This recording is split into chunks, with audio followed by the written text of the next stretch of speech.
The European Cricket League is brought to you by HCL Software, Dream 11, and Andalusia European Region for Sport. Day one of ECL 23 was a cricketing bonanza. We saw all sorts of things. The German team undefeated. The teams from the British Isles had a bit of a rough start but came back with wins. They'll meet first up this morning, and by the end of the day, we'll lose our first team of the tournament. I'm Mr. Maximo. This is the European Cricket League 2023, and it starts right now.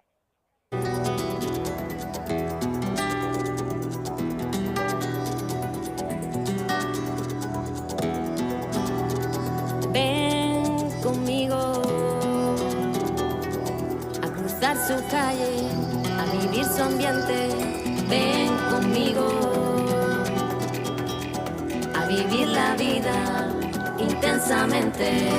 Conmigo ven, conmigo ven. Good morning to you. Bienvenidos a todos and welcome to the Khartoum Oval. Great to have your company once again. Day two of Group A in this ECL 23. It's the Champions League of European Cricket. We've already seen the first 5 of 31 clubs that we'll see over the next month, and there will only be one champion that will raise the trophy on March the 24th. So we are rapidly into the action in Group A. We have matches 6 through 10 today. At the end of the day, the bottom team, when they're out of the competition, the other 4 will get to play in Group A finals day tomorrow. Of course, the top 2 will get the crucial double chance. So look, every game is so important with this compressed format, and I can't wait to see what the day holds. We do start with Group A match 6. This is a clash between the champions of Guernsey and the champions of England. It's Indies versus Hornchurch first up. Let's see what happened at the task when Rob Kemming met the 2 captains. Your call. Tails, please. Tails is called. It is hit. We'll have a bat first, please.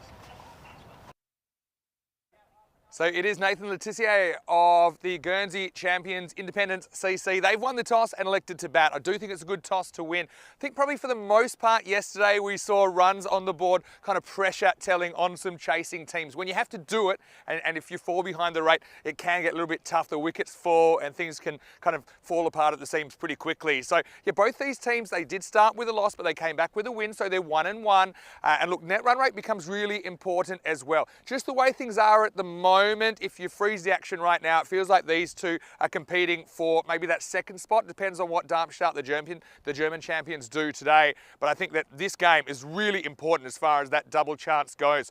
For Indies, I've got to say Will Peatfield was incredible last night. In fact, I think their whole bowling unit really clicked against Byron, the Greek champions, under lights last night. Will Peatfield, though, with a hat-trick. He was an absolute star. Took 4 wickets in each of the games yesterday. And look, as far as their batting and their bowling goes, I think they're a pretty solid unit. I think that Matt Stokes is really important as well. The Nightingales, of course, talk about them a lot. But this will be a really spicy contest. As far as Hornchurch went, well, they had a bit of a shocking start, really. They were blown out of the water by the Germans in the first match of the tournament. They did recover after a bit of a shaky start as well against the Estonian champions, the Stallions, in the afternoon game, but they chased that down. They looked really good, didn't they? I think Hankins looks like a player. I think Adil Malik, he's super important with his leg spin and also batting in the number 3 position. Let's talk about the conditions today on the Costa del Sol. They don't call it the Costa del Sol for nothing. It is the Sunshine Coast. Plenty of sunshine right now. Perfect conditions to get started. It's about 11 degrees. We're expecting a maximum of 17. A little bit of wind around once again. Not quite as much as yesterday. We'll keep an eye on that as the day goes on. We know it caused a bit of havoc for some of the fielders under some high balls. Anyway, here's a man who, well, he did crash and burn after several energy drinks yesterday, but Corey Ruckers will take you to the first ball. Corey, news from the toss in Group A match 6 is that the Guernsey team, Independence CC, they've won the toss. They're going to have a hit. It's over to you. Let's get ready for day 2. Thank you very much, Vinny Sandu. Welcome back, everyone around the world, to the beautiful oval here out in Khartoum, Spain, Andalusia region, as the players make their way out to the field. Some big smiles on the faces. What a great opportunity to play live around the world. And really looking forward to this one. Guernsey versus England, Hornchurch versus Independence. Should be a good game of cricket, this. As Vinny Sandu said in his pre-match, the weather conditions are perfect. Both teams 1-1 though. They both suffered a loss, but they both registered their first wins in the evening session yesterday. I think for Independence, really going to be looking to Stokes at the top order to make some runs. Supercomputer telling us 97 expected to 87 actually has the Independence as favourite, so it does believe it will be a close game. Welcome back our viewers around the world, especially those in India via fan code and all our network partners. Hope you're ready for 5 live T10 matches at the 3rd ECL edition in 2023. Looks like it'll be spin to start. Ronnie Saunders giving us his best Graham Swan impression with those sunnies on. Had Graham up here in the commentary box last year. So we're almost set to go. Deep mid-wicket, deep long on in place. A bit more a traditional field here with the spinner starting. Umpire says play. Here we go. And there's some traditional cricket for you as it's just flicked gorgeously into the leg side for a 1. Independence heavily relying on this top order to get going.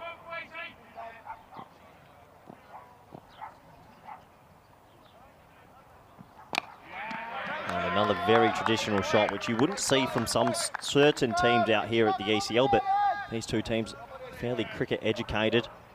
Nice start from Saunders. Oh, it's a loose ball. I reckon he's got a little bit of glove on that. Will it run away? The big man's going after it. Oh, the big man gets down. You can feel the tremor. He does fantastic, though. He's going to save 1 for his team, and they'll get 3. Well, he might be big, but he got there. Mark Whitlock, that's great fielding. Covered 30 metres and saves 1. Not too often we see a traditional 3. A little glove down the leg side. Yeah, well done. Definitely saves that. Just the 3.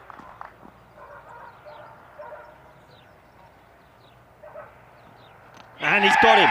Wow, that's a huge wicket, Stokes. Poor shot, has to be said. It was top of the stump length. He looked to heave it maybe a little bit too square. And he's gone, and it's a huge wicket.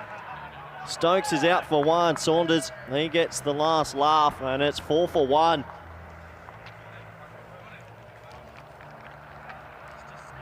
Really disappointing for all the independent supporters, I'm sure. Hornchurch supporters, they'll be very happy indeed. We talk a lot about the top of the stump's length, and it hit the top of off. Doesn't get much better than that if you're a bowler. And he's just trying to go too square with that, isn't he? Trying to hit it through backward square leg when really maybe mid-wicket was a better option, or even straight through mid-on, but he has to go, and it's the first knockout punch from Hornchurch. They'll be very happy with that indeed. New man comes to the crease. Tissier. It's a loose looking drive outside off, and the pressure already building. Lovely start this from Saunders. Hornchurch, has to be said, yesterday started a little bit slow in this competition, but we see a lot of teams do that, and they get progressively better as the week goes on.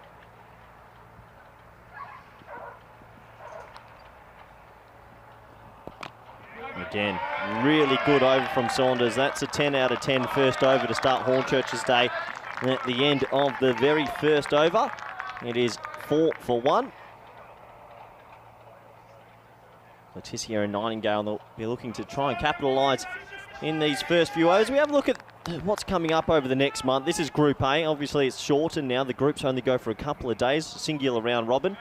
And on Thursday, we'll be welcoming Group B, VOC Rotterdam, Farmers, Svanholm, Indo-Bulgaria, and American University of Malta. So each week, we'll see 10 different teams, which I think is exciting. The action never stops on the ECN. Our 3rd edition of the ECL, as I welcome back a man who's been at every ECL, Vinny Sandhu. I have. I think you have too, actually, because you played in the first one. Technicality. Yeah. Oh, you were in the team. I didn't see you doing too much. I think you faced 7 balls in the whole series. But anyway, you got your medal, so congratulations. You earned it. Anyway, good morning, everyone. Hopefully you're well. And, well, here's a man with the magic hair, Billy Gordon. Good headband. Nathan Bracken-esque. Yeah, have you seen what Nathan Bracken looks like now? He's running for office in New South Wales. Really? Yeah. There you go. I'll show you a picture. Anyway, here we go. Over number 2. Locked into the offside. Tom Nightingale out there. Captain's joined him now. Nathan Tissier. Underrated bowler, Nathan Bracken, back in the day. Yeah. Very underrated. Little left arm 120s. Go look up Tim Payne getting a leg side stumping in England off Nathan Bracken After back in this the early game, days. maybe. Look at it in the break. Don't do it right now. Morning, everyone in the chat as well. There's Billy. get a run here. So welcome to all of you, whether you're on fan code in India or on ECN or on one of our international broadcast partners. Great to have your company. Huge game. I mean, here's the thing. With Germany in Darmstadt CC being one game ahead of the pack, if they win both, then they've locked up top spot. Now, I'm not saying they will do that because anything can happen. We've only had half the group games. But if they continue to win, then this essentially, for me, looks like potential shootout for second spot and a double chance. So a lot on the line every game in this format. Advances and slashes and gets a boundary. That's a good way to get off the mark. He just let it come to him a little bit further. They did have a deep point out there, but Tissier finds the boundary. 4 runs to independence. Yeah, Nathan Tissier, the captain, he showed a little glimpse yesterday of how good he is through the offside, and there's another glimpse. He really has a quick bat speed and a snap of the wrist, doesn't he? He really does. Good hands. All the Tissier seem to have really good hands that we've seen. His cousins played for Griffins last year. What a team the Griffins were. Sure a few of them are watching, and that afternoon is the reason there are now certain regulations in place. Arguably the Griffins were better off the field than on the field, it must be said. They were a good bunch. But so are these guys. In fact, so are all the players we've seen so far this week. Also, very good morning to all the crowd that have come into the Carlton Oval this morning. It's been filling up. Fantastic. A lot of people have travelled. I think Billy Gordon's hair is going to have its own Instagram before too long. Oh, yeah. It's gorgeous. In the wind as well. Short, edged onto the body. And slow start. Nightingale not quite hitting him yet. It's an interesting one, isn't it? I think batting first seems to be the go at this stage anyway. Why is that? Why are teams electing to bat first? I've got a bit of a theory about it. I mean, if you weren't a human being, then it would make sense that if you were batting second, you'd know exactly how aggressive you need to be with the bat. Because with batting, it's a bit easier to dial it up or dial it back. Whereas bowling, you're kind of always trying to restrict. Your bowling plans don't change too much in this form of the game, but your batting can, your decision-making with your batting. So that's why I think at the professional level, you see teams wanting to chase because they're not too bothered by the pressure. End of the over here, it's 11 for 1. But I think that the target does create pressure, knowing you have to do a certain run rate, can force errors, and we saw scoreboard pressure yesterday. Teams chasing, buckling for the most part. This is what the table looks like after day one. Pretty wide open, isn't it? I mean, Darmstadt had a great day. The Stallions are down the bottom. They're in the danger zone at the moment. The 5th team at the end of the day, they're out of the competition. And then you've got Guernsey with that really good net run rate booster last night over Byron in 2nd place at the moment. But you can see every game's going to be important today. 3rd over is coming up. It's going to be Gavin Griffiths. Like call up into the squad for Hornchurch, English champions. Hello to everyone watching in the UK on Viaplay as well. Great to have you with us. Last over the power play. This was the highest scoring over yesterday as well. And batting first. Smashed away to the attempted smash. I'm not surprised by that, Vinny, because you look at how independents have gone about these first 2 overs. Yes, they've lost a wicket, but I reckon there's been 7 or 8 pushes for a single, and really a little T10 education. You've got to get on with it, especially in the power play. No point waiting till the 3rd over. Back yourself and be brave. I know it takes a bit of time for people to work this format out. And right now, they're well behind. They need a couple of boundaries in this over. They sure do. They're very capable though, these two. Griffiths, a rough start yesterday morning. And he gets banged over his head, or does he? Fielder goes back, just misjudges it there, I think. Make sure Luke Luke Edwards just didn't turn and go quick enough, did he? It's one of those ones, Vin, where you know I'm a big advocate of players actually going backwards from the inner ring. He's going backwards there. He probably could have got there, but just lobbed him, the old lob wedge. So, I mean, you want to challenge him to hit over your head. I mean, some mishits do land in front of you as well. So, I don't think you want to go uber defensive, especially with this kind of start. They're not really smashing him yet. Independence. He's down the wrong line here. Channeled by Griffiths. I mean, this is probably the difference as well. When Darmstadt CC, the Germans, came out yesterday, that was the kind of ball that was probably going over the main camera, wasn't it? They just seemed to be on. And yeah, having a look at this, see, look at 3rd over yesterday, average run rate of 18.8, and that dwarfed everything else. That's teams batting first. Interesting to see the 9th only at 8.2 as well. It all happens in the 9th. So the wickets often start clattering. Yeah, but 18.8, it's outrageous. It is, of course, when the batters are theoretically in a bit more, but still have the field restrictions. Goes straight down. This could be trouble. Fielder comes around. Oh, he's palmed it off, and it's going to be 4. Well, it's a proper Arnold Palmer job, isn't it, from Hankins, who got there, and he's the right man for the job. He's tall. He was loping around, but that one doesn't stick. Nightingale gets lucky, 4 runs. Yeah, that's right out the middle of the palm. He always palmed it for 6. The old volleyball setup. There's one set of palms that you could bang a ball for 6. It might be Hankins. We saw how strong his hands were yesterday. He'll be disappointed with that. He probably should have held it. Yeah, he did all the hard work. What's these hard balls? Griffith gets worked away for 1. Yeah, that ball there for me, Vin, like, that's a half volley on leg stump. You got to try and hit that for 6. You can't be nudging one's Nightingale. It's just a different mindset, isn't it? It's just old school. It's T10. You're on 18 off 17 balls. Risk reward. For example, if it's a T20 and you had 7.1 overs left with 9 wickets in hand and someone was nudging a 1, you'd be like, well, come on, hit it. Yeah, I think that's also probably a bit of an experience thing. I mean, no one likes taking risks, no one likes getting out, but it's something you have to get a bit more comfortable with, I think, in this form of the game. Last ball of the over, short, worked away past fine leg, that'll be 4. So not a bad finish at all for Tissier, but yeah, a bit of an underwhelming power play, really runs-wise, but still 9 wickets in hand. Indies are 22 for 1 after 3. Well, I know I don't have my markers out, Vinny, but this is where the intentometer, this is where... Talk everyone through that. They might be new to the broadcast. I think that there should be a red and green marker just purely on intent, not execution. So if someone's trying to hit a boundary, it's a green dot. If they're not trying to hit a boundary, it's a red dot. And my theory is you should be having 50 green dots and 10 reds, maybe. So this is what you did during when you were coaching Spain. Yeah. So right now, if I was doing it for independence, I'd have 10 red dots already out of 18. That's unacceptable. And then you're having stern conversations with the batters that taking the Tissier out the back and having a word. Good luck. I think he's got you covered. Anyway. That brings more personnel. Here we go with over number 4. There's a bit of intent, but this is Adil Malik coming on. Malik's been effective. Yeah, he's leg spinner, he's tall. Going to be a handful. Yeah, he's getting a good bounce out of this if he can locate it. And the idea for him is to kind of get the batter drawing forward, but for it not to be a half volley or a full toss. This one bordering on the half volley. A lot of work for the fielder. Does really well out there, Luke Edwards. Puts his body on the line. Yeah, that's the kind of fielding we're going to need to see. This could be a real tight contest, you know. Yeah, the fans get right behind him. They're sitting down there at deep mid-off in the fan zone. Saves 2. Good fielding, good standards. Always good to do it in front of the crowd as well. Oh, absolutely. Yeah, he did really, really well. That's the difference, isn't it? That's not sticking a boot out, which we see sometimes in European cricket. And yeah, nice crowd shot as well. Where is Hornchurch? It's in Essex, in the southeast of England. Near Chelmsford.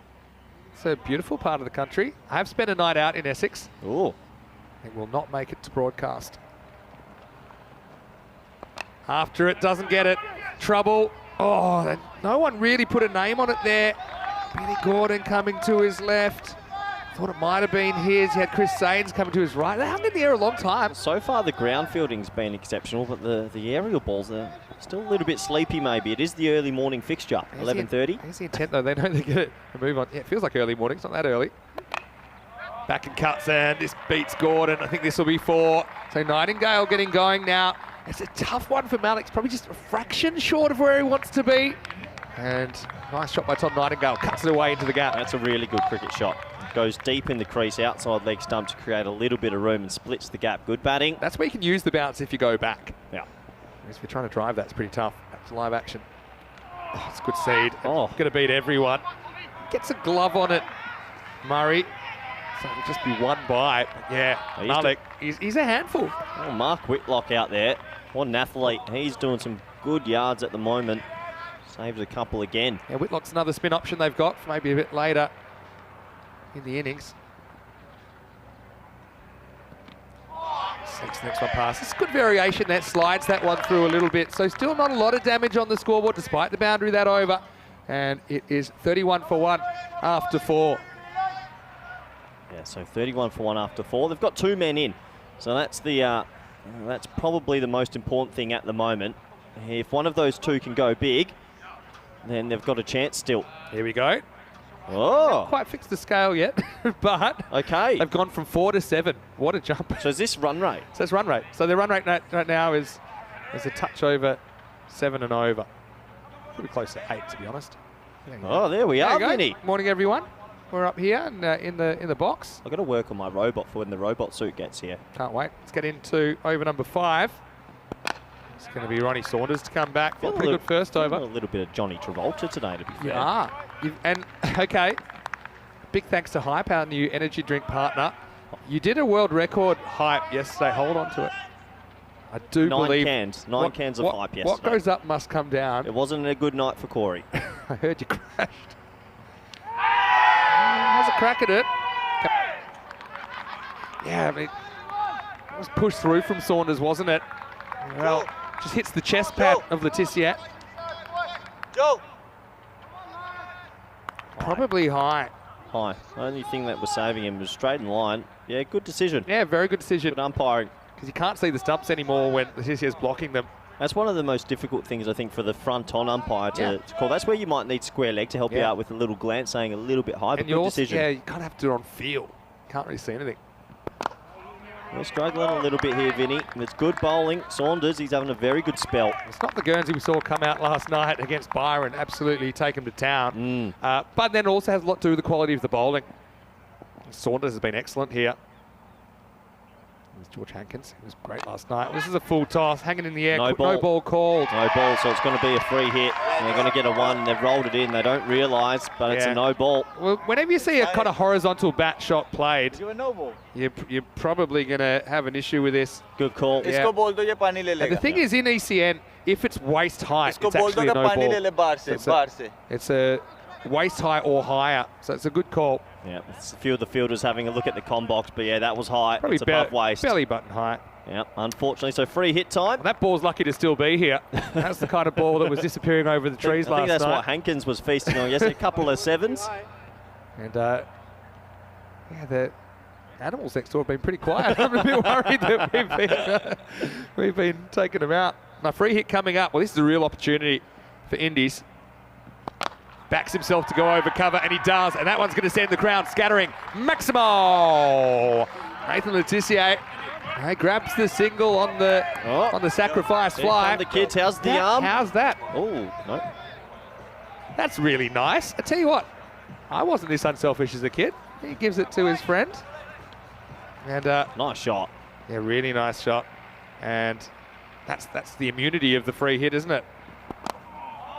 Just carved away again. They go on contact, get 1. Good backing up. It's important when you're backing up, if you're on the boundary, there's no infielders in front of you, to hustle in and protect that overthrow. Much needed boundary. That just gives Independence a little bit of momentum. Important ball before the end of the 5th. Saunders has been great, but we've seen this a couple of times, just one ball can actually hurt your figures quite a lot. That was the no ball, followed by the free hit 6. Great keeping. Really, really great keeping, and he's going to be gone here. And I think they're pretty confident. I think he's already walking. They might have gone to third umpire. But this is one of the more difficult stumpings. It's between the stumps and the body. Well, I actually think they might be making sure he's taken it not in front of the stumps, because he's out by a mile. Yeah. So let's have a closer look at it. It was just super quick work, though. We'll have a look at it. I feel like he's all right. Yeah, I'm 90% sure this is going to be gone. But my keeper radar, I think he's going to be fine. Yeah, the only thing is, did he reach forward with his gloves? Oh, it might have bowled him. Oh, hold on. Yeah, I think it has bowled him. Maybe that's what they're looking at, because he's definitely out. All right, let's get a whole picture. What happens with these bails? Oh, it's bowled him. It's out bowled. That's so rough for Murray behind the stumps, because that was an amazing bit of work, but he's been bowled. Oh, I'm dirty if I'm keeping there, because that was sharp. You're thinking fantasy points, but no, that's out bowled. Well bowled as well. Special spell as well. Very good stuff. Oh, very well indeed. Yeah, they were just checking to see what disturbed the stumps. I think you could see that's what it was. So Nightingale gone for 18. He's bowled by Saunders. Good finish to Saunders. Spell 2, 15 off his spell, and it's 42 for 2. Very good morning to you, wherever you're watching from around the world. It's nice to have your companies. We welcome you into the Dream Box. Vinny Sandu here, Mr. Maximo with Corey Rutgers. Welcome to day 2 of Group A. Well, it's not just the second day, it's also the second last day of Group A. This tournament's going to turn around real fast. We have to say goodbye to one team tonight. We say goodbye to 3 more teams tomorrow. Only one team will go through to Championship Week. Everything's moving very quickly. Singular round robin. Today's moving day. We usually would say that on a Thursday, but today's moving day, and someone's going home tonight after only 2 days. That would hurt, wouldn't it, Vinny? Yeah, that hurts as well. I know you haven't been on the hype, so we had to cut you off today. 2 coffees, though, and a Red Bull. That's true. I mean a hype. hope everyone's having a great time here in the fan zone. Great to have you with us, and I know they're nice and close to the action as well. So let's see, whichever team you're going for, hopefully they have some success today. Should be a great day of cricket. Should be a good day of cricket. Rico's on the way as well. Here we go with over number 6. Mark James starts with big wide down the leg side. It's great keeping from I hope he's okay. Murray. He's just taking a bit of a tumble. Oh, yeah, he's in a Well, bit sometimes the edge of the pitch, where the edge of the pitch meets the grass, we saw 1 or 2 bowlers have a bit of an issue. That seems more like it's in the delivery stride there. An old saying, when your foot lands, as a bowler, you're taking 10 times your body weight 10 down. 10 Gs, and yeah, that's going to hurt a little bit, but he shakes it off. Yeah. That's the old first ball impact, isn't it? Yep. Anyway, hopefully it's not too serious for Mark James. Short and drops. Ooh. It's a fingertipper. It's a tough one, but Miles Wells did get to it, and now it's going to be 4. And well, there's the foot fielding.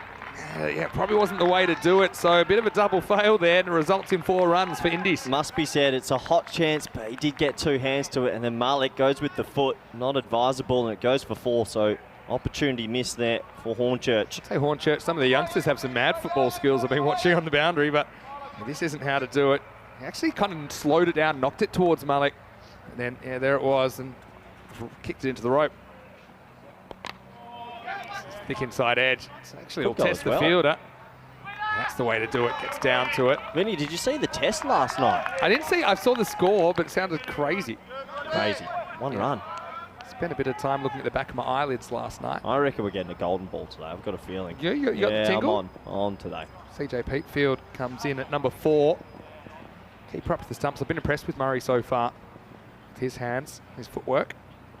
And he almost gets more practice here. Oh, yeah. Yeah, you're loving that. He's been on fire. Mark Whitlock. Oh, Whitty.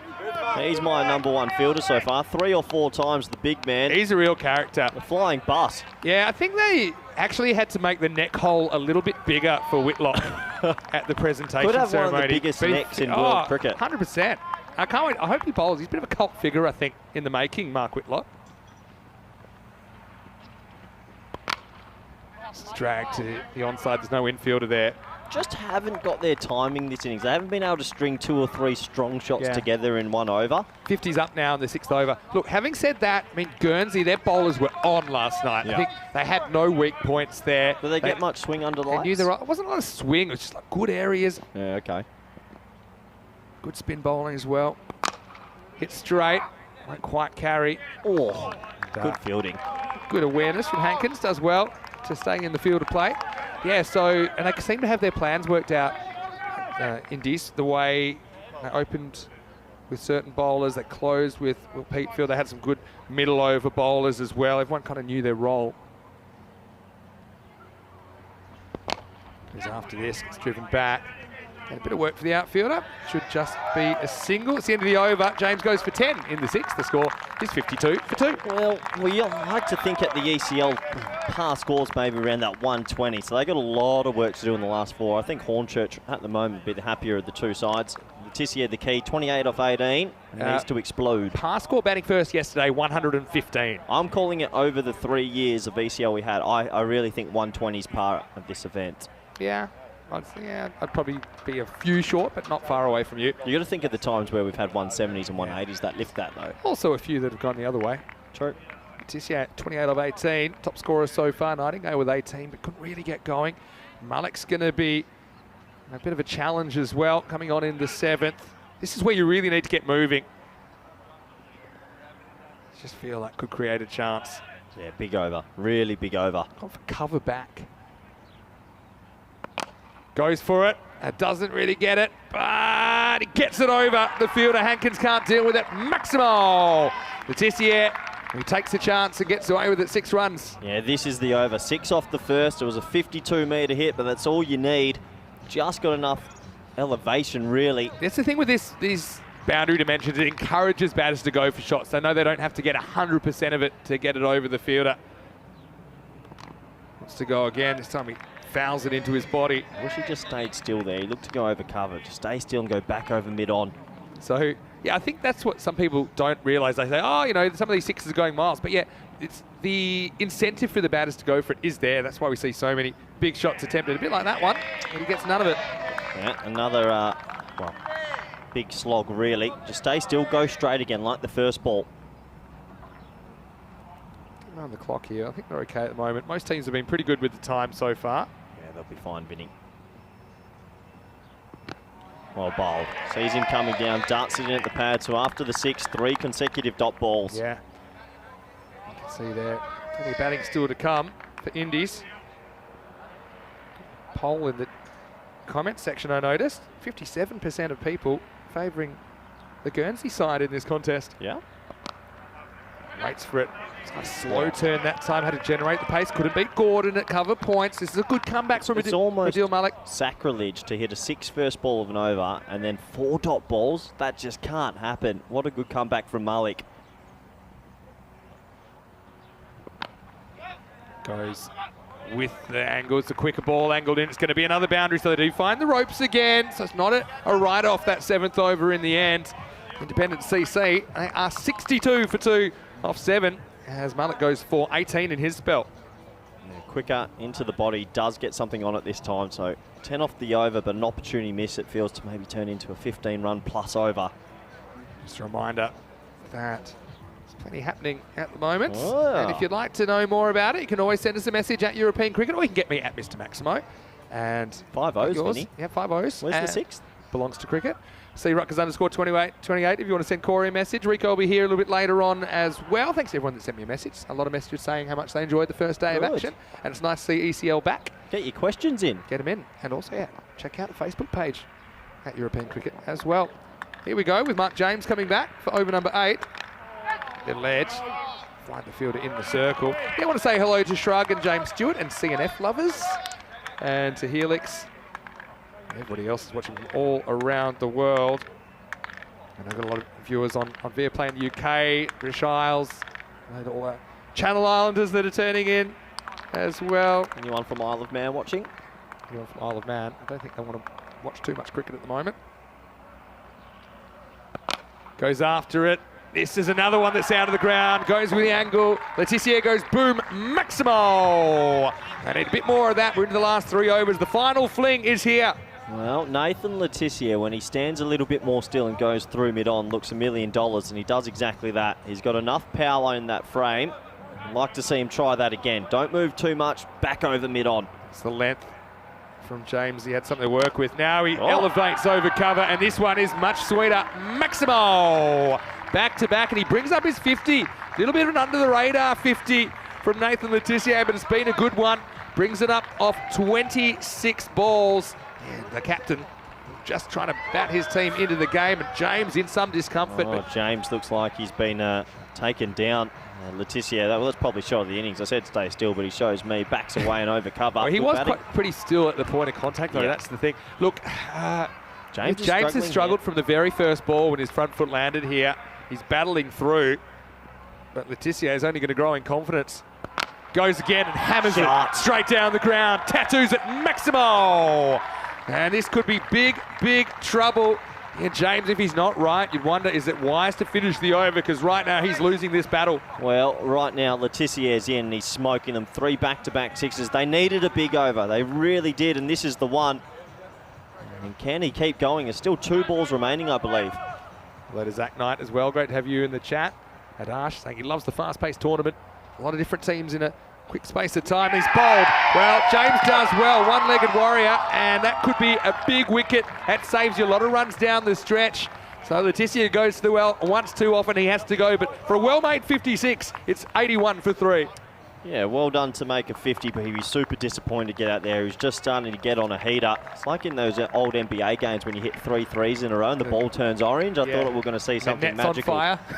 Yeah, it's a shame, but well played. He gets a 50 for his trouble, and he's given his team a platform to get maybe 110 plus. I think you take that trade-off as well. He's gone back to back to back, and even with him getting out, I think turns into a pretty good over. You're not going to run out of wickets here, or you shouldn't. You've got someone like Ollie Nightingale to come in and finish things off as well. But yeah, fantastic comeback from James. Showed a bit of heart there, hasn't he? Do you remember those NBA games? You'd hit 3 threes in a row. NBA Jam. One of the greats. Not a paid endorsement. Yeah, of course. Hyped. I used to like shooting from half court when the net was on fire. Couldn't miss. Anyway, hopefully James We'll be wanting more of the same. It is Ollie Nightingale coming out at 5. Yeah. I knew he'd try that. Got to say, Murray's been brilliant down there. He makes early position down the leg side. You got to. Yeah, it's good keeping because he would have been blinded for a brief moment. That easily could have been 5 wide. So good work from the keeper. Yeah, the batter ain't made of glass, so it's really tough. You've got to get your eyes one side to the other as soon as you can and try and track that ball as well as you can. This time he wants to go leg side, and he does. But he's going to be gone. Really, really good fielding. That's rowdy Ronnie Saunders out at deep square leg, who skates around to his left, and so Ollie Nightingale goes without scoring. And Hornchurch be really happy with the way they turn that over around. At the end of 8, it's 82 for 4. Well bowled by James. He gets a bit of tap, but he also comes up with a couple of wickets. Nightingale will go back, look at the footage, and he'll think, why didn't I put my hands through this? He just tapped. It was like a love tap sweep shot. And we know the boundary is small, but if he had to put his wrist through it a little bit more, he would have got 6, but take nothing away from rowdy Ronnie Saunders. That's a great catch with the specs on as well. Yeah, he looks like he means business. You don't want to meet him in a dark alley with those glasses, Saunders, but yeah, that was really well done. Like the way he protects the ball, keeps the elbows off the ground. Bit of Graham Swan about Ronnie. Could be. Yeah, finger spin as well. That's the way it rolls. As Nightingale goes for the first legal ball he faces and holds out. And yeah, that shot, it's an interesting one. I mean, also, you're always feeling for the ball a little bit earlier in your innings. I got a question for you, Ben. Go ahead. Group A, we're having a look. We got to remind everyone, Pack Ikea in finals week. Yeah. Seen anyone that can challenge them yet, honestly? Darmstadt CC, the way they played yesterday, had a bit of the Pack Ikea approach. I'm going to give Pack Ikea, they might explode if they face some of this. Unfortunately, James has had to leave the field. Yeah. Well, he looked like he was in a lot of pain, didn't he? Just when he was landing on that front foot, his very first ball of his spell, he took a tumble, so hopefully it's not too serious. Yeah. And the 12th man must be on, and the 12th man is Joe DeFreitas. Joe DeFreitas. Yeah, a lot of people saying that he looks like you. Well, hold on. Well, single, down to long off. The night, yeah. Who's in the chat saying that... Oh, please. That Ronnie Saunders is a bit of a Corey Ruckers lookalike. I get told I look like a little bit like Jason Roy. Try and get him back on a minute. Well, he's probably having a man of There he is. Corey, are you fielding as well? Well, he's having a man of the match performance, so it wouldn't surprise me if it is me. His hair's better than your hair. Hey, hold up. Let's get the blazer on him later. Get him up here and I'll go field. Catcher's better than you. Oh, there's a little 4. It's almost a slower bouncer from Gordon, wasn't it? But Pete fields it together now. Little top edge over the keeper, 4 runs, and they won't care how they get him. They just want to get this 100 plus, potentially a few more. What are we looking at now? That takes him to 87. Yeah, any bit of bat on it races away. 1 bounce, 2 bounce, 4. He's also getting called a second-hand Jason Roy, but that's what you get called. You get called a Jason Roy lookalike as well. Wow. There I am. Somebody find me the milkman. There I am at backward square leg, just relaxing. Here comes Bracken. Should just be 1. Because of that sort of sedate start, 88 for 4, 9 balls left.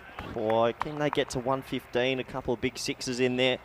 If they can hit 3 6s in their last 9 balls, they're still going to get to something, I think, around par. Gordon's bowled well so far this tournament.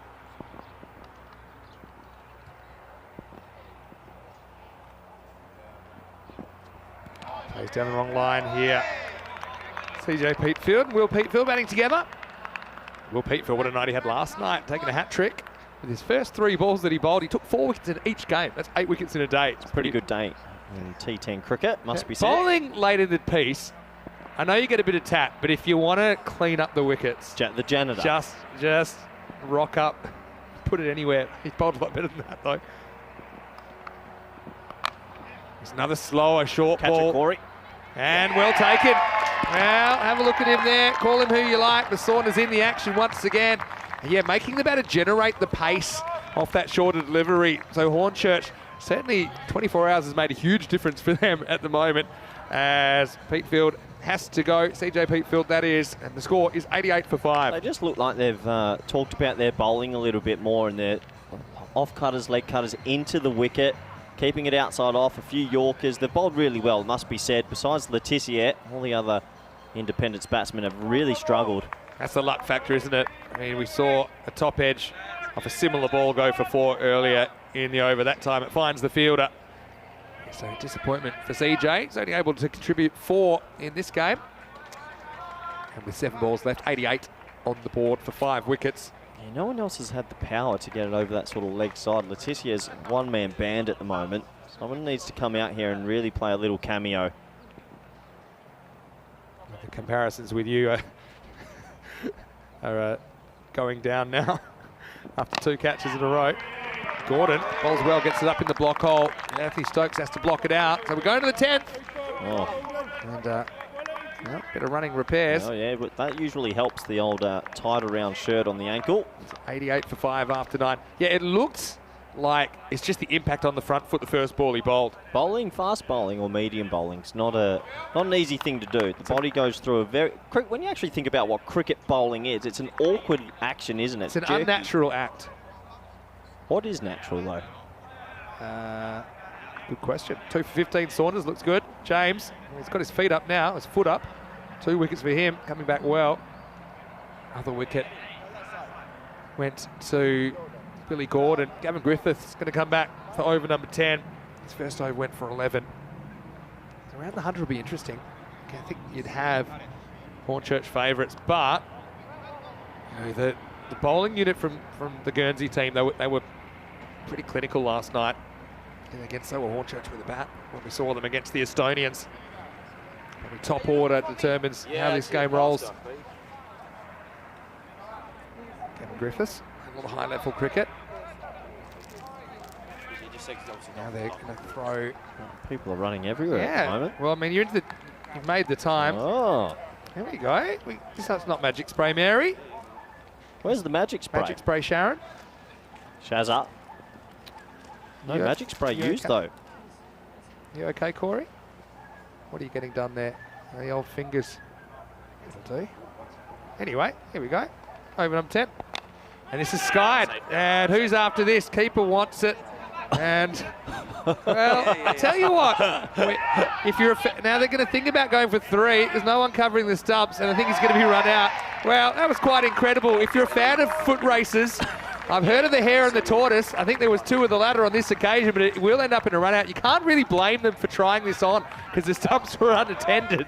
But that'll be 2 and run out. It's 90 for 6. Talk to me about this one. Well, not too sure what I've just witnessed. It went straight to Mark Whitlock at 45, but the keeper calls him out of it early. Paul Murray. Murray just goes charging after it. This is one time you don't want to see a collision.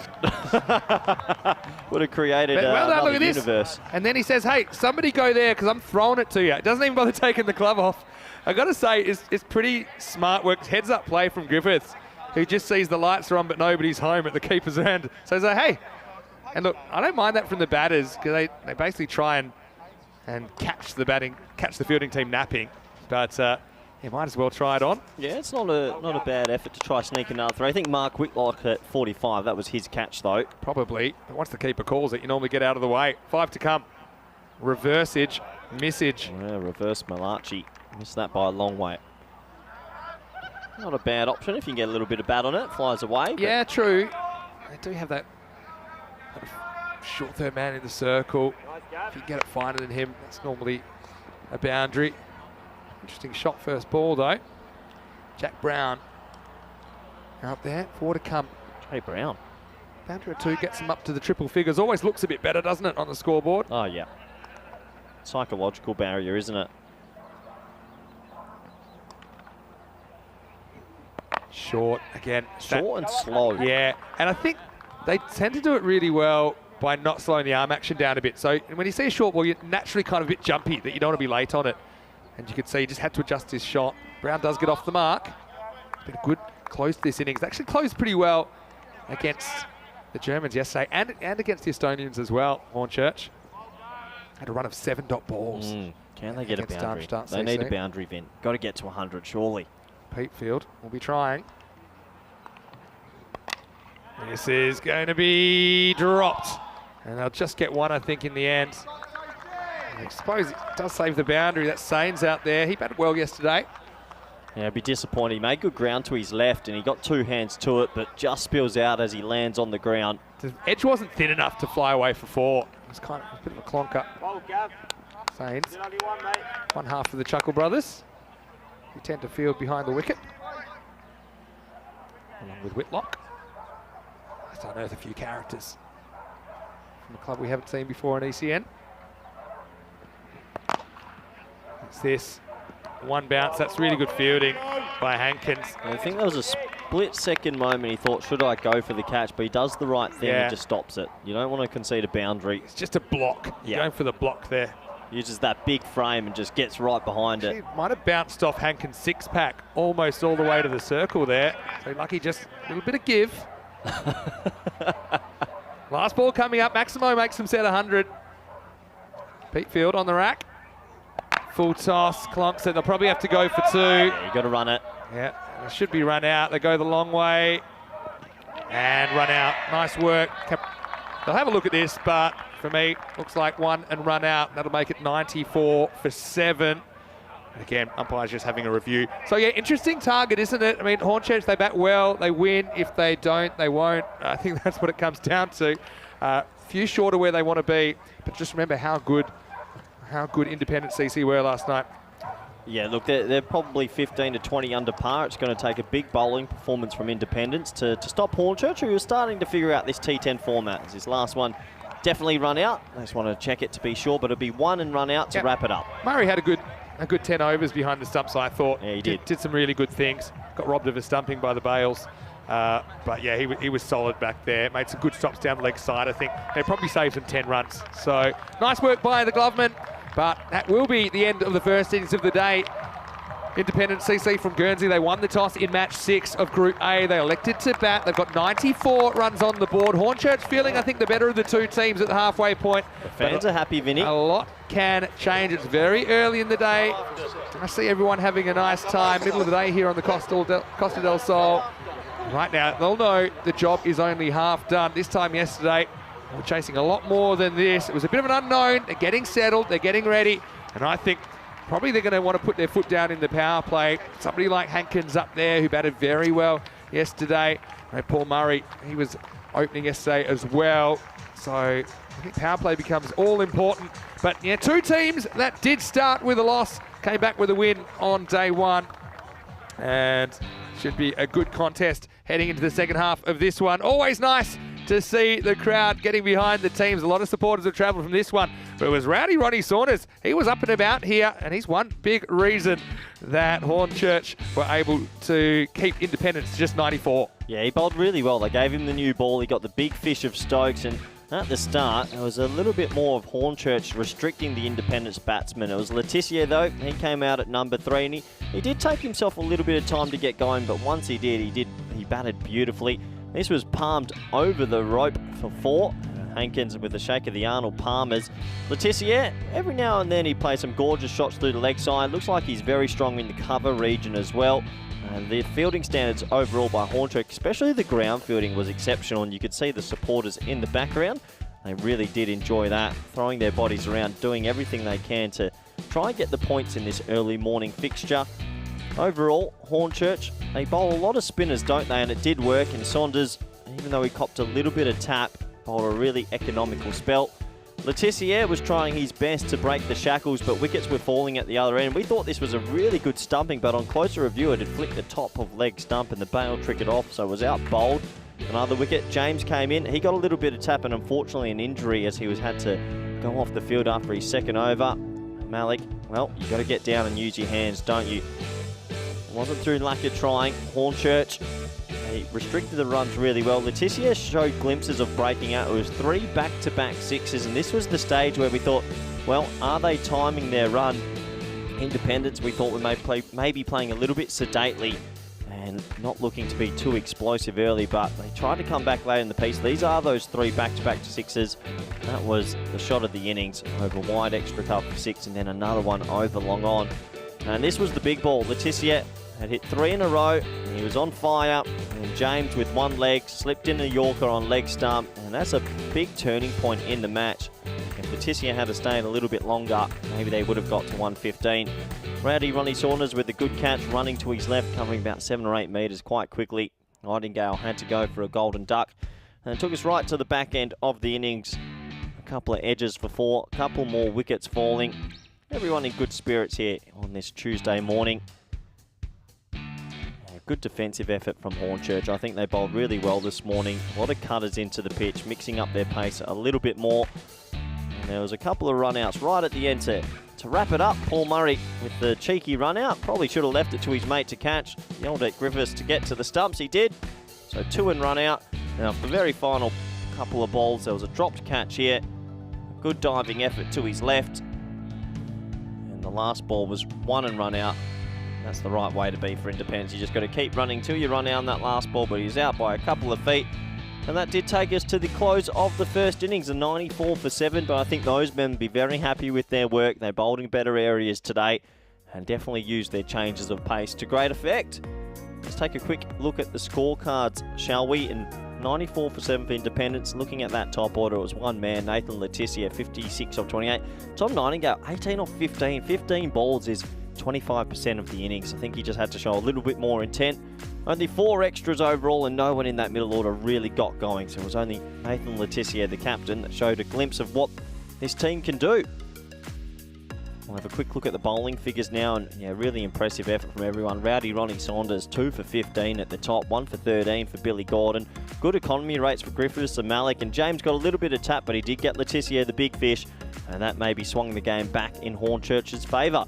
So, it does take us to the halfway stage of this one. 94 for 7, 95 for Hornchurch to win their second game of the competition. Do join us back in the next 10 minutes for the all-exciting run chase. Thank you.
The European Cricket League is brought to you by HCL Software, Dream 11, and Andalusia European Region for Sport. Hello, welcome back to the Costa del Sol. Great to have your company. Day 2 of Group A. Second day and second last day of Group A. Only one team will go through. Should be a really spicy contest here. Two teams that won one and lost one yesterday. Hornchurch, the English champions. They're chasing in this one. There's Kieran Galay of the Guernsey champs, Independence Cricket Club. Story so far is the Indies won the toss, selected to bat, scored 94 off their 10 overs. The English club need 95 to win, and this could be crucial. You win this, you're 2-1, you're in the box seat, pretty much guarantee your spot on finals day tomorrow. If you lose, you're 1-2, and you're staring down the barrel with a tricky game to come later in the day.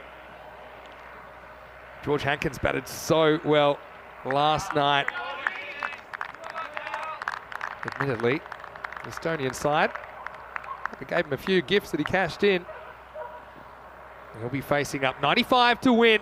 Wherever you're watching from around the world, welcome to the European Cricket Network and our coverage of ECL 23. Here's the second half of match 6. Circumspect start. Galay just angling in to Hankins, who gets off the mark with a push. Vinny Sandhu here, Mr. Maximo for the European Cricket Network. Joining me once again in the commentary box is Corey Ruckers. And Corey, interesting match setup here.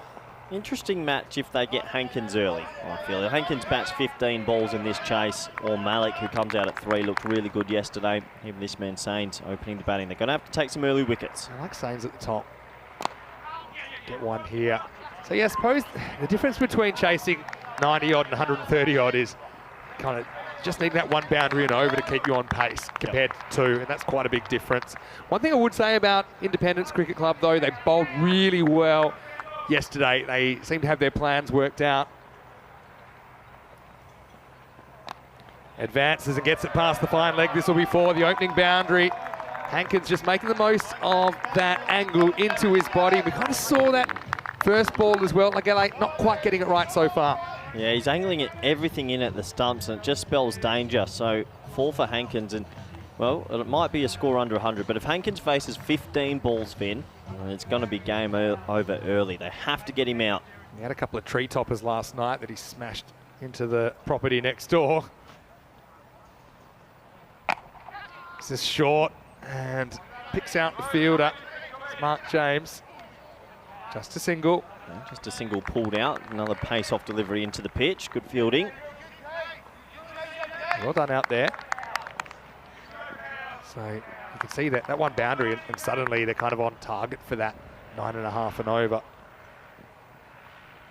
This will help with a wide, so it makes the adjustment, but yeah, over adjusts. Let's be honest, Independence need to have an amazing little moment, a couple of moments to get themselves back in this game. I think they're going to need 3 early wickets at least. Sure, but I mean, we have seen these kind of scores defended quite often, but you're going to have to play really, really well. Probably need a bit of luck as well. And that's what can sometimes happen as well, I think, with these kind of targets. Not saying I'm making too much of that shot, but sometimes we see batters go in their shell a little bit, knowing that they don't have an outrageous run rate required to deal with. But then it's amazing how quick it can get back up there. Goes after this, picks it out, fielder comes around, can't do anything about it. That's out of here. Maximo!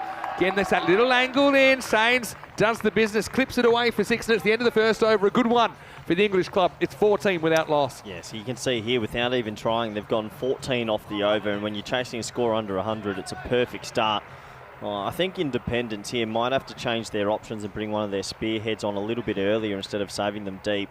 This would be my question as well. They had that plan worked out, I think, last night against the Greek club. As we say, 17 matches since the Golden Ball. This is that kind of a total. It's almost in the Goldilocks zone. No. See, you've got to adjust the Goldilocks zone. It's the ECL. The Goldilocks zone. It's the ECL. I put it up 95 to 110. So this is at the very low end. That's my ECL Goldilocks zone. ECS Goldilocks zone is about 80 to 95. Yeah, if it's ECS right now, this game's red hot. But right now, it has to be said, they're under par. They need wickets. ECS is our domestic European club T10 that we cover most of the year. Yeah, so what I would say is their bowling lineup looks so settled and so organised because everything went to plan. So obviously, when things don't go to plan, if there's a big over and you don't want to bring someone back for a second over, then we'll kind of see how flexible Indies are. A bowl by Stokes, slides it in. Dot ball, that'll help. Just keep an eye on that run rate required. Start at 9.5. It's gone down a fraction. But, yeah, Stokes is an impressive cricketer, isn't he? He's good with the ball, good with the bat.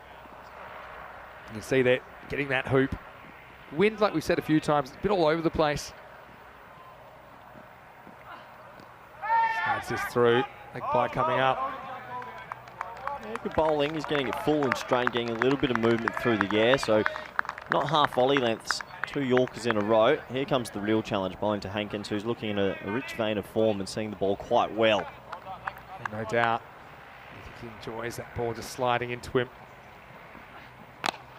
Deals with it. Might have found trouble. Gone. Big wicket. Huge moment in the game. And it was a good catch as well, taken by Tom Nightingale. It wasn't quite in the middle of the palms, almost bounced out. But Hankins, the big man, has to go, and Hornchurch lose their opener 16 for 1. Huge wicket in the context of this game. Does it open a slight door? It's off the bottom half of the bat. Didn't get the elevation, and the big fish has to go.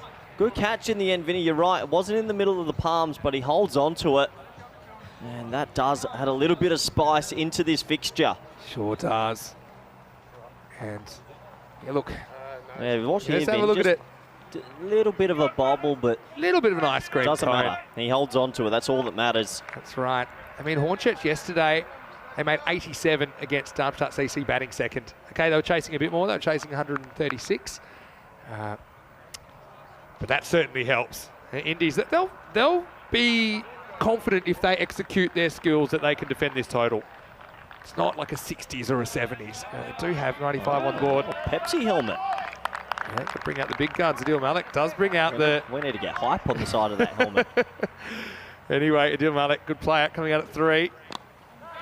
This is flicked away, they won't get a run. Look at Adil Malik, he's one guy that does have T10 experience, high-level T10 experience in the Middle East. Did he play in the UAE T10, yeah. Did he? Abu Dhabi T10, I believe.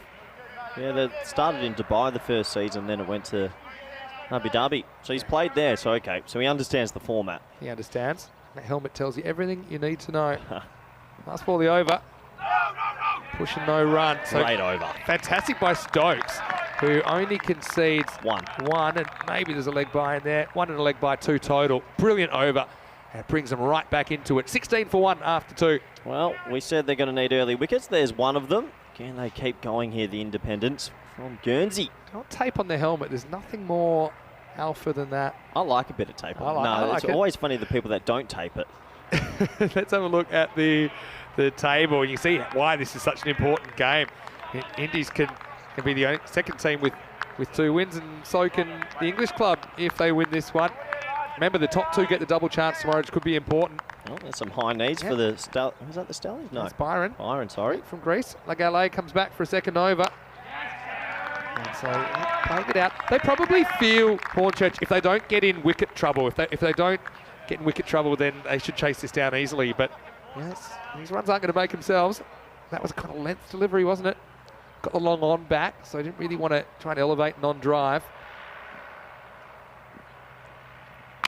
Now he goes for it. It's a bit of a top edge, though. It's hanging. It's a real teaser for the fielder, and he's gone. Yeah. He's gone. He hands it off, and it's Nightingale to Matthew Stokes.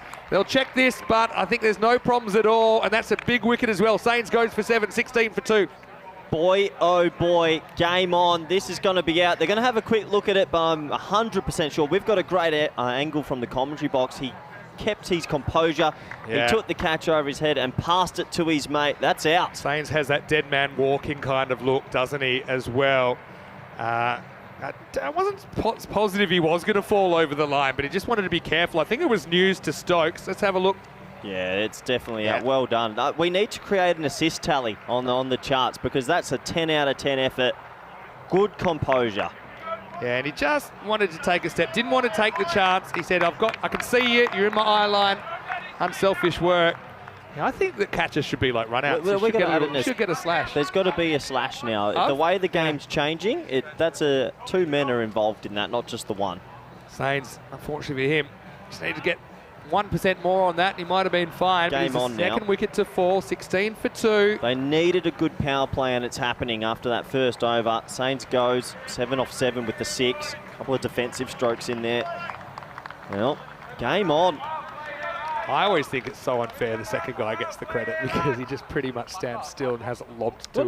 Well, we're our own little beast, the ECN. Can we start adjusting that? We ain't opening can of worms at this stage of the season.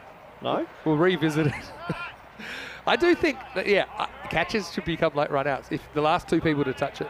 Oh, 100%. One's for a juggle catch, though, like we saw yesterday. Would 2 people get credited there? Last 2 people to touch it, yeah. Okay, I like it. Yeah, you can't start picking and choosing. What if 3 people touch it? Last 2 people.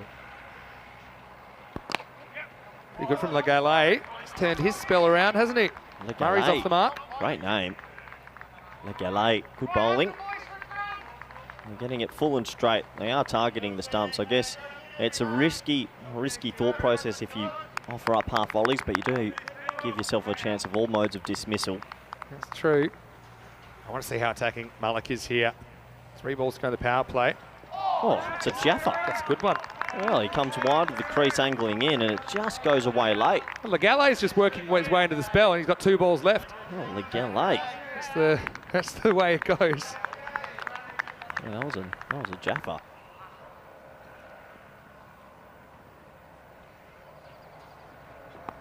Goes for it straight and goes for it well.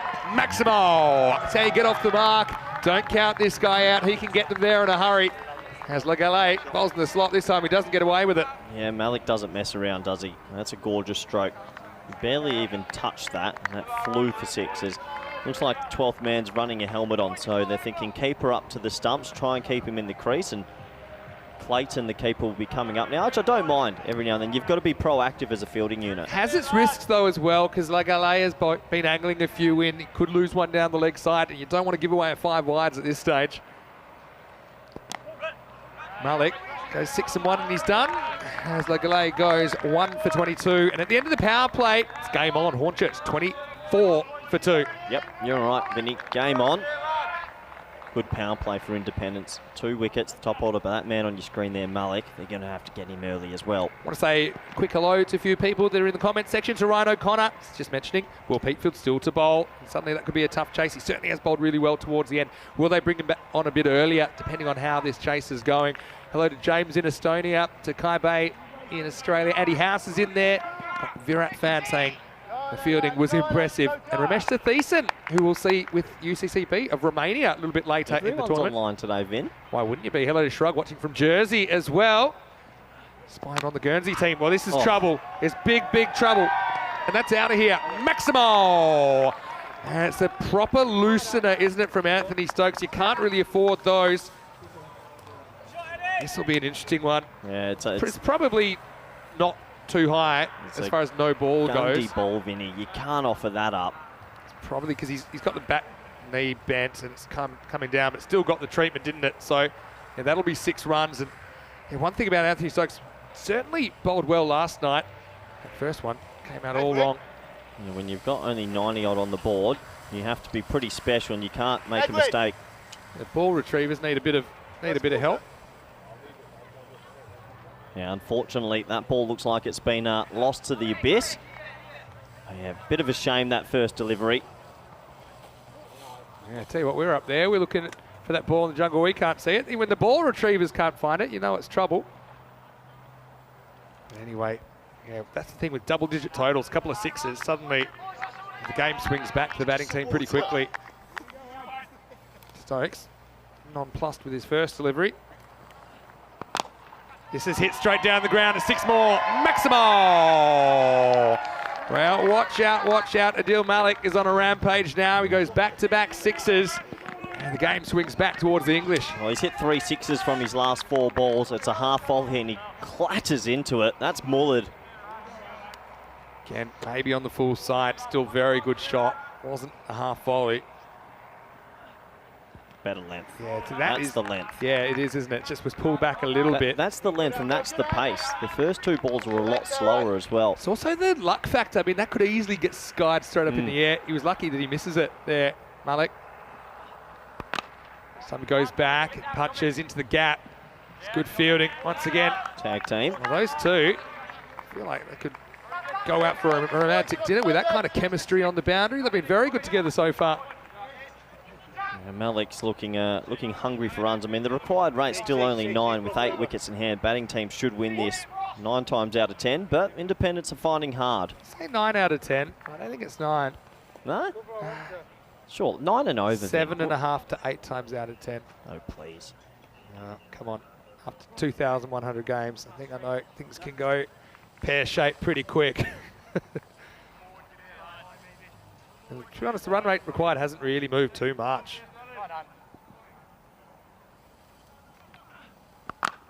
Drags this one. Murray from outside the off stump. Just get a single. Stokes has found his pace in the last couple of balls after the first 2. Can't be easy. I mean, what is it right now? It's 13 degrees. Okay, yes, it's the middle of the day, but for a finger spinner, just trying to loosen those fingers up. Yeah, I get what you mean. First one was all wrong. Yeah, they have to find a way to get Malik out here. I suggest you got to keep it away from that wheelhouse, wide of off stump. You're hoping he just mishits one here. Good length. Okay, little dab. Can't get down first time. Probably just going to cost him the 1 run. Well, I heard one of the fielders in the effects might say great hand, so he must have got a finger on it to slow it down enough, but only the 2. Yeah, I think he probably did. Nightingale. Finish his spell. Still got an important job to do in the field. It's the end of 4 overs. The score is 40 for 2. Great work. This is Dennis. I like the old attempted foot stop as well from Morgan Clayton. The big man. Make sure it doesn't go to the boundary. Yeah, good game this. Yeah, I feel like Adil Malik's the key. Here we go. Now we've got the run rate going. So they're slightly ahead of where they need to be right now. And you can actually see how in the first innings things did accelerate a little bit after a slightly slow start. I think they got 52 in the second half, 42 in the first. So they're slightly ahead of the rate, but only slightly. Yeah. Hamish Oxley, good to see you in the chat. Saying brave batting this. Would have been very easy to go into his shell, but he's lacing them. Talking about Adil Malik, I assume. 22 off 10. This is going to be Jake Roussel. Now this is going to be an interesting middle over period. Roussel's been really good at hitting the Yorkers. Whoa! That isn't a good Yorker. That would have been a good Yorker on a pitch that's about 10 metres longer. We've got a free hit coming up. And what is it with everyone bowling full tosses at the English? I have no idea, but yeah, it's obviously a slip of the hand. It's hope free hit time. That's 2 first balls of overs that have been too high. Yeah, no one means it. Nah, for sure. He's been so good at hitting the block hole. But yeah, Murray would be a bit annoyed that he didn't get a bit of bat on that. Probably would have flown over the keeper. Free hit. Dangerous moment for Guernsey. Good comeback. Yeah, that's his bread and butter, isn't it, Roussel? Yeah. Good comeback. Would have been a bit nervous after that big beamer that came out, but here comes Malik. Here's the contest, isn't it? Malik keeps going the way he is. This game be as good and dead and buried. Get him now. Get him now. I reckon it's 50-50. Yeah? I reckon if you get him now, it's 50-50.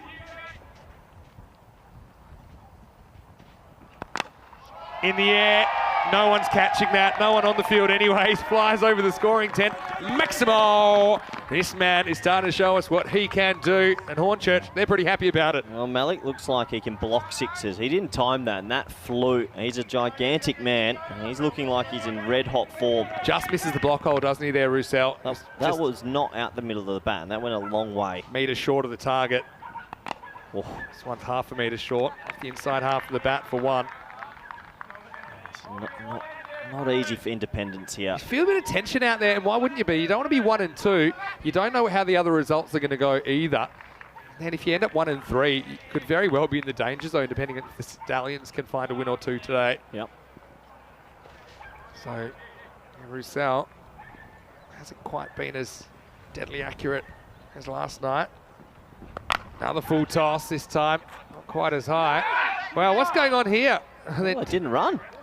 That was crazy cricket. He's hit it to deep mid-wicket and they didn't even move. I think he didn't see the fielder out there and he just thought it was 4. And he's kind of in front of the light tower, which is a similar colour as the shirt. Oh, he thought he was going to be caught and just thought, oh, well, I'm out. So, yeah, I think he thought he was going to be caught.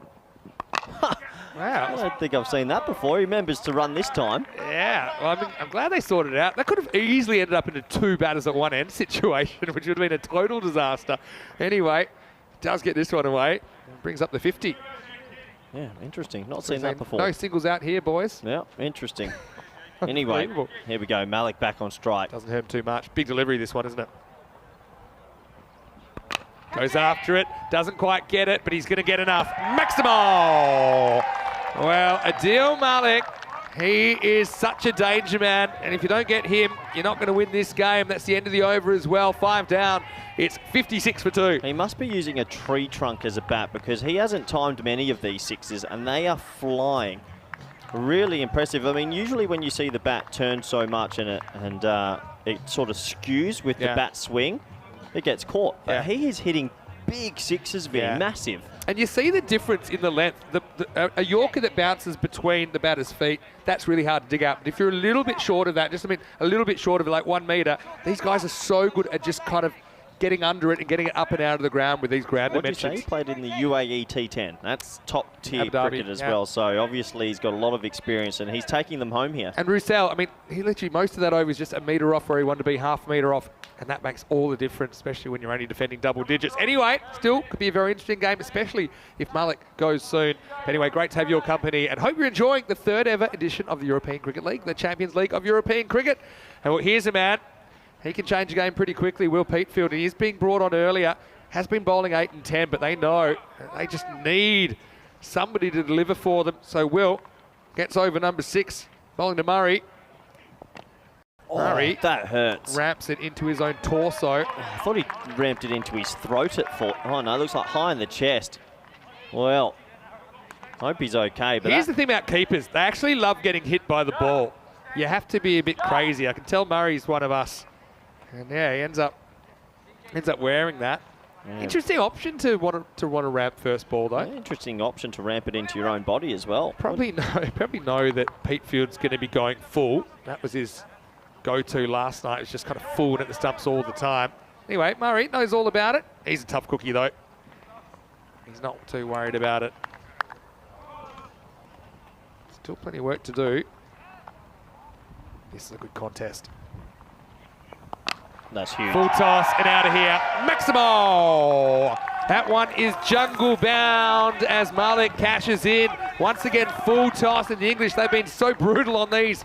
And really, it's their game to lose now. Peatfield doesn't quite get it right. I think we said as they were walking out there to bat, Hankins and Malik, they had to get early. They got Hankins, but they haven't got Malik. He's taking them home in a canter here. Good batting. Knee-high full toss. Oh, he's powerful, Vin. He's extremely powerful. Yeah. Whatever tree that's the trunk of. I want one of those bats.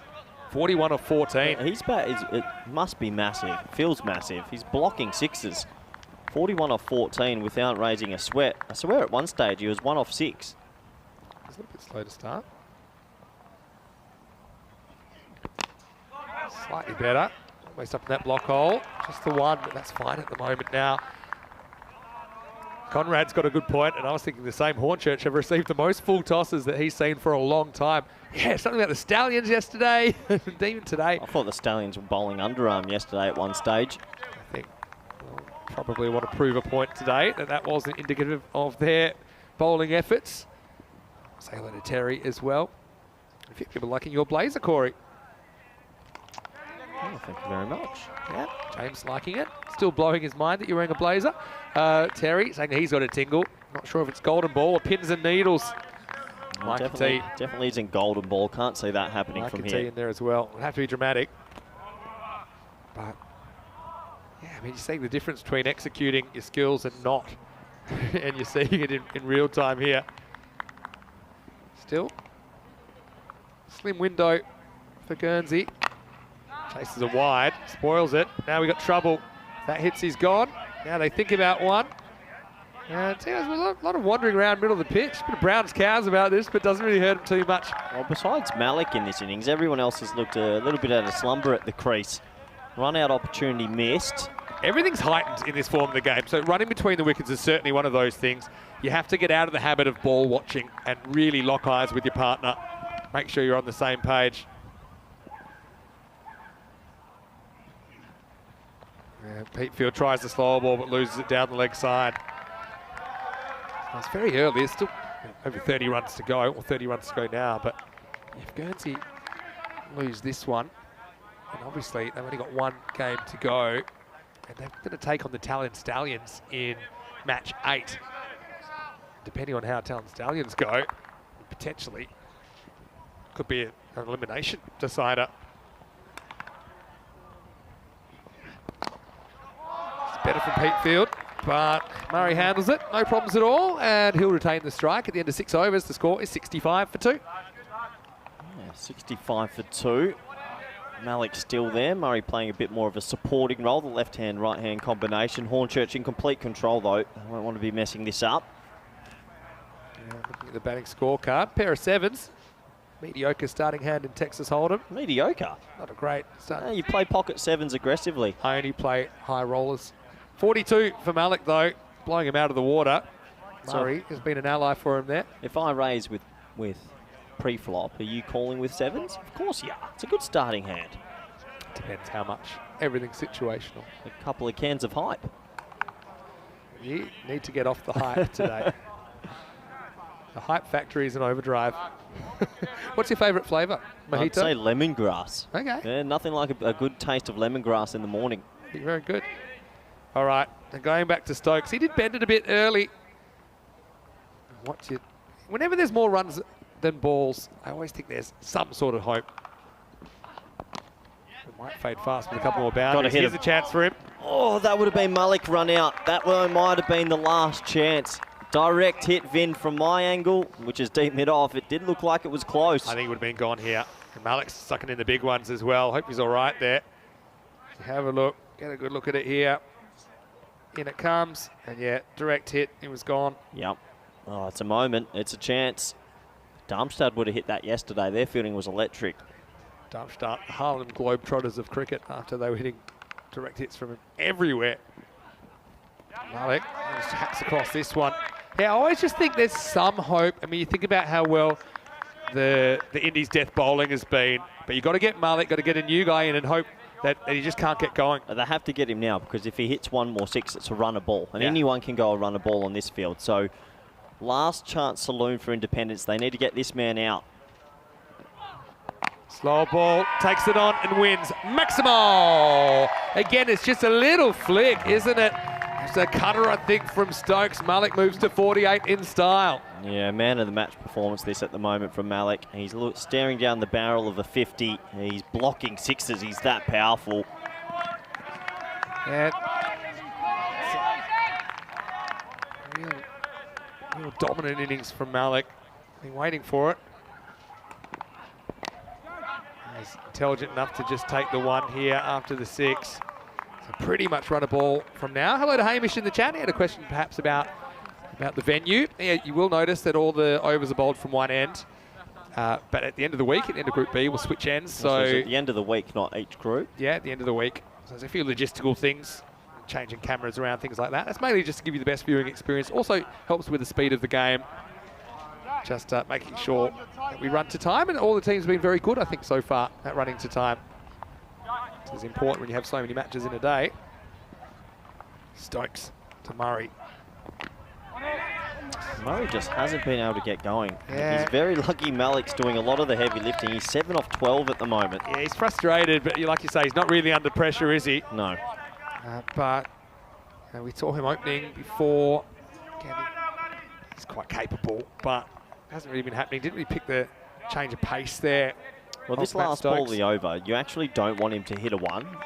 As a coach's perspective, you're saying load up and try hit this for 6. Doesn't matter if he gets out. A bit of a chat from Malik. I wonder if he's just saying, look, swing away.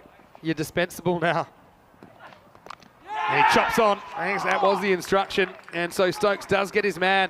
Murray just could not get going in that innings. He departs for 7. It's the end of 7. Stokes 2 for 9. Can't really doubt his efforts. But will it be enough? Looks unlikely at this stage, but anything can happen in T10 cricket. It's 74 for 3 after 7. Good spell from Stokes, 2 for 9. You take that any day of the week, and yeah, you're right, just never got going in that innings. It's only Malik that's really fighting hard against the Independents, and he'll have to go. And it wasn't that he was too defensive. He was trying things. I don't know if he was trying too many things. I don't know if he was trying too hard. I just think he's on the walk that time. And I think, yeah, it's pretty well located by Stokes. But yeah, Murray not really sticking him. We all know that things can change very quickly, and who knows, might come out and whack them in the next game. As he departs, it is 74 for 3. Don't forget, so much cricket coming up. 5 matches a day on ECN in this ECL 23. And this is what's coming up next. Darmstadt, I mean, that was so impressive yesterday, 2-0. They're taking on Byron of Greece. As the Germans would like to go 3-0 and really lock down that top spot. News from the toss. Byron, they won the toss, selected to bowl. A little bit surprised with that because Darmstadt CC, they were whacking them when they were opening up. Chase them down, boys. Chase them down. Why not? Yeah, Viracali batted well. He's got the gloves for Byron. Here we go, Vin. All right, game on is Pete Field. Another full toss. Got to stop it. Only cost them one this time. time. They didn't run. They didn't run. Okay, so maybe Malik's got to slide in. Well, this is interesting now. If they're not going to take those runs, that would have been his 50. If they do get him out... well, they've fooled the scorers on the board. Because they've given him 50, but yeah. Didn't run. I reckon he's got a little niggle. Well, when he had to hustle for that single when he would have been run out, we saw him pulling up. Very interesting. That adds another layer to this fixture. It's their late drama. Oh! He's taken an absolute bullet. Pete Field. Is there going to be some magic? Is there a twist in the tail? Malik turned down the 50, falls for 49. It's 74 for 4. He should have got that single the previous ball. He definitely would have made it still. He'll have to go. A fantastic innings from Malik, but what a good catch from Pete Field. It opens the door again. Can Independence get themselves back into this game? Top innings from Malik, but yeah, you have to wonder, should he have ran that single the ball before and given himself a 50? Wow, yeah. Because it's an interesting one because it's not like the run rate is so high that you need a bunch of boundaries. You can kind of tick it. It's only really dot balls that can possibly get you in trouble. But how about Pete Field there? Yeah, it's a good catch. Well, it would have decapitated him if he didn't catch it, Vinny. Wow. Look at that. And Malik is kind of in disbelief. Gets a fair bit of it. Pete Field, it was either catch it or potentially be knocked into the next life. Well, luckily he did the former. This is a big couple of balls coming up. This is Pete Field's last over, and they did well to bring him back early. He's their strike bowler. They have to try and get out this over with no boundaries, and maybe they're still in it. But well done to Malik, a very good innings. Good innings. I mean, a bit rough. And he had his 50th run there for the taking. But, well, Pete Field hasn't quite got it right. Even that one, not quite the Yorker, probably a little bit shorter where he wanted to be. But now you've got a chance to dot up the new batter. And it's Billy Gordon. He's batted well this tournament. It's a long way across. No Sneaks fine off leg. the pad. No fine leg. It's going to be 4-leg bides. So there's the boundary they wanted. Oh, that hurts. Really does. Slides in again, going at the stumps. And if he is going so straight, you do find it hard to believe they don't have anyone in that quarter of the field. They've got where have they got the extra man? They've got a deep cover to a new bat. That's where fine leg and 45 would have been. So that's hurt. That 4 runs probably shouldn't have happened. They shake it off. Still got more runs than balls required. Making it 17 off 15. Good scene by Pete Field. He's going to get tense. Every time. Yeah, I'm not on the tense fence here. 1-6 I'm on the tense fence. Are you? Oh, yeah. I mean, Gordon can whack him. Saunders, I imagine, can too, but this is where Guernsey are just probably wondering how we're still in this game. That 4-leg buys doesn't happen, and it's 21 or 14, then I'm on the tense fence. That 4-leg buys is a huge pressure reliever. Well, for me, it's Gordon. Gordon's going to try something here, whether it comes off or not. 2 to come in the 8th. Not again. Lucky gets away with that. Just 1. It's a good result for Indies.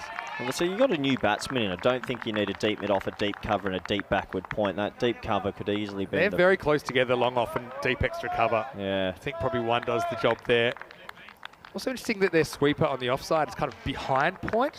There's a big gap kind of in front of point on the boundary. 16 off 13. Pretty tight cover. I mean, 16 as well. off 13, you got 2 batsmen on 0. And so they have opened a door. Are you making your way to the tense fence? Not yet. Give us 1 more ball. Last ball for Pete Field. Goes straight down the ground, goes pretty straight. And I think he's made the stop here. It's pretty close. Oh, this could be a match-saving stop. It's tight. Yeah. I think he's done it, but it's hard to tell. I didn't see the rope move before he slaps the ball away. So this will be super interesting it's a nice to looking see. shot, So though. big moment in the game. Again, what's this last foot? Is it on the rope or not? That's okay. Yeah. Taps it. Yep, that's fine. Well fielded. Yeah, because if there's any doubt as well, it goes to the fielder. And for me, you couldn't. Well, it's a match-saving stop. That goes for 4. You're in a lot of trouble. So well done. He saves 3 runs. Yeah. I tell you what, there's a bit of fortune in that because I don't think he really knew where the rope was. There's Rico. Oh. Having a chat, tell you what. It's nice Look to at have the some sunnies on locals those 2 men. Some high-level conversation going on there as well. Yeah, good sunglass game. Yeah, Rico will be joining me for second game. So what's that? End of 8. The score's 80 for 4. They need 15 off 2. And look who's coming back. It's Anthony Stokes. Now remember, Will Peterfield's bowled out, and he's the normal Anthony death Stokes bowler. has to be very good here. That is... Oh, he might get away with it. Where's this gone? Even if it's just 1, that's a good result. That is so lucky. That was a Gundy ball. These guys run in. The first ball of a lot of overs have been juicy full toss. So that should have gone to the moon. And in one sense, the batter's lucky because this could have gone to a fielder. And in one sense, the bowler's lucky because this could have also gone into downtown Kartama. You just got to go back to darting it outside off stump. Good pace. Singles are fine for Guernsey right now. Oh, he's dropped him. He's definitely dropped him. I know they're hard up stumps. You're a keeper, Vinny. Talk me through it. I don't blame the keeper at all. It's a big deflection.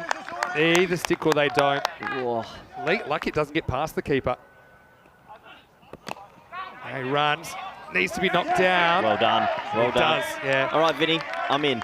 Yeah, you're on the 10s fence. I'm on the 10s fence now. All right. It took you a while to get here. Yeah, I'm in now. I'm always way ahead of you. You said 9 out of 10. 9 out of 10 times every time. Here we go. Tosses it up, lures him into it, but this is sailing out of the ground. Maximo! Rowdy Ronnie Saunders gets them 6 to the total. And, well, talk me through it, Corey. What's going on? What's he doing, Vinny? You don't float up a half volley. Just keep darting it. He gets bored and offers fruit. Oh, well, if you're going to bowl that, I'm sorry. They just got back into the game and he offers up a flighted delivery because he wants a wicket. There was a high element of risk to that delivery. There's also potential reward. Now it's under run a ball, 7 off 8. He was doing such a good job of bowling darts outside off and then he gets bored of it. He throws up a slow ball and goes for 6 and now they're in trouble. Can never breed the coach out of you. It doesn't make sense. Never breed the coach out of you. They get bored of dot balls. They get bored of doing things. Just stick to what's simple. Don't overcomplicate it. Hello to Taranjeet. Nice to have you with us. Oh, my word. Well, we're going to the last. 6 required off the 10. The score is... This game could have been over. The game is on, though. 89 for 4 off 9. Now, I guess the question is, who bowls the last? I've got Roussel. Well, he's the kind of guy I can imagine him bowling the last over. Could hit his Yorkers yesterday. Today, it's been a different story. But a tense over to come because it's an over that could have a big bearing on where these two teams finish on the ladder, potentially if they get the double chance or not. Gordon just missed out on another full toss. That would have wrapped it out. But look, it's gotten to the last. And first and last balls should have been pumped. First and last ball should have been hit they for 12s. Yeah, so I mean, here we go. Must be said, when you get the game to the last over, anything can happen. Mikey says in the comments section that Corey has collapsed the 10th fence. I knew I shouldn't have come in. You should have gotten off the fence. It's not big enough for the both of us. All right. To win this, they're going to have to take a couple of wickets, which would be dot balls effectively. So that's the only way, surely. Here we go. Roussel. Driven. One. Has to be just one. Easy throw. Where's your dot going to come from? You need your dot's probably coming from a wicket, a skied ball, a bowled. And then the new batsman, you've got to hope you get another couple of wickets or dots. And what's your strategy? I mean, if you score for every ball you can't lose, how much are you looking for the boundary? How much are you just looking to pick up the one? Gordon clonks another full toss down the ground. I'm not too sure of this. I understand they're hitting singles here, but if they are to lose a wicket, the new man's going to feel a lot of pressure. Whose golden ball sweepstake game is it? Is mine? I've gone a little bit quiet. Interesting. 4 off 4. Boundary does it for him, though. Any boundary. Goes for it. There's your dot. There's your dot. There's your dot. They brought cover tight. Good captaincy. Okay, here we go. Whose golden ball game is it, Vinny? So 4 off 3. Cover maybe could go back a little bit. They're ahead, so they're going to have to try something. Here comes a big shot. 4 off 3. 3 singles for a golden ball. Goes for it. It's going to be gone. It's going to be gone. He's got it. Wow. He's got it. And late drama from the Kartama Oval. Saunders holds out. It makes it 4 off 2. Game on. It's 91 for 5. I told you, these runs aren't going to make themselves. 9 out of 10 times, Vinny, you chase this down, but maybe it's that one time. Deep cover had actually come 5 metres in off the rope as well, so he made that quite comfortable. It's 4 off 2 all of a sudden. Hornchurch, who were in complete control of this chase while Malik was there, faltering at the back end. This could be a huge capitulation if they aren't to get these runs. Wow, what a game to start our Tuesday morning. Good catch, Vinny, under pressure. Good catch. On the board, there's always pressure. Whose golden ball game is it? If they were chasing 95, they would be making like 110, but that's the power of the chase. Yes. You're gunning for a golden. So 4 off 2. Golden ball's on here, I'm telling you. No. So well, they need 3 off 2. No, 4 off 2. 4 off 2, Vin, don't confuse me. Here we go. It's 4 off 2. Yeah, 4 off 2, so 3 for a golden ball. Yeah. So this is what happens if it is a tie, golden ball, 1 more ball, batting team needs 2 to win, 2 or more to win. If they don't do it, they lose. Now Simple as that. They don't need a tight cover here. You can keep him a little bit further back. Penny to be in the thoughts of the new batter as interesting, well. they're going to squeeze the new batsman as well. Cover and point come extremely tight. Here we go. 4 off 2 required. Oh, Edge, no. And that's the game. That's the game. Luke Edwards comes out, and he has a bit of luck.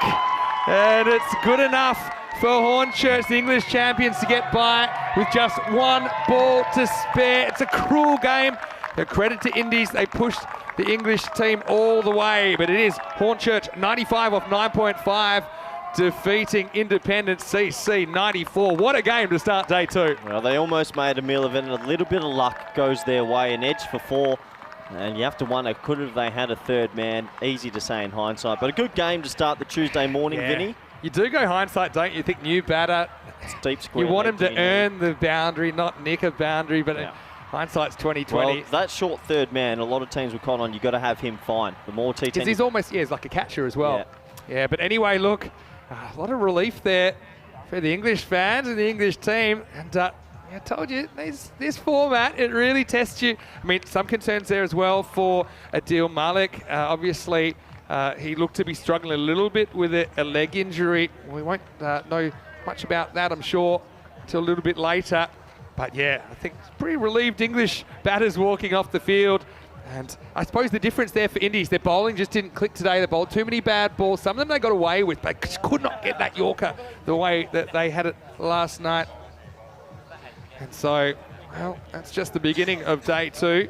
Don't forget, we have Darmstadt CC of Germany and Byron of Greece coming up in match 7. We're only about 20 minutes away from coming back for that one, match 7. News from the toss, Byron winning the toss and bowling. Get ready for some boom boom with Azmat Ali and Mohammed Umar opening the batting for Darmstadt. They have been in very good form indeed. Having said that, Virk Ali, he's also been whacking them.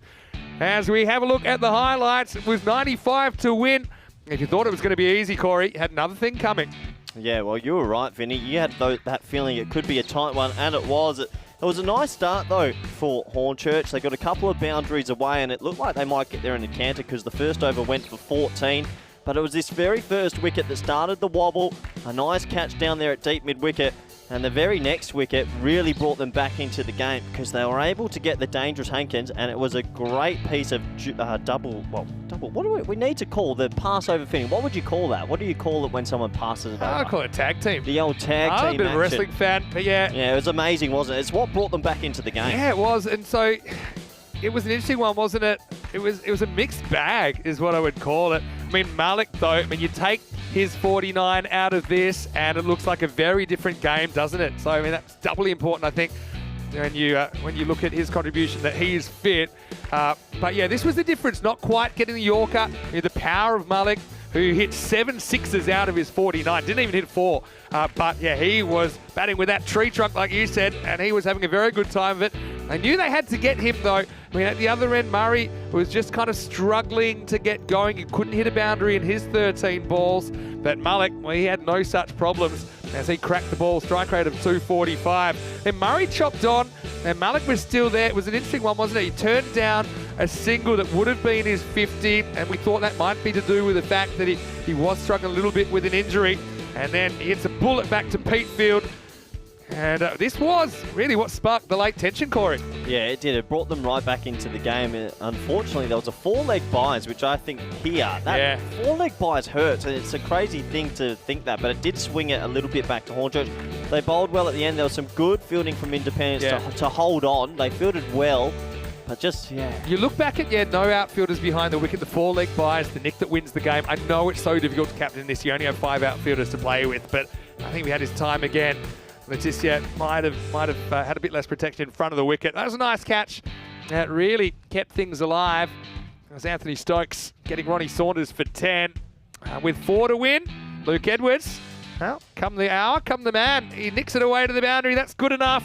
Hornchurch, the English champions, get their supporters feeling pretty good with the start of the day with a ball to spare victory. That's the kind of action you can expect here, as we saw Adil Malik dominating with 7 Maximos in his 49 off just 20 balls. Apart from that, Saunders, the only other batter to reach double figures. I suppose that's the concern. Probably not enough bats clicking for the English at this stage. As far as the bowling went, well, they were a little bit off. Not so much in extras, but I think just in lengths at times and lines.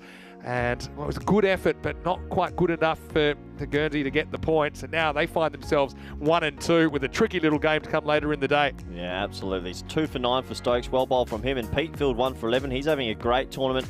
Unfortunately, all the other bowlers getting a little bit of tap. And, well, when you're defending 94, not easy. Absolutely. And so we will leave you now, have a break. We'll be back in about 15 minutes, take you to the second match of the day. Big thank you to Corey Ruckers. Rico Fort will join me for the next day. For now, it's Vinny Sandhu for ECN. And we hope you're having a great start to your Tuesday. We'll see you just around the corner on ECN for more European Cricket League.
how we play cricket on the Costa del Sol.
The European Cricket League is brought to you by HCL Software, Dream 11, and Andalusia European Region for Sport. Ven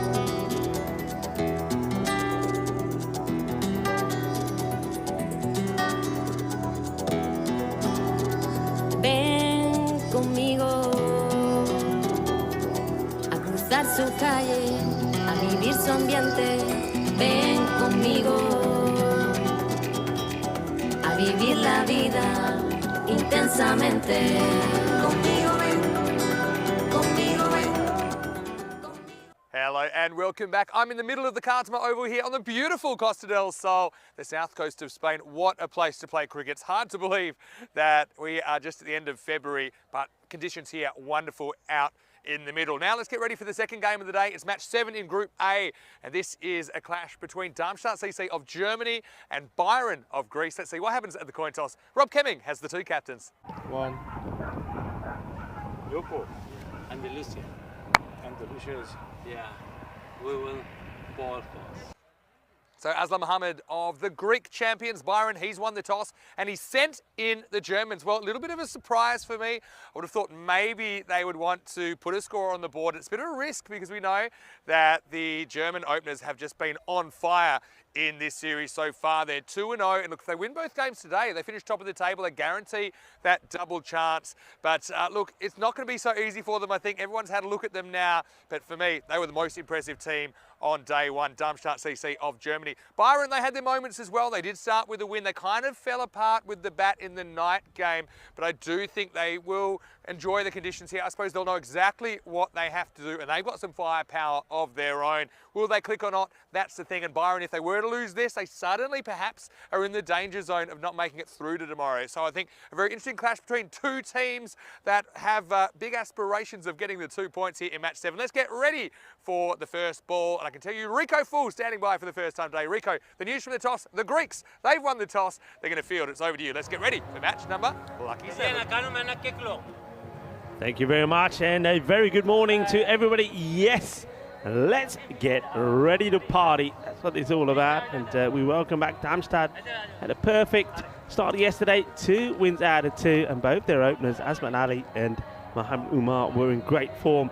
But Byron, yeah, I mean, Vinny's saying he's a little bit surprised to put Darmstadt in. I think that's all down to the way the last match number 5, went for them yesterday. They did bat first, and it didn't go well. 66 all out they were, and Independence, we just saw just falling short against Hornchurch there, knocked them off with 34 balls to go. Have a look at the side there, and Darmstadt, I think their captain has to continue to lead the way in both matches yesterday. Put 2 scores of 30 on the board, a total of 64 on the day, but Mohamed Umar was in superb form.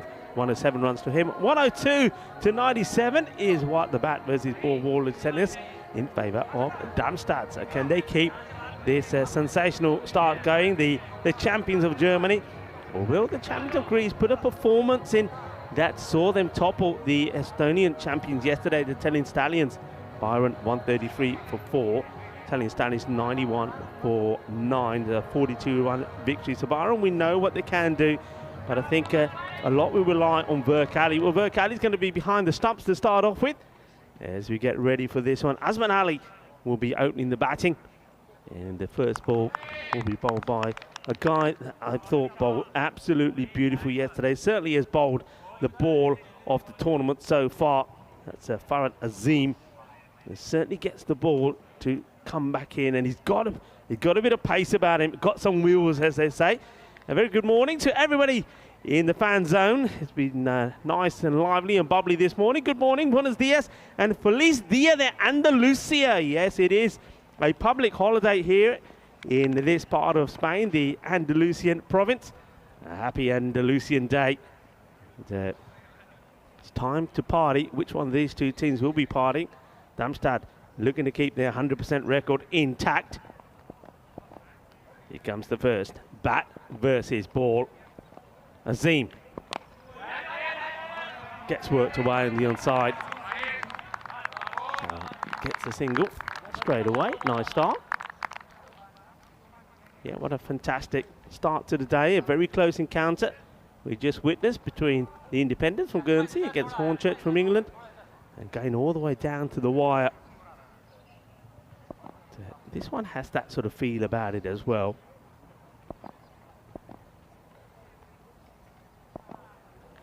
Short in the air. What a cracking shot this is. Well, this man was in sensational form yesterday. Mohamed Umair, 107 runs yesterday. He was just unstoppable. 58 of 23 in match number 1 against Hornchurch.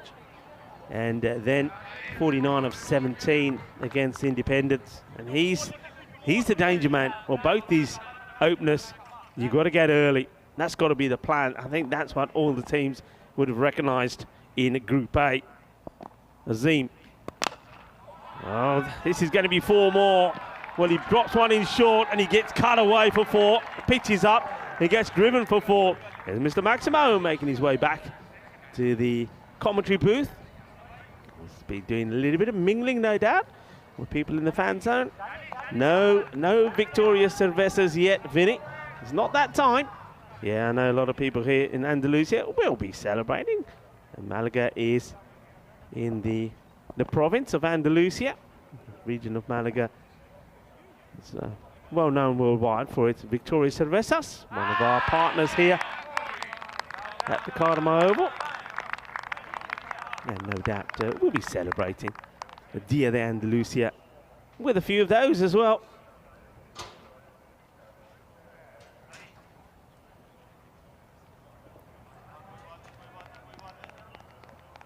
Quick look at this field. Third man, very fine third man back. Got a backward point in inside the circle. And wide. Long off on the boundary. That's the 2-man out. Short down the leg side. Just tries to paddle this away. Surprised with that shot. I mean, with those 2 men out, there's nobody on the leg side. It just doesn't. It's almost like he doesn't pick this. Yeah, so it's almost like a half-hearted shot. Doesn't really get the full swing on it. Get a chance to see this again. So it's short, it's in the zone to be blasted, and then maybe just arrives a little bit quicker than he expected. Last ball of the first over. And that's nicely played out. They'll take the singles. And it's the captain. Man with the Yul Brunner look.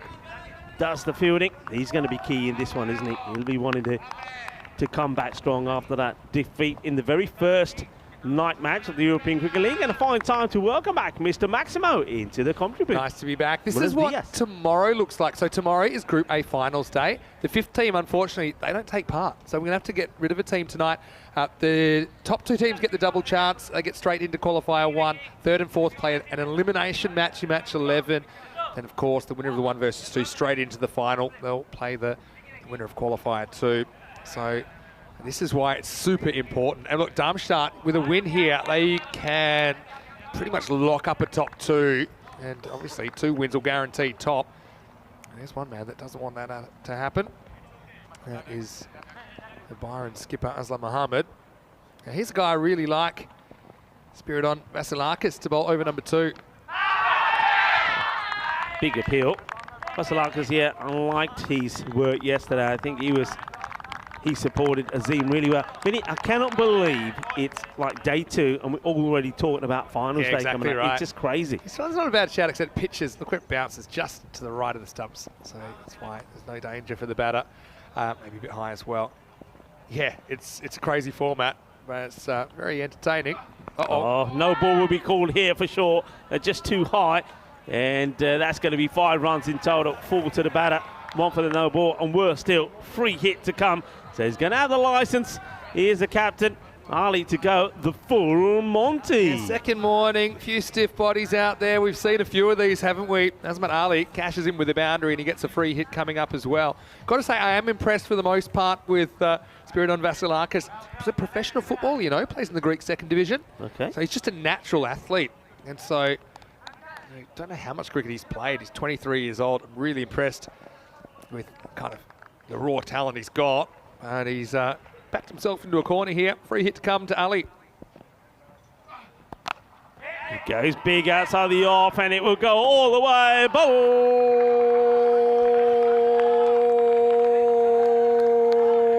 Butler uppercuts this for 6, and well, that smashes into one of our light generators. Better check that one. If the lights don't come on later, I'm sending the bill to Azmat Ali because that one goes bang, boof. Anyway, hopefully there's no damage there. A bit of damage on the figures though for Vasilakis at the moment. Hey, good morning to you, Rico. Well, good afternoon, I should say. It's been a very good month. Listen, Day de Andalusia, so yeah, Dia de Andalusia. It's a public holiday here today. It's pitching outside the leg. Yeah, so you know why that's made me nervous. What was that? Because the empanada shop might be closed tonight, and that's what I was planning to do after work. So I'm a little bit worried about that, but fingers crossed. You said food outlets should be open. Food outlets will be open. They better be open. Food outlets. I'll be banging the door You'll be down. all right. Don't worry. You'll be all right. Big fan of this guy as well, Spiros Nikakavouris. Really throws himself around in the field. Yeah, great catcher. Took two very good catches yesterday. Yul Brenner was a pretty good one as well. Again, well, taking it on here. It's going to have to get his back down pretty quickly. It does. Good running. I'm liking this. Both batters have been prepared to play their shots, but they're supporting each other pretty well with the running as well. He's tied himself up a couple of times with this kind of shot. He gets so far forward, even though that he looks adjacent. You see how far forward he is. There's a long distance to go, probably climbing over the top. But yeah, Azmat Ali certainly turned it on the field yesterday. I mean, Darmstadt CC, I called them the Harlem Globetrotters of cricket yesterday because they were just hitting stumps from everywhere. They had 4 direct hit run-outs. I don't think I've ever seen that before. And let's see if they're as ruthless in this one. Byron trying to get an early breakthrough. It's going to be a little bit too wide. Vasilakis just losing his shape there a little bit. You can tell where he ends up as well. Ends up right in the middle of the pitch. Yeah. So the umpires will have a look at that as well. The umpires for this match out there at the moment. The bowler's in. Suleiman Saeed, the Italian stallion. Look where he is, right in the middle of the pitch. Yeah. And Tyrone Peters at square leg. The bowlers are not made of glass, so umpires cannot see through them. It's just something you have to learn to get off the wicket, the side that you're bowling. Umar on strike. He's a live wire. Oh.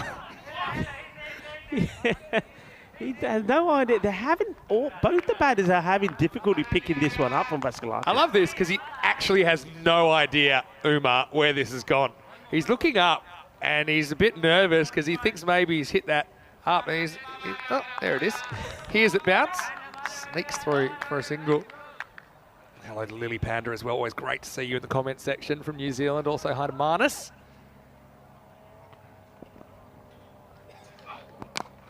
He goes up, and I think he's going to get most of this. He does. It goes the other side on the boundary fence. 6 more. This is a cracking shot. Well, that ball wants to go into that centre. Maybe look up for 1 or 2 grizzly items in there. That's Jason, he plays for the Swiss national team. He does better fielding than that when he's on the field. When he had to protect the crowd, and he fails here. Just have a look. Let's see what he can say with this shot. Hits the road. And Jay, well, that's 4 runs, my friend. In anyone's language, gets 6 in this instance, but it is the end of the second over. So score is 31 without loss after 2. Yeah, so we're talking about the finals tomorrow. Obviously, the table is super important. We'll probably get a look at that in a moment. But first, we're going to go back to Farhat Azim. Full toss. This will be called as well, I'm pretty sure. It's going to go to the boundary. They're not helping the cause here. I think they're going to go upstairs, have a look at this. This has got to be high, Vinny. Yeah, it's probably around waist height. I mean, they probably want to have a closer look at it. The batter's looking around.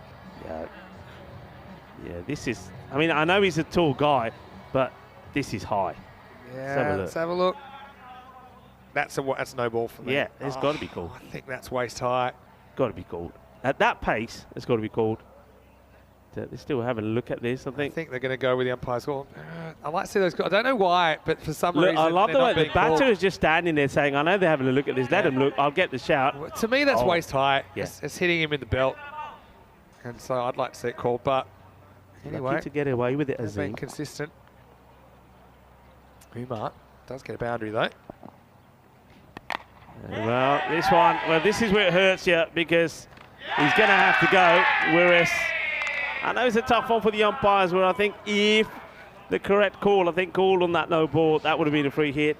I mean, it's one of those, isn't it? The batter, of course, knows it's not a free hit. Exactly. So it doesn't make any difference, but I think in hindsight, he'll have a look at that and say, hey, that one should have been called. Thing is, if you're not absolutely sure it's below the waist, it should be called. That's the way the regulations are written. So, yeah, I don't know. It's not a great delivery. But who cares? All's well that ends well for Farhat Azim as he tries out the shorter stuff. And that's a big wicket, isn't it? Because Umar has been an absolute freight train so far in this contest. But he goes, the opening partnership is broken. It's 35 for 1. Yeah, I mean, it's a big wicket, isn't it? I've already sung about his praises yesterday. He was in awesome form. It also means, though, that Darmstadt is probably not a bad thing going into finals day tomorrow. I mean, we will see them there, no doubt.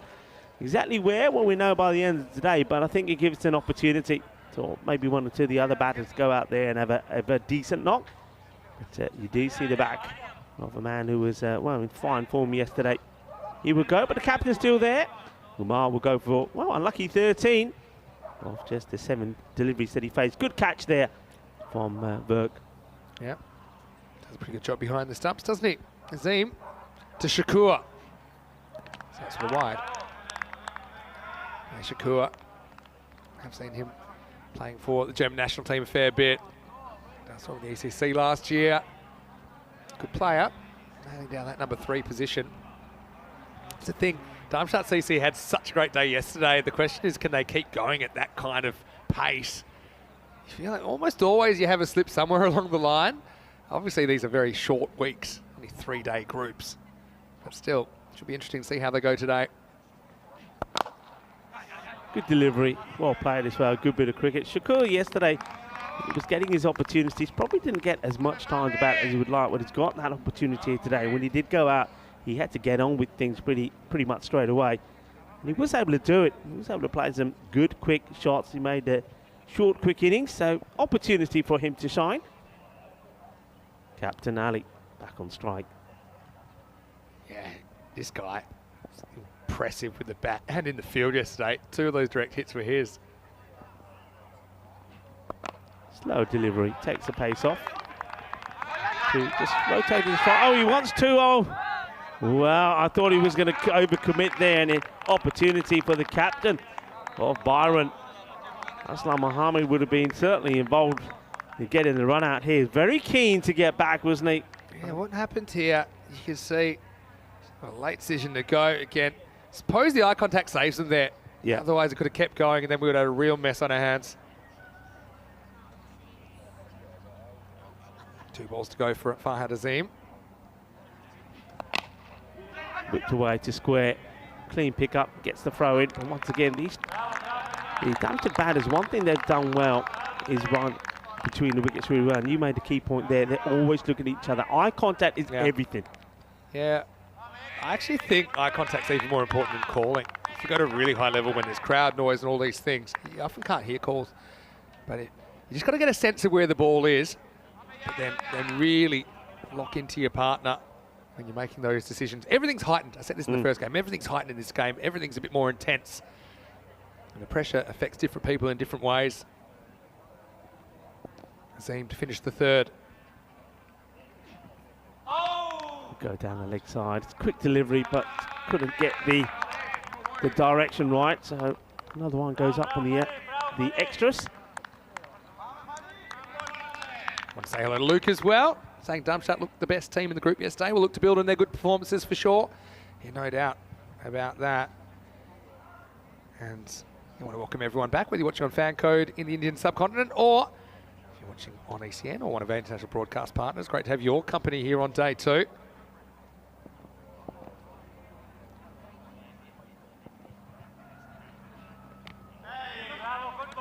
Once again, just takes the pace of this one, just rolls his fingers over it.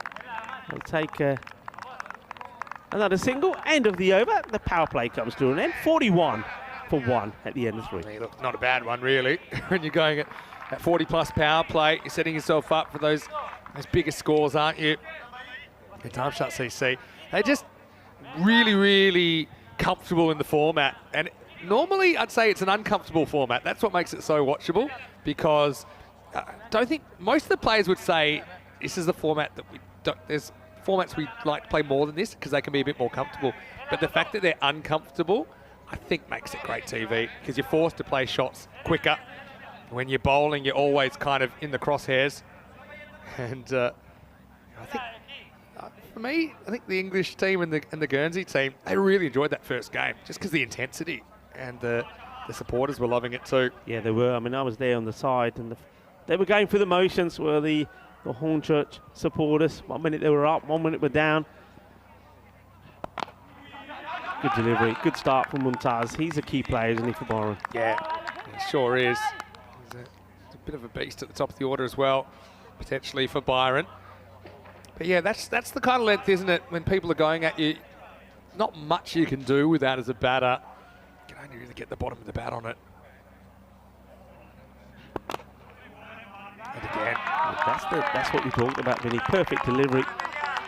for all the tricks you need, I mean, this is probably even more important to be able to do what you're trying to do. Yeah, you appreciate the length there. You see, it's key, even the batter's trying to come out to that, can't make anything off it. Funny thing is, if he goes deep in his crease there, he probably can't pick that up, Shakur. He's getting itchy, he wants to go big. Fielder will field on the boundary, no mistakes there. And that's Qasim Mohammed. So Byron, I mean, they've got, I mean, it's a big day for all these teams, obviously, but if Byron were to lose this, they've got Hornchurch later on in match 9, and so yeah, they'll probably be looking over their shoulder a little bit. Oh, well bowled again. Fantastic bowling. Really loving this. I mean, it's an art, really, to just get one after the other. And well blocked out. Look where that bounces. It's right between the feet. Yeah. That's really what a Yorker is. Right between the feet. Okay, we say the crease, but that's because the batter's normally around the crease, right? But that was an absolute picture-perfect Yorker. This one was just slightly, and that's the difference. That's the difference the length makes. I mean, talk about, Vinny was talking about the ball before, then have a look at the length of this one. He gets a chance to get the swing in, gets a chance to get under it, goes to the boundary. So look where this one bounces, you see? That's a really good shot of it, because that bounces in front of the front pad, and he's just got something to work with. He's got something to go with. Slices it over point. It's a good player, Azmat Ali. It shows you how small the margin of error is. This time he comes down, he asks a question, but I think this is also, well, a couple of things. He's drifting down leg, I think, and the batter does come a long way forward as well. Really good shout, but the thing is, it's got a long way to travel, doesn't it, after the impact? But I tell you what, if you take the batter out of the equation here, you could say that was potentially going to endanger the stumps. But I think, yeah, the doubt factor, even though it hits him on the back pad, probably for me just sliding past the leg stump with a bit of seam in as well. So Mumtaz not the worst over. Ends up going for 6, and after 4, it's 47 for 1. See, it started at 11. That goes up to 15. Now it's back at 11. Even though I make it 11.75, so I'm still working on that. We've got 4 weeks to get that one right. Looks like one of the pyramids. One of the one of the ski slopes in somewhere like Austria or Switzerland. It really makes it look like the run rate is nothing. Yeah. That's 11.75. It's actually a pretty good start. Time for the captain, and he's going to get taken. He's in the air, but it keeps on going. The wind's behind it as well. Manos arriba, árbitro. Porque eso es 6 carreras. Qué guay, qué genial, qué grande. Así me gusta. That's well hit. And it's the second 6 that Azmat has smashed. See, he is the danger guy. Now he uses his feet, gets a little bit lucky there. It's actually Shakur, beg your pardon. He hits his first. The captain has got 2 to his name. Just held that one back a little bit. Cleverly done by the skipper. Aslam Mohammed. Well, the grunt is slower delivery. It's like a few world famous tennis players getting that serve in. Well, they're about power. This is about pace off. Tell you what, I think that Aslam Mohammed did a terrible poker play. He's got a big tell. If you hear a big grunt, it's a slow ball. It's a grunt you can hear around the ground as well. Well, does he get enough of this? Yes, he does. It goes all the way over, smashes into the European cricket. Stronger together. Friends, 6 more. And, well, doing it in 6s here in this over. So the captain not having the best of starts there, Aslam Mohammed. Yeah, and it's one of those ones that batters are encouraged to go for boundaries. If they don't get it quite right, they can still get away with it, like that time. And this is going to be another one. Volley. Ginna Sona Shaka Lagya Una Dos Tres Calypso style. Yeah, what a shot. And this is one that he is able to get a length on again. It's just a good batting shape, isn't it? Slightly inside out. One flew over the spectators. Well, they're going after the captain. This over's gone magical already. And it's going to go even more because this is huge. This is brutal. This will go all the way, and I'm pretty sure, I want to look at the height of this. This is pretty high. I know he's come out. It's called on the field. Yeah, it's been called. So that'll be 7. The over goes to 27, and he's in danger of going supersonic, liking that from the umpires, calling it straight away. Yeah, just we've seen a few of these. This is what happens when you get the Yorker wrong. You're trying to go for, if you release a little bit early, it's gonna float. That one was also floating out of the ground. So 7th heaven for Darmstadt CC, who are on a rampage once again here in Group A. Free hit to come. He gets the warning for the height, but. Well, Shakur making the most of his opportunity. He's raced on to 28. The ball to go in the over. Are we going to see a supersonic over here? Caught, but not out. Not out. And he's saying, hey, why isn't that out? And then, there we go. Tyrone is saying, hey, did you forget? Did you forget? That'll be the end of the over. That's a nice little moment there. I liking that for Tyrone Peters. I'm happy that the non-striker remembered it was a free hit because it's an easy one to get caught napping. Asmat Ali hustles back so he doesn't get run out. He's like, hold on. I think he thought that it was going to be a bump ball. Well, I liking that moment. Loving it. And I like the moment from Tyrone Peters is saying, remember, it was a free hit. Oh, yeah. Look, 74 for 1. I think he thought that they were saying it was a bump ball. But come back to you in a second. I want to say a very warm welcome to all of you, wherever you're watching from around the world. We're into the 6th over. Great to have Rico Full in the box for the first time today. And I know Danny Hudacek just messaged me. I want to say hello to you as well, Rico. I know he's watching from the Czech Republic. Look, so many people watching from so many countries around the world. So great you can join us for this festival of cricket. And it's just going to keep going and going and going. 109 matches in total in ECL 23.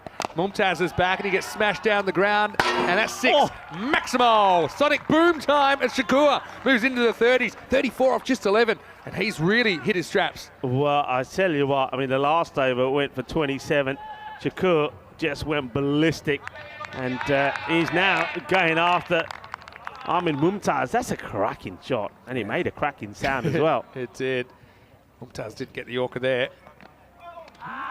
Goes pretty full, catches a bit of the pad on the way through. Just flicks the pad as it headed down the leg side. Shakur will be upset that he doesn't hit this. Yeah, Shrug said in the comments section, and I agree, I don't think I've ever seen so many full tosses in 7 matches. A lot of bowlers trying to go full. I suppose that's what happens when you get it slightly wrong. Short, goes after him. And it will get stopped. Dramatically done. Well, there's our top man out there. And I think he does fine here. I think he keeps his feet inside the field of play, gets a push back. Brilliant bit of fielding. Yeah, I really like the work of Spiros, Nika Kavouris. And he knows exactly what he has to do here. He's a weapon out there as a sweeper. Have a look at this. It's kind of basketball style. You've got to take off from the field, which he does. And then he just bats it back. The only thing is he didn't have a lot of support. They probably would have got 2 anyway. As long as that step's okay, which it is, no problem. Superb. Superb work, and well, he had to really get the brakes on there, otherwise he was going to go crashing in to the boundary boards. The fence says stronger together, but the fences are also stronger than players, as we found out a few times here. But they get back for 2. Shout out to Lily Panda, Shrug, CNF lovers that are on our chat as well. It's always great to hear from everyone, and I hope you're enjoying the action, well, wherever you are around the world. Namaste, Assalamu alaikum, Sasti Dakar, and Eyeball 1. So everybody watching via fan code. Play down the ground, take the single. That's well handled. And yeah, that's the difference in length. I mean, it doesn't sound like a broken record, but sometimes it is quite a simple game. The batters can disrupt the length a little bit as well. That's the thing. So it's not about being completely metronomic, but yeah, certainly if you can bounce that ball between the feet of the batters, they can't do too much with it. And he goes for another, and it will go all the way. 6 more. Shaba, Ginna, Sona, But this is just brutal batting. It really is. You know what I like about the Darmstadt side so far? I mean, they are putting away, and not just the bad balls. These balls are not necessarily bad, but they're going after the right balls. They're very selective. They know which ones not to attack. They know which ones to attack. And they're getting it right. And you just saw where that ball bounced, right? Just short of the front pad. Just couldn't quite nail it. Anyway, it's the end of the 6th over. The score 90 for 1. 33 for Azmat Ali off 17, but he's been overtaken. Shakur is going to be booked for speeding. 37 off just 14. And yeah, 6 over check-in time. Well, right now, they're going at 15 and over. That's 150 pace. We saw this first game yesterday that Darmstadt CC played. They did kind of get pegged back with a couple of wickets in the 8th or 9th. So, I mean, that's what Byron will be looking for here. But if not, they could be looking for a really big total here in match 7. Yeah. So they're going to go with Shabir Aslan. Come on, the ball. Maybe, I was going to say maybe take a bit of the pace up, but not quite. But just a change of angle may do the trick. This is not that far away. Yeah, kind of tries to hit across this a little bit, maybe a little bit of a lazy shape. See here, seemed determined to hit that to the left of screen, but maybe go straight down the ground might be a better play. Well, he goes straight down the ground, and this is, well, adios pelota. Esa pelota no va, esa pelota va por la playa. That is big. Well, it is a public holiday here in Andalusia. Well, that one's off to the beach. Yeah, well, he wasn't going to get fooled twice, was he? My voice must carry, because he does go straight and kind of goes with the angle rather than fighting it. Shakur getting some length to work with, and he has raced into the 40s. Can anything stop this Darmstadt CC batting machine? Loving the way he uses his feet, man. Love the way. He's a dancing batter, isn't he, Shakur? Well, he comes again, and he wants to go the same way. He will go the same way. He says, well, I'm not sending 1, I'm sending 2 to the beach. This is really good batting. Look at the footwork here. I mean, if you've got a bit of pace about him, you want to bang this in short, you want to dig it in. But he hasn't got the pace to do that. He just goes with a normal delivery, hits it on the up, hits it on the move. It's another one that's out of here. 6 more. It's a pretty good shot. So little margin for error in that shot. This time he charges and gets a little under edge for 1, but it will bring up his 50. Well, that was so quick. I almost didn't notice. He scores 50 off 18 balls, no 4s, but 7 Maximos in there. 42 runs in, 6s out of 50. And Shakur, well, certainly made up for the loss of Umar. We thought that might hurt them a little bit. Well, guess what? It's been even quicker with Abdul Shakur there. Sensational. It really has been sensational knock. This one gets... He's just got, well, it's good hands by the bowler, handle that. But I mean, now you've literally got 0 pressure if you Darmstadt CC. Yep. You got 9 wickets in hand. You got 2 guys that are in and motoring. You've got plenty of batting to come. And Byron need to execute perfectly to stay in this contest. 50 of 18 back on strike. Gets a short one, and this has been hit hard, but straight to the fielder. What a great catch. That was motoring. That was travelling. That was hit like a bullet. Great catch. Great catch. And this guy, he's just such a natural sportsman. I love him. Spiridon Vasilakis out there. But I know he's a football player. I don't think he's a goalkeeper, but maybe he could be, because it was good reactions, good technique, got down, got 2 hands to it. They needed something. I mean, that was a sideways blast from Abdul Shakur, but it'll be an even 50 for him. Just have a look at the position here. Does well. I mean, it was caught or be hit, really, wasn't it, for Vasilakis, but he does hold on. And at the end of 7 overs, it's 104 for 2. Yeah, he's not a goalkeeper. Can't be a goalkeeper. Goalkeepers don't catch the ball anymore. Well, you notice that? We would have punched it They away. just punch it away, yeah. You're not punching that, I tell you. No, You've got to catch it. Just a reminder, you can follow us on social media at European Cricket if you'd like to see some of the highlights. And there's so many highlights of day 1 as well already up on our Facebook page, our Instagram and our Twitter. Also, don't forget our YouTube channel, ECN European Cricket Network. Subscribe, tell your family, tell your friends about ECN. We think, pound for pound, it's the most exciting cricket in the world, and we dare you to disagree. And you can also message me at Mr. Maximo if you'd like to say something to me. And Rico's there, Rico Full as well on Instagram. As Vasilakis is going to hold on to that ball. He's going to bowl over number 8. So maybe they can do what Hornchurch did to Darmstadt CC yesterday, and peg it back in these last few overs. But they've still got to deal with Azmat Ali, who's facing up now. And he goes to try and get it in the gap between square and wicket. Takes a single. Yeah, I think this is time now for him, the captain. He's seen some glorious hitting from the other end, and he's thinking, you know what, I've been on pause for a while. I've got to hit that play button now and get moving. hit the turbo button. But Vasilakis, I like what he does with the ball. I think if he gets that length right, he's very, very difficult to get away. We saw him ripping out the stumps yesterday. And I get the feeling here, as batters come in with balls fizzling down, left in the over, left in the innings, I should say, they're going to go after him. Got an opportunity. You miss, he'll hit. Opportunity, new batter, Stephen Solomon. Super interesting story himself, originally from South Africa. Spent 8 years in Germany now. And he works in the finance industry in Frankfurt. But yeah, I was having a good chat with him. But yeah, see, as much as changing sides. Have sometimes seen batters on the same side as the bowler if they're wide enough, just because some of the areas easier to run than others. Solomon batting out of his crease and knocks this for one, gets off the mark. But yeah, I'm just trying to think what's the upper bounds of what Byron can chase. I mean, we saw some of their batting yesterday. It was very, very good. Virat Kohli was in incredible form. You got the big man Mumtaz up there as well. Aslam Mohammed, I think, just speaking to him, he felt a bit more comfortable batting during the day in the brighter conditions, so probably see him at 3 again. But first things first, they've got to try and get this innings back under control. Up in the air, it's a bit of a miscue, opportunity, or is it? No, it just keeps going. Well, I didn't think this was going to go all the way in, and this is against the breeze slightly, so it gets enough of it. It's not as windy as yesterday either, that's the thing. We know it blows around here a bit, but again, just gets enough on this. It clears that front leg, kind of throws caution to the wind, literally. Does just enough to get it over Nico Kavouris, 6 runs.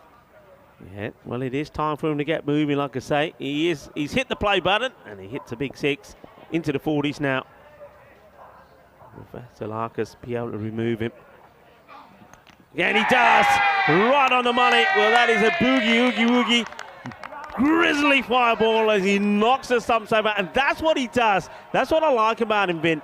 He creates that angle, gets the ball full and up there. And he's literally saying, okay, you know where it's going to be. Well, if you miss, I hit. I think Spirit on Vasilakis is just like a cricketer grown in a lab. He's amazing. I just think he's got all the raw elements and so much talent, so much hand-eye coordination. You know, for someone that this is his second sport, I think he's doing a really good job. And look, he keeps it pretty simple, doesn't he? I think Azmat Ali will be a little bit disappointed. He didn't kind of stay on that shot. And we check it out again. He's kind of going a little bit inside out. He backs away. But, you know, all credit to the bowler there.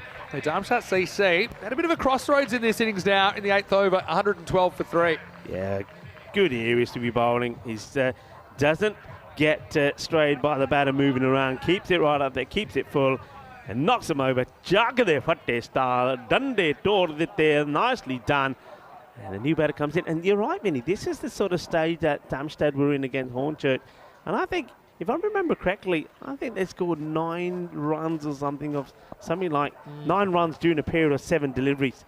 So let's see if they can get going. Well, this is going to be pretty close, but where does it pitch?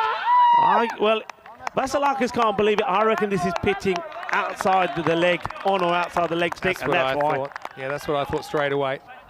Let's have a look where it's gone. Yeah, it can't be out. Yeah, unfortunate. I mean, it could be crashing into the stump. Vasilakis is saying, how can it not be? That's hitting. Probably yes, but look where it pitches.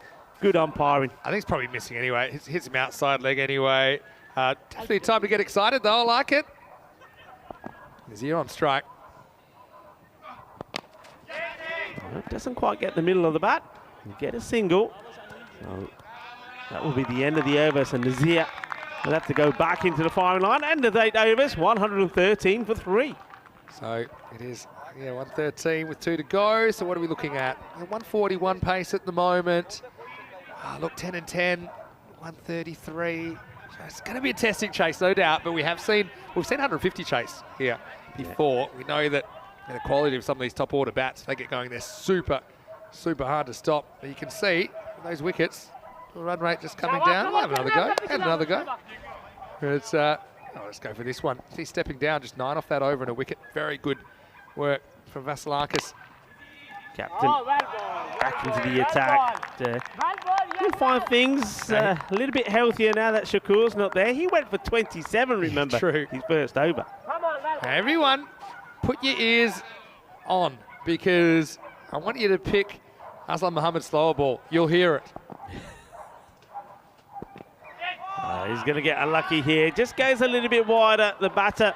chases it, gets the edge, gets the 4. Hay poquito de suerte ahí, pero también hay 4 carreras. Nightingale, again, we saw a very famous edge in match 6 win the game for Hornchurch.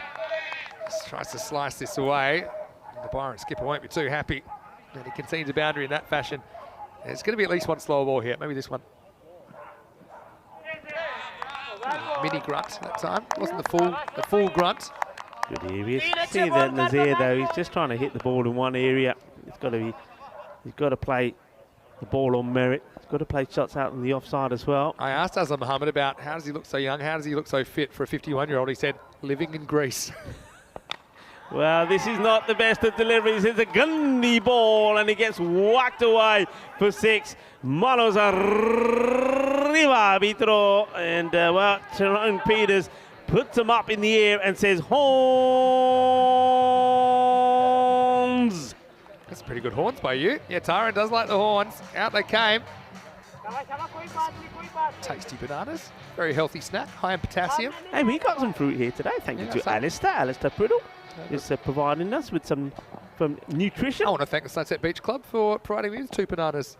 They didn't know about it, but you nicked them, didn't you? Is okay, up in the air, chance. Fielder takes his time, gets under it, and makes no mistake at all. Good catch, Qasim Mohammed, good technique. And, well, it hits a big 6. And though Aslam Mohammed has been expensive, he does pick up his first wicket with the ball left in his spell. He does, so they're kind of just staying in touch. I talk about the 10 and 10. I think there's been 10 off this one so far with the ball to go. So just staying in touch is what I'd say. Although they are going to have to bat really, really well. This is more or less off the bottom of the bat, isn't it, from Adnan Nazir? But, I mean, I don't mind that innings. He hits a 4 and a 6 in his 7 balls. He's reasonably productive. And with 7 balls remaining, it's 123 for 4. Look, Stefan Solomon, he's been out there for what seems like ages. He's only faced 1 ball. You know, it's just the way it goes sometimes. And Nazir, the WG Grace look-alike from yesterday, I said. He took a great catch yesterday, actually. That was a highlight as well, wasn't it? Sure. Sharp catch. Okay, where can they get to here now? So, what, we've got 7 balls left in the innings. So you've got to be looking at 140 here, haven't you? You'd be disappointed if you don't get the 140. At the halfway point, what were they on? 74. Long way off with 2 freshies. Nazir is crazy, though. He's facing up now and gets 1, and he'll be on strike. And Nasiri, he's just thinking about distance when he's batting. And after 9, the score is 124 for 4. Hello, Lily Panda. Hopefully you're well.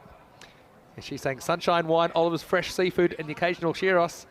I could live forever on the Greek diet. Well, maybe you can live forever. If you look at Aslam Mohammed, he's looking very, very good, isn't he? Marnus asking, do I think that Badalona Shaheen's record 229 will be broken here? I can't see that happening, although ECL did have a 222 once. Who knows? Just don't see that many mismatches in this tournament. Here we go with the 10th. This is hit hard. It's going to take some stopping, and they're not going to stop it. Well, this is an umpire thriller killer, isn't it? The umpire, Sullivan Saheed. Well, he was shaking at the knees when this came his way. His hands were shaking, his knees were weak, but he managed to get out of the way. 4 runs, what a hit. Yeah, well, let's twist again like we did last summer. And Sully, better wake up. I tell you what, it's good. Sully should wake up. Whenever he sits in the minibus, there's no point having the radio on. He snores like a good one. Oh, honestly, he snores like a good one. 100%. And this is going to be another one. Well, we've seen a 4, now we see a big 6. And he's in the mood to party, Nasiri. What a good hit. This is not the best of deliveries. It's a little bit too short, but you still got to put it away. That's a big hit. I think it's deliberate from Arslan. He kind of digs it into the pitch. He's going for a shorter delivery. And it doesn't want Nasiri getting on the front foot, but Nasiri judged it perfectly. Back to live action. He wants more. This is drilled hard, but that field is much straighter now. Yeah. That's a good ball. I mean, changes the angle slightly, gets it fuller. This is going to be a good chase. They're going to go after this, Byron. They've got nothing to lose here. Again, remember, margins matter as well, don't they, in this 4-match format. It's very likely you might be tied with someone, and that net run rate could decide whether you stay or whether you go. Well bowled again. Don't mind that, Solomon. Faces only his 2nd ball, gets another singles. He's got 100% strike rates, and Nasiri comes back on strike. He's the man that you want out there, the way he's been hitting at the moment. I think he's going to come down and have a go at this no matter what. A lot of people liking the camera angles of the batter walking off the field. Well, hello to Andres, who's got that camera. Goes for it and just drops short of the fielder. He's taking a good catch out there already, Kazim Mohammed. And he's saying, come on, what are you doing? There's two here. Yeah, he's absolutely right. Poor Solomon, though. He's faced 2 balls. He's been there for about 4 overs. And Tissier is saying, well, hold on, I'm the new dominant batter. He's like, well, you don't even know what I can do. Anyway, last ball. And he's up in the air, and that's why he wants to stay there. And this one gets smashed down the ground to a huge roar from the bench. They do get to the 140, 143 it would be. And Solomon turns down the single, smashes it big, and then takes his helmet off and says, everybody, take a look at my dash in here. Oh, he's a beast. He actually was there for the last 3 overs, and he only faced 3 balls. And it was almost 2 balls if they sacrificed him. But yeah, I mean, this man's built for power. And yeah, all the way from the south of Africa to the south of Spain, Solomon finishes things with a bang and gets them up into the 140s. Darmstadt CC machine in motion and firing here in match 7. They've set 144 for Byron, the Greek chaps. Well, they have to go after it, but they're going to have to bat very, very well to get close to this target. Yeah, they've batted well. Look, in the 2 matches before, they've batted first each time, 135 and 122, and now this one, 143. And you got the feeling, look, I can understand the toss, why Aslam put them in. I think it was all about the way they batted well, the way they batted themselves yesterday when there was 66 all out. So confidence with the batting was low, but I just think they missed the trick there. I think there was an opportunity to not let the German Darmstadt team get those runs on the board, try to do what, take them out of their comfort zone. It didn't go well as you have a look at the highlights. Yeah, well, there's a fair bit of boom, boom. We expect that from the Germans. Top 3.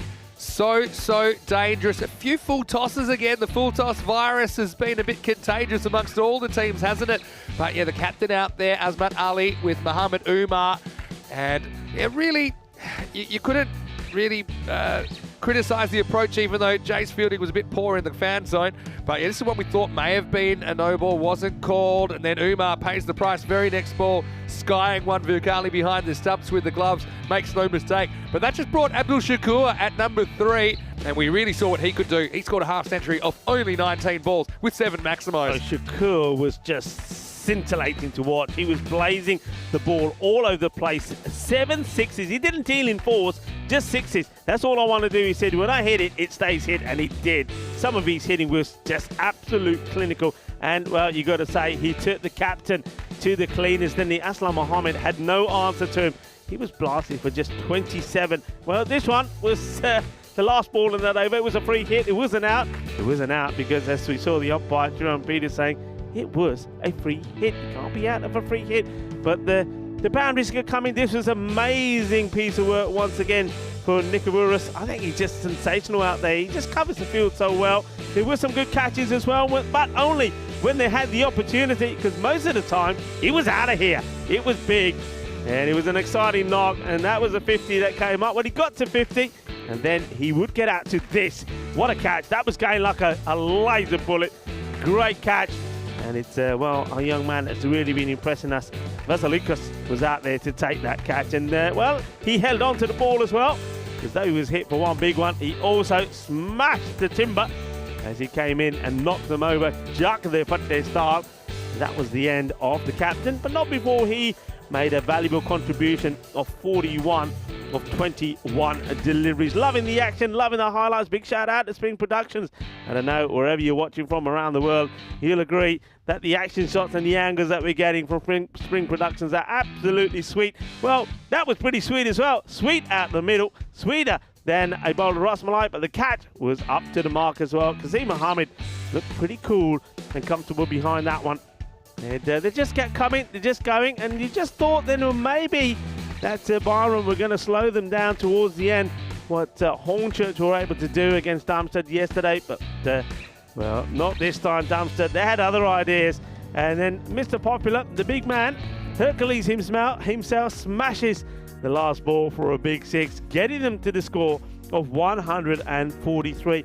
And what we'll see, I think, in this scorecard is that everybody made a contribution, even the batters that didn't necessarily score big runs. They didn't chew up deliveries, and that is the key in this format. If you get out there, well, it's not about how many runs you make, it's about how many balls you don't chew up, and none of those batters chewed up too many. 41 from the captain, well batted from him again. And Mohamed Umar doesn't get going this time, but he'll be pleased, and the captain will be as well, that if he doesn't perform, other batters can do the job. Abdul Shakur certainly did brilliantly well, 50 of 19. And then late on there, I think Adnan Nazir and Majid Nasari played a good part as well. The bowling figures, captain was expensive, as was Shabir Aslan. Both did take a wicket, but plenty of runs came off them as well.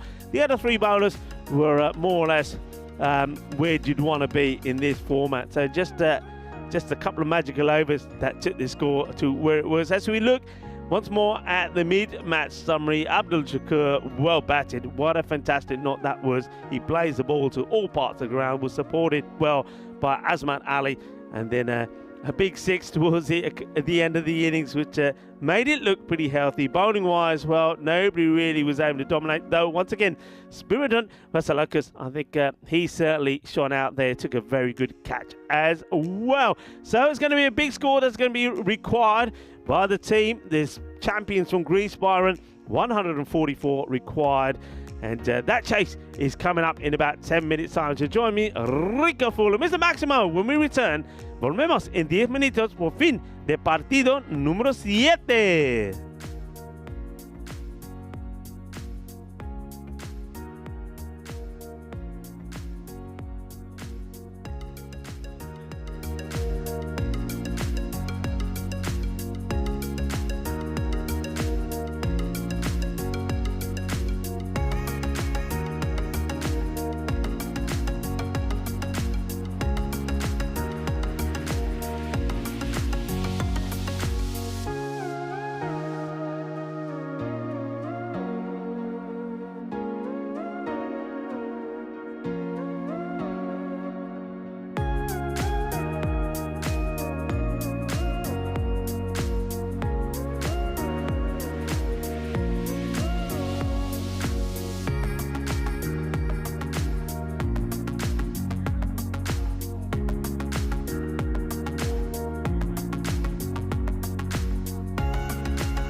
The European Cricket League is brought to you by HCL Software, Dream 11, and Andalusia European Region for Sport.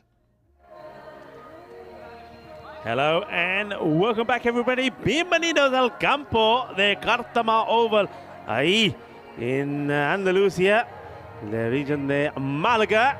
And welcome to everybody and welcome back to the magnificent Cártama Oval Cricket Ground, the home of cricket in Europe and the home of this, the Champions League of Cricket, the European Cricket League.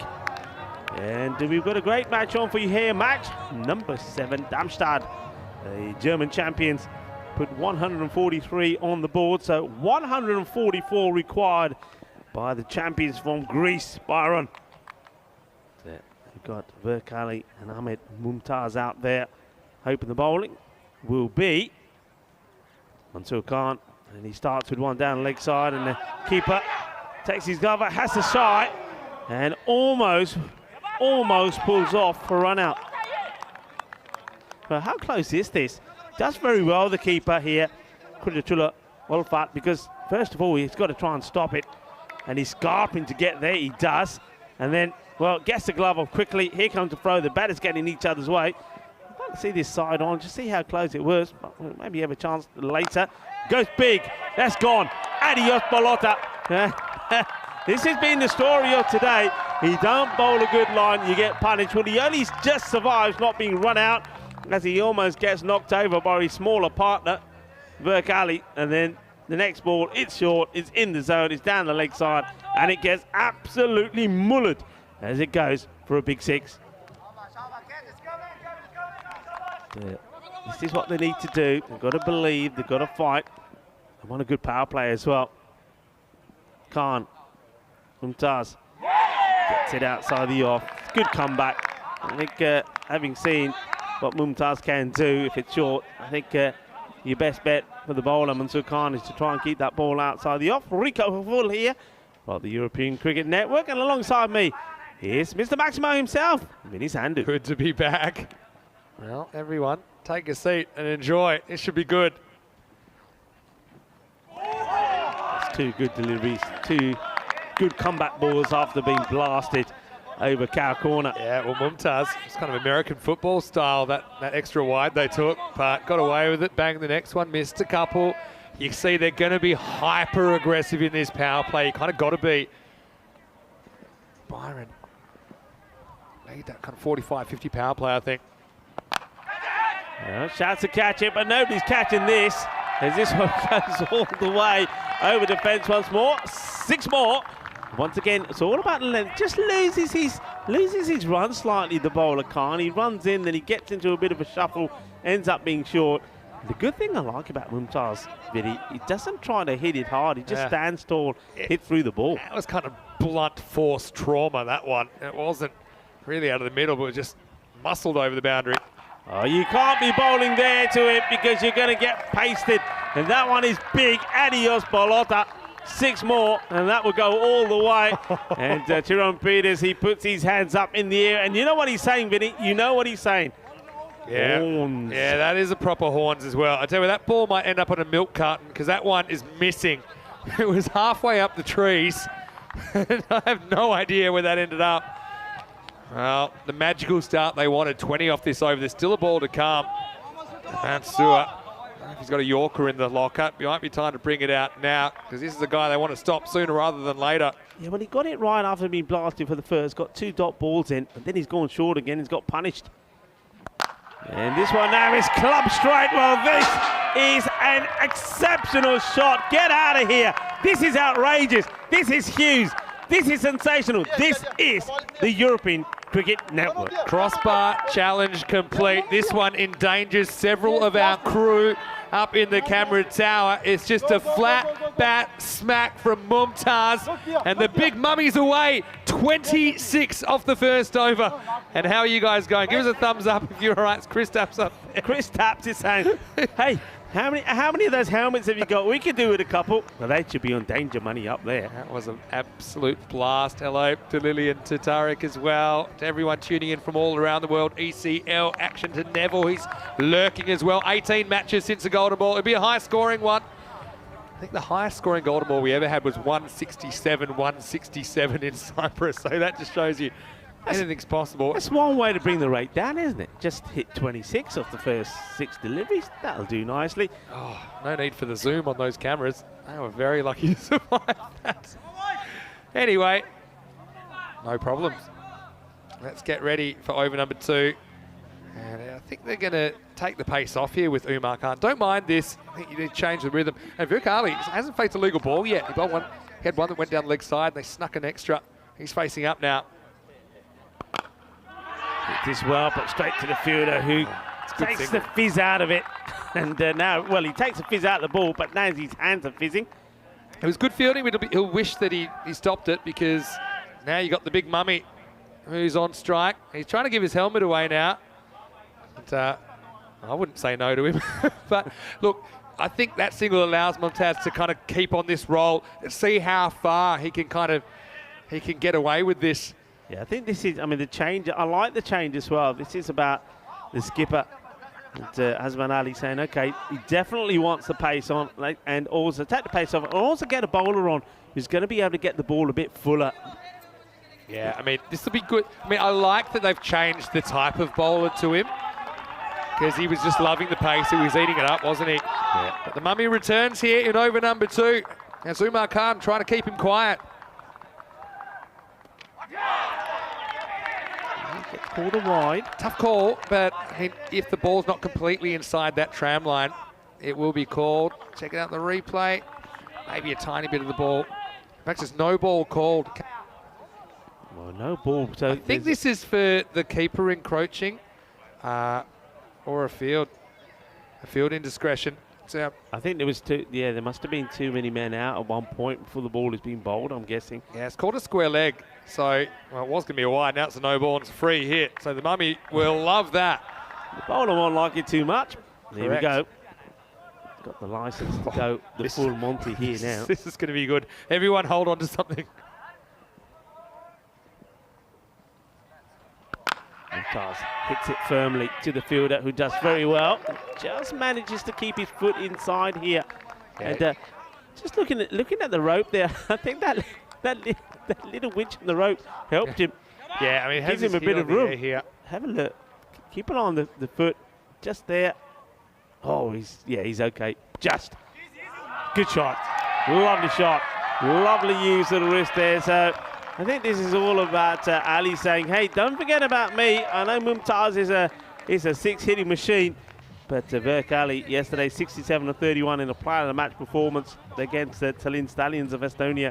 He's a class act himself. Oh, he's more than a second fiddle. Don't you worry about that. Well, nice combination as well. And the brute force from Mumtaz. He's got a few more tricks up his sleeve as well. Short gets away with that to Verk. I don't think he'll get away to it to Mumtaz.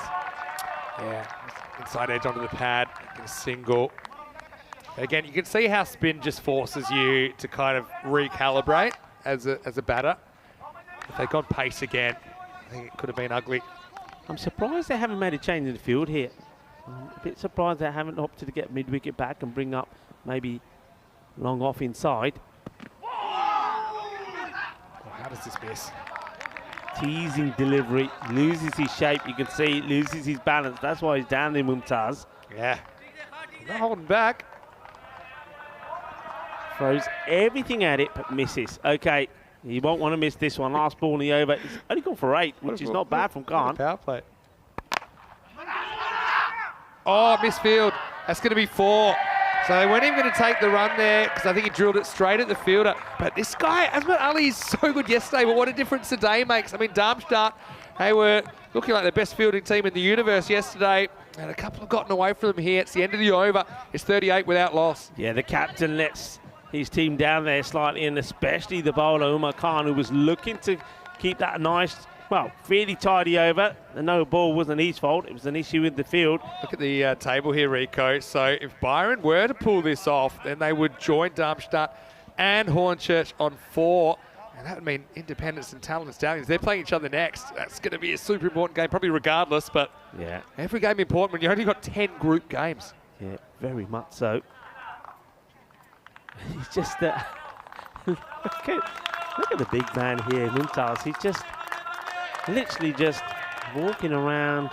What's he want? He wants a cap here now. So the helmet went, and now the helmet comes back again now. So I think because they're going for a bit of pace, he says, "Okay, want to play that game? Oh, let me helmet back." It will be Shafifullah Niazi. It was like he was reluctantly taking the helmet back. It was like, I don't want it, but I will. Now you can't get one that fits him. Got to get it over his cranium first. What size that helmet is. But he's running with it now. He can't get it on his head. He's like somebody's going to have to come out there. Tell you what, European cricket has some of the biggest heads I've ever seen. And we had Lala time in Malta recently. You know, one of those mallets you need when you're putting those. Look, he can't get. It's not fitting his head. You need a mallet. One of those mallets that you use to hit those little. One of them, you know, you knock the bat in. Yeah, you know, yeah. Oh no, that one. No, I'm talking. You know the ones I'm talking about. Maybe one of those pastry. You know, have those pastry mallets, them plastic ones. Just once it's coming on this time, I don't think it's coming off. Can you imagine when they take that off? It's going to be like, you know, when you're wearing welly boots, you can't get them off because they get hot and sticky. When you need a team of people to pull it off. All right. He's ready. He thinks he's ready. The lid is on.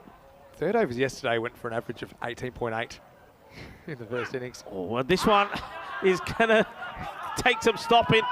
And they've all framed themselves at it. The wicketkeeper, Olfat, had a good try. Yeah. Luckily, he got a glove on it. Otherwise, that would have been five wide. There's been a couple of those. There's one in the first over as well, right?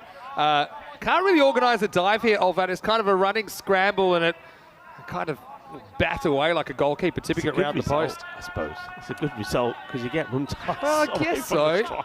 But I mean, don't count this guy out. He showed us what he could do yesterday. And once again, it's that vacant area in mid-wicket. I know we're still in the power play. They'd be pretty keen to spread the field, but you get the man there. That's what I was saying. The way these guys have been hitting, they're hitting more in that zone than towards long off. I'd have long off back in the mid-off position and push the mid-wicket back. He's not super tall, Ali, so he's very comfortable with those horizontal bat shots. And that wasn't even that short, but he timed it perfectly. Knew there was no outfielder back there, so it was slightly safer shot as well. No mistakes this time from the skipper. A good bit of fielding, gets the throw in. And you can see the bowler there. I think Niazi just trying to punch it back into the stump. Yeah, and these were the kind of bits of fielding that resulted in run-outs yesterday. Just kind of like quarter chances all coming. Hope they didn't use up all their direct hits in one game, Darmstadt. But you see, this is more like the Azmat Ali we know. Deals with a slightly awkward bounce. Batters scramble home. Here's Big Mummy. Going down leg, not going to be out. Yeah, the more you want the wicket, the louder you appeal. I think right now they really want one like that. to get this back under control. That is so true as well. I like that. And the quick shake of the head from Tyrone Peters. How many stumps is this missing by? Yeah, a lot. I reckon 5. But anyway, don't know if you don't ask. We're happy just to see him at the other end at the moment. It's not a bad over. A couple of balls to go. If they can keep it under 10, they'll be happy. Required rate at the moment is going in around about 13. Oh, Gundy delivery. Well, that's another one. That's the third that results in wide in this over. Went for the speed in Yorker there, but just overcooked it a little bit down the leg side. It's a pretty good take, actually, by the keeper, because that was actually swinging after it past the stumps. He's got to watch those all the way.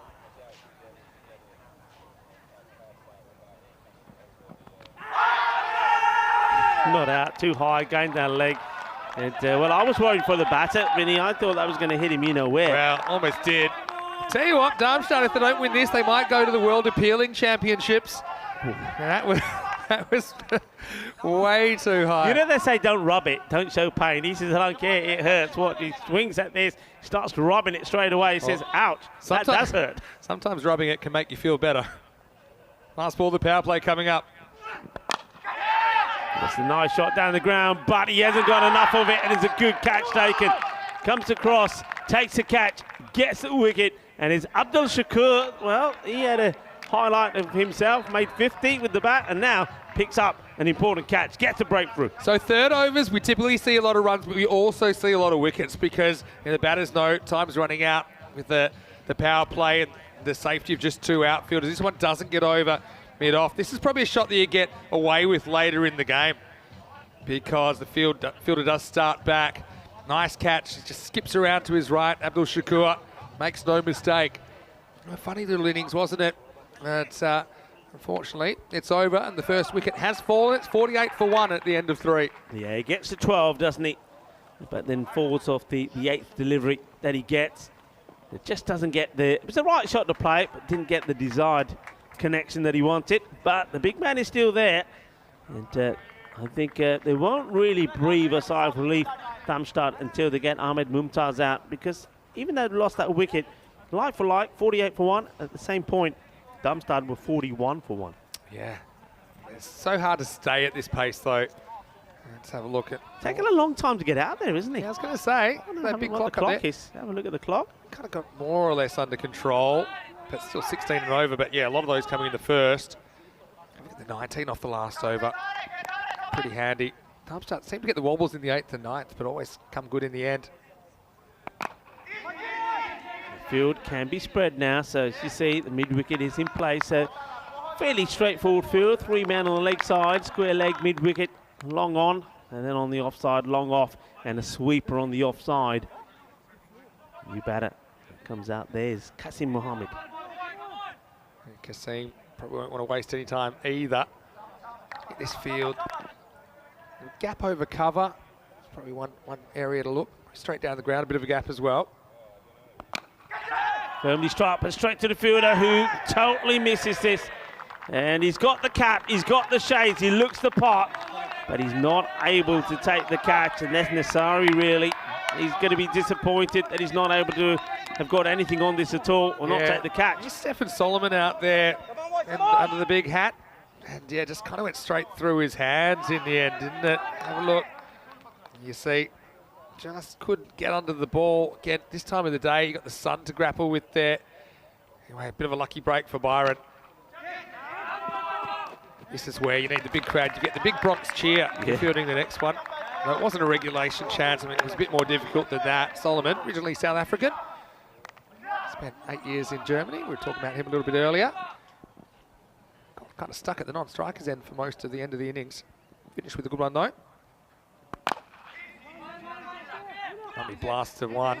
Still got a run. You can see, though, ever since they've taken the pace off, though, Mumtaz has not been able to hit the big shots as he is. So the introduction of spin from Umar Khan has done the trick. They've quieted him down a little bit now. Certainly wants the pace. Khan back to Qasim Mohammed, who got dropped before he scored. In the air, and this one is going to find the gap, and it will go all the way.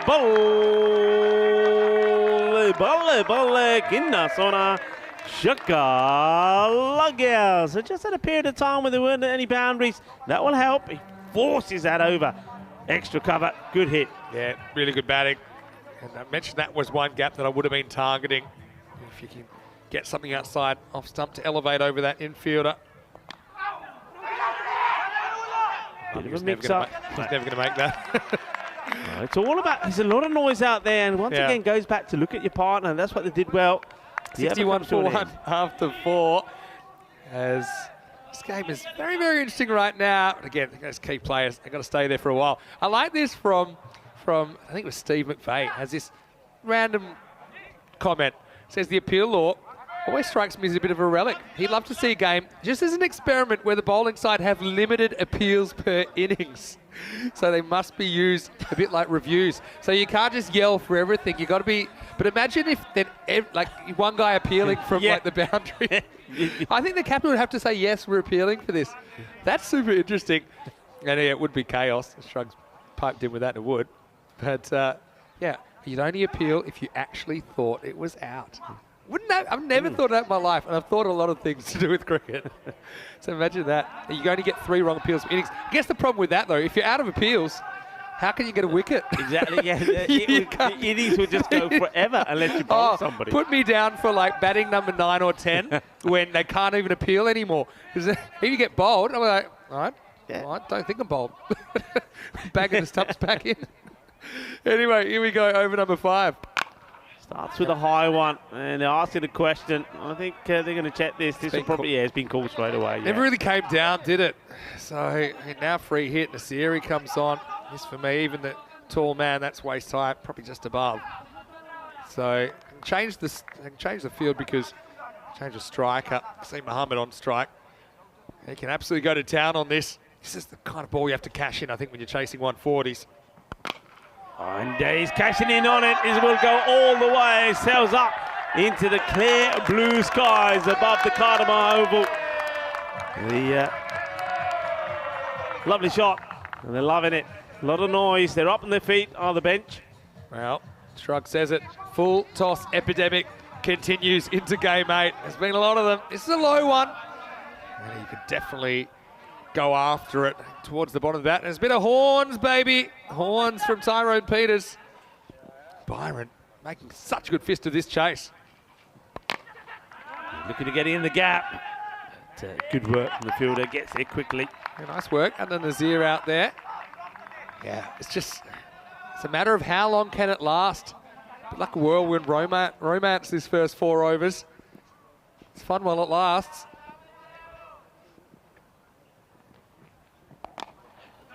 It's going to be 4 more. Well, he's been moved in from the field, hasn't he?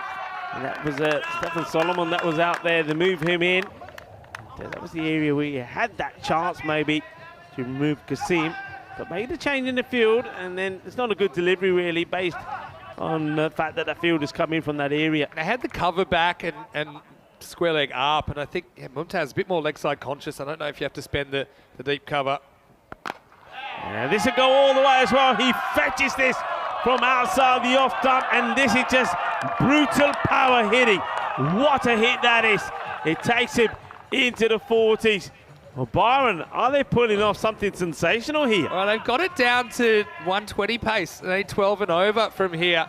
And like I said, that's why I'd have the leg side outfielders, although it doesn't matter when he hits them over the top. It goes and fetches that. So you'd think with the cover being brought up, a lot of batters, as you see the horn signal again from Tyrone, a lot of batters would try and hit that ball over cover. He doesn't care. He's sticking to his guns.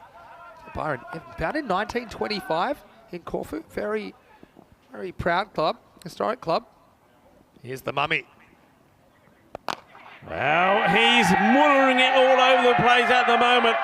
Well, Mummy's got the honey, and the honey is doing the work. He's just clubbing sixes for fun, and moves very close to what is going to be an extremely quick, fast, and electrifying half-century. 48 of 17. Oh, the mummy's alive, Rico. The mummy's alive. And he's going absolutely nuts. This has got magical now. 25 could go supersonic with another one of those. Where do you bowl to him? I mean, I suppose you can't give him any length to work with at the moment. He's just planting that massive front foot down the pitch and swinging away. Well, where to bowl to him? It's simple where to bowl. You pitch the ball full straight on off peg. They haven't been able to do it. The 2 balls he's had outside the off stump were dot balls. And that was early on from Mansoor Khan. The balls he didn't put right were smashed. 26 came on the first. This one's gone for 25, and whatever comes of this, we're going to see 2 overs of 26 here. Oh, this is pretty close. It's pretty close. They get the 26. So 52 have come off 2 overs, Vinny. Crazy stuff. Have come off 2 overs. Yeah, it's been magical stuff from Byron. And that's the end of 5. Let's have a look. I mean, he just gets in, but he had to work for that single.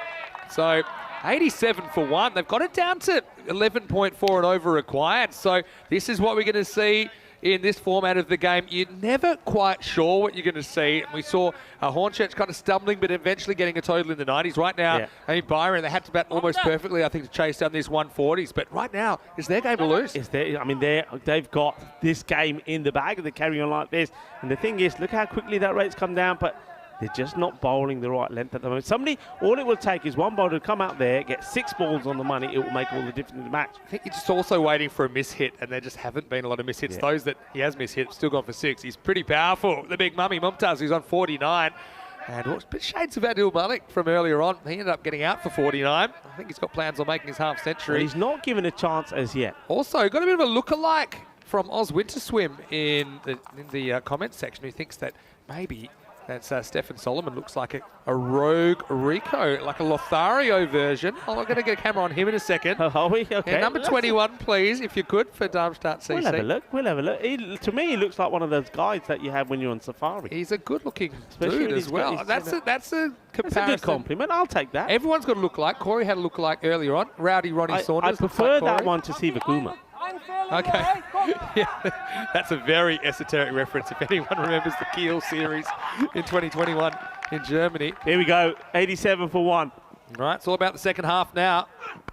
Well, that's your 50, and that's the way to do it, and that's still going up.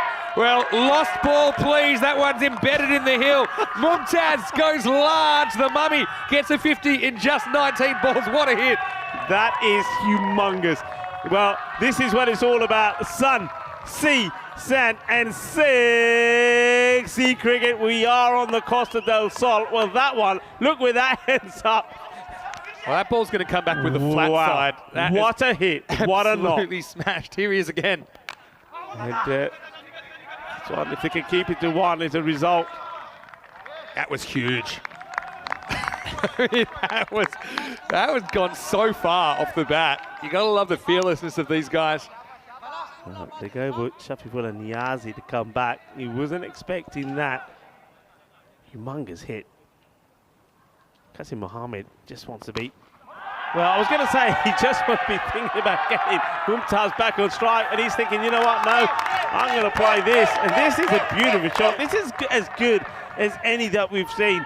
Very quick footwork, and look at the old squivel. A little bit of the as he again sends that to the boundary. Nicely done. This is what it's all about, isn't it? This is why the European Cricket League is something that we wait for. This is what Cartamania is all about. You don't see better than this. It's the finest and the most entertaining form of cricket that you'll ever see. This is the European Cricket Network. It's a saturated solution of cricket highlights, all in a convenient 45 minutes per side form. And yeah, right now, Niasi, have to be in the inside of his head, see what's going on in there. Yeah, again, haven't really seen the Yorker executed, seen length balls kind of angled in. They've been catching up with him. Sometimes those balls kind of clunk into the pads and kind of tie the batter up. They've had fast hands, the Byron batters. Right now, knocking on the door of 100. I mean, their run rate right now is out of control. This is sensational stuff. It really is. I mean, don't forget, at this point is where Aslam Mohammed bowled that over that went for 27. So that's how Darmstadt got their acceleration in. Yeah. I mean, they finished the 6 over with a score on 90. Right now, they're on 178 pace. Yeah. To give you an idea, they're on 178 pace. They'd have to slow down a lot. They need to get these guys out and quick. And, well, that's pretty quick. He chops on. They get the wicket. Maybe he's not the one they want, but they end the partnership. That was worth 50 runs. That partnership came up in no time at all. So, Qasim Mohammed ends up playing this one onto his stumps. Niazi gets the breakthrough. Mohammed, well, he's not happy with himself. And you can see he just looks up to Mumtaz and says, hey, don't mind me. Just keep going. Yeah, plenty more where that came from. Yeah, again, I think just whenever you're playing away from your body, it's always this risk. You misjudge it slightly, inside edge. And he might consider himself a bit unlucky. He just flicks that stump. Qasim is going to have to go. Byron still motoring, aren't they? In the 6th over, it's 98 for 2. Well, they needed that wicket. It does. I mean, it breaks a partnership. It gives you, as you're the fielding side, it just all of a sudden takes you out of that rut you were in and say, okay, boys, this is it now. We've got the wicket. And they'll be saying to each other, right, we've got one, we get another. One wicket brings another. And let it spin as well as the captain, Aslam Mohammed, comes to the crease. And he could go first ball. He should, and he will go first ball. The catch has been held by the safe hands of Majid Nasari. And just like that, this match turns. I told you, one good over, one bowler to come out there. And that's the hearts here. We're liking that. A little bit of love in the air on Dia the Andalusia for the man who takes the catch. Important moment this, and also, well, could we see another hat-trick? Yeah, who knows? I mean, it's just been a nuts second innings, really, and Aslam will be disappointed. I mean, is that crossing the line from aggressive to reckless? Maybe. It kind of really heaps up the pressure on the Mummy, doesn't it? He's 56 and motoring, but now you feel like there's a lot more responsibility on him to get this done. That's unfortunately for the skipper. He only lasts the one delivery, 98 for 3. Yep. Going to be one of those, unfortunately, for the captain. But he's still hoping that Amin Mumtaz can just keep going. This is where we are on the Hall of Fame. We had one last night, didn't we?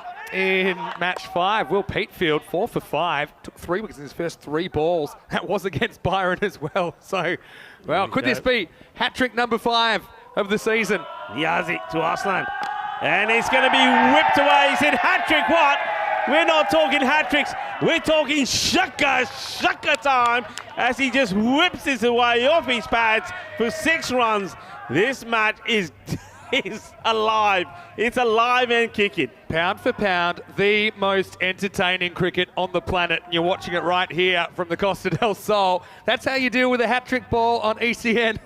That over had a bit of everything, didn't it? And it finishes 104 for 3. That over went 6-1-4, wicket 6. So how many was that? 17. That's just another day at ECN, isn't it? I think you take the trade-off of 2 non-mummy wickets for 17. I think the batting team are satisfied with that over. They've still got 7 wickets to play with. Obviously, Arslan, we've seen him right up the top of the order at times as well. So he's a proper bat. But anyway, there's one guy that you need to get. Otherwise, this game could be over well before the distance. And that is Mumtaz as we head into over number 7. And they're going back to Mansoor Khan. Remember, he went for 26 in the first over. And there were 4 sixes that disappeared all off the bat of the mummy in that over. This is a brave move, it really is. But he did, in that over though, he did also get 2 dot balls in. It's too hard, it's been hit too hard. I mean, the fielder has only got to move a couple of meters to his right. This has been hit so hard, he's got no chance to get there. No chance to get there at all. I mean, yeah, it was good placement, I suppose, but I don't think that Mansoor wanted to go to the mummy too. The mummy returns. He's on the back foot. Oh, no, this one. They're going to have a look at the height, and it's going to be called a no ball. It goes for 4. The noise at the moment from the team, the champion of Greece, Byron, is absolutely scintillating. It's incredible. And look at the heads here of Darmstadt. Their body language tells you a story. Yeah, and they've lost the plot now. Really, Darmstadt CC. They have no answers to this guy. And yeah, it's hard to see them folding from here. This is what the European Cricket League is going to bring you. There are going to be surprises around every corner. Just when you think a game's going one way, there's going to be a surprise. We saw it with the Stallions and Hornchurch yesterday. Now, see, oh no, I don't know if there's a nick on this or not, but it should have been stopped. It's 4 byes, though the wheels are off the Germans. Look at this. I want to see this again. Look at Arslan that goes right. I mean, you think they won the match here. Look at this. He doesn't hit it. It's a bye, but he still runs up to him and he's giving him a great big hug. It's almost like saying, look, watch this. Look at this. He's loving it. He's loving it. Hey, Mummy's so good he can score even when he doesn't hit them. Oh, here we go. Boom, boom, boom. Let me hear you say, hey-oh. Well, Tyrone Peter says, forget saying, hey-yo. Let's just go manos arriba. Horns. I love it. Well, this is what it's all about. What a knock this is turning out to be. Anything that hits that woodwork is going to the fence. Oh, what a hit. What a hit. And there he goes again. He's just a hit. 6 hitting machine. Shaba, shaba, shaka, shaka. Ajita, swad aa gaya ki nahi. Kinni soning batting. Zabardasti, zabardasti. And look at that. Oh, yeah. Oh, yeah. It's party time, all right. Tell you what, that's the happiest guy that's just made a golden duck I've ever seen in my life. I mean, if you're a fan of watching pain, and I'm not going to kind of judge people about what you're into, but you'll be enjoying this, because this is just, it's powerful and it's relentless from Mumtaz, who's 76 off 25. Firmly struck, pressure on the fielder, handles it well, throws his body at it. Oh, they're going to do this easily. What a result as well, because it throws the group wide open. And there's no easy games in Group A, tell you that much. I mean, even the Stallions without a win, I mean, they've got the big Hulk at the top of the order side. They've got Faraz Abbas as well. I mean, with only 4 group games, Darmstadt hit a real roadblock here. Last ball the over. He says no. Good luck getting a single there. He's saying, what are you thinking? What are you thinking? He said, look at me. This body is not built for running. This body is built for hitting big sixes. That's exactly what he's done. I mean, a 6 count, Vinny. It's 9. He's got 9. 9 sixes. And 4 fours. Yeah. So there's 12 sixes in the innings as well. Hey, let's have a look at what's coming up next. Match 8. We're half an hour away from a start there. Independent CC from Guernsey won the toss, elected to bat against the Stallions. Chance for the Stallions bowlers to come back. I think they've kind of lost the plot themselves against the English yesterday. But you know, watch out for Saifur Rahman and different keeper for them today. Hediarachi coming in to the side for the Estonians. And Faraz Abbas, he was quite incredible yesterday with some of his hitting. It was only a pocket rocket, but he certainly whacked the ball a long way. All right, 14 required of 3 overs. And this one will go all the way as well. Manos arriba, arbitro, porque eso es 6 guerreras. All right, I'm just going to put this out there that, he can't make it, can he? Can't do it. I know what you're thinking. Well, I mean, he deserves a ton. It doesn't bother getting up for that. Remember, he almost got run out by running into his partner. Anyway, this is up. It's in the end. I think he's going to be gone here. And you won't see Azman Ali dropping catches. Feels a bit too little too late, but at least the mummy will get quite the reception. 83 of 28, and this will be a memorable victory for the Greeks. It's 136 for 4, but what an innings from the big opener. This is something sensational. I mean, all right, when he gives the chance, they take it and he goes. He doesn't give a chance in that knock. I mean, that is one of the best brutal knocks that I've seen. I mean, Mumtaz, 83 of 27 deliveries. He blasts the ball everywhere. That is a sensational knock. We're going to have to give him a round of applause. That is just absolutely amazing. We've seen something special here today. There's a master blaster if you ever wanted to see one. What a knock. Absolutely incredible. And look at these scenes. Look at these scenes. And I think wherever you are, wherever you're watching from, come on, get on your feet, give him a clap. That has been sensational. That has been absolutely sensational. Butter wouldn't melt in his mouth, though, would it really? I mean, he's just annoyed he didn't finish the job. But I don't think you can lose from here. And I've seen some pretty dramatic things. 8 off 16 required now. Although he did collapse a bit last night. Nika Gavura swings and misses. And I got an Arslan there. I'm comfortable. But let's just play a bit of devil's advocate here. Arslan goes next ball. You got a middle to lower order that got disrupted by a hat trick, and the wheels really fell off last night. Yeah. It'd be the miracle of all miracles. Anyway, Nasrullah coming up with the wicket. Anyway, work to be done by the fielder. Will they take 2 on here? I don't think they will. Don't forget, I mean, Arslan came out there and smashed his first ball for a 6. Yeah, he's been going cold. He's been in the mummy's shadow. But you can see just 7 required. That's a nice shot by Nika Gavouris. Bit of a steadier. Got to say, I think Shahir Nasrullah has come up with a pretty good over here. Doesn't want to take the run, so stay there. Fair dues. I mean, I'm still a bit affected by, there was a Massa versus Mater Day game a couple of weeks ago in Malta where they needed 7 off 12 and it ended up going to a golden ball and the batting team lost. Anyway. Opts to take a single here. Any runs are good runs at this stage. Don't want to start letting... The tense fence is a long way off. Corey and I were on the tense fence. Took a while for him to get there in the Guernsey versus England game earlier, but 6 off 12. Should be able to do it with one hand tied behind your back, really. As we head into the 9th, it's 138 for 4. But what a display. I mean, you cannot come up with enough superlatives to talk about that innings from Mumtaz. I mean, just look at some of these massive overs. 3 magical overs in the innings. And they're big magical overs as well. They're huge. They're absolutely huge. Yeah, I mean, you know, there's times when we always witness something special. And I think we've witnessed something special here today, Mumtaz. And the hitting was just, it was just absolute clinical. It really was. Okay. Siraj watching from Austria as well. Great to have you with us, and Steve and everyone else. Anyone I've missed, hope you're well. So Saeed Shafat Ali, I know he's in the chat as well. All right, well, here's the Rico lookalike, apparently, Stefan Solomon. It's a very kind comparison for you. Very I'll good. take that. I don't know how much modelling he's done, but I think you could do that with your hair. You got the hair for that when you grow it out. Yeah, I could do it with the hair. Tell you what, it looks like he could pick you up with one hand, though. Stephen Solomon, he's a strong guy. Need a miracle.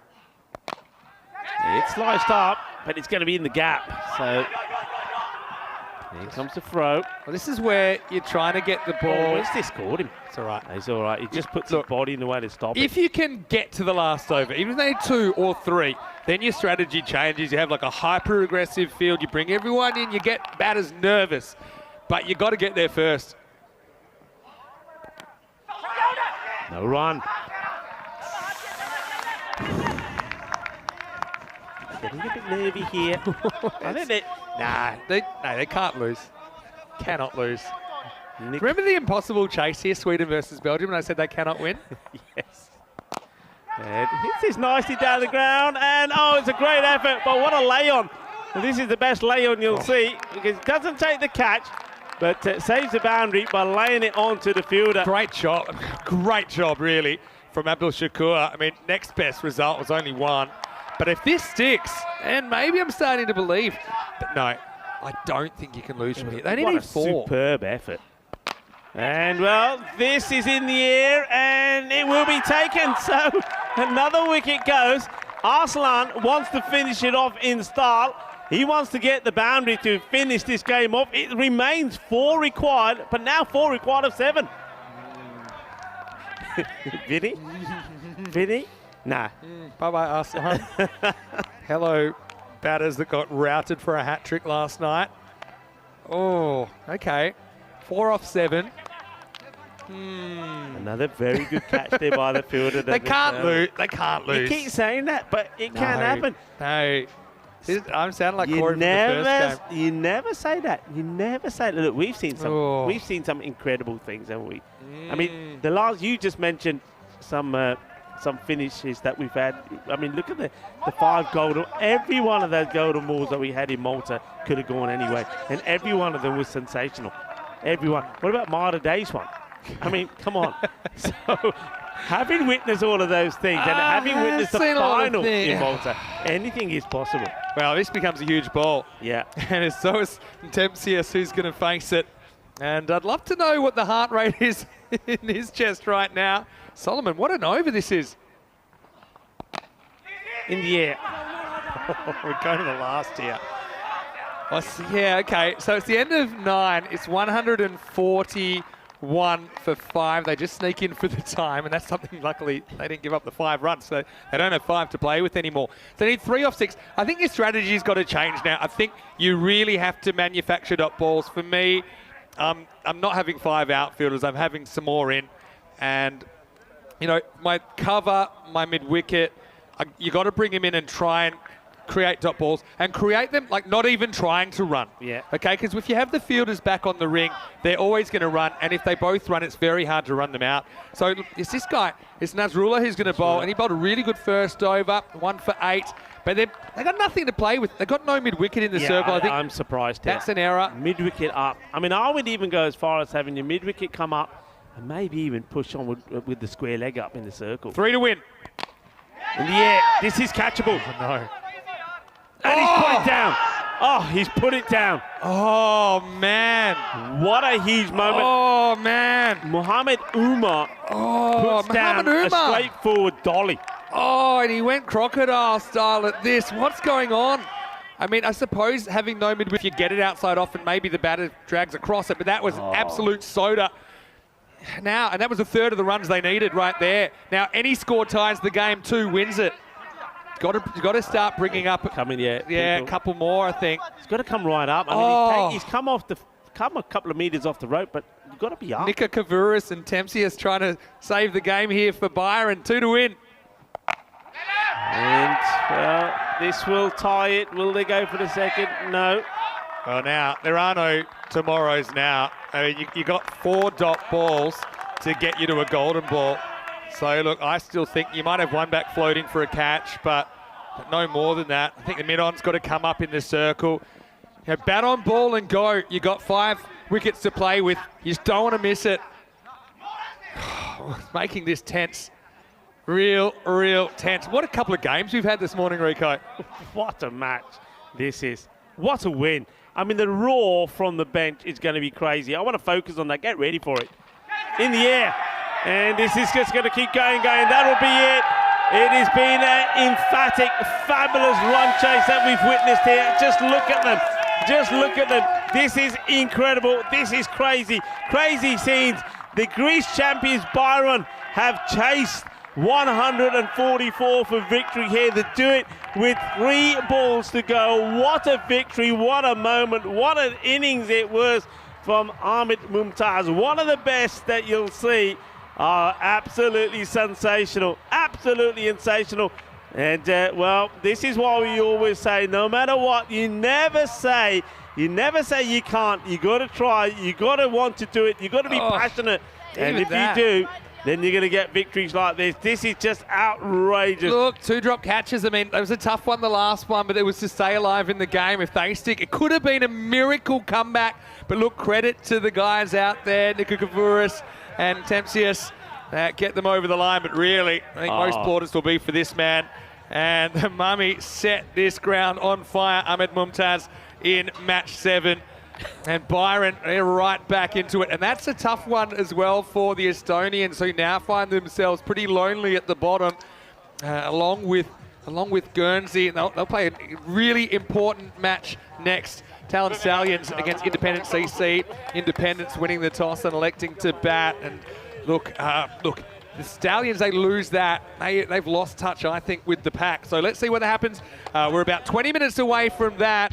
But, well, just sit back and enjoy these highlights. If you're a fan of blunt force trauma, you'll enjoy this from the Mummy. Yeah, look, if you want, and I'll say this, if you want to sit back and you got, say, 10 minutes or something, and you want to see something special, well, these highlights will always come to you, because watching him back there, Ahmed Mumtaz, well, some of the hitting, some of the force, some of the power, some of the dynamic hits, well, it will just make you drool at the mouth, because this was sensational stuff. It really was. It's been a long time since I've seen an innings like this, because this was all about brute force. Yeah, remember, he almost ran himself out first ball and wide. It would have been gone before even facing a ball. 87 came off the first half, 60 off the second half of the innings with 3 balls to spare. You can see Byron, they were enjoying themselves out there. A couple of close calls as well. But, you know, especially after the loss of 1 or 2 wickets, you know, they were really kind of desperate to get back into this game, Darmstadt. They couldn't really stop the bleeding. And so Vic went for 12, Kasim went for 22. But it's all about the Mummy. He just kept on going, 10 Maximos in his 83. Yeah, it was just amazing. And even when we saw the wicket there falling off Kasim Mohammed, and then, of course, the captain went very first ball, but it didn't affect the Mummy at all. It was almost like he was oblivious to everything else that was happening around him. He was so focused, and that was just blasting the ball everywhere. And I think the only downside, really, there he is there as he smashes another big one. The only downside was that he wasn't there towards the end. That would have been the real fitting finish to this. Yeah, I think you're probably right. But I mean, certainly made for some drama. Look at that. It's just pure hands. Just absolutely throwing the hands through the ball. And the horns just kept on coming from Tyrone Peters. But look, needed a bit of drama, didn't we, at the end? Not that we're short of it here at the European Cricket League, but just once the Mummy was done for 83, things took a little bit of a turn. And while he was there, look, no way that he was going to let the match slip. But look, I think, look at Darmstadt CC. They'll look at a couple of missed opportunities, half a chance to run out first ball. Okay, of course, the drop catches. I mean, that was Kasim chopping on. But you know, also, I think late in the piece, just a few indiscretions like the height no ball that got cashed in for 6. When you looked at how close this game got, even if they had another 5-10 runs to play with, I think they probably do this. That was nicely taken by Tissier. He did a little jig. But, yeah, things are about to get pretty crazy. Even though Arslan came out there, he whacked a 6 first ball. That was a hat-trick ball, by the way. Yeah, hat-trick ball. They went for 6. But then, yeah, Mummy wasn't finished yet. I mean, you can just sit back and watch these all day. That's the one I'm talking about there. It was too high, went to the boundary. Then the 4 byes as well. That's an avoidable as well, isn't it? Yeah, the Mummy, Well, it's making our highlights package run a little bit long just because there was so much that he did. 76 runs, he was 83 in boundaries. Wasn't a huge fan of running, you'd have to say. And, well, Byron, they went in an unassailable position, you'd have to say. That's still a bit of late drama, pushed this a bit closer than we thought, and this is what sparked it all off. Yeah, I mean, this one, this is the wicket. And he said, come on, we will believe. We can do this. And that was the end of Mumtaz, but, well, what an incredible knock it was. 10 sixes, 4 fours, 76 of the 83 came in boundaries. This one would have been incredible, but still, he saves the boundary and he's bouncing all over the place there. What an extraordinary effort it was. But then, well, the drop catch that we just can't believe. Well, I mean, even that one, it was a great effort from Abdul Shakur, but it has to go down as a drop because he touches. That's 3 drop catches late in the piece that could have changed the narrative. We know that Byron a bit susceptible to the collapse. I mean, this is the one we thought it was a soda that Mohamed Umar could not believe. He puts it down. That's the pressure of the moment. Hands on heads everywhere. The spectators as well. And then they just needed a couple. This was to keep the game alive, and it kind of bounces off the hands of Umar Khan across the rope. And Byron, well, equal parts overjoyed and relieved, I think, after that successful chase of 144. They do it with 3 balls to spare. Yeah, it's quite amazing. I've just witnessed, we were just witnessing that, and just a few days ago, I witnessed the run chase in Malta as well, where the Southern Crusaders chased down a 140 score as well. It's things that you don't see that often. And when you do see it, it's quite spectacular. That was something special. This one today, though, on the big stage here at the Cartama Oval, is absolutely brilliant. Well, it is a public holiday here in Spain. It's Dia de Andalusia, and on Dia de Andalusia, we've seen something quite sensational. Look at the bowling figures there. Some of them look away because some of them hurt you. Some of them were, well, Mansoor Khan almost brings up a half century himself. Yeah, it does. But you know what, credit, some of the bowlers did bowl well. I thought, you know, and Niasi with 3 for 26 was good. Nasrullah, I think, changed the game as well, 1 for 14. Solomon just got the 1 over. I mean, he's a bit of a weapon, I think, that they could use a bit more. 1 for 3, bowling the 9th when all seemed lost. We will take a break. I'm going to take a break as well, Rico. I'm going to leave you with Corey for the next game. Should be a good one because, I mean, look, the way things are looking, it looks like a must-win for the Power Rangers.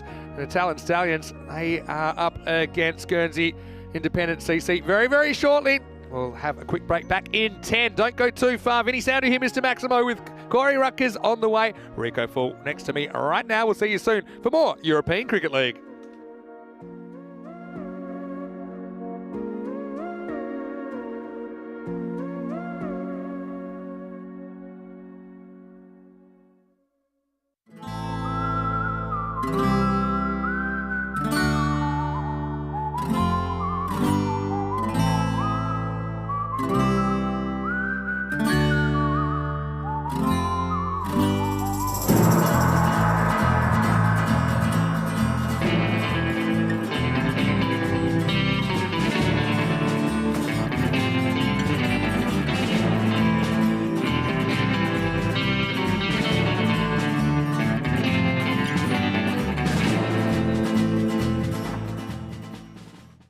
This is how we play cricket. On the Costa del Sol.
The European Cricket League is brought to you by HCL Software, Dream 11, and Andalusia European Region for Sport. Ven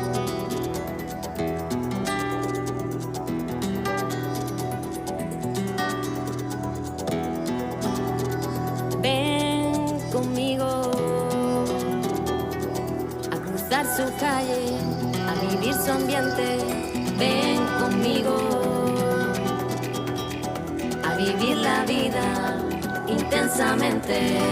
Conmigo ven, conmigo ven. Hello, welcome back to the magnificent Kardama Oval, part of the Sports World Complex here, halfway between Kardama and Coen. Beautiful part of the country, beautiful part of the continent. It's so great that we have made this the home of European cricket. So now we're into the middle game of the day, and this is match 8 in Group A. It's going to be a pretty interesting one if you ask me. Stallions from Estonia badly needing a win. They're running into Independent CC of Guernsey. Coin toss on the way. Rob Kemming has the two captains. Let's see who wins it. Your call. Tails. Tails are scored. It is tails. We'd like to bat, please. So Nathan Tissier of the Guernsey club, he's won the toss, and Indies will have a bat. Makes sense to me. I mean, they probably didn't make enough runs in the first game of the day. We did see them going down to Hornchurch with just one ball to spare, but they fought tooth and nail. I think they probably didn't really bowl to their potential. So they're hoping that they can kind of make the most of the first half of this game, score a big score. And look, I do think there's so much talent in there, and these guys are adapting every time to T10 cricket. Okay, I've played a lot of T20, slightly different, but I do think the building blocks are there of a very good T10 side. A look at the Stallions, though, I think they're going to be pretty heavily reliant on some of their top order batters. Of course, Saif Ur-Rahman, he is an absolute hulk at the top of the order, and he'll be getting after it in the second half of this game, no matter what the Independents put on the board. Apart from that, I think Faraz Abbas was outstanding yesterday, so they'll be fearless. I just don't think they have the kind of depth with the batting. That's why they're relying on those guys at the top. For the Estonian side as well, they're bowling, well, no other way to say it, was pretty horrendous yesterday against Hornchurch. So they've got an opportunity to go out there and bowl and field first. They'll want to do a lot better. They'll need to if they're going to get this win. And look, without a win here, it's getting pretty tough for the Italian Stallions, I think, to get through to tomorrow. They have to play out of their skin later. So let's see what happens. It'll be Rico Full and Corey Ruckers take you through this one. Looking forward to this one, guys. Should be a good one. I can tell you news from the toss is that Indies, they've won the toss. They want to have a hit. Why not? Let's get over to you and get ready for match 8. Thank you very much to Mr. Maximo Vinny Sandu, and welcome back. Welcome to this match, match number 8. And what an important one it is. The Italian Stallions, they really know that this one they have to win if they're to keep their dream alive and make it into finals day tomorrow. Independent CC, they had a good battle this morning in a very entertaining match against Hornchurch. The team from Guernsey just losing out, but it was a close game. But they've been boosted by their performance in that one. We have a look at the fantasy dashboard. Yeah, I think Nathan Tissier, he was in outstanding form, 56 of 28 deliveries. And, then we also had Matthew Stokes bowl very well as well, but they need to be at their best in this one. The bat versus ball wall, tipping Independence 92 to 85 in this one. The umpires are out for the match, Nilkesh Patel and Ian Rubbage. And as you heard from Mr. Maximo in the middle, the Independents winning the toss. They're going to have a bat first, and I like that move, a positive move. So looking to try and bat the Stallions out of the game. Bowler will be Aditya Panwar to bowl the first. And well, while we're waiting, it's a fine time for me to welcome a man I always look forward to seeing in the commentary box. A very good friend, fellow commentator as well. And also, well, he's the coach of my team, Spain. It's Corey Ruckers. Welcome back. Thanks, Rico, and here we go. Play away on the onside. So run straight away. How you doing? Yeah, good. I enjoyed the last match. I was watching from the sun, and a really impressive performance. It's blown the group wide open, but there's one thing we know. The Italian Stallions, the little team from Estonia, this is a bit of last shot saloon. A loss here, and I'm pretty sure the permutations aren't looking good for them. Yeah, they've got to go well. No run there. They would have had a chat last night. I happened to be on a bus with a few of the players last night. After making 120 versus the English side, I think they had high hopes, but let's be honest, the bowling was well under par. Yeah. I heard them on the bus last night. They really want to come back a bit more active, a bit louder in the field today, so good luck to them. It's played out in the gap. Got a sweeper out there on the offside, so the bowlers so far bowling to the field. Well, it's already a better start than last time. I think in their previous game they would have offered Hankins about 6 full tosses by now and were collecting them from behind the tree. So much better. They've obviously got a plan. Unwire looking to get the breakthrough. It's not badly bowled. And non-striker commits there. Nightingale gets going and then gets sent back. Unwire does the fielding himself. Also with the independence lineup, very heavily reliant on this top 3, Nightingale, Stokes and Tissier. So if they can get a couple of breakthroughs, it might cause a few wobbles. Well, he goes for the shot this time and he's going to get it right. Just the length, a little bit shorter.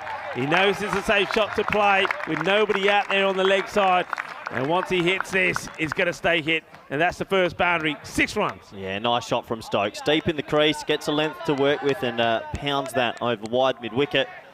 He looks a very technical player, Stokes. They'll be needing to remove him early.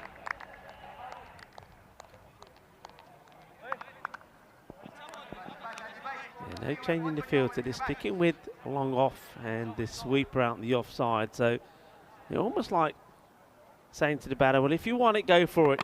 But you're going to have to take a risky shot on. This is nicely played. It's that fielder we're talking about. Really well fielded. Great arm. Yeah, very good fielding. And look, good over from Panwar, who yesterday wasn't his best day. Does take us to the end of the first over. The score is 9 for none. And that's a nice view of the grounds. And this is what we've got coming up. Let's look at Group B. I know a lot about, obviously, VSC Rotterdam. How are you feeling about Group B? Because they're here in 2 days of inning. Rico. That's how could you? Look, sorry. I was compared to Solomon in the last one, and I was all happy. Everybody said I look like Solomon. Now you've said, oh, now you've upset me now. Go on, give me Group B. Right. Always going to be looking forward to seeing Farmers again. I think they were good last time. But Swanholm, I don't know. There's something about them I think they may perform. I haven't seen their squad list, but it's the 3rd time they're coming back. Yeah. So, I mean, they've got experience. They know how to play the format. Yeah. We'll have to wait and see. Short, Gundy, and this is where it went wrong yesterday. And there's going to be some more work for the staff here around the ground. This one goes all the way up to the top. It's going to take some fetching. It goes into the snake zone. Hopefully this isn't a sign of things to come. It was a long hop. Gundy ball, as you mentioned, and a player like Stokes, that's a freebie. Ain't going to miss that. Another ball gets lost behind the tree line. Zishan Ali. You ever gone for a walk behind there?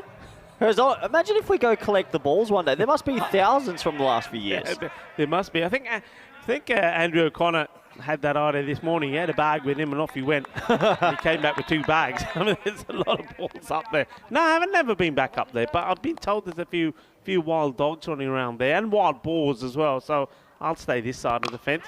And this one's a chance, and they take it. It's a breakthrough. And they're up and about because Matthew Stokes, he'll go for 14 of that, his 6th delivery.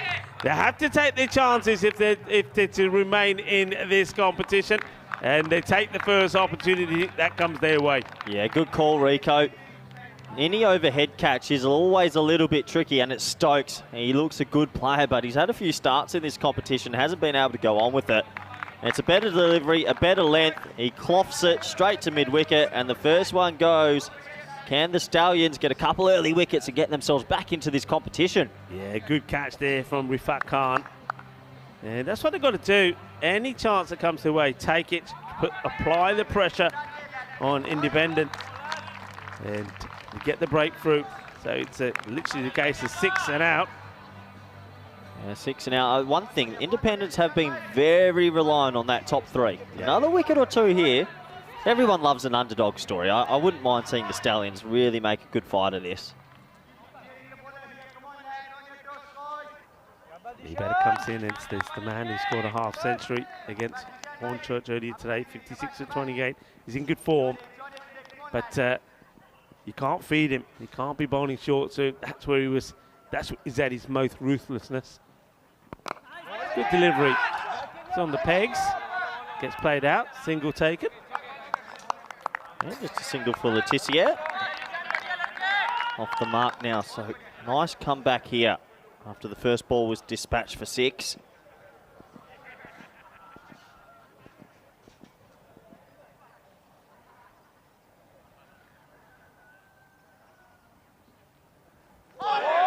Good areas. Better length. Dictionary. Well, he started with the Gundy ball, but he's come good, hasn't he? It's a funny old action, isn't it? He basically walked in then, 1-2 step and then straight off the pitch. I think he's one of those bowlers, you'll never be worried about him running in the middle of the pitch. Watch his run up here, Rico. And no ball is called. Well, I think the umpire's watching his run up here as well, so he gets this wrong. I wonder if this is front foot or his back foot. Well, something's wrong. It might have been height, actually. Yeah. The problem is when you come in off a short run-up and you fall away so quickly, you've actually got barely any control. And that's the first 7. And I think you and I were on air yesterday, and the Stallions might have given away 4 7s. I think it was probably more than that. I hope not. I think it was a lot. So you could even call them 13s, because usually the free hit goes as well, and a 13-run swing's absolutely massive. Yeah, and you can see just from, he was on 7, and it's just been doubled just because of that one ball. Free hit here now as well. Nightingale hits it down the ground. Let's take a seat. Well, he's a bit slow to go here. A bit of hesitation in the running. You got to love when the free hit gets in and a few people yell out, catch it. Yeah. You've got to enjoy that. We saw one today. This was the free hit, caught and ball by the bowler, who's celebrating, and a few others are. Of course, not out. That was the captain, Aslam Mohammed, in the last match. Change in the field here. Looks like deep cover, deep mid off coming in. Deep mid wicket, deep mid on. Have gone out. Yeah, so a slight change to the field. Yeah, answer the question. Not out. It was a bit of woody sound there as well. I'm not sure whether this caught any of the bat as well. Yeah, I think it was sliding down on that angle as well. Maybe a bit high. A few things that were working against it, Rico. At the end of 2 overs, it's now 24 for 1. I guess we get to look at the table. This is going to be interesting because you and I were talking off air. And, well, the Stallions still have 2 games left, but the problem is if they lose this, Independence will go to 4. Every team's on 4 and they can't catch them. So it is a last chance saloon. Yeah, they've got to win this, otherwise they will be the first team that we'll be saying goodbye to. Yeah, it's tough as well when you've only played 3 games and you've already got to say goodbye. Not easy. Panua goes a little bit too wide here. I don't mind that. I don't mind it. The bowlers are thinking to get the ball up there and try to get it in that area. It's a far better option than bowling too short. Yeah, you'd take even 2 wides and then the dot then instead of bowling too short and getting hit for 6. Yeah. Firmly hit, but gets it over the infield. Good shot to play in the power play. And Nightingale, well, we saw him perform well last night when he shone when the lights were on. And he's starting to shine here in the sunshine of the Costa del Sol. Has to be said as well, the field placements maybe a bit behind par. Deep cover. Yeah. It doesn't go there that much and to warrant it. The word go. You've got to have deep mid on in T10. Managed to go down, it does. And that sums it up. I mean, you've got a fielder out there who's sweeping that area, but at the moment, they're not needing him, even that one there. I think if I'm a bowler and it's in the first 3 overs, to not have a deep long on, where everyone's basically trying to hit it 80% of the time, you're running a big risk. One straight down the ground, and decided at the last minute not to take the single. And they spiked the ball into the pitch with that throw. Tissier just hasn't got one out in the meat of that bat just yet. Made a nice 50 this morning.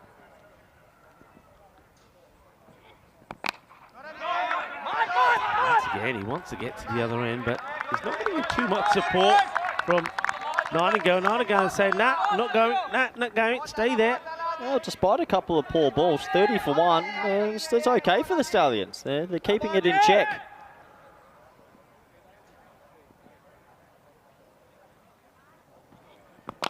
And this time it's aerial and it will stay here. This is a good and it goes all the way. Bolle, kinna sona. Shaka Lagia. Well, he found the middle there, Corey. Yeah, he did. It took four bites at the cherry, but he got the 5th away. And he looks really good over the offside, does Tissier. Big 6. Wouldn't be surprised if he goes again here. Last ball, the power play. Back yourself, load up, clear the rope.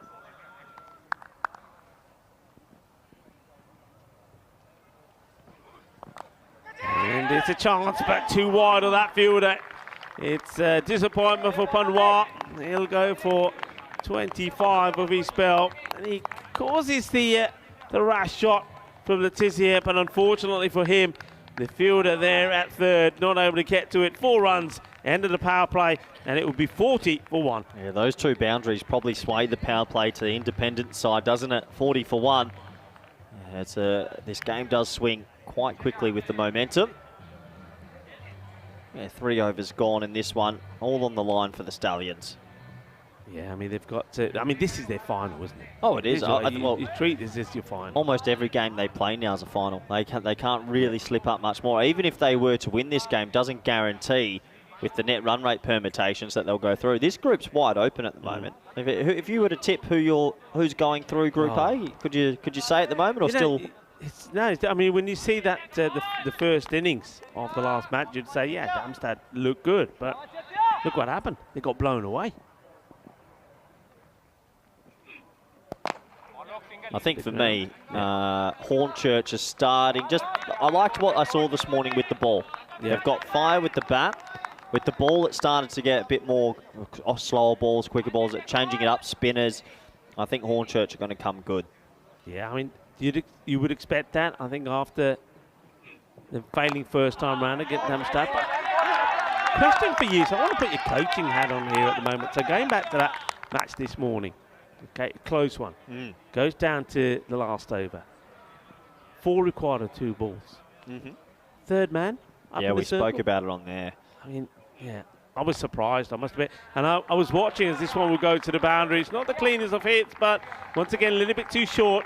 Gets worked away behind square.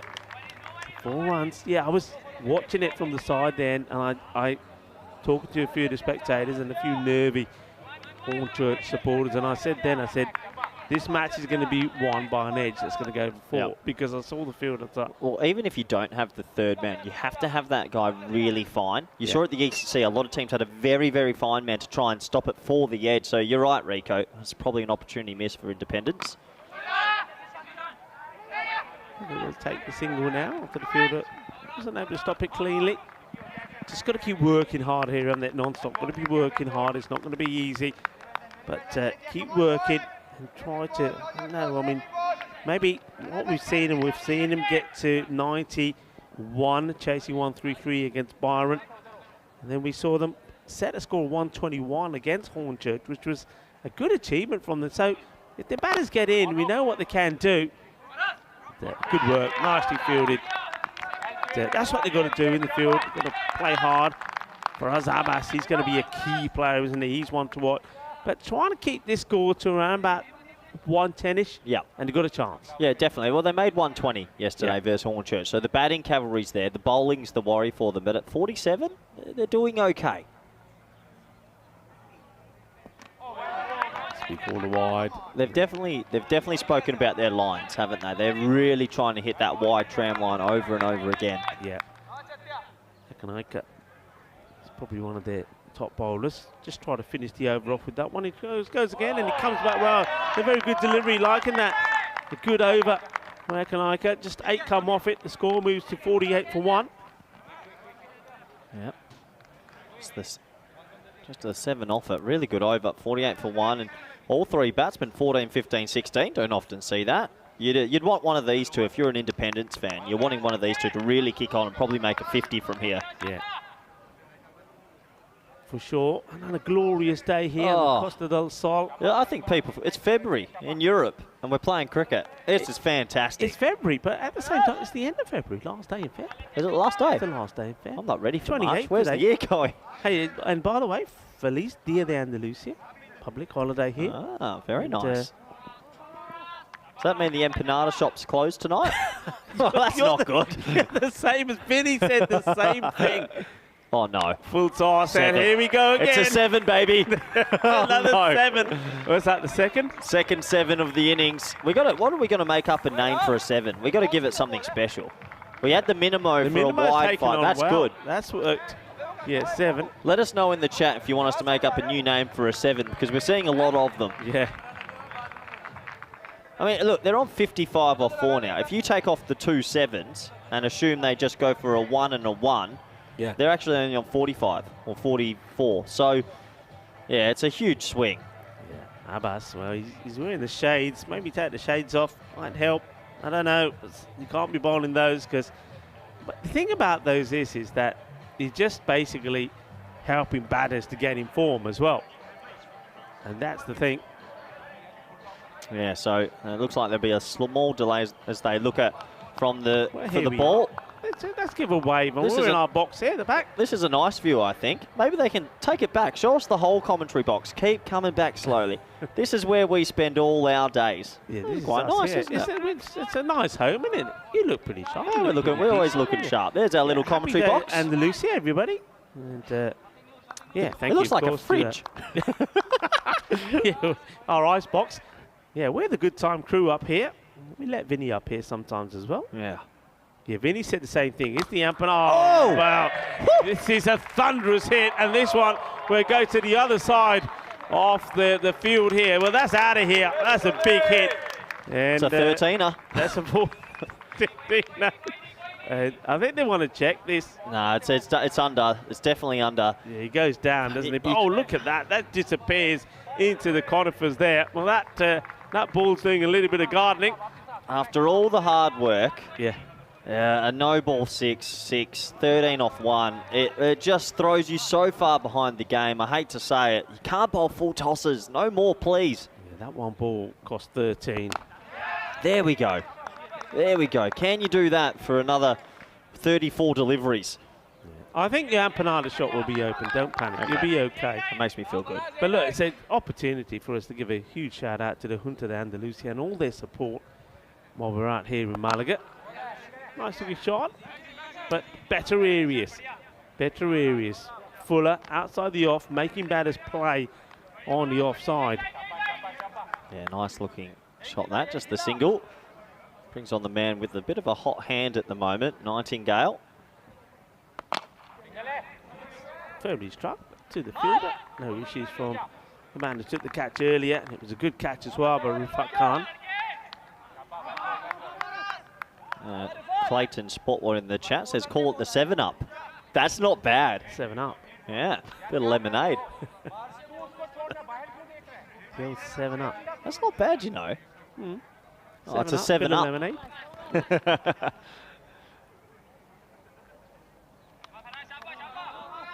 Abbas. Oh, no. Well, where's the wicketkeeper? Spot the missing piece in that shot. Oh, no. I think the keeper's forgot he's got the gloves on for a split moment there. He didn't even move. Oh. That's criminal, isn't it? I mean... How far away from it was he? I think, what doesn't help the keeper there is, that's a Heterachi, is that the batter moves right in front of him. He's got no idea where the ball is. Yeah, tough. Oh, well, we know where that one is. That's going to go all the way. Bolle.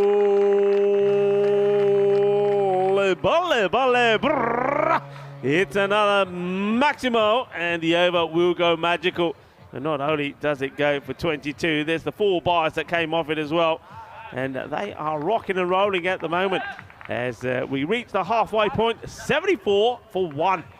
It doesn't look good. I mean, we're just saying that it's all about trying to contain.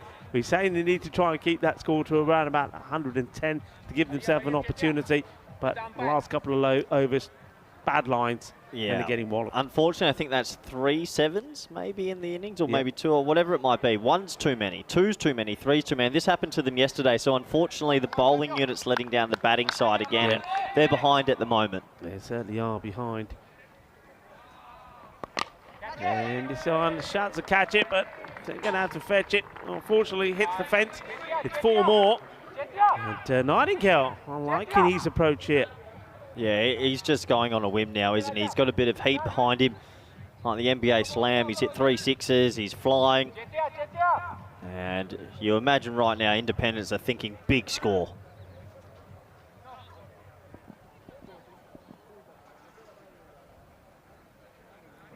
Oh no, here's another. Oh no, it's a 7-up. It's a 7-up, Rico. It's a 7-up. Well, start getting the fizzy drinks ready because it's a 7-up again. And I can't believe it. The amount of full tosses that the Talon Stallions have offered in the last 2 games are phenomenal. And look, it might be a tightish call there, but hey, a 7's a 7. And unfortunately, it's just getting from bad to worse. Yeah, I got no issues with that one. I think it's from what you're bowling, shouldn't be bowling there, and he just gets down and helps it on its way. And now, well, last one did the free hit resulted in another 6, and 1 ball went for 13. So what's this one going to be? Don't mind the old 7-up, Shal. That's quite a good name, actually. I think that's good. I mean, people in the chat always come up with the goods. Well, he's had his warning, and he comes. Better. So free hit. So let's say a single. I think it's 3. We've had That's 3 3, 7-ups. yeah. So let's take 21 off 86. That's 65. It's a huge, and then if you think about the free hits that were then cashed in on because the batsman's got the immunity cloak, you probably already cost 30 runs. I mean, they should be on 56. It's a huge swing. And Timber knocks him over. Tissier will go. And Paul, well, a highlight for him. Well bowled. Yeah, well bowled. After being dispatched a little bit, he gets it straight. He plays all around it. It was probably in the slot, but he misses out. And look, it is a personal highlight. One I'm sure that he'll be showing the friends and family once he gets home later tonight. And Tissier, well, he'll have to go. No 50 this time around. He makes 23 or 14, 2 4s, 2 6s, striking at 164. It's not too bad in the T10 format. Yeah, nice highlight there for the bowler. Just gets it right up there, full straight. Tissier goes right across the line and sees the stump shattered behind him. Nobody wants to see that. And then says, okay, I better go. Yep, absolutely. There's a highlight for him. Tissier, he'll feel like he missed out there. That probably was there to be dispatched, but if you miss it, you keep it full and the batsman misses, you miss, I hit. 23 for him. Independents still in control of this, 86 off 5.3, 2 wickets down. They're looking at, well, they're good finish here, Ria. They're looking at 150. Yeah, they are. I mean, one thing that Stallions have done is they've got rid of one danger batter. So they're hoping that, especially if they can bowl a better line and not stop bowling the full tosses, that they can try and put a bit of a squeeze in here. But still, though, you're still looking at a big score here. It is Paul. Nice ball. Yep. Pitched, full. There's a sigh of relief when it's not a full toss, isn't there, at the moment? Peatfield is the new man that comes out. CJ Peatfield. Yeah, brings Nightingale back, a striker who's raced to 40 off 16, so he'll be looking at a 50 here, personal milestone, 2 strokes away.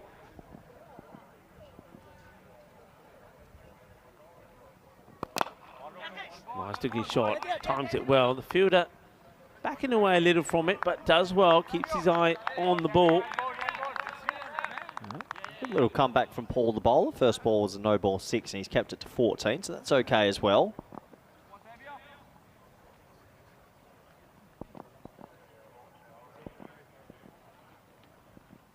Oh no.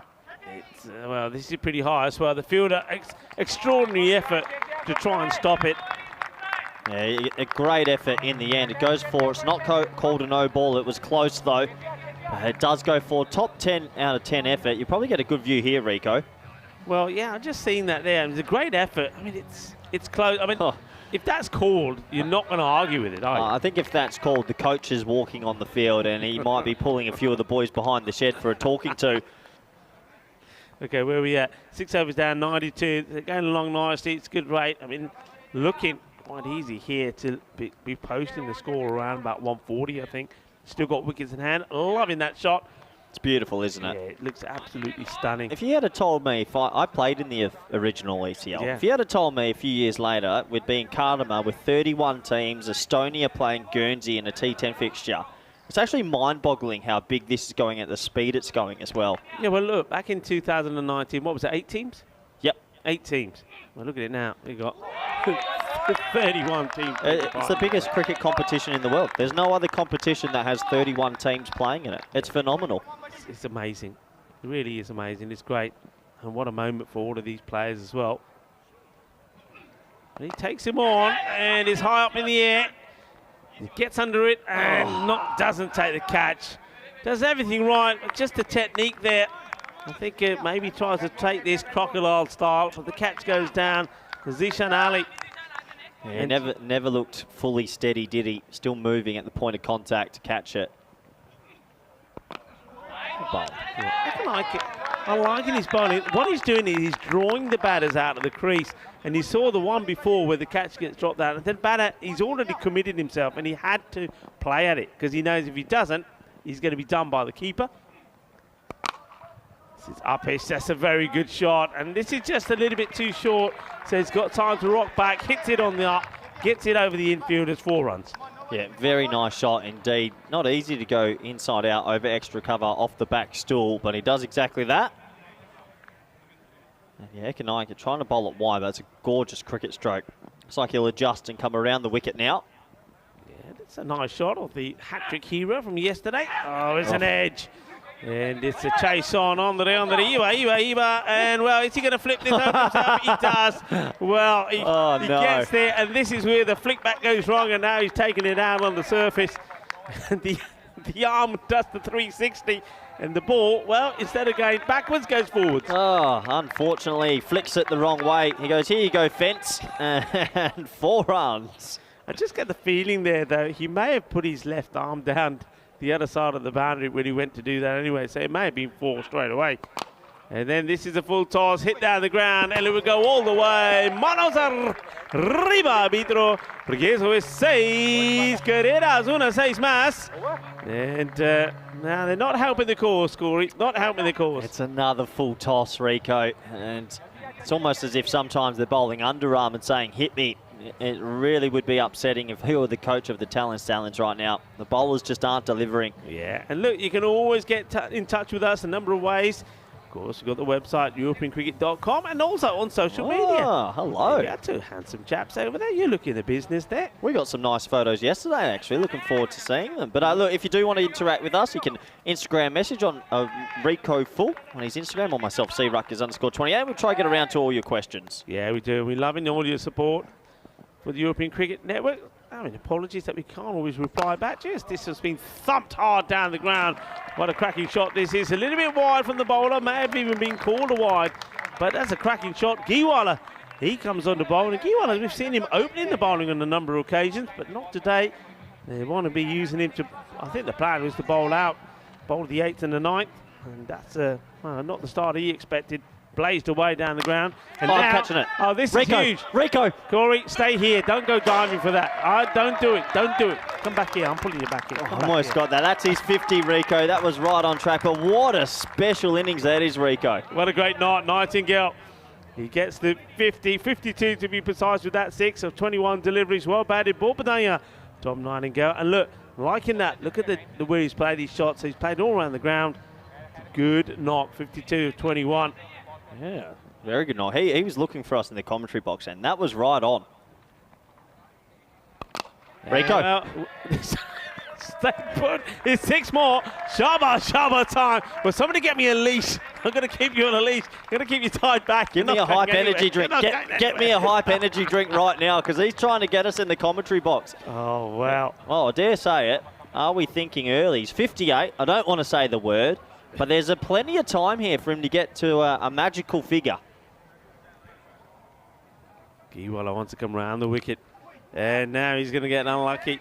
Gets a bit of an inside edge. The fielders, they put the big boot on it and stop it. Get the throw in. Special innings, 59 off 23 from Nightingale. Sounds like a book you'd read just before you go to bed, doesn't it? On Nightingale. Nightingale.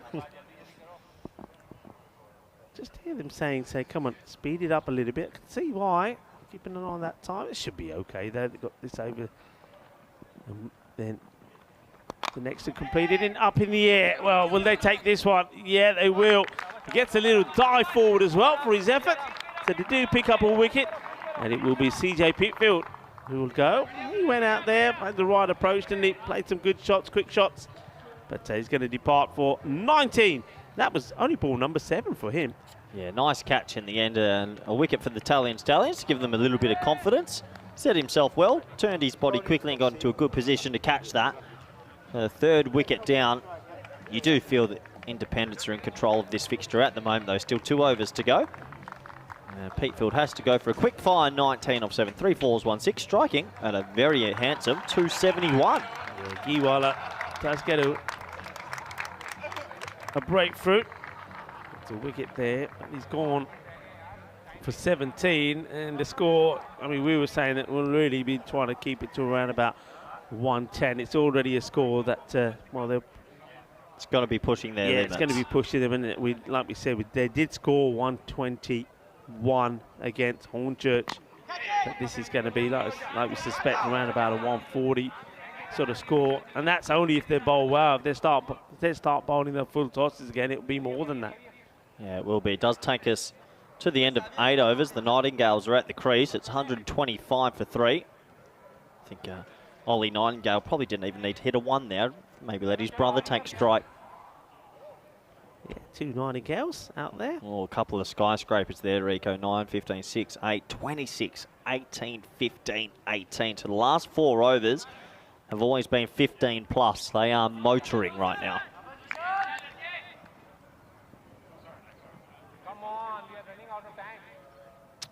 A little bit of byplay between the batters and bowlers there. Makes good room for himself. I like that shot from Ollie Nightingale. He commits early, gets himself in a position early, and just puts it in the gap. Good shot. Yeah, nice shot. Back of a length, straight. He moved across to make it happen and gets 4 for his troubles. So the Nightingales looking to cash in the last 11 balls of this first innings. It's almost like we're on sort of bird watch, you know. Yeah, talking Nightingales. Gets down on one knee, places out. Sounds like a Harry Potter book I forgot to read. So here comes the man of the hour, though. This is on strike, Tom Nightingale. Slices it and puts a spin. Does well, the fielder. Yeah, it does very well. Look, the effort's been there from the Stallions. Their effort, I'll give them a 10 out of 10. It's not through lack of trying, just an execution problem.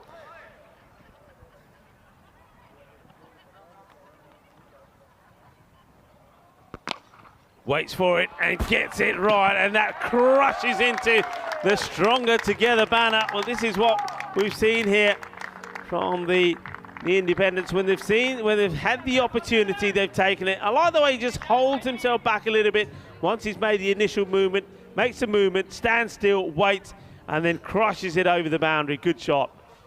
And he's looking to go in the same area again. Started the fielder, makes a stop. He's done well out there. Rifat Khan. Like you say, you're absolutely right. You can't fault their desire. You can't fault the way they've worked hard. The passion has been there. The fights and the grit's been there. But they just haven't been able to execute in all 3 disciplines all the time. They've let themselves down, mainly with the length of the bowling. This is high up in the air, and it's not going to get to anybody. Once again, you see, it's a little bit too short. Gets smacked down the ground. It's 6 more. And the score is really just increasing in a rate of knots at the moment here. Yeah, it's turning into a bit of a bloodbath, isn't it? Unfortunately, for the Stallions, they haven't been able to find a consistent line, length, or plans. 144 for 3 there. Oh, you're good at this, Rico. This must be looking like the biggest score of the week so far. We had a 150, didn't we? Did we get close? No, we didn't get. What's the most we had? I think the most we had was the 135 yesterday. What was the previous game? What did they end up chasing? That was 140. It was a 143 chase. So right now, 1 roll run will be the highest. So we're going to crack 150, you'd imagine, for the first time in ECL 23. Yeah, one thing I noticed there is maybe the after this delivery. And this is an insane hit, but he could find himself out. He will be. Well, he's taking this outside the off, and catch is taken. And he's reluctant to go out. He said, I don't want to go. I'm quite enjoying it out there, but he will have to go. It's Ollie Nightingale. I don't think I've ever seen a shot like that. It was as if it was a slog sweep, but he put his back leg forward first. I need to see that again. I don't know if I've had a couple of too many hypes today. That was an extraordinary looking shot. Yeah, good catch taken there as well, though. Look at this, Rico. Watch it. Yeah, it's quite a... Yeah, that's unbelievable. He's gone with the right leg first out there. I've never seen that. It's a reverse. I don't even know what you call it. Is it a sweep? Is it? No, it's not a sweep. Well, what is it? It's a... Well, it doesn't matter. 13 off 6. It's an interesting shot. Yeah, he's put his other leg forward first. Anyway, back to the action. Flatter this time, and it's crunched. Wow, good bit of fielding that. And he had a bit of a Tortuga out there, and just the one. Pete Field off the mark, brings back on Tom Nightingale, who's batted majestically, really, for 66 off 25. Will they crack the 150?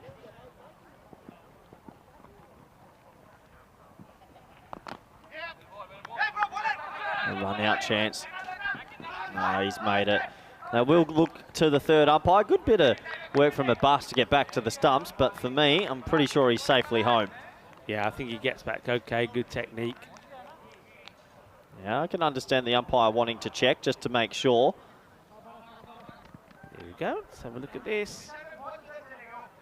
Where's the bat? It'll be coming through about now. Slide it in. Ooh, a little bit of a bounce, but he's safe. Yeah, he's safe. And also, quick to learn.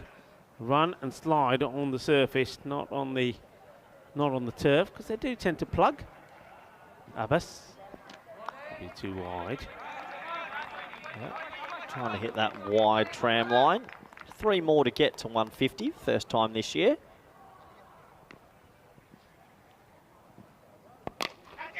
Okay, it's an opportunity. Fielder gets under it and puts it down.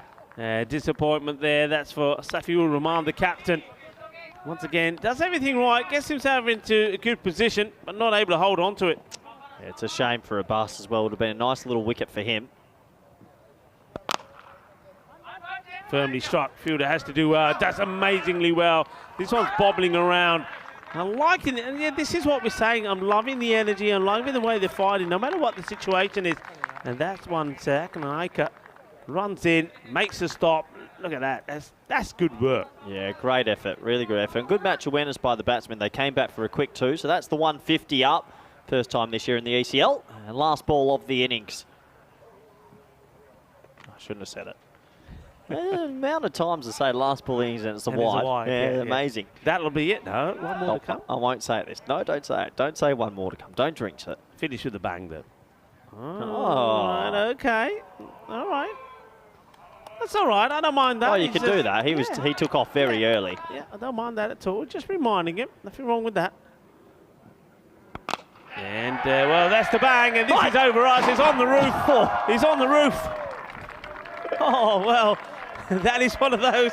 That was definitely on the roof. And I told you it's going to finish with a bang. It does finish with a bang. And it finishes with a boom blastic as this one crashes on the top of our commentary position. Here we go. Incoming. Bang. Boom.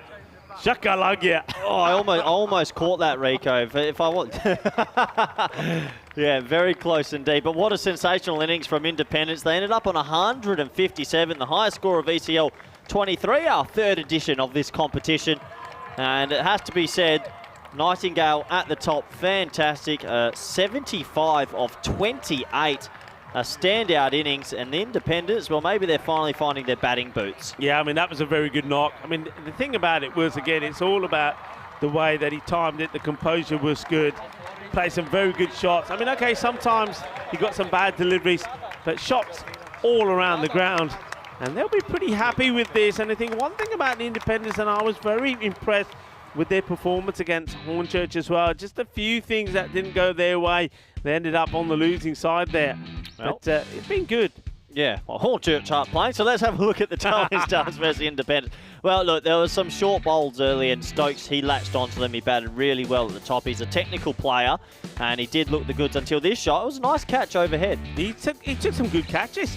I was impressed with Rafiq Khan out there in the field. I mean, he's bouncing around, took some catches. Not the first time that we see him, but there was a problem. It was once again the full tosses, and 3 of those were called no balls as well. So there was 3 7-ups in that one. But some of the hitting here, some of the power hitting was pretty good. This one just goes all the way over the boundary. And one thing they were able to do is just keep the acceleration going all the time. They didn't let up, even though Stokes was to go. And Tissier came out, played some lovely shots, but even when he went, they always found a way. For Tom Nightingale, what an innings it was from him. He had him down and out, didn't he? Yeah, he did. He batted beautifully throughout the innings. He hit it to all parts. Yes, there was some poor bowling, and yes, they bowled some gundy balls, but you've still got to hit him, and he did exactly that. The Dogs this trip are having a great time. They've got about 40 balls back there, Rico. They're having a great time indeed. And I love it, some of the action as we see those balls going through those conifers to the other side there. We're going to have to take a camera up there and just see what is on the other side. Maybe take a little walk down into the dog park over the other side. But yeah, there was well, like we say, they tried hard. That was another 7 as this one went all the way. And well, they were in 7th heaven, weren't they? Enjoying themselves, smiles on their faces. Yeah, and you can understand why there were smiles on their faces. Italian Stallions, so this gave them a little smile at the back end. Tissier playing all around one. The full tosses just kept on coming. The effort was a 10 out of 10. I will not blame their effort. Unfortunately, just a few mistakes with the ball and in the field. Yeah, I mean, that catch going down there from Zishan Ali, and then later on there towards the end, Safiur Rahman puts one down as well. But it's a length, and that's one thing. The thing is, though, I mean, the Italian Stallions, I mean, it's going to be hard work for them to stay in this. It looks like that they're likely to be the first team to be eliminated in the ECL 2023. But looking at what they do have, looking at some of the players they've got there, some of the young players, looking at what we've seen they have do in the bat, they're a team that certainly, I wouldn't surprise me if we see them again here next year, because they're a good team, they've got good talented players, and they will. I mean, the whole thing about this is when you play better opposition, when you play a better standard, it will make you into a stronger and better side as well. Yeah, absolutely. You're only going to learn from sometimes the more difficult losses. It took us to the last over where there was still some lofty blows. This was the last wicket to fall in the innings. A nice safe catch there by backward point, and that was Krishnan who took a nice catch.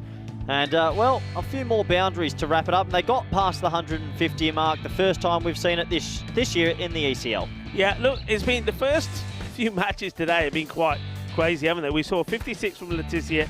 Then we just witnessed a crazy knock from Ahmed Mumtaz, 83 of 28. And that's before that, Abdul Shakur hit 50 of 19. And now we've seen another great knock, Tom Nightingale, 75 of 28. And this is why this is the European Cricket League. This is why this is the Champions League of cricket. The best players, the best club players coming together and showing the world what their talents are. And we've certainly seen plenty of that today. Yeah, absolutely. We really have. Well, a few more lusty blows up to us in the commentary box. Gave the fridge a bit of a rattling. Honestly, I will catch one in here one day. You thought that was coming. But that was certainly, it rattled us as it smashed onto the top of the roof here. But it's a very healthy score. As you said, it's a higher score, team score that we've seen in this series so far. 157 for the Independents. So the Italian Stallions, well, we're going to have to see a very good and memorable run chase if they are to stay in this. Well, we just seen and witnessed one great run chase from Byron. And can it be done again? And they chased Byron 143 for victory. But the Stallions here, they're going to have to be the Stallions if they can chase 158 against Independents. Yeah, it's going to take a minor miracle. All the batsmen chipping in. Nightingale was 75, but everyone basically making double figures. The bowling, turn away if you don't like violence. The best economy, 11.5 from Ekanaika.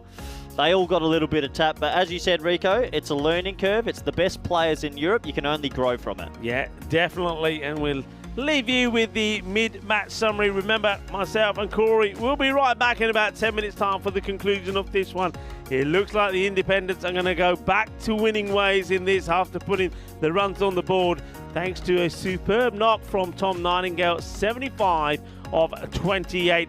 So it will be, as you see there, that it's going to be a tall order, isn't it, Italian Stallions, to come out there, and they'll be fighting to stay alive in the group. But one thing is important, is they go out there, they fight well, and well, they remember the occasion and go out there and show the world what they can do. And maybe there's going to be a few highlights for them with the bat as well. Join me and Corey Ruckers as we come back for the conclusion of match number 8. We'll be back in around about 10 minutes time. Volvemos in 10 minutos.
The European Cricket League is brought to you by HCL Software, Dream 11, and Andalusia European Region for Sport.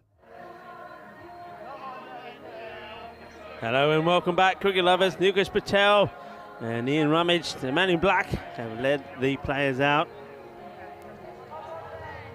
Independence, CC, team from Guernsey have put plenty of runs on the board. We've seen the highest team score posted in this European Cricket League so far, 157.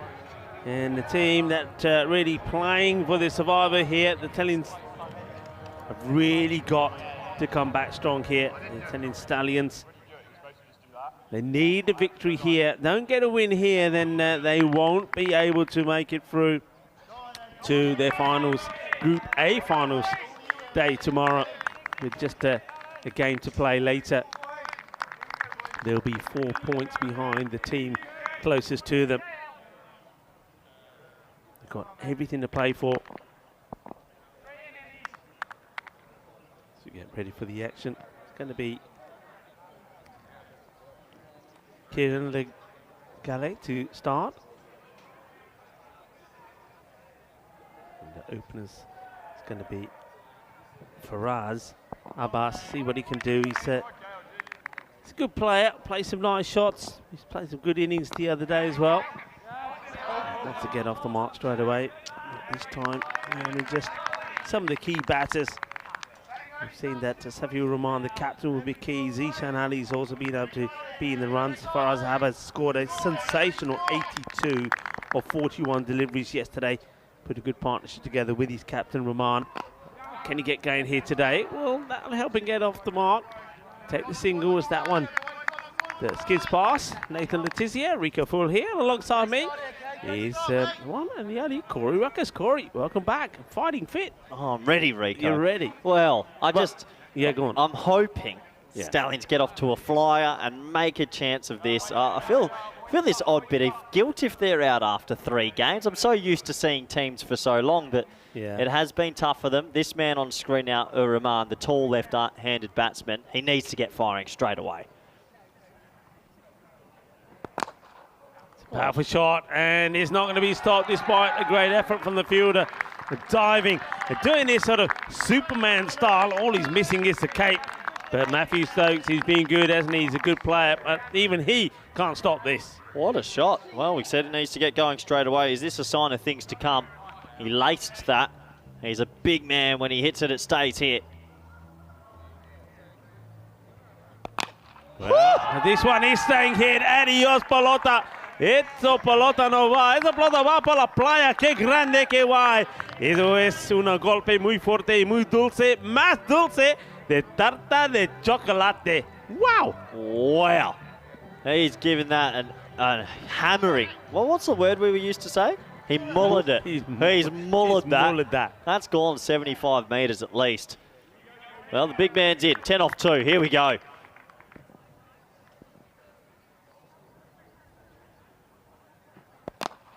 Slower. And this will go to the boundary as well with the man inside the circle.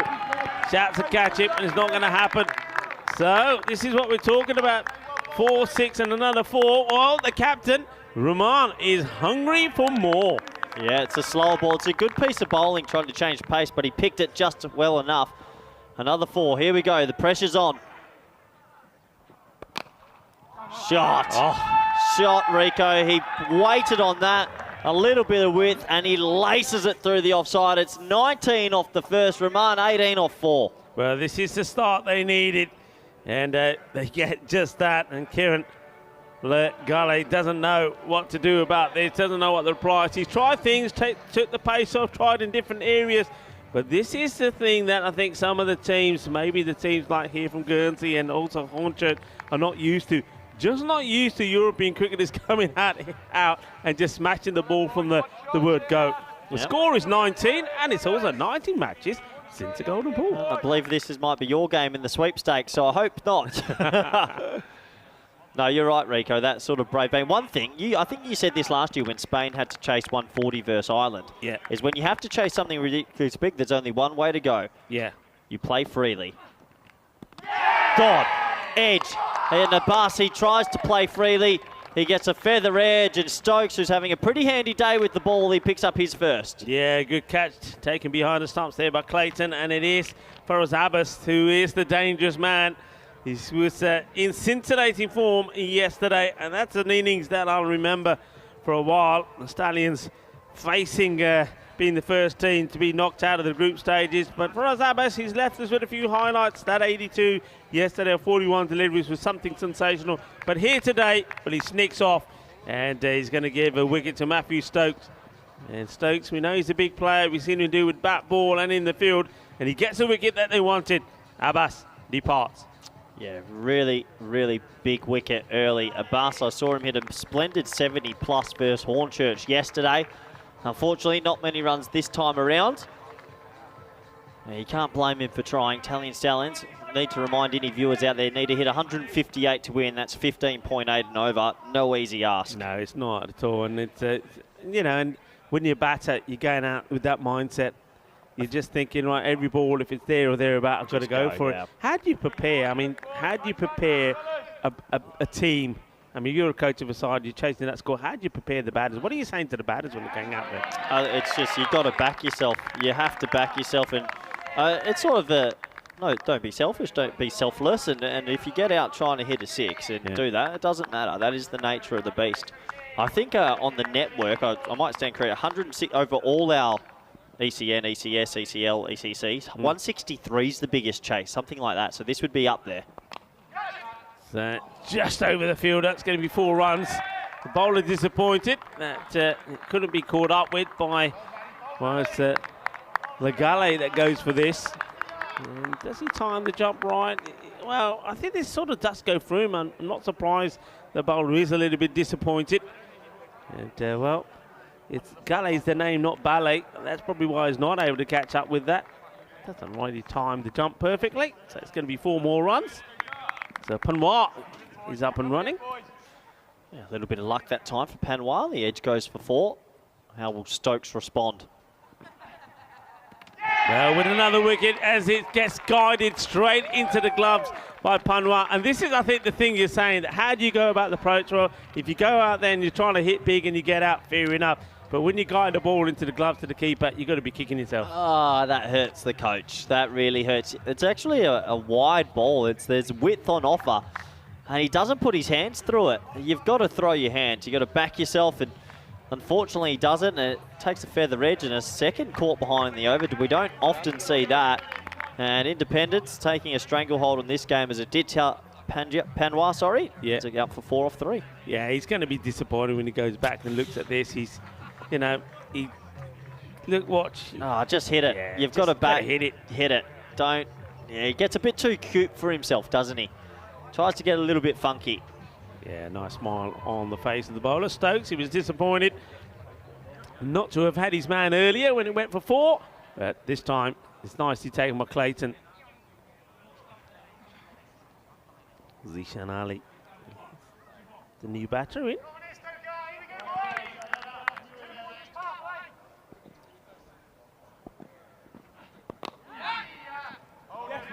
He played away. So captain Rahman will go on strike for the last ball of the over. You sort of feel it's one man or it's out the tournament. Rahman has to play one of the greatest innings we might ever see if they're going to get close to this, Rico. Yeah, it's without doubt. And we have seen some sensational innings today already. And of course, everybody's still talking about that one in the last match and the chase by Byron, getting the 144 required. And that was Ahmed Mumtiaz, 83 of 28. What a knock it was. Well, you need something of that scale. Well, he punches this over, and it's going to be, well, I think it bounces maybe just before the rope. But you're going to have a look at this again. I think only the camera will be able to help us. I think maybe just before. I was difficult. I went to signal 4, and then I panicked a little bit. Very close indeed. It's a nice-looking shot. Doesn't land on the rope. Good effort. 10 out of 10 for the effort. That's on the rope, yeah. Might be right on the rope, so that could be 6. We'll have to wait to see if they spot it in the officials' tent. Yeah, it's given a 6. So The right decision in the end. It does take us to the end of 2 overs, and it's going to be 30 for 2. Yeah, well, if they do leave the rope like that, next time round it will be a 4. But maybe that's the plan there from the fielders trying to catch up with it. It's a good effort, but not quite. It's end of the over, so they get a boundary at the end. 30 for 2. Look, the actual rate is not so bad, I suppose. It's the wickets they've lost, and this is the table there showed you why it's such an important match for the Stallions. They need a victory, and that will help. Well, they bowled a few. It's about time they got a few back at them, right? Yeah, nice shot, and there's one of our new men strolling around there. 6 runs. Yeah, full toss. Bang. Where's these robot mascots? Because that's exactly where the robot would be sitting. Yeah. It's Jason. He finally does stop one, and there's another one up in the air. Chase is on. Just the one. No, they're going to go back for 2, so good aggressive running. Hey, look, the rate's okay. The rate is okay at the moment. Rahman's 24 off 5. He's going to need some support if they're going to pull this off. And if anyone doesn't know out there what the table standings are looking like, Tally and Stallions have to win, or unfortunately they'll be the first team out of ECL 23. Well, you've got to have the intent, I suppose. So Zishan is disappointed he's missed out on it. Trying to give as much support as he can to his captain. Yeah, I like how Ali's come out here, though. He's thinking one thing and one thing only. How far can he hit that beautiful little grizzly ball? I was going to say grizzly kookaburra. There's been a few. We are using the Grizzlies now, aren't we? Yeah, yeah, we're on the Grizzly, one of our partners, Grizzly Bear Sports. Full toss once more. And Spores are wide for sure. Yeah, that's a loose ball and probably should have been dispatched. I suppose that's what happens sometimes, though, when you know you've got to go after everything. There's deliveries there which you would normally leave. You'll take the wide and say, yeah, that'll do. But here at the moment, you see Zishan, he's just thinking boundaries. And chance, fingertips. And it's going to be 4 runs. Good effort. And once again, yeah, the fielder, he's a little bit gutty with himself there.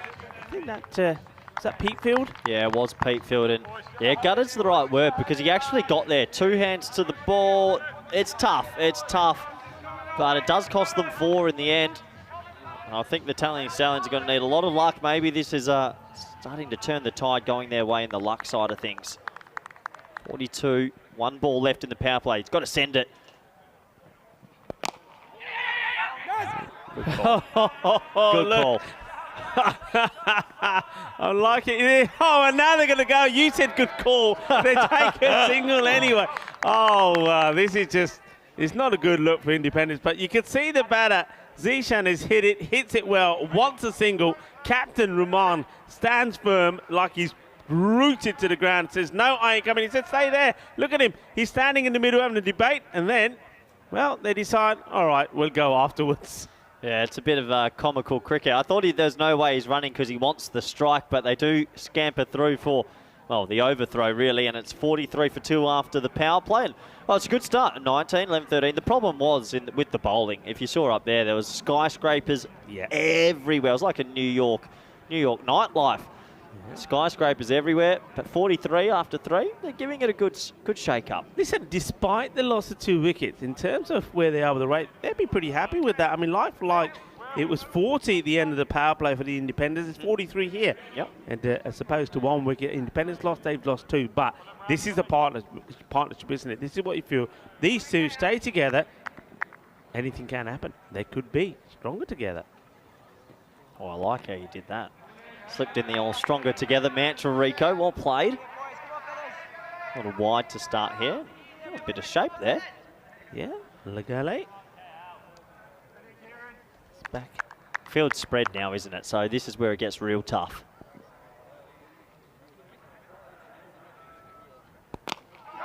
Firmly hit. Fielder will just see it bounce in front of him. Doesn't want to commit, doesn't want to give the boundary away. I suppose just the thing here, with this rate, it's approaching around about 16.5. You stop the boundaries and, well, the match is then pretty safe in your hands. Rahman, 24 off 5. Can he just keep going?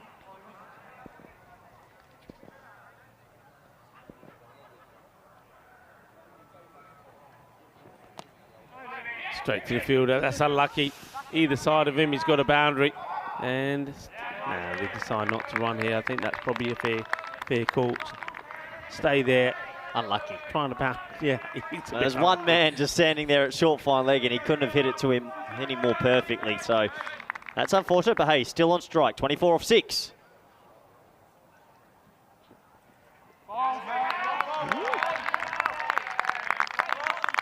Just taking the pace off it, sneaking it in. The umpire's quite happy with it. Watch this. Yeah, good delivery. Yes. Gets that bit of movement away as well, but it stays inside the line. He got that to swing late, didn't he? 24 off 7 now.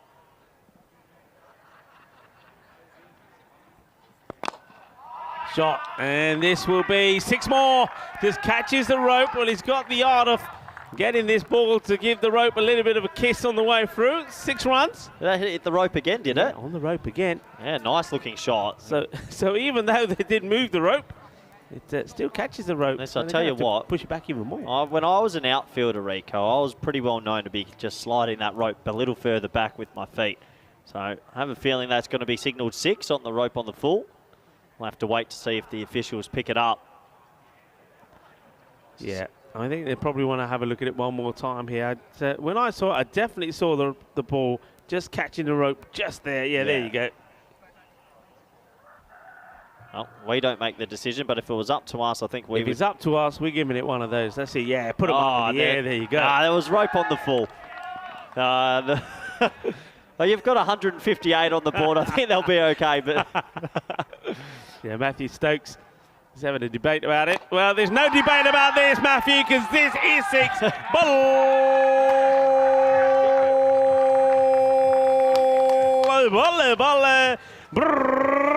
Well, Rahman, he says, well, all right, if you had doubts about the last one, Matthew Stokes, how about this one? What do you reckon?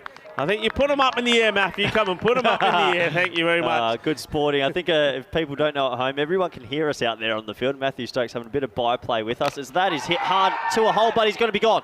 Oh, he's on the line. He's on the line. It's going to be 6. It's 6. I like it. Look. It's 6. It's 6 runs. Well, it can't be run out at 6. It's 6 runs. You can't be run out off of 6. It's got to be 6 runs. Oh, no. I can't believe it. Look, first of all, fair play to the fielder. That's Ollie Nightingale that takes a catch. He straight away says, no, it's 6. But then everything else is part. Ollie's already given it at 6.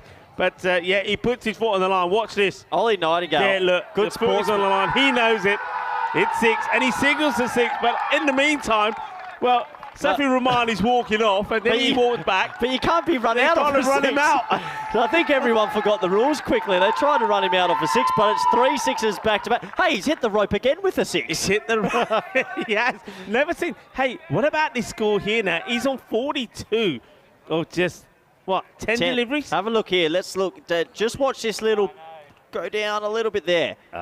Yeah, good sportsmanship. We could see it clearly. Yeah. Superb work also there from. I mean, look. This is why it's so important to have a good partner like Spring Productions. They're on the ball. Every one of these close calls, they're getting it right. Hey, good sportsmanship from that man. Fantastic. Except for when he forgot that you can't get a run out off a 6. But the thing is, though, I think what they're thinking there is, well, maybe if he hasn't touched the rope. But if he hasn't touched, it's caught. Hey? If he hasn't touched, it's caught. So I don't think they can get a run out anyway. I don't understand what they was doing. Well, they thought maybe it'd be called a no ball. I don't know. Rico, was still trying to run him out. 63 off 4. I know. Don't tell me they're going to do this. Here we go. The main man with the ball, Pete Field. This guy's been good. How good has he been? Yeah. No one's been able to lay a glove on him in the few games that he's bowled. And I do agree. Bring him back early. Try and get ahead of the game instead of leaving it too late. Yeah. If I'm Ali here, you got to get some sort of bat. You got to try to hit a boundary, but get something on it so that you can get Rahman strike. He's on a heater. Yeah. He bowls so well. I mean, we know he's taken two forfeits. He's also taken a hat trick. But that caught him bowled this morning. Oh, wow. Good looking shot. There's a fielder out there. No issues at all from the fielder. Good pickup, good throw. Quickest 50s in ECL. Probably Nabi, Edwards, O'Dowd. Last year Hussain. Anyone else? But Big Bubba Khan. Mohammed Bubba. Oh, no, not Bubba Khan. Mohammed Bubba, what maybe. What are we talking about? 12 balls? I think it might be. Have we had an 11 ball 50 or 12 ball 50? I think on the ECS we have. I know our stats guru would be listening out there. Let us know what the quickest 50 is, because it could be on. Awesome. 6 more.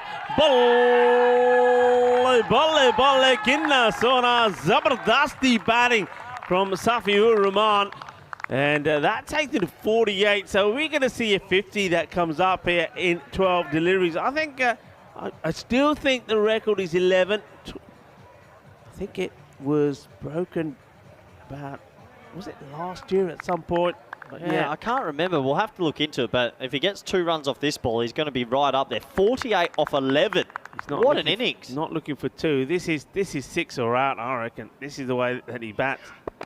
Well, it digs it out. That's such a good delivery, and that's what Pete Field does. Gets the ball right up there. That's the Yorker delivery. It's his danger ball. So, well, I think that one being a single means that if he was on for the record, not anymore. Partnership 48. Rahman has got 31 of those. Ali is playing his role in this one as well, but he's got to keep going. He's got to keep going. Yeah, Ali's playing a role, but he has to also explode a little bit more. And he does. This is going to be 6 as it sails over the fence. And a few supporters there taking evasive action, but don't worry. It's a Maximo. And it's a Maximo there, the other side of the fence, is trying to save the people, save some of the people in the fan zone there. I think that might be one or two of the independent supporters. What a great hit. Surely they couldn't. Tell you what, there's 77 or 4.5. Wow. I didn't see any of this coming.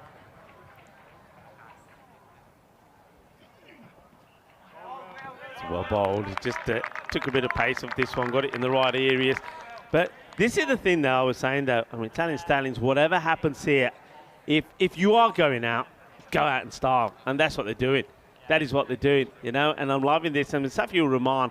I mean, thing about this is, we've touched on this before. This is the stage for the big player to perform.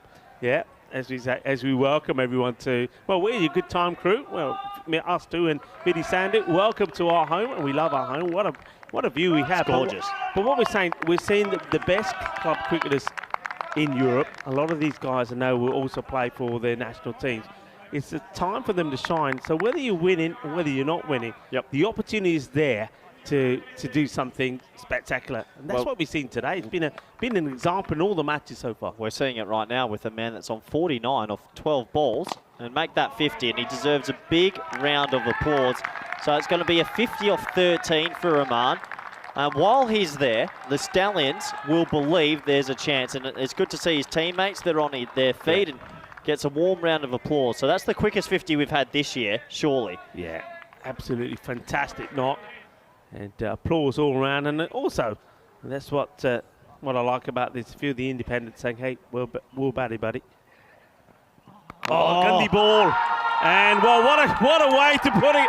And that is called a no ball as well. 7 up, Rico. It's another 7 up. This is a crazy shot. Outrageous from Zishan Ali. Outrageous. You can see the captain there saying, believe, believe. Well, that's another one. Well, they bowled a few. That's another one that comes back to them. It's a 7 up. And they're going to need a couple of them. Whoa, 85 off 5.1. Surely not. They're on here. They're on pace. They're on track. This should be a crazy chase if they got it. Well, we've already seen one crazy one today. Could there be another? And it's up and over. The fielder's got work to do. Does well. This is going to be close. Safe. He makes it, and it's a shake of the head from the umpire. Top running. You've got to be aggressive still. So they get the 2. You can be run out on a free hit, but they get the 2. Wow. What a game. What a game indeed. Remember earlier, match number 7, Darmstadt 143 for 4. Abdul Shakur 50 of 19. Byron 147, and they got there. Ahmed Mumtaz 83 of 28 was the hero, the player of the match in that one. Are we going to see another sensational one here?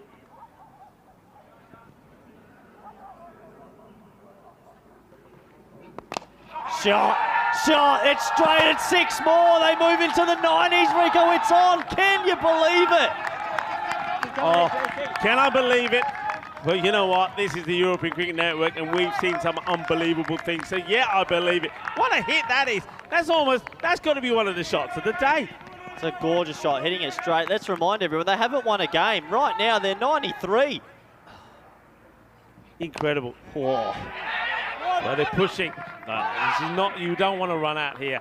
When you got two batters that are hitting the ball so clean, it's not worth running yourself out for the sake of one run. And 1 or 2 sixes away from getting it to 2 a ball. And when you can get it back to 2 a ball, whoa, you're right in it. Yeah, absolutely. That rate has gone from 16.5 at one point, touching on 17. Now what's it at? It's gone down to less than 14.5. Oh, I'm loving this. This is too good. This is why the ECN and the ECL, it's the greatest comp we've got. This is fantastic cricket. Sensational stuff this is. Okay, the captain, Ruman, goes up, and oh, he's going to go. It's a great catch taken, and they know how important that is. Has brilliantly done is Tom Nightingale. Well, the man that did all the damage with the bat himself. Don't forget him. He was 75 not out of 28, and now he takes the very, very important catch to remove the captain, Safi-ur-Rahman, who batted beautifully. You got to say he's going to be a bit distraught because I think he knew that he had to be out there. He gets to his 50 and he falls for 50 off 14 deliveries. Good catch taken. Well, he'll be a bit distraught. I'm a bit distraught. While he was there, they were coming. And now you feel just with that 1 wicket, Stallions, well, they're going to be a little bit further behind than where they want to be. What a remarkable innings. He can hold his head up high, 50 off 14. And he's given his team a chance. 6 sixes, 3 fours. It's the quickest 50 we've had here in a while. Yeah, and listen to the applause. Listen to the applause, not just from his own teammates, for everyone around the ground. That is a sensational effort. And, well, we've seen some master blasters here today at the Cardamom Oval. And this is what we say when we talk about the European Cricket League. Cardamania taking the world by storm. It's a pretty good Tawenda. Where's he going? Just the one. Someone else has to catch fire here, Rico, to stay in this game. Yeah. End of 6 overs, 95 for 3, 63, 63 I think it is required of 24. Yeah, I mean, one thing that the Stallions haven't done is they haven't let themselves down, have they? Or Estonia, the way they've played here, the character they've shown. And I'm just loving it.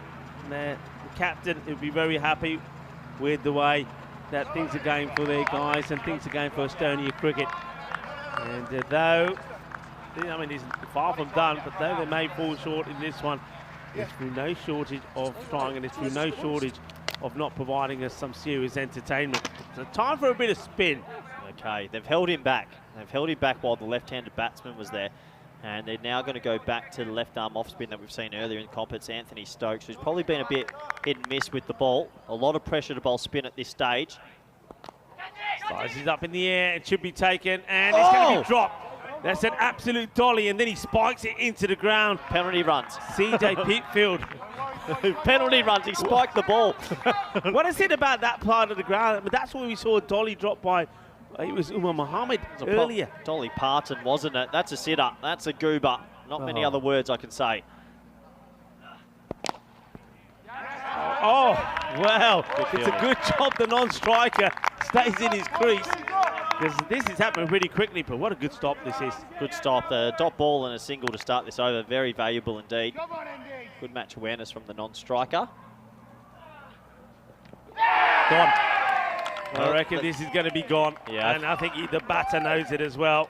Yeah, I believe so. Look, they're going to go up to the third umpire. Did he turn around in time? But I'm not so sure. We'll have a closer look, but wow, those 2 late wickets here for the Stallions are making it tough. Yeah, I mean, and it's the key batters. We saw the captain, Safi-ur-Rahman, go, and he got his 50, and then Zishan, who supported him so well in what was an incredible partnership. He now goes, and just slow this down if you can. He got his bat down quicker than I thought, but I don't think it's behind the line. They'll slow it down.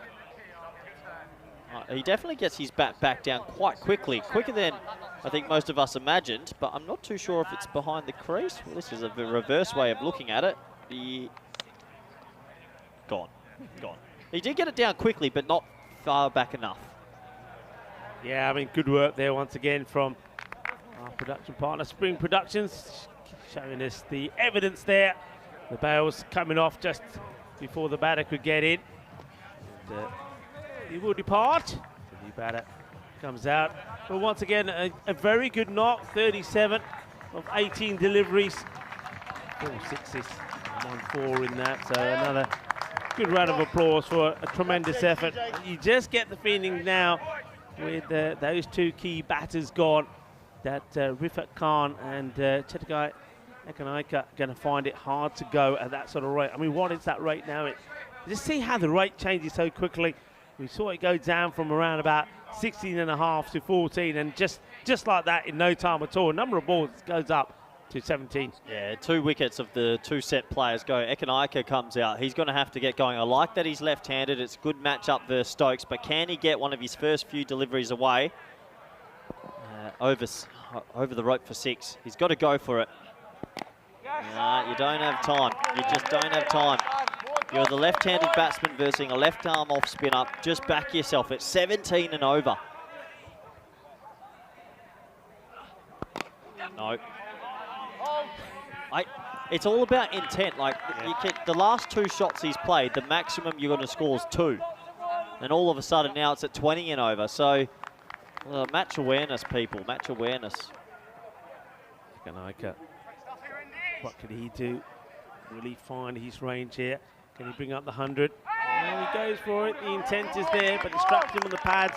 And the unfortunate thing about this is it would have been a wide, but look at that. It's not bad bowling figures, is it? Well, they held Stokes back because they didn't want him to bowl to Rahman, and in the end it pays dividends. He bowls a brilliant over. It only goes for 2 with the wicket. Yeah, don't forget there was that horrendous drop catch as well. Yeah, correct. Could have had 2 for, but this is what's coming up a little bit later with Vinny Sandu and Rico Full. Byron taking on Hornchurch. Both teams 2 and 1. A win here basically guarantees you'll have the double chance. Yeah, and the thing about this is going to be a really tasty affair. Byron, and remember what we just saw. Ahmed Mumtaz just blew Darmstadt away. And they're up against Hornchurch. That is going to be a very exciting match. Well, we've seen some exciting matches here already. We've seen a lot of runs scored, I think, already. I'll be interested to see what the run rate is. But already, I think, it's much higher than what we've seen here in previous years. Yeah, it does feel like that. Looks like coming back into the attack is Matthew Stokes. What's he doing, Rico? I'm going to pull my hair out. What's he doing? What was that? He's faced 3 balls and he's nudged 2 singles. It was on his legs. You'd expect him to whip this away to the boundary. He just drops the bat on it. Don't want to be overly critical. You want to put him off, don't you? It's selfish batting. I hate to be overly critical, but it's just selfish. He doesn't want to lose his wicket, so he blocks 3 balls, and now I'd say they're basically out the game. You've just got to be brave. Yeah, good, Matty. Real good, Matty. Cramps in for room and a single here. Right, let's see what he does here now. It's got to be throwing the bat at it. Got to be. I mean, they're setting a field to players on the boundary, but it doesn't look like the batter really wants to go after it. Well, he does this time. Gets a single. Sort of. Oh, he's going to get himself run out. I think he's going to be. Well, he dives, but I don't think he's going to get there. I really don't know what. I mean, he doesn't hit the ball hard to try and get big runs. He's taking singles. And then when there's only a single available, he's trying to take 2 and gets out. I don't think he's made this. I think he's going to be falling short here. Bit of deer in the headlights, that innings from Ekanaika. We're going to have a quick look at the replay because it's been referred, but did look out to me from up here. We'll have to wait and see. Yeah, he's going to have to do something to turn himself around, get the diving, get the bat down before the line. Let's have a look. See how close, if at all, he is. It's a bit of a misfield, but they say never run off a misfield, and that's what happens here. It's out by a long way, I think. Yeah, here we go. Yeah, he's gone a long way, just as we suspected. So that's a disappointment, and a double whammy really. Never really looked like he had the intent to get the big runs. Never showed the sort of determination, and then he gets himself run out. Yeah, maybe a blessing in disguise. Someone else can come out with more intent and try and clear the ropes. Look, they've fallen well behind now. It was a super exciting chase, but those two big wickets of Ali and Rahman, both falling in the space of 3 or 4 balls. Yeah, it's just looking a bit difficult now. In the air, and it should be another. Well, they're lining up for it. Well, he's going to make it very difficult for himself. I'm not sure what. I mean, he must have called this, Corey. He must have called it, because I thought there that certainly, I think it was going, that Stokes was the one who was coming in. Looked like Stokes looked set to take the catch. Then he stopped off, put the brakes on. Yeah, I think it was a little bit of you, me, maybe, and neither of them attacked it straight away. So in the end, it's a life and it's a valuable 2 runs.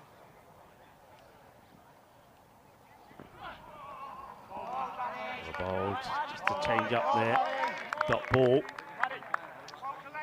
Top ball, and well done on the Independence bowling unit, who were getting a little bit of tap only a few moments ago, but they've been able to keep calm in the situation, and it looks like they'll be able to get to a pretty easy win in the end. But yeah, they were under fire for a good 30 minutes there. Well struck. And who isn't able to hold on to the catch. Tom Nightingale has taken a brilliant catch already today, of course. Don't forget that. And what an important one it was as well to get the big wicket for Rahman. Yeah, it takes us to the end of the 8th over, 102 for 5, 56 off 12 needed. Yeah, all the wind, it feels like the wind's just been taking out of us the last 2 overs. But credit to Independence. They were really put under the hammer. They've stayed calm. They've taken the chances when they did come. And they're going to come away with a win. Yeah, and the thing about it is, with the Independence as well, I think from what I saw from them against Hornchurch this morning, more of them here today, I think they're looking at a pretty impressive side. It's just well hit. Should get a boundary, will get a boundary. That's a nice shot. And that's what we like to see. No matter what the situation is, it's going for it, and Rifat Khan gets one out the middle of the bat. He's hit it to the Chris Munoz Mills spot. That's where Big Chris would be stationed behind the bowler. Yeah. I love that spot. It goes there quite often. A lot of teams have been sort of using that fielding position now, that ploy. Yeah, it's fun to watch how teams adapt. Yeah. Even over 2 games, 2 days, sorry, we're seeing teams adapt a lot to T10. But it's going to be sad to say goodbye to the Stallions. This one is going to be another opportunity, and oh no, he's put down another. Well, he's taken the most difficult one, and then, all right, the one before wasn't easy, but it gets put down by Tom Nightingale. Well, this one, compared to the catches that he takes in these standards, that's a dolly. That's got to be a dolly. What a miss that is. Has to be camera pressure. Oh, I want to find out, what's the fines for dropping catches? It's got to be a $5. I reckon if there wasn't 13 cameras on him, he takes it every day of the week. Yeah, that's what the TV crews will do. They'll just add that little bit of pressure. Yeah, what are the fines, chap? Dropping a catch, what is it, 10 euros these days? Yeah, it used to be be a fine. Quite severe in Australia. If you ever dropped a catch, you get in a lot of trouble at the fine session. They might be checking the height on this one. Safiur Rahman, we just saw a picture of him there, the captain of the Stallions. Wonder what's going through his mind now. Certainly he hasn't let his guy down. Looks like 2 balls left. Yeah, there was just a little bit of a hold up in play as they check something. That's all okay. Well. Whoa! Yeah, where's the crowd? If there was about 50 supporters behind him, they might have given him a bit of a jeer for that pickup.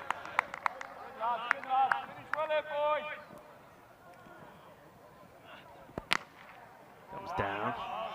Flat bats this. Good game of cricket. It's been a good game of cricket, hasn't it, Rico? It really has. Yeah, I mean, look, they haven't let themselves down, have they, the Italian Stallions? Haven't let themselves down, and they haven't let down Estonian cricket as well. No. And this is the thing, you know, that's amazing. If me and you are in a local bar and we're talking about cricket and we mention, oh, the Estonian team, they'll say, the who? Estonia for cricket. And that's the thing, that's the beauty for me at the moment about when we're about what we do and talking about European cricket. A lot of countries talk about, nobody would associate them with cricket up until now. No, absolutely. I mean, a team from Estonia representing their country and their club here in Kardama, Spain. Good on them. They will have one more match later tonight, and good luck to them in that fixture. I hope they might be able to get one win for their nation, but they've been mighty competitive in most of their games. Here comes William Pickfield, and he's been very good. And, well, he's been very good, probably been one of the pick of the bowlers. And he puts his hands on his hips, does the double teapot as he sees this one smashed down the ground for a 6. I don't think he was expecting this, Corey. What a shot. Oh, what a nice personal highlight that is. Half volley, but you still got to put it away. I mean, I've seen this Talon Stallions hit 120 versus Hornchurch. I've seen them in this match here. They're going to make 120. The batting's been good enough. I think they'll go back to the drawing board with their bowlers. Oh, well, this is huge. This is a monster hit. This is brutal. Well, I know exactly where it's gone. It's gone in the bushes behind us. Roger Finer, the CEO, get up that hill and get that ball. Daniel Weston, the founder of the European Cricket Network. Left a bit, guys. Left a bit, left a bit, left. Just about there. Oh, what a big hit. That's an absolute cracker. That's huge. Massive. That's gone. That's huge. That is one of the biggest moves. Where's it gone? Let me come out the door. Have a look. That is huge. That is real big. Well, they're all looking for it. There they are on the screen now. They're looking behind. It's gone in the bushes right behind. You got to go up that way a little bit, guys. Up that way. A little bit that way. Now to your left. To your left. That's another grizzly just ball about lost. There. I'm telling you. There you go. Just there. Just there. To your right, buddy. Oh, what a hit. What a shot. Hey, that's 2 in 2. That's the biggest one that we've seen today. That's even bigger than the one that we saw smashed by Armin Mumtaz. Great to see that Peatfield's got a big smile on his face, even though he's been clattered. Good option. Good option. Don't need to hit the Yorker sometimes. Keep it back of a length. Yeah, but that summarises what you just said there a few moments ago. The batting has been fine. Batting has been good. They're competitive with the batting. Competitive, as you see here with the likes of Independence. Well, that's a nice moment thrown back to the bowler. Well, he thought if the batter's giving him troubles, his own fielders are giving him troubles now, throwing the ball back to him. But yeah, they've been competitive with the bat. They've just got to sort out the bowling. Yeah, and maybe if they come back next year, if they win the club competition in Estonia, we'll see them again. Yeah. Oh, what a shot. It's wide outside off stump. He just tape ball crickets it over wide extra cover. That's an amazing shot for 6. Oh, what a hit. Manos arriba from the arbitro as this one gets carted away as well. Peatfield can't quite believe it. He's gone for 3 sixes in the over. And the score, well, I'll tell you what, the Talon Stallions should be very proud with the effort they made here. That takes a while. They won 29 here. So the margin of defeat, well, how many people thought it was going to be? If they didn't bowl so many 7-ups, they'd probably win. Honestly, they'd probably win. Yeah, you're right. No doubt. Okay, this one is catching. The keeper calls it and takes the catch. So it's going to be a wicket for William Peatfield. He gets one. Look at him. Well, he's punching the air with delight.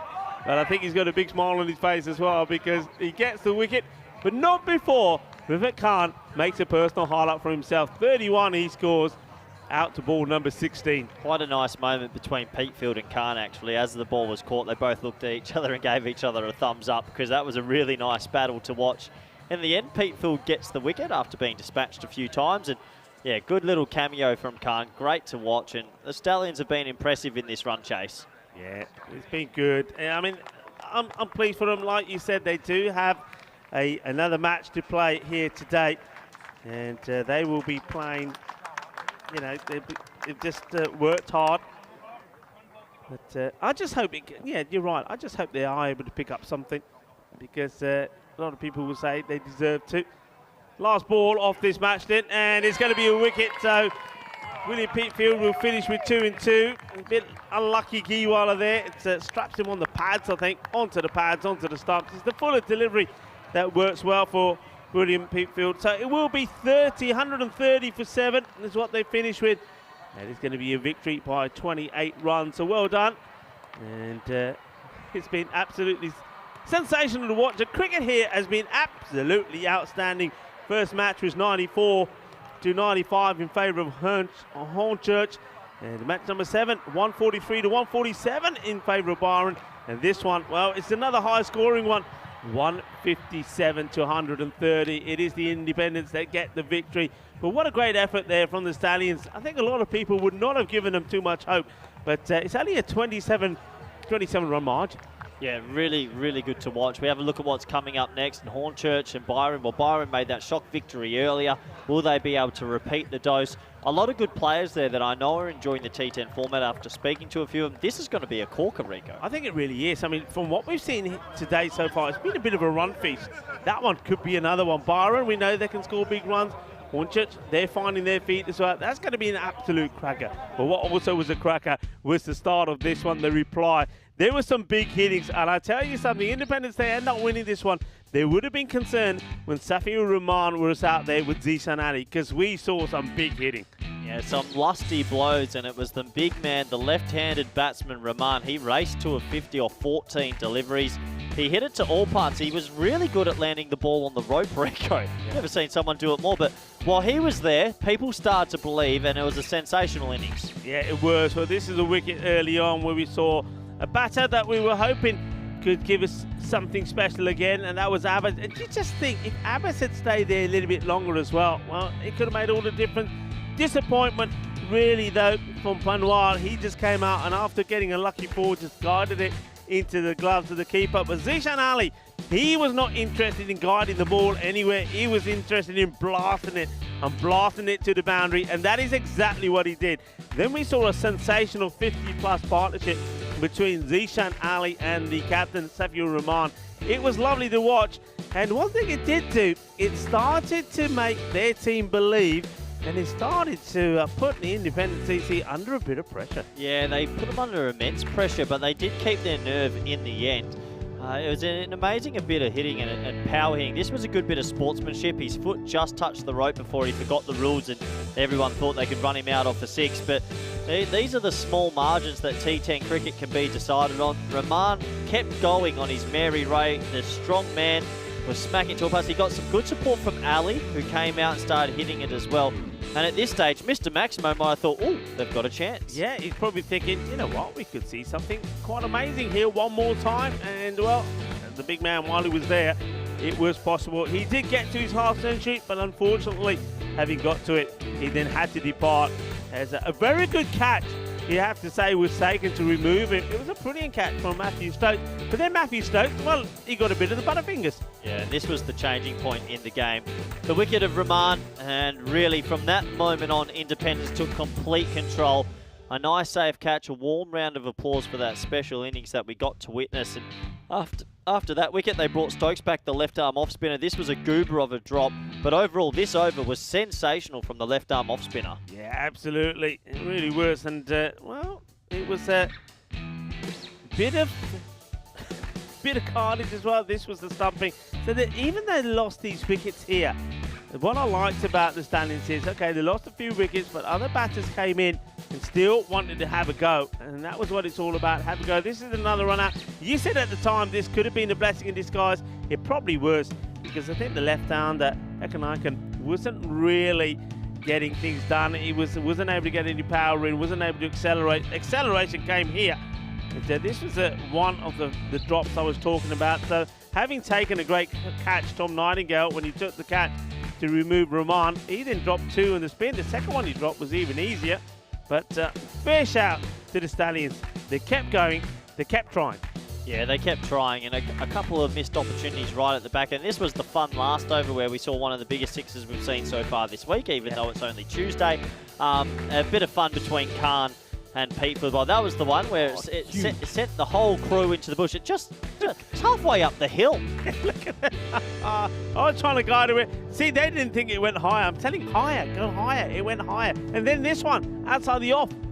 Yeah, fantastic hitting. Fantastic. And Pete Phil had the last laugh. It was really nice sportsmanship between these two. They shared a laugh and a bit of a thumbs up after he dismissed him in the end. But what a fantastic game of cricket overall. 130 plays 157. Just under 300 runs for the game. And, well, we've got to get my breath back a little bit. That was really good to watch. It was good. It's entertaining. And that's what we're talking about. You know, the European Cricket Network and this European Cricket League. It's going to be a frenzy of action-packed entertainment and a fair bit of drama as well. A lot of runs being scored here today. It's a lovely day. Temperatures around about 15 degrees. The sun is shining on the Costa del Sol, and of course it is a public holiday here because it is Dia de Andalusia. And I tell you what, on Dia de Andalusia, there's normally a little bit of dancing, there's a bit of singing, there's a bit of getting together, there's a little bit of socializing, and there's a few fireworks as well. And we've had our fair share of fireworks out there in the middle. Yeah, we have. And in the end, this bowling group, they held their nerve and, well, they got through it in the end. Independence, they ran away as 27-run winners. But I guess that's me done for the day, Rico. I'm going to go have an early one. And you and Rico, yeah, I'm done. I'm out. See you, buddy. I'm out. I can't do this anymore. 2 games a day, I've hit my limit. Go hit the sack, buddy. Go hit the sack. And, well, you know what the problem is, Corey? He's been hyped out. And thanks, of course, to our partner, Hype. Some of the energy drinks. So Corey's just got too much energy. He's frizzled out. But anyway, that match, Byron taking on Hernshot, is going to be an absolute classic. Join us. And myself, Mr. Maximo, will return in, well, just about 15 minutes time to talk you through that one. Hasta pronto, mi amigos.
The European Cricket League is brought to you by HCL Software, Dream 11, and Andalusia European Region for Sport. Ven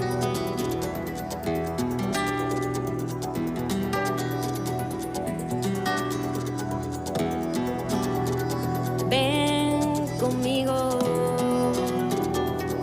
a cruzar su calle, a vivir su ambiente. Ven conmigo a vivir la vida intensamente. Conmigo ven, conmigo ven. Hello and welcome back to the Cardamom Oval. It's great to have your company. Time for the fourth match of the day. It's match 9 of Group A, and this is a very interesting one that will take place between Byron, the Greek champions, and Hornchurch, the English champions. Both teams 2-1, really pushing for that double chance. It's nice to have some company as well, some beautiful smiles on display. This is the Lake family, so I'll introduce them one by one. We've got Emma, and we have Sophia, and we have Keegan, and we have Tavia. And look, with those fielding skills, I think we've got some stars of the future. Let's see what happened at the coin toss when Rob Kemming had the 2 captains. One. Your call. Tails, please. Tails are scored. It is tails. We're going to have a bowl. Okay. So the news from the toss in Group A, match 9, is the English club Hornchurch. They've won the toss and they've sent in Byron. That might have something to do with the fact that Byron was so good chasing down 140s earlier in the day, looking so dangerous. How about the mummy, Ahmed Mumtaz? That was crazy what he did, 83 off his bat. But Hornchurch, they're finding their straps as well. Good chance to see where these two teams are at. And look, we know this is their last group match. So they're going to leave it on the table here. As for us, are you ready for the game? Let's go crazy! Yeah! Over to the country box. I don't know about going crazy. I think he reached that point a while ago. But anyway, I'm loving that. Loving the action from the middle. And Richard Lake's kids involved in the action as well. And hello to everyone else, of course. It's a big holiday here in Andalusia. It's a public holiday. Andalusia, dear. As back in 1980 is when Andalusia became an autonomous community here in Spain, and a day of celebration all around. And it's been a day of celebration here on the European Cricket League as well. We've seen some great matches, and Byron and Hornchurch have both won their matches earlier here today. Hornchurch, they held on to a bit of a thriller against a team that would just been victorious earlier in that last match against Stallions, the Independents. And Byron, well, they won a thriller against Amsterdam, 105 to 103 in favour of Hornchurch. This is going to be an exciting match, I do believe. I think if key players can get in, and of course I'm talking about key batters, it could really decide the way that it goes. And are we going to see some more fireworks from Ahmed Mumtaz? Wasn't he absolutely fantastic? 83 of 28 deliveries. And earlier in the day for Hornchurch, we saw Adil Malik play a fantastic innings, 49 of 20 in that close encounter. Big crowd in here today enjoying the festivities, and a lot of supporters from Hornchurch as well. Hello everybody, I hope you're well. They're all giving us a wave, enjoying the lovely atmosphere here in Malaga. The ground, by the way, a lot of people often ask us, well, whereabout is this ground? Well, you have to be on the A5079 between Cartama and Coyne. A57. Vinny's given me the directions there. I've got it written down here. I'll tell you exactly where it is. It's the A7059. There we go. We'll get it right in the end. The road between Cartama and Coyne. And it's actually the same road that goes all the way to Marbella as well. So come on down, enjoy. Come and enjoy the fun. Come and enjoy all the atmosphere in the fan zone. This is going to be an absolute cracker as we get ready to get going on this one. Vinny will be joining me shortly. And, openers. Ready? Kali is out there. Well, this is what we're talking about. This is what we like to see. Is another one. And what a start it is. It's boom, boom time. This is big. This is what he does. He smashes the ball all over the place. He's in some form at the moment. And Ahmed Mumtaz, AKO the Mummy, goes big straight away. Boom! Shaka Lagao. Welcome to the show. Welcome to the fireworks. And that's Another one that sails over.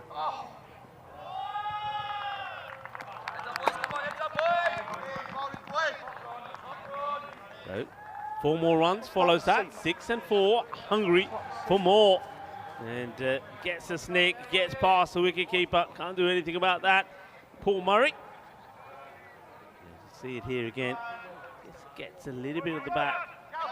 By Suleiman Saeed is out there with Tyrone Peters. Nicholas Patel is the 3rd match official in this one. A big shout out to Sir Rob Kemin, tournament referee, in the air, and this is going to be 1 bounce, 4 more.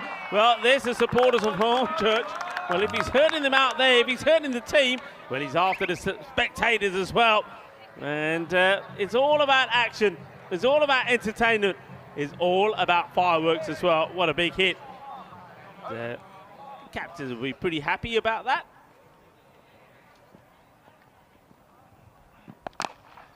And this one, he's trying to get in the gap. And oh, well, I reckon my first impression on this is that shoulder just catches the rope while the ball is in hand. He's trying to release it. I don't know. We'll have to see this again. Does he release this on time, or does the shoulder just catch the line? So ball in hand. Let's see when he's trying to release it, It's going down, and where's his hand? Oh, it's so close to tell. I just think when I saw it from the angle, I think he just made contact with the rope before he was able to release it. Yeah. And let's see here. 4 runs, but it's a superb effort. It's a fantastic effort. You can see with the momentum he was going in, he just couldn't release the ball in time. Great work once again from our production team here. Spring Productions, superb. What a start. Saunders has gone for 14, 2 balls to go. This one should be stopped. So take the single, don't mind this. So he's had 5 balls. He's got 15 from him. And he leaves the ball out there for Muhammad Ali to face. Burke Muhammad Ali, that is, of course.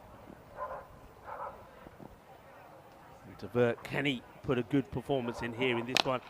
Hits this pretty well. He gets it through the gap. The chase is on. Fielder does extremely well. He gets the rock and roll dive in.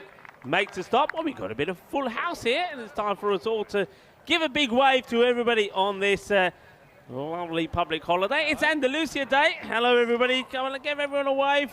It's a bit like the Brady Bunch. Okay, you ready? So we got Harry, Tavia, Sophia, Emma, Keegan and Isabel, and sorry, what was your name? The bigger, uglier kid. Hey, great to have your company. Real family affair here. Expect more kids as well when the school goes back. We'll have cricket school going from week 2 as well. Are you guys having a good day? Yeah. Yeah, I'm having a good day too, and some pretty good cricket out there as well. So yeah, come down, and Rico almost sent you down the wrong street. It's the A7059. I got them in the end. So there is a road 5079. There's going to be people driving around in circles. All right, anyway, look, guys, I'm going to go back on babysitting. You're cool to commentate for a while? I'm all right. You just bring me an ice cream play our own games. Ice cream's all around everyone. Tell you what, Billy Gordon, he's a bit of a Billy the Kid, isn't he? The best hair in European cricket so far. Anyway, let's get ready for over number 2. 20 came at the first. It was magical. And Gordon gets one right up there in the block hole. So first over from Ronnie Saunders. 16. Then you had, of course, the 4 buys as well.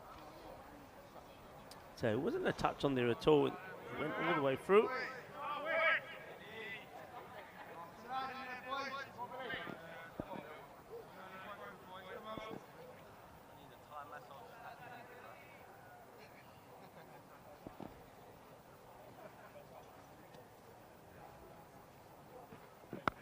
Short, and doesn't quite get it where he's looking for, doesn't get enough swivel on the shot, trying to get this over square leg and in that vacant part of the ground. And gets a single, which, well, I think Burke is going to be pretty happy with that, because it means that Amin Mumtaz comes on strike. And you can see straight away here, a few of the key players from Hornchurch getting together to discuss a plan of action. Where do you bowl to him? That's the thing. He's so strong, he's so powerful. Billy Sandy goes back to babysitting duty. Very good wickets, Vinny. Yeah, it's a full delivery. It's been well worked away. It's a single, it's a full. That's the thing. That's the key for me. Full. I mean, this was still a little bit full on at the stumps. I wouldn't be aiming at the stumps at all. I'll be about 30 centimetres outside that off peg. Full delivery, trying to get the Yorker length in. Captain taking the responsibility. Get this right.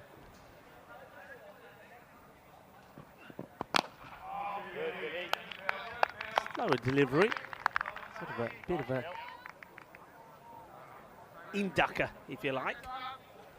Time of day now as well, as you can see on your screens from the shadows. The sun starts to come down, makes it very awkward, difficult for the fielders that are in the firing line, if you like, in mid-wicket. Long on, and also the square leg position.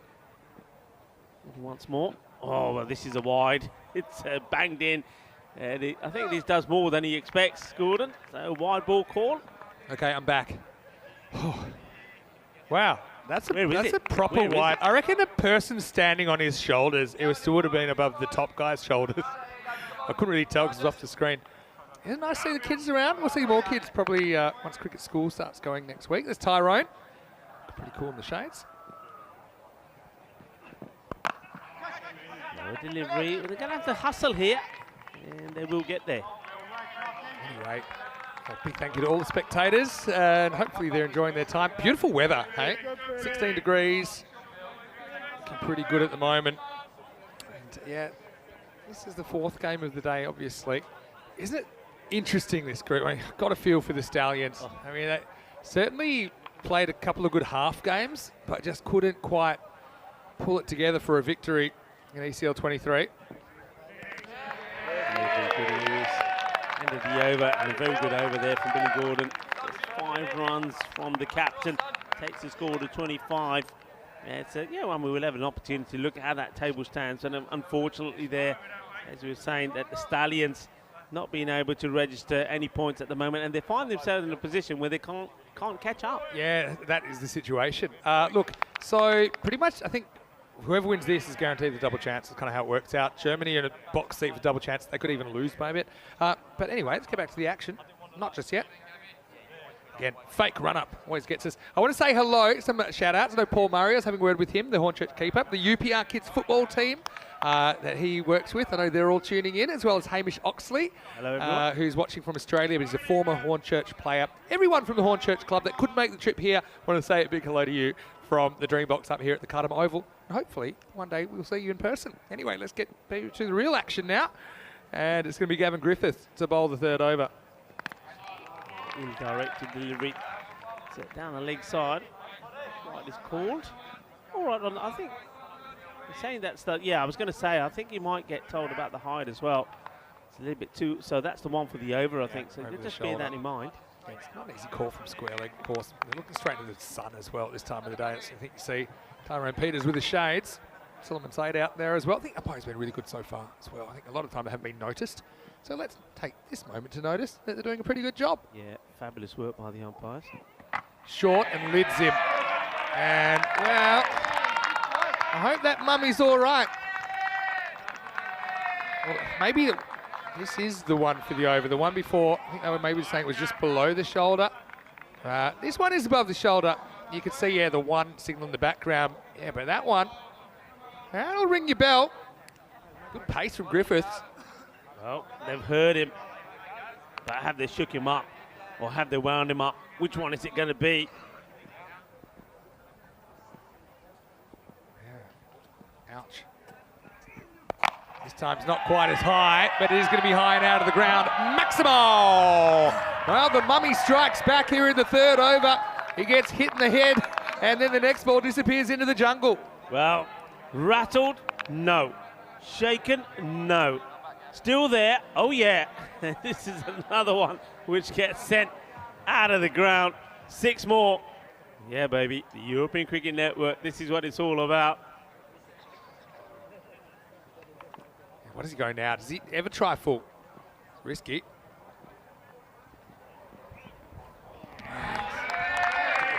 Really from Mumtaz. And Griffiths saying, what's going on? He has good head of hair, but he might pull it out bit by bit. This is the format. We've got a few questions about tomorrow. Okay, Town Stallions, they won't feature. But the third and fourth teams, they're in an eliminator in tomorrow morning's play. The top two teams do get the double chance. So obviously, match 14, the Group A final, whoever wins that gets to come back in week 4. Apart from that, the other teams, their ECL is over. Here's Griffiths, interesting over this. Again, similar ball. And Mumtaz, you don't want to become a one-trick pony here. He's kind of looking exclusively leg side. I mean, you've got the offside field up. There's no outfielders at all in the offside. Doesn't really look to uppercut or anything like that. Maybe it's not his game, but you can see Griffiths determined not to let him get on the front foot here. But the thing is this, I mean, Mumtaz, take nothing away. He's a talent. But I think if you do your homework, you know where you get the where you keep the ball to him. And that's the line. Short of a length, outside the off. He can't get under it. He can't work around the onside. Let's get to go on the front foot this time, but should be handled. It is. George Hankins. Just a single.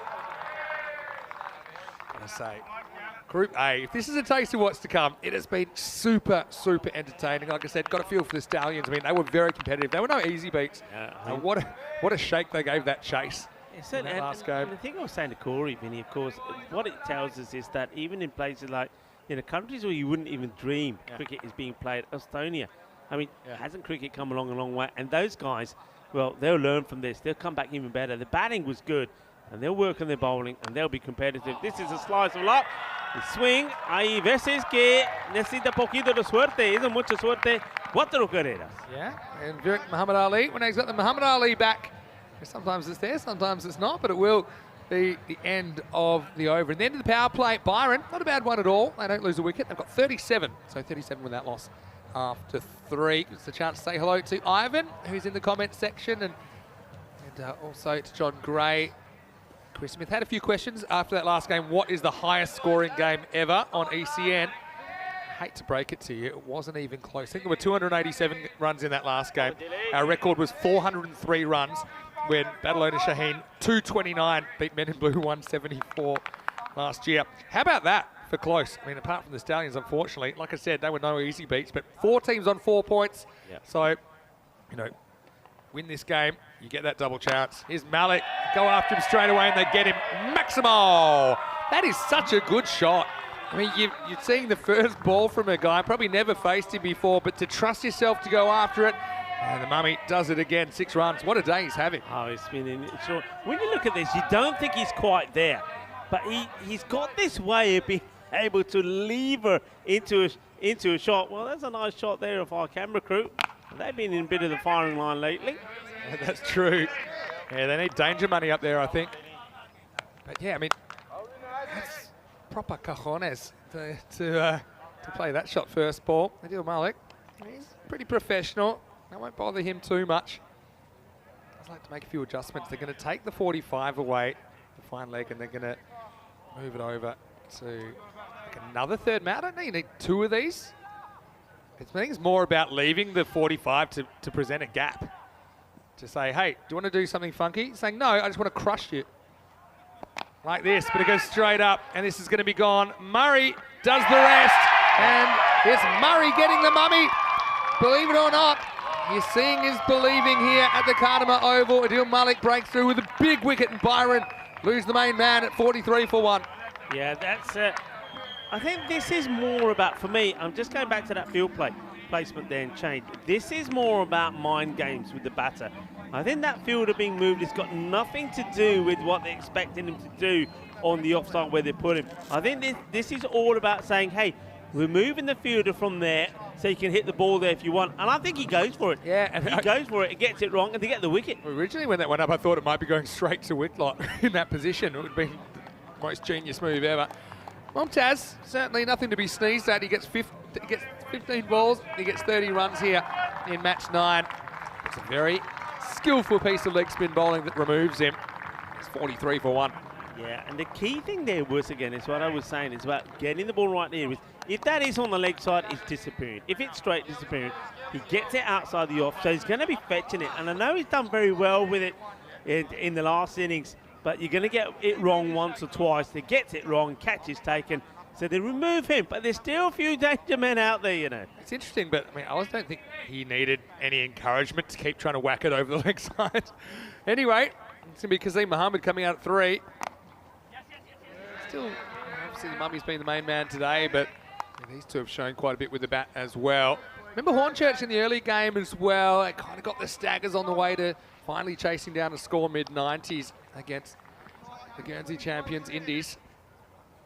Got over this though. A little bit short. Kind of overspin on that, rushes onto the batter.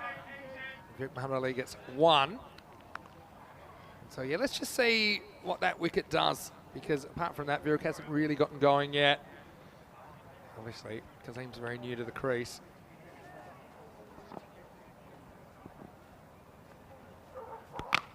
Goes for this leg side, picks out the fielder.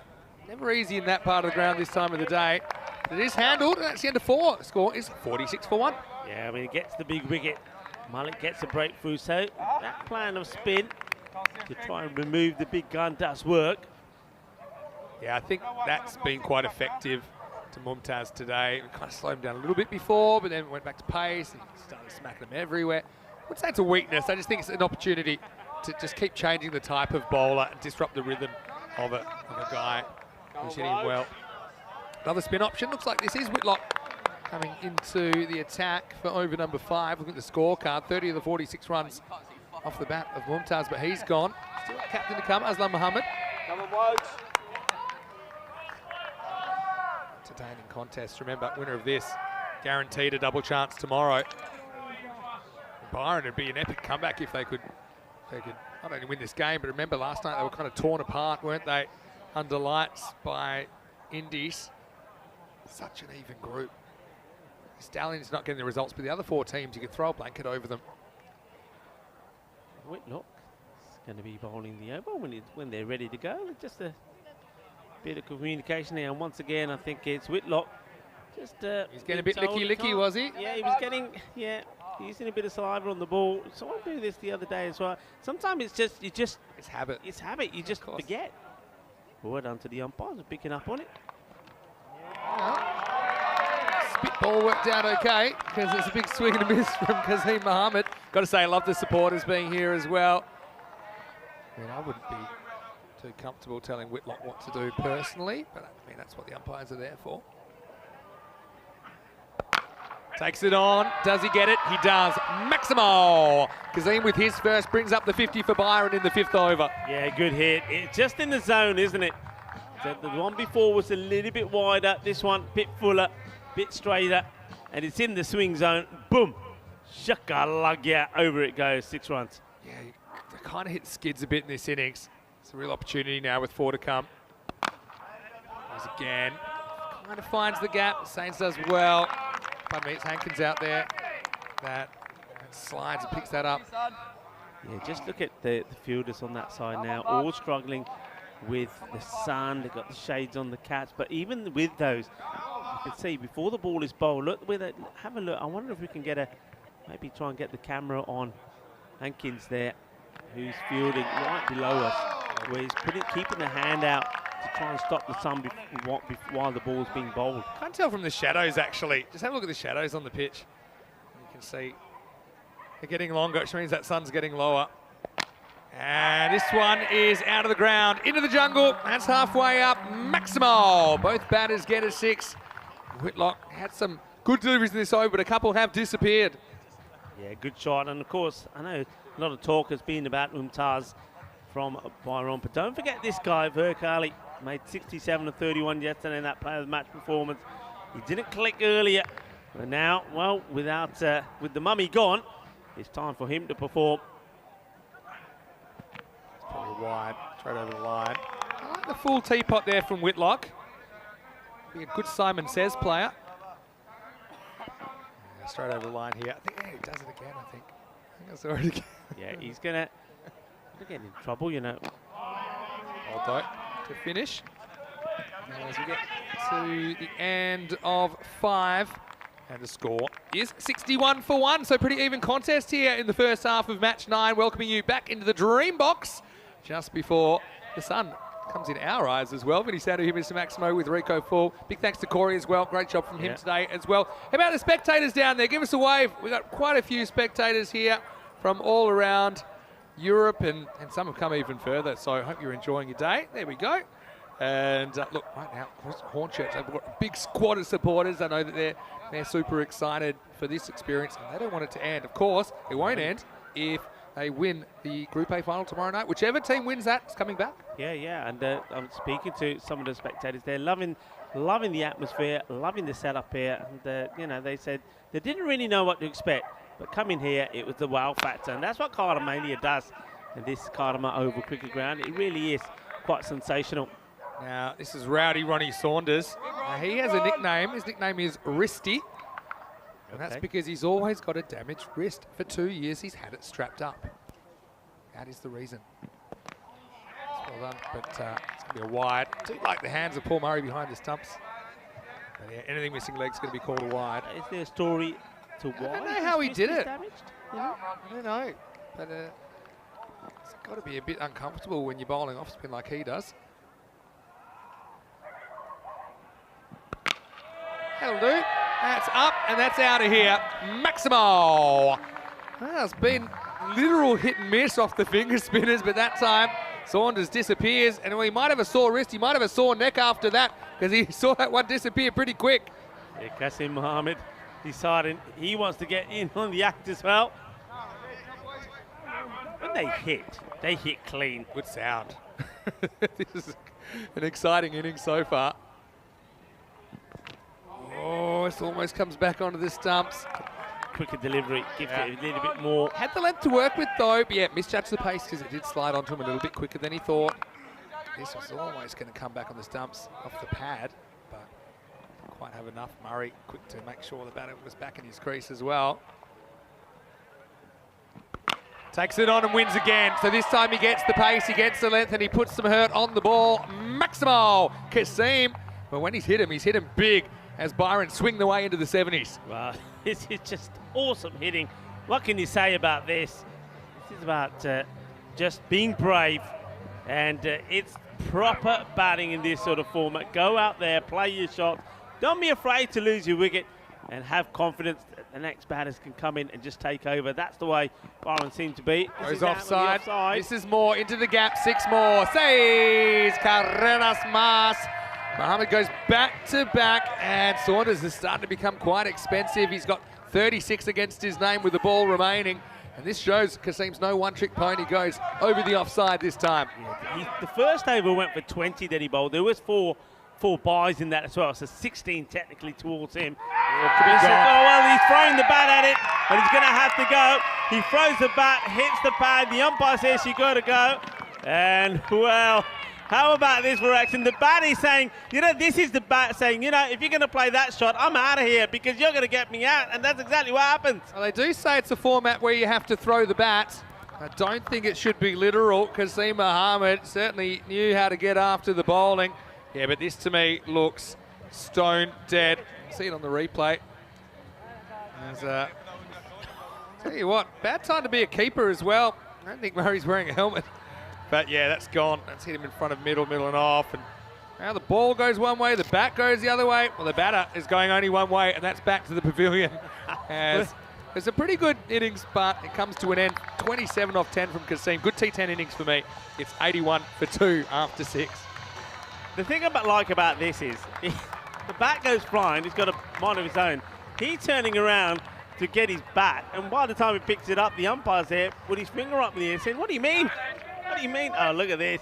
This is what you expect to see. The bat has got a mind of his own. They say throw your bat at it. Well, the bat is supposed to have wings. It's pretty hard to claim an inside edge. Supposed to have wings. Hard to claim an inside edge as well when the bat is, you're not holding the bat anymore.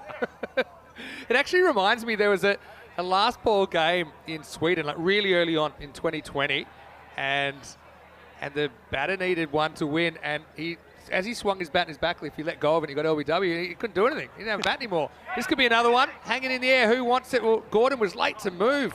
Just didn't pick that up. Hard to believe that falls safely. Burke gets lucky on 16. Yeah, was out there a long time. 6th over finished with a score on 81, so Can they keep the momentum going? Well, they can, because this is another one that's out of here.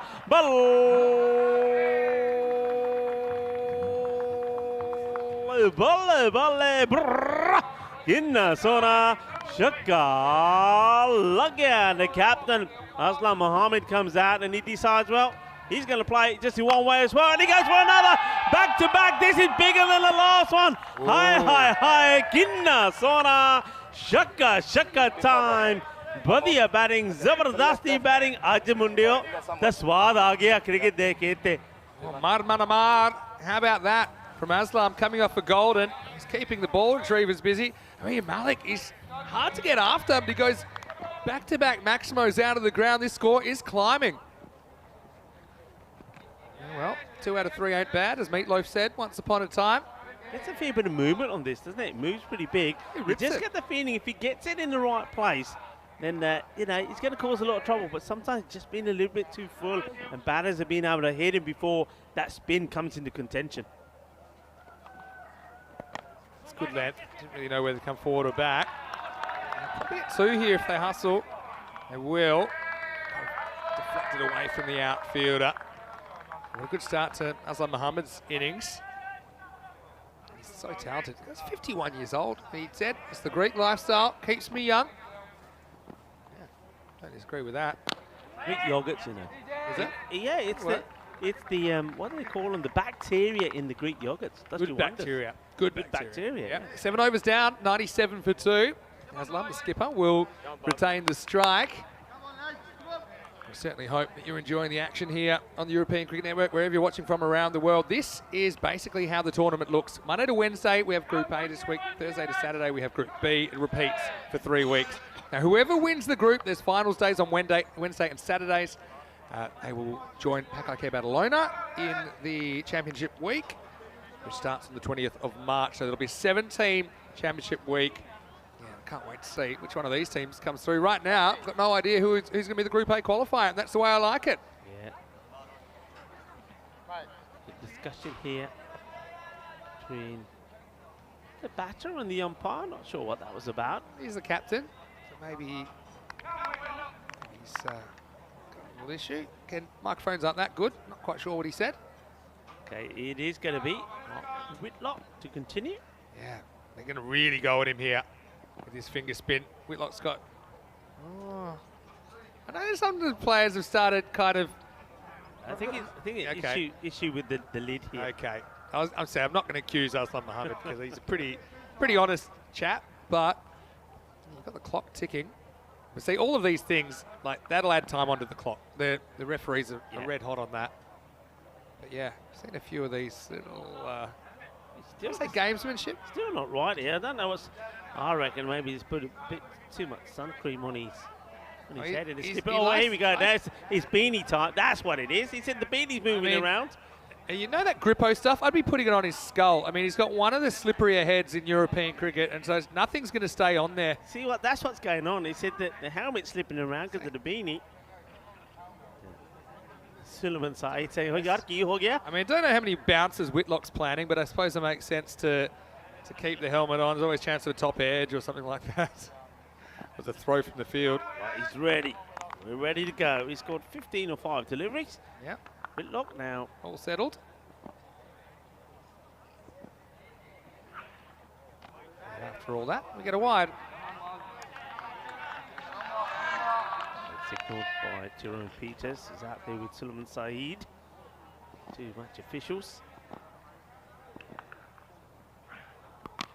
Goes after this. Inside half of the bat, just a single. We're taking a big shout out to not just the match officials, but of course all the scorers as well, who in my book are part of the match officials. Thing is, obviously that won't affect the time at all. It's a bit of a momentum buster, you know what I mean? This will help though, or will it? Going, gone. Maximo, well judged, as it's the flat bat from Virk, and he gets 6. So I was just saying, sometimes those kind of lulls in the game. I mean, the batting team was in charge, so you kind of want to keep the game rolling. Yeah. So obviously it was out of Aslam Mohammed's control. Just a fraction too short. Pitches up now, false shot, but they'll get away with it. That's the luck factor. That could have gone anywhere. Just a single. Yeah, straight bat pull we saw earlier. Brought the 100 up. is where can they take this score? That's the thing here. I mean, we've seen 130s being brought up quite regularly. We saw the highest score in the series so far. This one's been hit pretty well. Take some stopping, and well, I reckon this is going to be 4 runs because I think the slide has taken his body over the rope, and yeah, it's been called straight away. And once again, good from the fielders. Yeah. The fielders very quick to tell the umpires, no, that's 4, I've touched the rope. Yeah, good sportsmanship, you expect that. Honest Ronnie Saunders. Yeah, look, gets a sliding, but you can see he's already taken the rope away. Yeah, so you could tell by the fact the rope had moved, and yeah, it was in that process of sliding that he touched the ball. So, yeah, I do like that. Play the game the right way. Whitlock searching for a wicket. Last ball for him. This is kind of another flat bat kind of shot, but just a single. So yeah, these two doing a good job at the moment. That's the end of 8. It's the Nelson, 111 for 2. Yeah, just keeping it ticking. But yeah, I was talking about the scores. It's in the highest score in the series so far. Independence 157. I don't think it will remain the highest. I'm pretty sure you're going to see some big scores, and well, that's not looking too bad. Just that 1 over a 5 below par. We saw that the 4th over, there was a wicket fell in there, 9 runs came off it. Well, the issue was when they lose the mummy, you know, that was a crossroads, wasn't it? But they've certainly responded well, Byron. It may be a little bit fragile when you get down to the middle lower order, but they haven't been able to penetrate the top 4 in this game. We say it all happens in the 9th, and it's number 9, Billy Gordon, to come on to bowl. Bowled a good first over, didn't he? Looks really clever. He's got good changes of pace. He's got the kind of slower bouncer, which tends to fool a lot of batters. But these two are set and going. This one loses down the leg side. Yeah, just lets himself down slightly there. Come on, boy. Loses his radar. A few Nathan Bracken comparisons, former Australian medium fast bowler in the limited overs format. Played a couple of tests as well, I think, Nathan. But, yeah, right now, Aslam Mohammed, great skipper, wants a piece of him. And he gets quite creative and he gets 4. Well, that's quite smart. I mean, from watching Gordon, he's been digging a lot of balls in. And I like that he doesn't rush this shot. He probably knows there's one fielder to beat. It's probably not the best fielder on the ground. He does beat him and he gets a boundary. I think this is good. I think he changes his mind here. He gets ready to do the ramp. I think he gets ready to do the ramp, and then the bowler sees it, bangs it in a bit shorter, but he's able to adjust. I think that shot is like a cousin of the ramp. I think they're related. He goes to ramp, and just because he has to improvise a bit, but yeah, I think it's smart batting. Get the Ancestry.com on those 2 shots, and I think you'll find that they've got some common parentage somewhere along the line. Good comeback. I'm loving the interaction from the, I mean, just the supporters there looking absolutely brilliant, watching the game, and soaking up the sun as well. The sun is on its way down, enjoying the sun, enjoy the Victoria as well on this Dia de Andalusia, and have enjoyed some amazing cricket today. It's been amazing.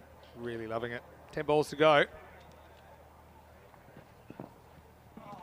Indiscriminate kind of pull from Virakali. Can't really accuse these guys of being too defensive, that's for sure. Isn't it interesting when we take someone like Aslam Mohammed? I know we talk about his age, it's quite remarkable. He's 51 years of age, but I bet when he started playing cricket, he wasn't practicing shots like that as a kid. They didn't even have those shots yet. So to think about these, constantly adapted his game changing to keep up to date. Wants leg side this time, top edge. Might get away with it. Does. Just get a single. You can kind of tell from the way that Virk had crept across there that he wanted the leg side. And Gordon does well to kind of make him fetch it from outside the off stump. Yeah, you don't want to get too leg side conscious. I think that then you become easier to bowl to. If you look at the field, there's a deep point. There's nobody in the outfield in that kind of top left quarter. So if guys are going to feed you outside the off stump, you should be able to carve a few away over there. Couple to come. Is that slower bouncer? This one is going to be into the gap, and it's 4. Cuatro carreras. Aslam Mohammed making up for the first baller yesterday. It didn't matter because they won the game anyway. Right now, on the way to a very healthy total, and they're past 120 with that shot. Yeah, in the wheelhouse, isn't it? I like the way he comes forward, gets himself there, and he hits it pretty hard as well. 4 more to him. I think this next delivery is pretty key. Yeah, 120 already up, so... I think you asked me what the run rate is so far in Group A, and I had it at 11.8 before this game, so 118. Pretty high. Well, this is back of the bat job, and that's how you do it. That's the old. And now I said the ramp was related to the other one, and this one is the ugly stepsister. This is the back of the bat ramp. And try practicing this one at home, and it gets you 4. It might be ugly, but it's still sexy. Sun, sea, sand, and sexy cricket here in the Costa del Sol. It's 4 runs, and that's what we like. It's all about being imaginative. All happens in the night. Well, hello to all the ugly stepsisters that are watching the broadcast tonight. But right now, it's the end of 9 overs. It's 126 for 2. And don't forget, if you're out there, and you can always send me a message at Mr. Maximo if you're an ugly stepsister or if you're not. Get those details up there in a second. Anyway, time for the 10th over. Seatbelts on, everybody. Is Griffiths. Big swing and a miss. 126. Got a chase in our hands, but look, we're looking 130s here. This is going to be a good game, especially with a double chance at stake for these two teams. You knew it's going to be a good one. You knew there's going to be plenty of runs involved. Burke has just been a little bit too, like you said before, his mindset's been a little bit too going down the leg side. I think he's has missed out on a few playing straight or playing in the offside. So it just makes it easier to bowl to him. Captain, things to think about. Here comes Griffiths once more. There's that slower bouncer. And it's just natural when you see it dug in short that you're kind of a bit itchy not to be late on it. But, yeah, if you do set up to kind of wait, then if it is a quick one, and you either wear it or it whistles past you, so you can kind of understand why it's a good tactic. It's clever bowling though, isn't it? It is clever bowling. It still takes nerve. When you know batters are smacking the ball all over the place, it still takes a bit of guts to bowl it. But look, yeah, no pace on it. Look how the keeper takes it. Has to take it on the second bounce. Exactly. Pretty good over. Will they even get to 130s here? Imagine they will. Eric's batted through the innings, but he hasn't faced too many balls at all. Eric tries a quicker bouncer and gone. That's clever bowling. It's 2 types of bouncer from GG, and gee whiz, it's straight down to Mark Whitlock. Does well. Again, he's wrestling the sun a little bit. And so a wicket late in the piece for Griffiths. It's 126 for 3. Yeah, and you could see there the look of disappointment there from the captain, because, I mean, he was disappointed with the 2 dots anyway. And then that one, giving the wicket away, he's frustrated because it means that now, with 3 balls to go in the innings, he's stuck at the other end, and new batter's going to go and strike. Exactly. And now you've got the kind of quandary. Do you just look for a 1 and get the captain on strike, or do you go for a boundary and risk swinging and missing? It's where you need to be kind of organised with your running as well. But yeah, Burke just didn't have a lot of the strike during this 10 overs, did he? But it certainly leaves his team in a pretty healthy place, doesn't he? He goes for 25. It's 126 for 3. Yeah, but it's not a bad knock, but he still will play on his mind about dot balls that he played there, trying to play the hoik over cow corner. Far better of just getting a bit of bat onto it. Anyway, here we go. Important delivery. Arslan started with 6 last time, and he might leave his captain stranded again. He thought, oh, I can't catch it, just could not find it. So that's a break. Not so much the missed chance. Oh, now, okay, now they'll get 2. Oh, what they're doing here, you don't take the 2. No, I mean, crazy. Arslan's a 6 hitter, you know. No, you don't take the 2 so, there. Yeah. Captain's got to stay on strikes. He's hitting the ball so well. Yeah. Because this is a nothing shot. He just leaves the bat out there. I didn't have 2 on my bingo card when that ball went up in the air, but yeah. You had wicket. I was thinking already 2 in 2. No one's seeing Hat-trick it. chance to finish. Murray doesn't get to the stumps. All right. Here we go. Couple to come. Now you got to run. I would be. Yeah, you got to run. See, this is where you got to be organised and kind of like force them to throw to the bowler's end, and maybe you can cross. Well, that's why I wouldn't have taken the 2. Okay, you leave 1, but you get the man who's in on 34 of 13, the captain. You got to be on strike to face the remainder of the deliveries. He doesn't. A dot ball comes. Last ball of the innings. Good nicknames. The keeper, Murray, or Muzzer. He's called CTM Canning Town Muzzer. Luke Edwards called the Lord because he's so good. Billy Gordon, apparently called Rodney or Trigger. That's from Only Fools and Horses. I love it. Got a few nicknames. Last ball, though. And we get a piece of it. You probably try for 2, but I think if you're over 50, you don't have to. You're allowed to protect your average. So I would like to see him at least trying for it. As it is, that's a great last over from Griffiths, isn't it? And he's going to finish with figures of 1 for 15. But he can certainly be proud of his efforts there. Because it looked for sure like they were getting into the 130s. As it was, that last over just kind of burgled the wicket. And Yeah, in the end, he's able to hold to 129. So 130 will be the target. And a very interesting chase coming up. The Hornchurch, they bat well, they're very capable of doing this, but they'll know, kind of like that chase in the first match that they played against Darmstadt CC. If it goes wrong, it can look a long way to a score of this size. Yeah, he's going to be disappointed, the captain walking on. I mean, they've still got the runs on the board. I mean, 130 is going to be the target. Those 3 dot balls earlier with the wicket off work, and then not able to get any more than just 3 off the last over. They would have been looking for a score 130 plus. Well, it's a family affair here, we know that. It's kind of weird Brady Bunch vibe we had going early in this one. But so Byron, they had the mummy out there. When the mummy's away, and I had to look after the kids, but he was out there doing what he does best, and he was slamming balls all over the place. And the thing was, when they stopped him, they didn't really stop the rock. They still find themselves chasing 130 Hornchurch. Yeah, they certainly do. I mean, this was unfortunate. We saw this a couple of times with fielders threw their body around, got hurt, but couldn't stop the ball. Well, the batter got hurt, but you know, if you hurt him, if you hurt the mummy, then he hurts you. And that's exactly what he did. But they did find a way to get him out. They were a little bit fortunate with some lucky edges that went past the keeper. And this one, well, just high, mighty, big 6. And this was the opportunity, though. They went for spin. They made a crafty field change just to tempt Ahmed Mumtaz to go for the big hit on the leg side, and they knew how big it was. Look at them. They knew the importance of getting the big man out. But, well, they might have got him out, but then it was Qasim Mohammed who decided that he was going to steal the show. He played some beautiful shots himself, 27 off 10. But Verkali was there at the time as well, and a good partnership developed between these two, clearing the ropes by some distance. High-fiving each other, very happy with the work that was being done. And some good shots. That's the thing about today that I've noticed. I mean, we're talking about a lot of boundaries that have been hit. A lot of boundaries that have been hit. Well, they've been throwing the ball all over the place. They've been throwing the bat all over the place this time. But the bat said, you're going to play a shot like that, I'm out of here. And, well, the batter threw the bat at it.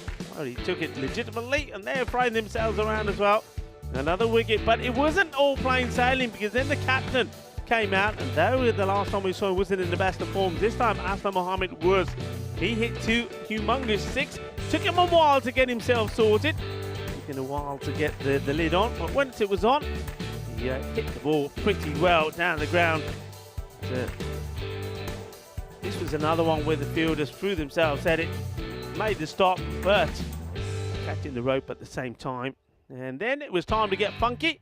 It was time to get crazy. It was a nice shot. Will we see another one? Well, they say that fortune sometimes does favour the brave. First, this one was clubbed away to the boundary. This is it. Yeah, you've got to be brave. And if you are, well, sometimes you get a little lucky. Well, there was a little bit of luck involved there, as that went to the boundary. All smiles at that point, because I think they were thinking, we're going to get to a 140 score here. Verk, though, he got out. It's a very, very good last over from Griffith. This is, I think, where they lost it. I mean, could have been a catch, it wasn't. They take a single, but then they end up running 2. That then took the captain away from the strike, and that just meant that they finished the innings just a little bit flat. They didn't get the 130. I think there was an opportunity to push into the 130s, but still got the runs on the board, but they know they're going to have to bowl very, very well. Ahmed Mumtaz once again 30 off 15. Verkali 25. I mean, it's a very healthy scorecard. You can't take anything away from it. All the batters did make a contribution and didn't chew up too many deliveries at all. Aslam Mohammed, the captain, 34-13. Outstanding from him. That's what gets them to this score. So the rate, or the run rates by the day, continue to increase. Bowling figures, Ronnie Saunders went for 36 of his 2 overs. And Mark Whitlock was a little bit expensive as well, went for 29. But the other 3 pretty good. Billy Gordon, or Trigger, if you want to call him that, he did pretty well. As we have a quick look at the mid-match summary. So it's match number 9. One more to come today. And it's Byron. They've done pretty well. They've been pretty pleased with their effort here. They've got the runs on the board. And it's not going to be easy. So Byron, the team from Greece, the champion from Greece, 129. So 130 it will be for the Independents, the Guernsey side, if they're to be victorious in this one. Both of these teams have played earlier. Independents, they're looking to come back from a defeat in a close encounter against Hornchurch. Byron, well, they were sensational in a victory against Darmstadt when they came back chasing 144 for victory. So join me, Rico Fuller, Mr. Maximum, Vinny Sandu, when we return for the conclusion of match number 9. 1:30 will be required for Independence for victory. Volvemos en 10 minutos.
The European Cricket League is brought to you by HCL Software, Dream 11, and Andalusia European Region for Sport.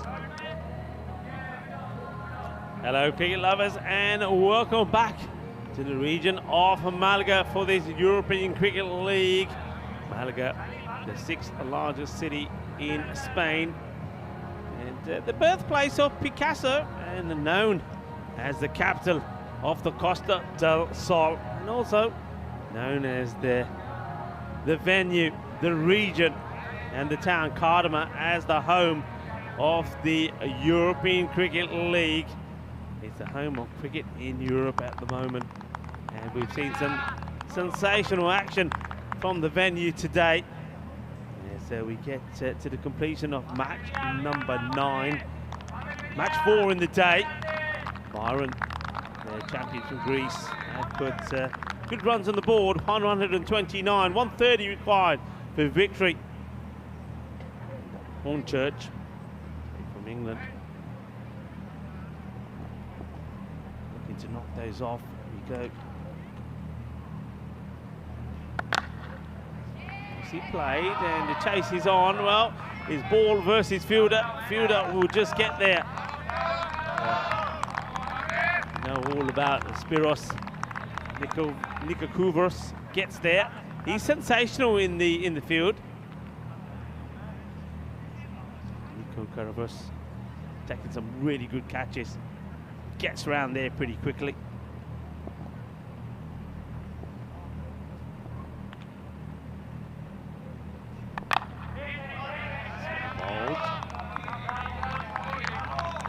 Day.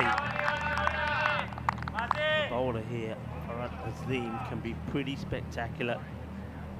Though the batting didn't click late last night for Byron, Azim, you know, he bowled a very fiery spell, and he was pretty successful.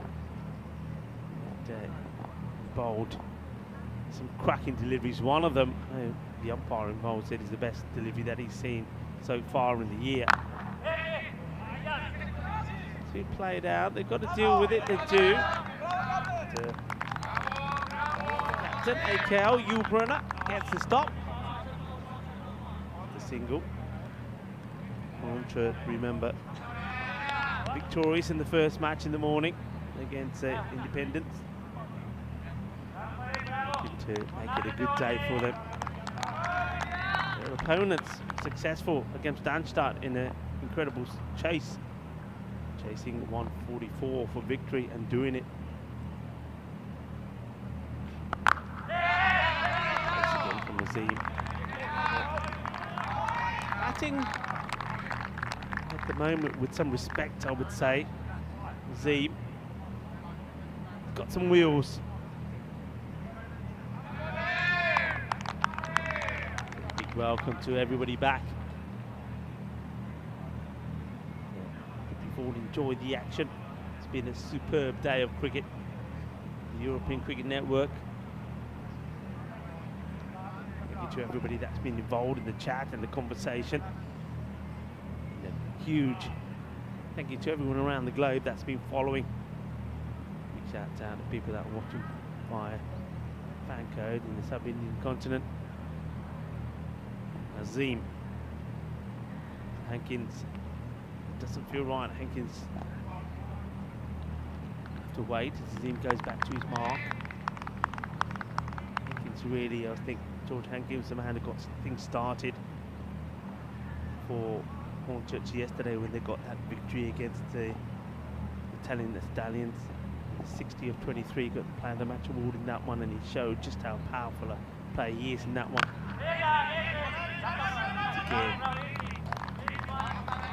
Good position early.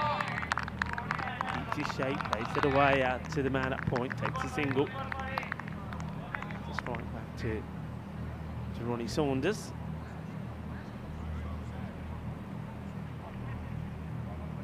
And, floodlights are on as we start to prepare for the light to fade pretty quickly. I think in the next 10 minutes or so, sun will totally be gone down the mountains to the left of us. Oh, that's a cracking delivery. What a seed that is. Lovely ball from Azim. And the end of the over. So it's a good start, just 5 runs from it. Good pace. Beats him proper. Verkali making the stop.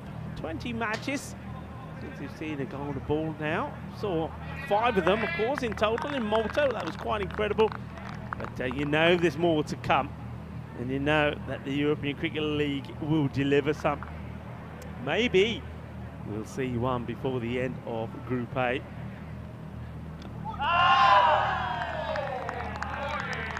It's mummy time, everyone. It's mummy time. Diaz into the action straight away. Get the dot ball in. Taz don't want to fall too far behind there on Church.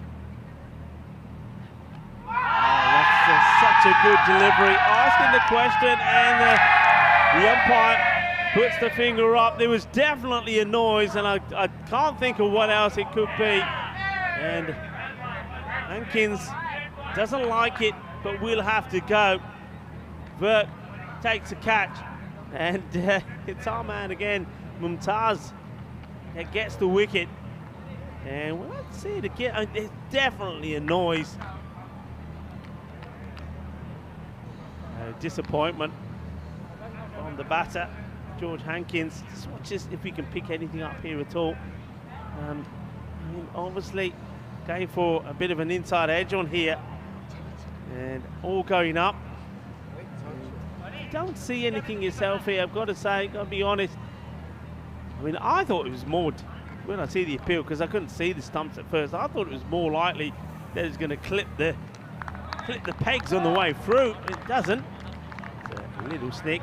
The umpire thinks long and hard, and eventually it is Jerome Peters that puts the finger up.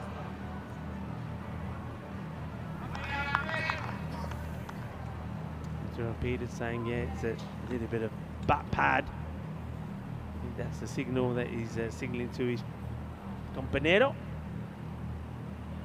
This is not a good delivery. That's a waste, isn't it? Mumtaz for all the good he does, and then he fires the ball to the new batter down the leg side. There's a man that had a good morning, Adil Malik. 49 of 20 deliveries in a player match performance himself this morning in that victory against Independence. Let's see if he can perform here. This down. Good. Byron. Into Greece. Setting good standards for themselves. Working hard for each other. This would be a big victory for them. It really would. Trying to keep it tight. Once again, strained down the leg side. So gets a little bit lucky here. As Mumtaz. If it was left alone, definitely would have been wide. So sort of spalls are wide there, you got to say. The batter, Saunders. Be looking to try and get something here. A couple of boundaries. What have we got? All to go with 2, I think. A couple to come. Short, and he's got enough of this. It will go all the way. 6 runs, and it's almost effortless. Manos arriba from the arbitro. It was too short, and tried something different here. Mumtaz bangs it in short, and you can see that he's just waiting for it. Has so much time. That's Adil Malik. Remember, he's in good form. Oh, yeah, that's 6. But somebody had to turn the card the other way around there. Waving the 4 around, thought, oops, hang on a minute, it's 6. Here, come on, get the right scores on the board. Okay, ball to go. 8 of the over. It's not a bad over so far, but you wouldn't want this to go to the boundary. And then it's it's a wicket. Can't believe it. And look, this is a lot harder than you think. That is a huge wicket. It's a gunny ball, really. Adil Malik gets a gunny ball. He should be smacking this to the boundary. And what he does is he puts it straight into the air. The fielder takes a catch. That is such an important catch. The sun is coming down. The sun is right in his eyes, and his arm man again. Spiridon Veliscus takes the catch. Well done to him. They've removed 2 big wickets, and it's a curse of the Maximo again as he comes into our commentary booth. Yeah, it's got a half sun, half shade there. Vasilakis is happy. Adil Malik's not. It's kind of a stand-up sweep. You look, he's not in good shape physically. You can tell that. He's struggling. He hobbles off. And right down the toe of the bat. So drama in the power play. Malik's gone. He follows Hankins cheaply. And it's 14 for 2 after 2 overs. Yeah, I mean, that's a big wicket, isn't it? Big wicket. Both are key batters. We know that. And both batters have produced for Hornchurch. Somebody else is going to have to do it here now.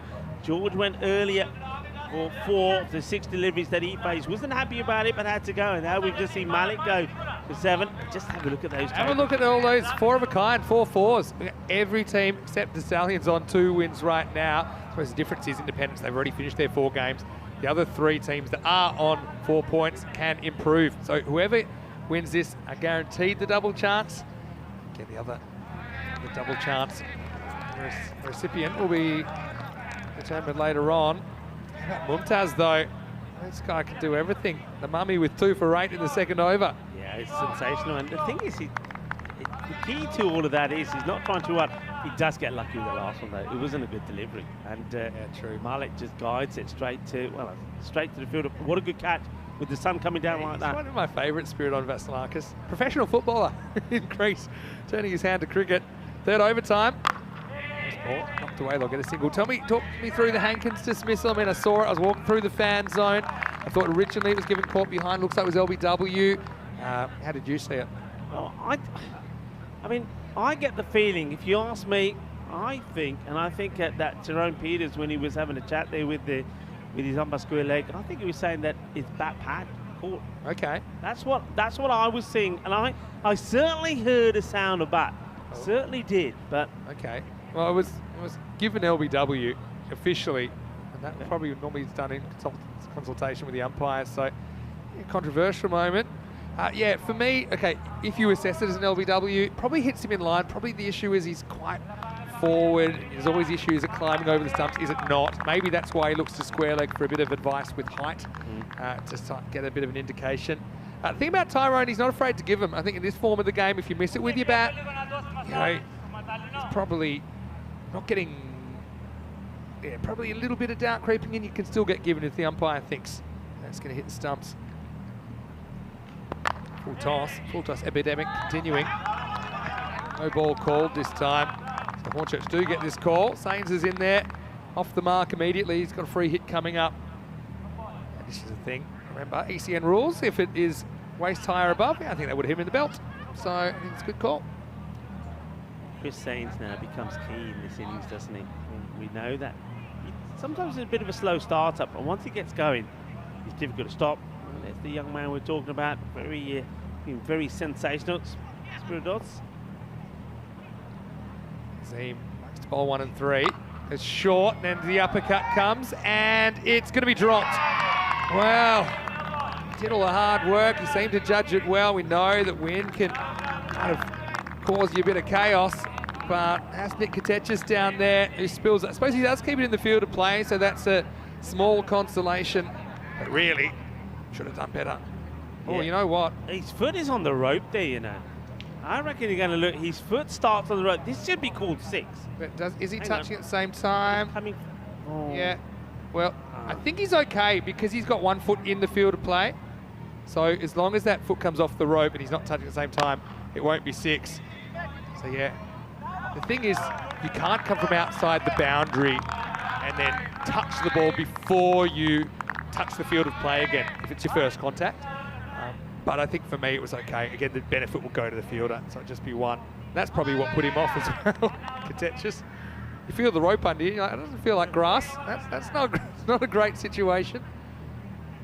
So I think it's probably good that he drops it. Maybe because he drops it, it's only 1. If he held it, maybe he steps on the rope and it's 6, who knows?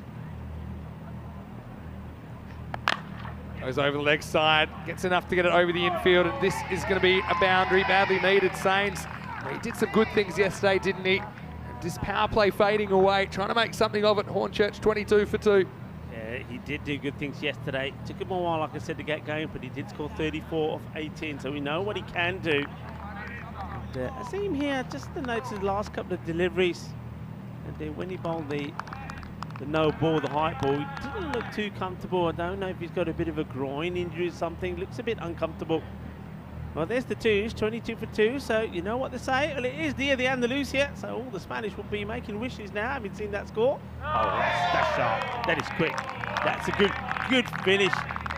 Good comeback. After a couple of loose deliveries, comes back well here. If this one was fried chicken, it'd be extra spicy from Azim. Bowled pretty well. He bowls his heart out for his team, doesn't he? He's got one more ball to go. In Hornchurch. This rate up to around the 15 mark.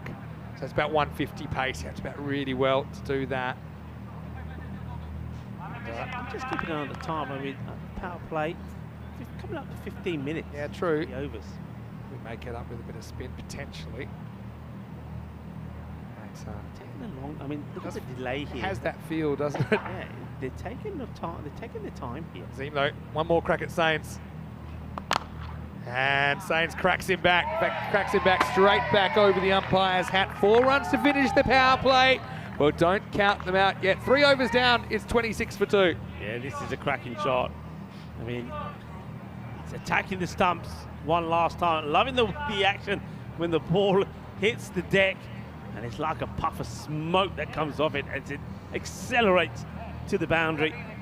Yeah, as I said, pretty soon the sun will go down. When it's practically on its way down, the floodlights are on already, getting them warmed up, and they're going in the right direction, upward steps, despite those 2 wickets in that second over. Looks like they are holding Mumtaz's over back, 26 for 2, but I'm liking this. I've been reminded from the viewers, I think actually that drop catch was a free hit, so it didn't matter. So the ball before was high? It was. Yeah, okay. Good. Thanks for that.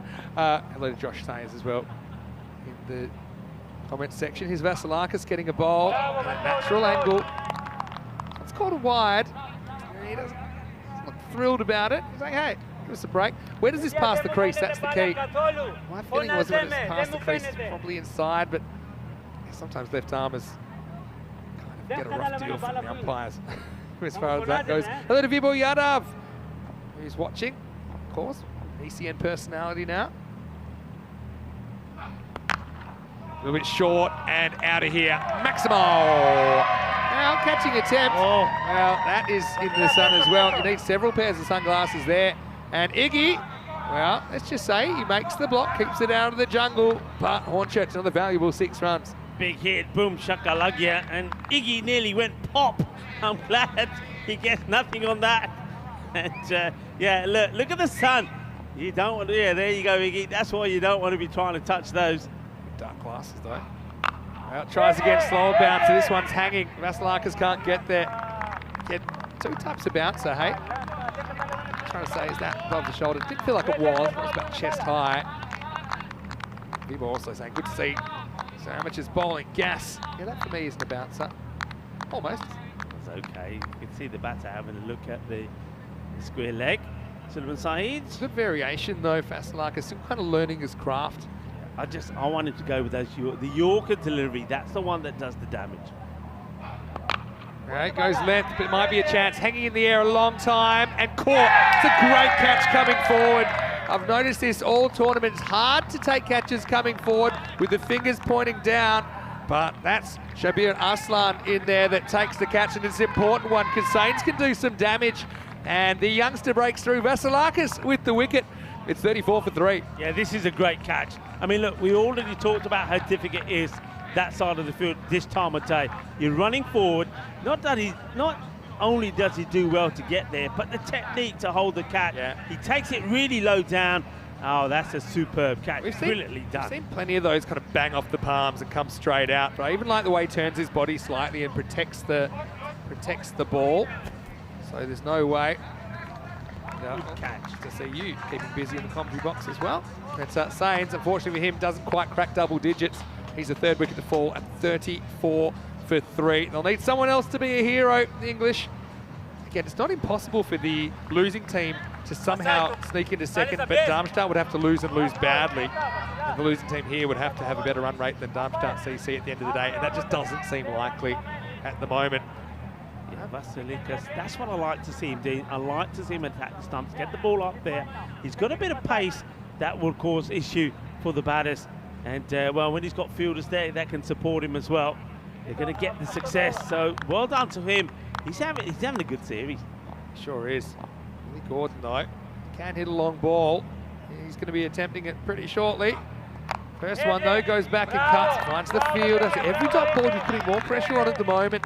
That run rate's clicked over, 15 and over required again.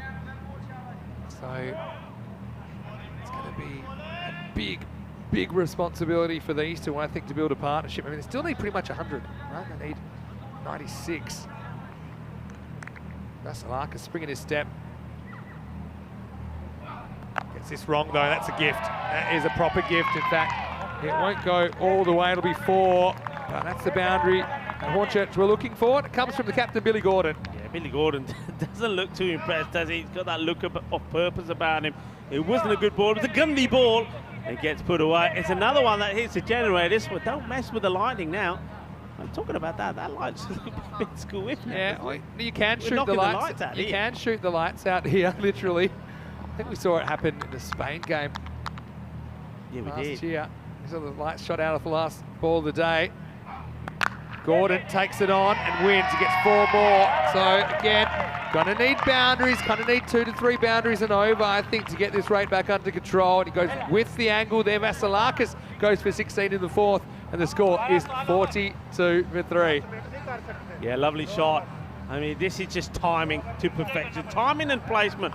And beautifully hit. So Billy Gordon is probably not going to be too happy with some of the wickets going above him, but the captain fighting back here. He's got Ronnie Saunders still out there with him. Yeah. This is a partnership you feel they've got to break. Murray's an attacking batter, but he never really clicked earlier today. Again, different game, could be different for him. V-Bort, just reminding everyone about his catch in the bronze final in Malta. Wasn't that a ridiculous boundary catch? It has to be right up there. It was the all-time classic Jalebi catch, but I do like the fact that he was honest enough to say well, he was actually just trying to trying back, to, is that right? He stuck. But I like that from Viva. Look, he had a sensational series and over 500 runs as well, so it's superb. Just a reflex. Aslam Mohammed, he's going to bowl some spin here. Do a bit of both. Yes, isn't this interesting? Because Aslam has bowled more medium pace than anything, but he's instructed the keeper to come up to the stumps. And he's just tweaking a few. So he's a very clever, very experienced cricketer, the captain. So he feels that spin's the way to go here in these middle overs.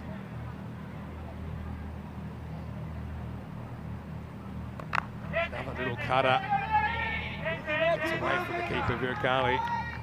Does hit the stumps, but safely home, just a single. Yeah, so right now, that required rate, pretty much 2.5 a ball. Yep. So even if they get a 2, that rate creeps up. If it's just a 1, it goes even more. And a dot obviously goes up quite a lot, even ball by ball at this stage. Only way to bring it down, boundaries and extras. That's the only way you can bring that rate required under control. I'm liking this thinking from the captain as well. He's showing his experience, his knowledge. He's just deciding there's no point putting pace on here. Yeah. They want pace. Goes after this, again, fielder patrolling, probably just the 1. It gets funny when keepers take both gloves off. I've said this a few times. Virkali, he quickly ejects both gloves as if he's not sure which hand he's going to throw back with. But maybe it's for symmetry, and I suppose it makes you a bit lighter. Clever bowling this by Aslam Mohammed. We haven't seen him bowl this in this series so far. There's a good fielder down there, Spiros Nikakavouris. Get the feeling that here, Vinny, with 2 balls to go, that Saunders is going to be trying to send this to the boundary. He has to. They've got to get that boundary here to try and stay up with it. Otherwise, that rate's going to creep up past the 16 mark. Will. A long way off. It's a glimmer in the distance for Hornchurch. Yeah, 3 fielders patrol the leg side boundary, just a single. Well, the captain here, Yul Brunner, has come up a treat for his team. Can he get another good delivery in here? What an over it's been so far, just to run a ball. 5 from it. Here we go. And there's nothing from this one. Superb over and we will see that rate start to creep up now. It will go past the 16. 47 for 3 at the halfway point. Good over, really good over. There's only 5. And just a reminder, everyone's wondering about the format tomorrow. Well, this is why this becomes super important. I mean, like I said, you can throw a blanket over the top 4 at the moment. They're all on 4 points. So whoever does finish in top 2 positions gets the big incentive of that double chance tomorrow in qualifier 1. The winner of that goes straight through to the Group A final. The loser has to play the winner of 3rd versus 4th, which is an eliminator to start the day. So join us tomorrow for more cricket. Group A coming to an exciting conclusion. 10:30 a.m. GMT, 11:30 in Central Europe, and at 4 p.m. in India. Should be a very, very interesting conclusion to what's been a highly entertaining group. Back to the action now. It's going to be Shabir Arslan to bowl over number 6. Round the wicket, which he likes to do, but he's going to get pumped down to the ground. Too short. That one almost shoots the lights out. Maximal. Rowdy Ronnie Saunders making some noise. They need more from him if they're going to get anywhere near this target. Well, this is what Saunders has to do. He's he's been there a while, and he said, crack this away. This is a lovely shot. And, well, it's going to be interesting because after that's tied over from the captain. This one needs to be special. This one needs to be magical. And Arslan, who took a fantastic catch, now finds his first ball being smashed to the boundary. Big 6. He's round the wicket. It's a bit wide. I think it's probably a bit too wide, though. Yeah, so yeah, first ball actually wasn't as short as I thought it was. It was actually a brilliant pickup shot from the batter, Saunders. This one grabs the line, gets any of the line as it passes the popping crease. We'll call it a wide. Doesn't look impressed. A few stern looks going around at the moment. Get this, just a single. So I mean, don't panic. With 1 boundary and over isn't really enough, I don't think, for Hornchurch. So Arslan just needs to hold his nerve. He tends to like to bang the ball in. That's a tactic fraught with danger, I think, on this surface and in this form of the game. Now he does go over the wicket to Gordon. Pitches up, cracked, but they got the fielder for that. And yeah, and a slightly awkward bounce, just a single. Does very well there, actually. Does really well. Yeah, interesting. They've obviously done some homework here on both the batters. So he's going over the wicket when he's bowling to the captain. Don't speak too soon, because that works so well. He's going to stay that way to Saunders. I think it's the right move. When you look at the way this field is set, it just goes a little bit too wide here. It's okay, though. Well, they haven't got a sweeper in at the off. What they've gone is with the long off and deep extra cover at the moment. So they're basically, I think this is the captain saying, all right, to his bowlers, I want you to bowl straight. Bowl straight. Yeah. I'll set the field for it. They're protecting that drive. Yeah, that's the ball. That's what you want. And then to see, it's so difficult to get away. So they got like a 4-man wall down the ground. And so that's, I'll try and show you that shot. So don't go full. Can't quite see it on your screen there, but you've got 4 fielders in the bottom part of that picture. So you don't expect, unless it's really hard, that you'll be able to penetrate that wall. You kind of got to go over it. Key ball coming up here now, Vinny. The last one of the over. 12 have come off it, which is still under where you want to be. A boundary brings them there or thereabouts. So this is a very important delivery. Saunders, well, I think he's got to bite the bullet and go for this. Does go for it. He might have found the fielder. It's been dropped and it's 4. I guess it would have been 6, so he saved something. But Farhad Azim, he found himself right in front of the Hornchurch crowd. That one was a palm buster. They needed it, so they pretty much get what they need off the 6th. It's 63 for 3. Yeah, well, Farhad Azim puts the catch down, and that one could be so important because that is, you know how games can be decided. That one doesn't go to the boundary, even if he drops the catch. If it doesn't go to the boundary, that's a big play. Yeah. Dropping the catch and the ball going to the boundary, that hurts you. Yeah, makes it even worse when you got the home crowd behind you. And yeah, it is 4. That's the right sign this time. Yeah, would have settled for 1 as a consolation prize. Aslam continuing with more spin. More work for Spiros Nikokavouris down at long off. Good game though. I mean, they're not giving up this chase. Hornchurch, they've got 7 wickets in hand. They're a team capable of the inspirational you have to be if you're going to win the English competition. Saunders got dropped there by Azim 21, and now wants to make it count. It's not bad. I mean, he bowled a brilliant over, didn't he? Aslam Mohammed, the first one, only went for 5. It's just hard to time him up. You can tell that. Yeah. You know, no 2 balls exactly the same. That's just going to have to use the feet, come down to meet him. Again, puts a bit of pace on the ball. This time it is going to go into the fence. Maximal! Gordon keeping the game alive. Little bit of width from the veteran Aslam Mohammed. This was a pretty powerful elevated cut from the skipper Billy Gordon. Captain to captain action. Yeah, that smashes into the boundary markers as well. Good shot. Throws his hands through this one, but they moved that field around a touch. Gordon 20 off 11, but just have a look at that rate.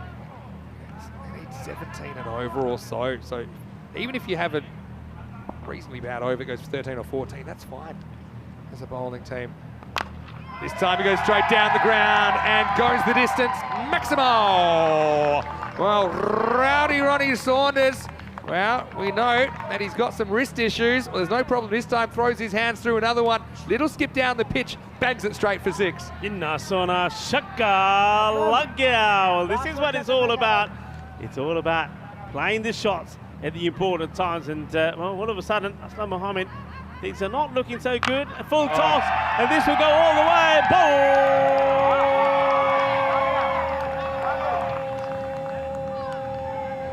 Volley, volley. Oh, they like it. They're loving it. And all of a sudden, this match comes back alive. It's the over they wanted, isn't it? Aslam kind of loses the handle late on, and he overcooks this one. Baseball out of the ground. 7 overs down, 84 for 3, and game on. Just like that, they're back on 120 pace. Still a little bit behind. Well, Alistair might have caught one. It's not easy. He works on his arms a lot, and does lose a bit of flexibility with all that extra muscle.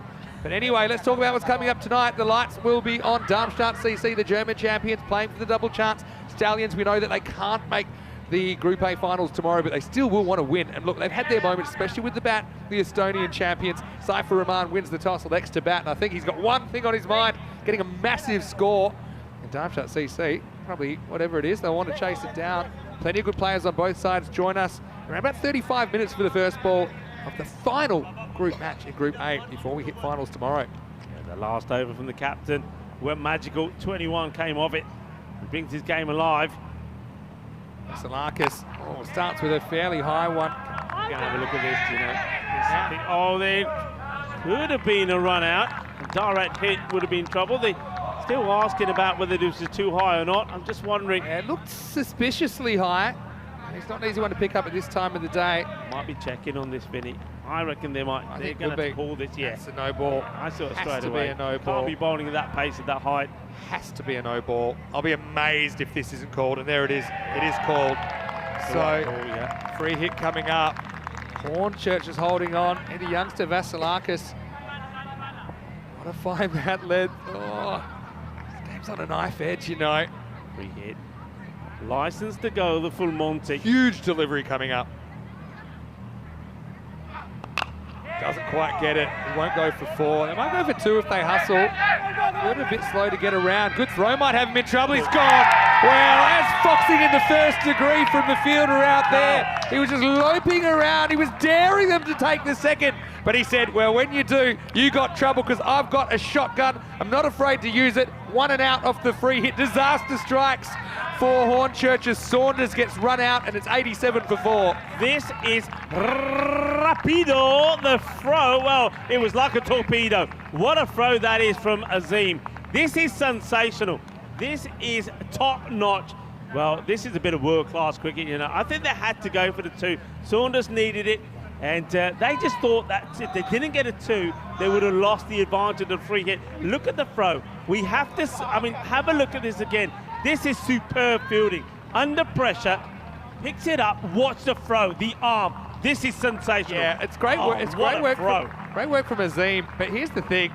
I think he deliberately, I don't know about deliberately, he doesn't really pick it up, and he's not looking like he's hustling to the ball. And so the batters think, all right, hey, this guy's not hustling to the ball. Let's go, let's take on the 2. As soon as they made the decision to go for the 2, he was like a bear that's kind of lurking, and then he went for his prey, went bang, bang, like a cat after a mouse. Well, you said he's like a bear. Well, that was a Grizzly sports moment. What a pick up and throw. Yeah. That changes the concept. I mean, we saw a magical over, which put it back into the balance, I think, but that one maybe swings it back in favour of the fielding side here. That was brilliant. And now you got Murray out there. He's very capable, but hasn't really clicked with the bat here on day 2. And now he's facing up to Vasilakis. And he goes straight up, straight away. Well, he could be gone. It's Arslan, and he catches it. So not a great day with the bat for Murray. Goes for a golden. Hornchurch lose 2 in 2. Well, this game has all kinds of twists and turns. Oh, you don't want to turn your eyes away from this ECL right now. Hornchurch in a lot of trouble. It's 87 for 5. Oh, loving the celebrations. Oh, yeah. Let's have some more of that. It is beautiful. Well, he's going to be on a hat-trick. We know that. Well, the team hat-trick, anyway. We saw the run out. Great work. Now we see the cat. Arslan is good. Liking the way Arslan, he keeps his eye on it. He's backpedaling. These are never easy, you know. Yeah. He's under pressure. Pressure moment. Backpedals. Takes a catch. Oh, well. And, well, if the last wicket put them back on top, that one certainly does as well. Because the other thing all about this guy, new batters coming out, and you got Gordon, who's a set batter. He's not on strike. Yeah, that's right. That's a good rule as well. And Murray, now you can see his frustration. Can't really blame him. He's kind of there to drive, but when you're not hitting the middle of the bat, they're not hitting the middle of the bat. Not much you can do, and you don't really have time to settle in this format. I suppose if you're going to make a duck, golden one's the best one because you leave balls for your teammates. And Gavin Griffiths, he's coming out at 7. Yeah, but meanwhile, the rates climbed. It's over 16 and over again. I think they couldn't pull back with a big finish, but it has to be a big finish. And Vasilakis, 2 for 19. Since that high no ball, everything's rolled back towards Byron. And fools Griffith's first ball. Clever bowling by the youngster. Yeah, that's good. That's good. I mean, when you think of all the overs that he's bowled, he's probably bowled 3 or 4 bad deliveries in that time. Most of them have been good. What he hasn't used yet, what we haven't seen yet, is the perfect Yorker. Gets that going. It's with his action so difficult. And look at the way the bat is standing here. He's going to get in trouble if he gets it right there. That's the ball we're talking about.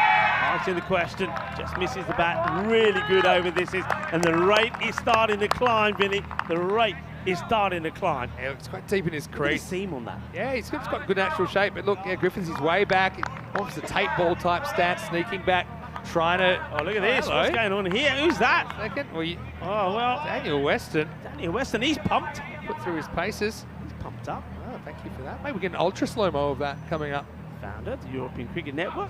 Gundy ball, oh no. He lets himself down with a Gundy ball. He gets put away for 6. You know, that's been the story of today. Every time we're seeing something that's Gundy, every time it's over pitch, every time it's in a full toss, it gets sent to the boundary. He goes for the slower delivery. You can see that with the way the ball is moving and spinning. Gets it wrong, goes to the boundary. 6 more. Yeah, tools are there. He's a raw talent, Vasilakis, no doubt about it. A young Greek player, but yeah, the consistency isn't quite there yet, is it? And so Griffiths cashes in 3rd time, lucky for him. Keeps him in the hunt. Last ball of the 8th coming up. So you and Corey had a bit of fun with the last ball calls. I mean, everyone's crucial. You wouldn't put this past Hornchurch as well. They need 36 off 13 now. A boundary again will bring it back to around 16 and over, 15 and over potentially. Whoever's bowling, they're going to feel the pressure too. It's not just the batters. Byron, think about their tournament, how much they would love that double chance if they could secure it here. Otherwise, probably be on the block tomorrow morning against a very good opponent. Swing and a miss this time, it's fine. So, Vasilakis gets a bit of everything, doesn't he? In his 2 overs, he finishes 2 for 26, 8 overs down. It's 94 for 5, 36 required off 12 balls. It's doable, but Hornchurch, they're going to have to bat out of their skin. Not a bad over at all, only 10 from it, considering that one of them was dispatched for 6. Yeah, I mean, it all happens in the 9th, and we're coming up to the 9th. If it's going to happen for Hornchurch, it's going to happen in this over. Yeah, the 5 and the 21 there in the second innings, they're both Aslam Mohammed. That was their only magical over in this innings. But you need a couple of tall towers now, don't you? And look, whatever you get this over, you don't need in the last. But, you know, all Byron needs to do, I think it's where you bowl your draw card, and I think they will. They've gone back to the mummy. It took 2 for 8 earlier. All happens in the 9th. And if you can keep this to, say, 10 or even 16 or less, 20 off the last, a lot to do. Yeah. Strap yourself in. Gordon's the man, though, for Hornchurch, I think. Can't elevate this. He just gets 1. Good delivery. He's staying super cool, isn't he? Never shows his emotion. The time. Yeah. They're going to run out of time. So this I reckon there's 5 runs coming. Look at the time. There's no way they can do this. There's always a way. They've got to be quick. There's always a way. Not going to happen. There's always a way, Vinny. It's 4. Well, you're talking about 4 balls. 4 balls in 80 seconds. So you got 20 seconds of ball. That's the required time rate. Yeah. And now look, there's a massive screen where everybody can see the time. Rush. So. And if you bowl a wide here, back to the bowler straight away. Look, don't spend time. Back to the bowler straight away. We talked about it earlier that it seemed like they were taking a little bit of time. Look, that doesn't help not trying to get hold of the ball. You got 20 seconds per ball. You're running out of time here, I think. You got 3 balls to bowl. If you bowl a wide, it's done. Ball goes to the boundary, hurts you as well. 1. Wicket. They get a wicket. They get a minute. Yeah, but the minute is consumed by the new batter coming in, right? How many times have we seen teams in this trouble and then the batting side run out there? I gave them no hope as well. Is the clock saying what our clock is saying? Because I'd be rushing. Yeah, it's the perfect thing is they haven't hit the ball to boundary, they haven't had to run, it's just been... Boundary worth 9 or 11 here. See, once again here, this is just going to be fielded. How did they do this?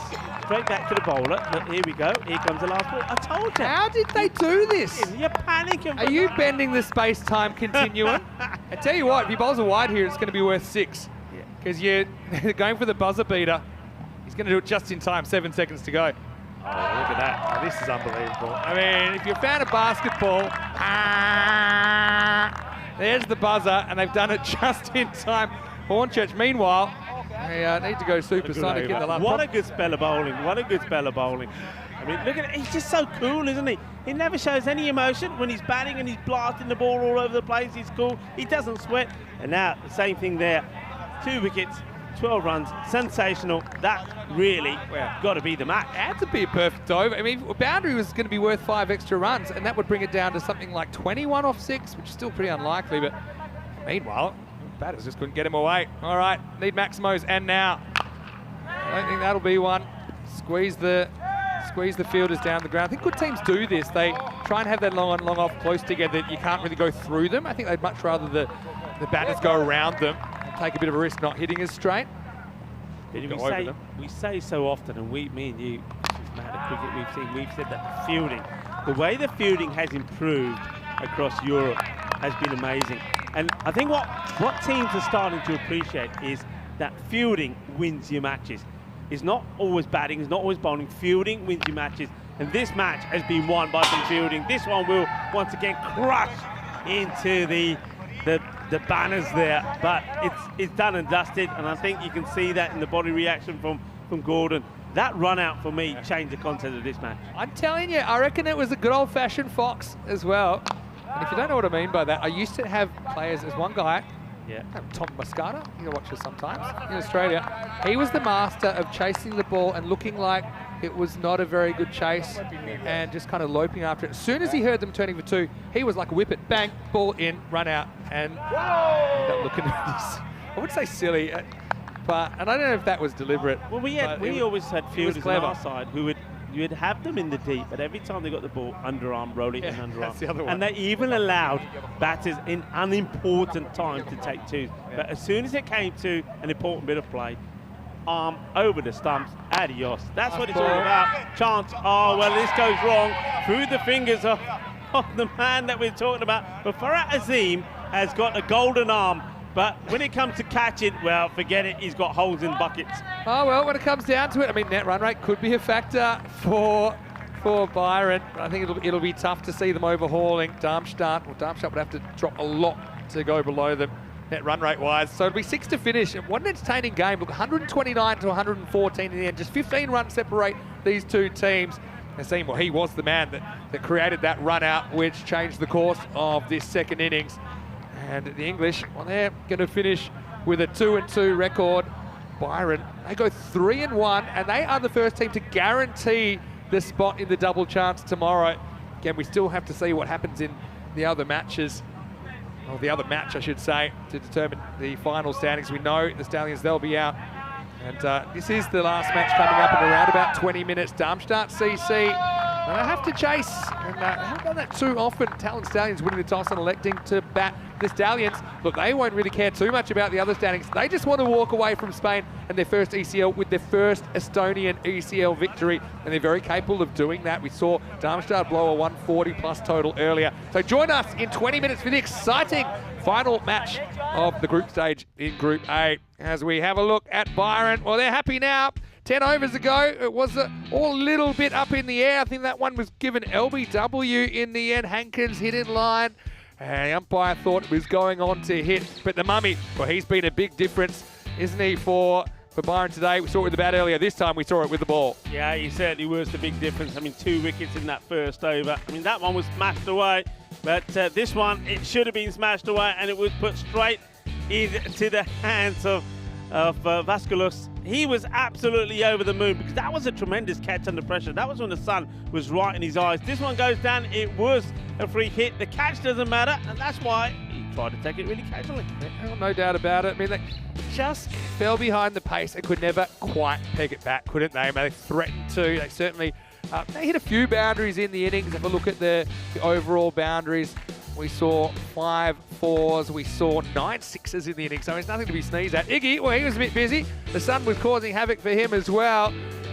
Credit to Byron. I mean, they kind of fell apart last night with the bat under lights, but they come back with 2 big victories here on day 2, and they play their way straight into the double chance. Yeah, massive. And once again, though, fielding. That's what it's all about. Arslan taking a fantastic catch, and then the run out, which was just superb as well earlier. Vinny, what we're talking about here, this is the thing here. Let's not forget this. We're talking about the best team in England against the best team in Greece. Yeah. Greece win. I was just thinking that. Greece win. This is. I mean, look at what's changing in European cricket at the moment. If you told me 2 days ago that Byron would smash 129 against Hornchurch and defend it, I'd say, maybe check yourself. And the Germans obviously did a number on the English as well yesterday. This is the game, though, isn't it? I mean, you look at all of these Group A matches, they're all toss-ups, don't care what you say. And we saw that with Darmstadt earlier, fell to their first loss. They could easily finish 2-2 as well. Aslam went the journey here, and things went magical. Alistair, well, he made up for a drop catch in Malta there. He couldn't believe it. Hidden behind the cube. Nice bit of crowd fielding. And, Hornchurch, the chairman, was up and about then. And things were about to take a bit of a turn. And I reckon it was a little bit of foxing. He just kind of cruises. And there's, all right, you're going? Bang. And it's a perfect throw that nails down Saunders. Virakali does the rest. And that's where it started to really fall apart for the English champions. Yeah, well, Azim, we know he can't catch because we've seen him drop 2 in this one. But, boy, can he throw? What an arm that was. And there's Arslan again. He's taken 2 catches in this match. Hasn't let his team down. This one, folks, has been won in the field. And it is the champions of Greece that have knocked out. Well, not knocked out, but beaten. Vasilakis is brave because Dempsius is not the man that I would be attempting to chest bump. But he is a pretty tough unit. Yeah, Gordon did his best, didn't he, to try and get them back in the contest. 32 off 18 for the skipper. I mean, think maybe at some point, you just have to gamble and open him. Maybe if you can bat 10 overs, you can get a really big score. At least go, top 2, top 3, something like that. But Mumtiaz gets his second player of the match for the day. 1, I think, mostly for the batting, 1 mostly for the bowling. Yeah. As we have a look at this Cardimer Oval, heading for sunset very shortly. And, well, the sun setting on the double chance looks like for the English side, although we'll have to see what happens later on tonight. Saunders with 39 before he was run out going for a second run off a free hit. Gordon with 32 off 18. I think he batted well, 2 4s, 2 6s. Griffiths late in the piece couldn't quite get it done at the pace required. Mumtaz was so good, wasn't he? 2 for 12 to go with the runs. He scored 30 in the first innings. 2 for 26, Vasilakis continues to take wickets. I think Azim was important as well, wasn't he? Only conceded 17. Just pushed that rate up in the first place. And really, the English, they could never quite peg it back. Yeah, couldn't peg it back. And they also lost wickets at crucial times. But you can't take nothing away from Byron. Not just that performance, Vinny. Don't forget what they did earlier. Yeah. Don't forget the chase. Yeah. The 143 what chase. A day. So they've had a sensational day. What a day. So we're going to take a break. We'll be back in around about 15 minutes, take you into the night game, the last game, and it will be the last time we get to see the Stallions, but they have been such entertainers. Let's see if they can pull out a big total. Darmstadt CC, well, they can play their way into the double chance as well. When we return in 15 minutes, Vinny Sandu here, Mr. Maximo, with Rico for you watching ECN, and this is the 3rd edition of the European Cricket League.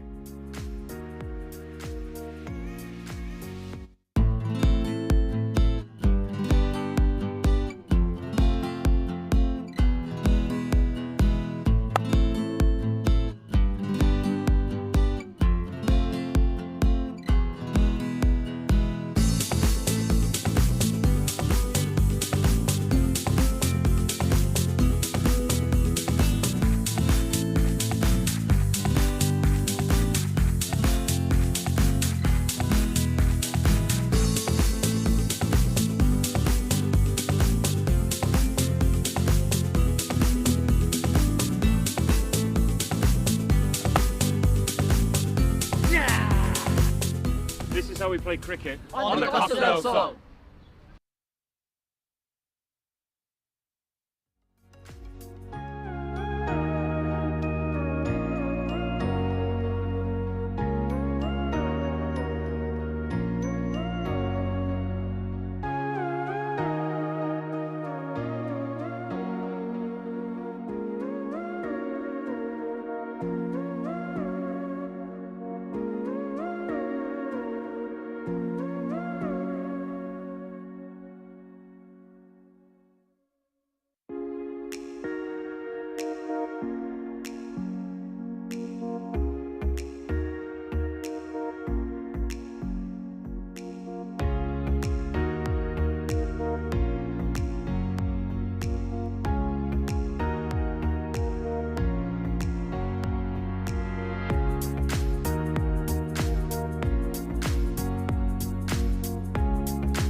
The European Cricket League is brought to you by HCL Software, Dream 11, and Andalusia European Region for Sport. Ven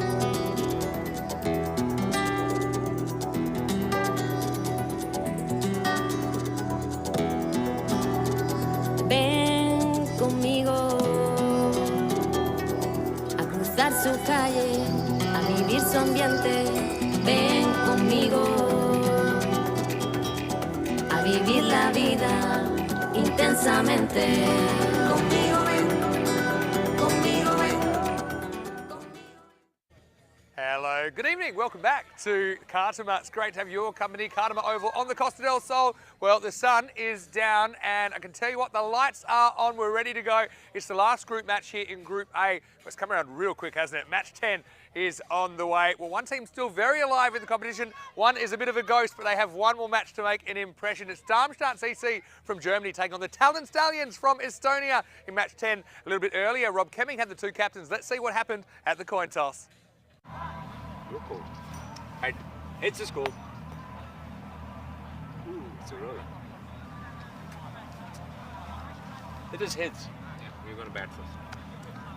So it is the Estonians that win the toss. Saifa Rahman decides he wants to have a bat, and why not? I mean, he has been a real colossus in this series for the Stallions. 50 or 14 balls in that last game that they played. And he had some help as well, a couple of 30s in the middle order. But ultimately, you know, their bowling, I think, has let them down a lot in this tournament. They were chasing too many. And so I think 287 runs in that match 8 against Indies from Guernsey.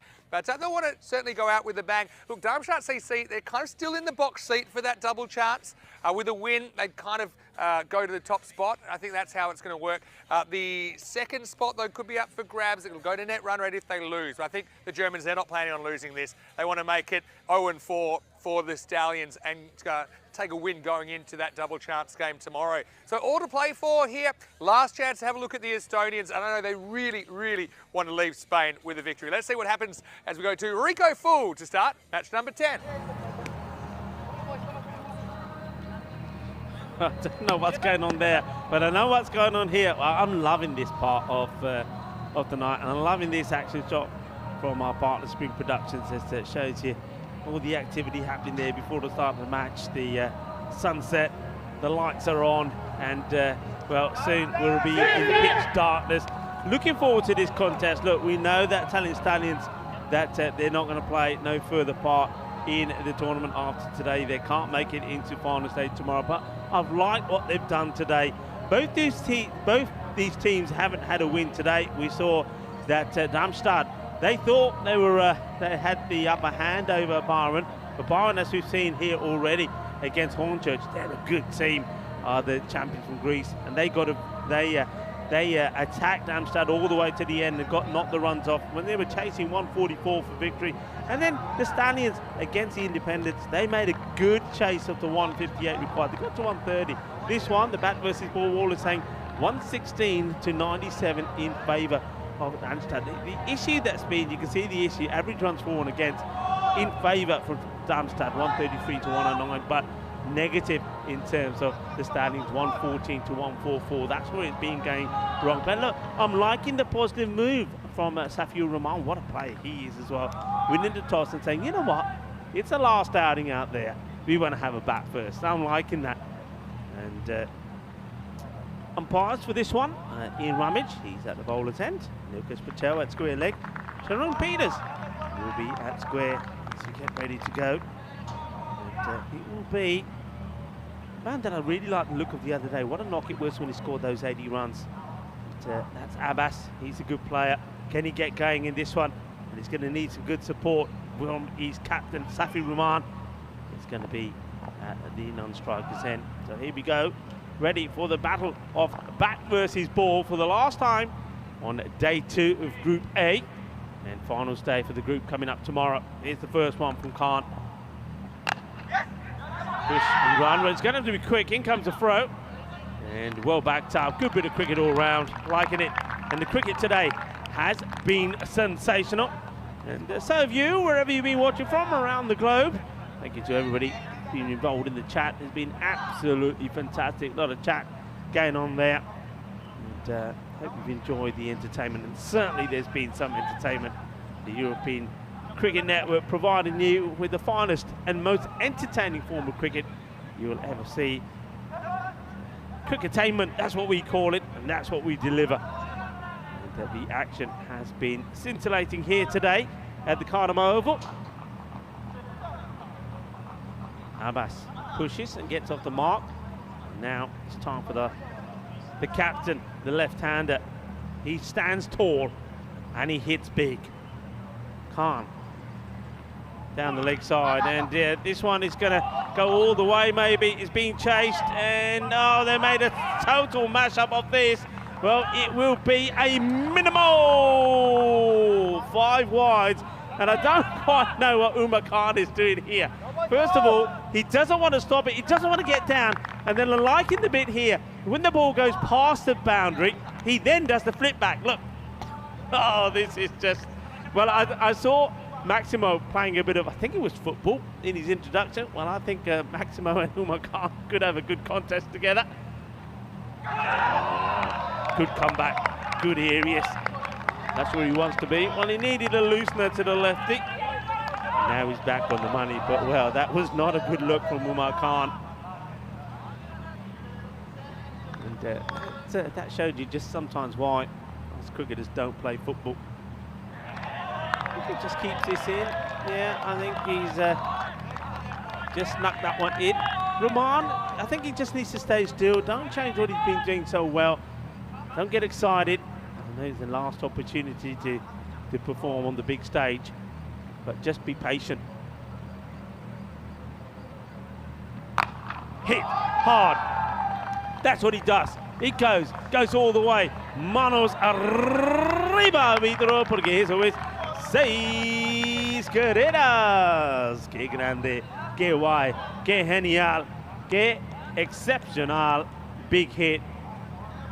He's just been a pleasure to watch. We, of course, know about him, having seen him play in the European Cricket Series in Germany. He's an outstanding hitter off the ball. Remember today, he made a fine 50 in that great attempted run chase of 158, got to 130. Zishan Ali still to come. He was sensational. Rifat Khan as well. The only man who didn't perform was Abbas. If he can get going here early as well, they've got the potential to get a big score on the board. Oh, this has been a thunderbolt. Well, what a hit that is. Over deep extra cover. What a shot. कितना दोस्तों आज तो स्वाद आ गया. आज ना batting पूरी देखी सारी टीमां तो जबरदस्ती batting. 6 more runs. Hi.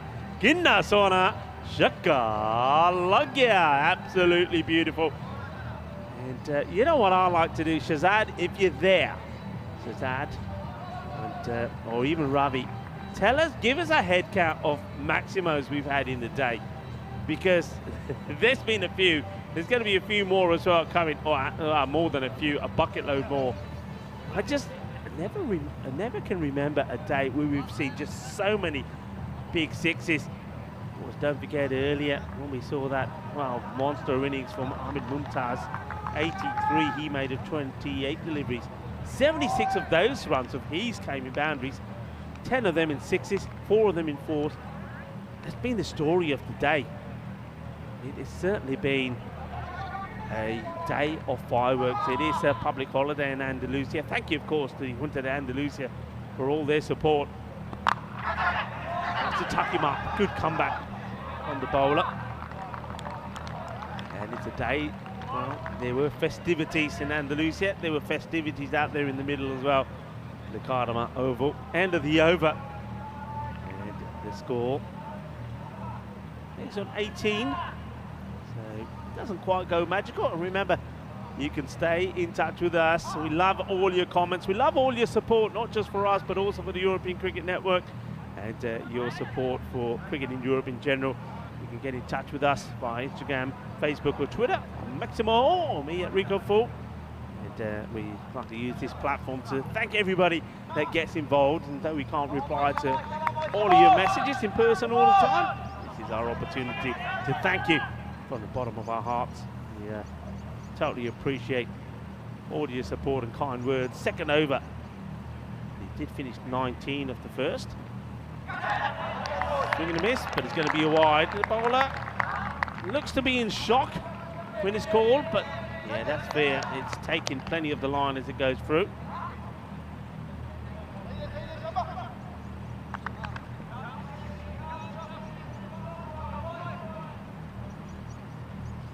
Shafifullah Niazi.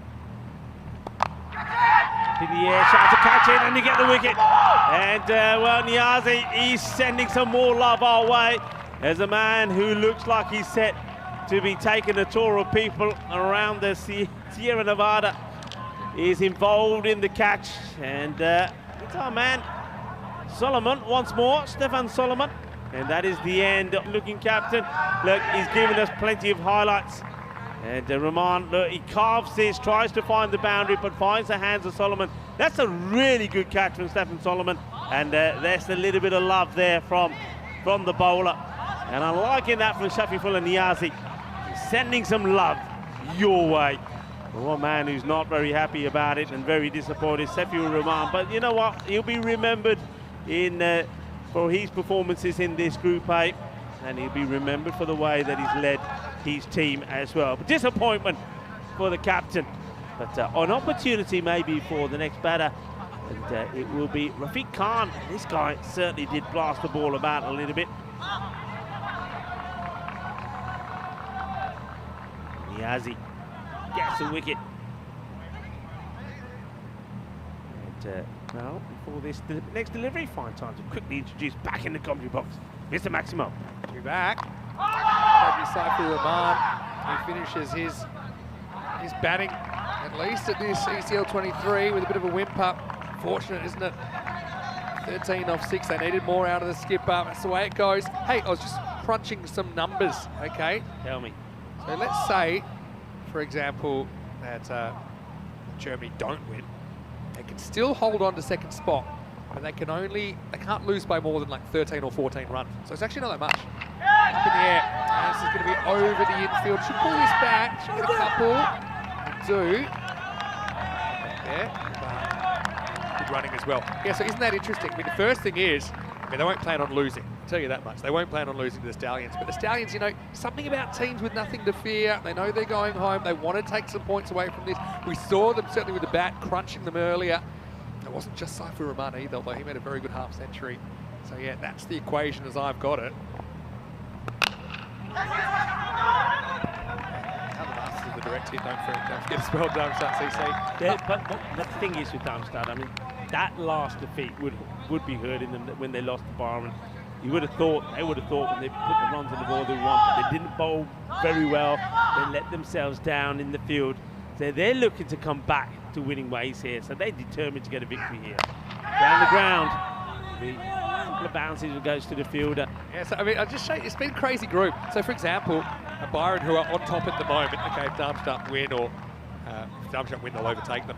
But their net run rate's actually negative, even though they're 3-1 and they're top of the table.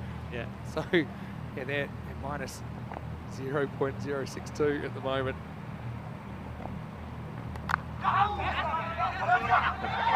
An opportunity to get it right, send him back. They did make eye contact, said, yeah, they didn't know Bapa's jar. He does. Makes it back. And that's not a bad over. It's a very good over. Niazi gets a wicket. And the 6 runs come off it, and he picks up that wicket as well. So 25 for 1. End of the 2 overs. It gives us a chance to look at the standings. So see, this is where it sits. So if Darmstadt don't win, they remain on 4 points, but so Independence, so Hornchurch. But if they were to lose by, say, more than 15 runs or so, then their net run rate would take a hit. Remember, there's only 4 games, so each game actually affects your run rate a lot more at this stage than when we have 8 kind of or more group matches. So about 15 runs the magic number. So there'll kind of be 2 numbers in the second innings.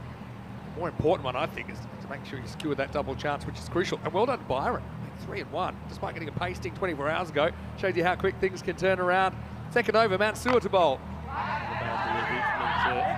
First over went for 19. Hey, I want to say a quick hello to Marco Vike, who's watching. He's a very proud talent hippo, and he's in the chat right now. very good homegrown player in Estonia. Marco, great to see you. We'd love to see you on the network again soon. We've got to get back to Estonia. Visit my place. I'm loving the mics around the ground and picking up all the voices and all the screams and all the woos and the woos. Just really adds to the excitement. There's the captain. He's obviously not very happy to be back there. He'd rather be out there smashing the ball to all parts of the ground. No body language expert, but that's the stance of someone that's a bit disappointed. Yes, certainly is. He's going to miss. I wonder what his diet is. Do you reckon he eats smaller cricketers? Just choose on him.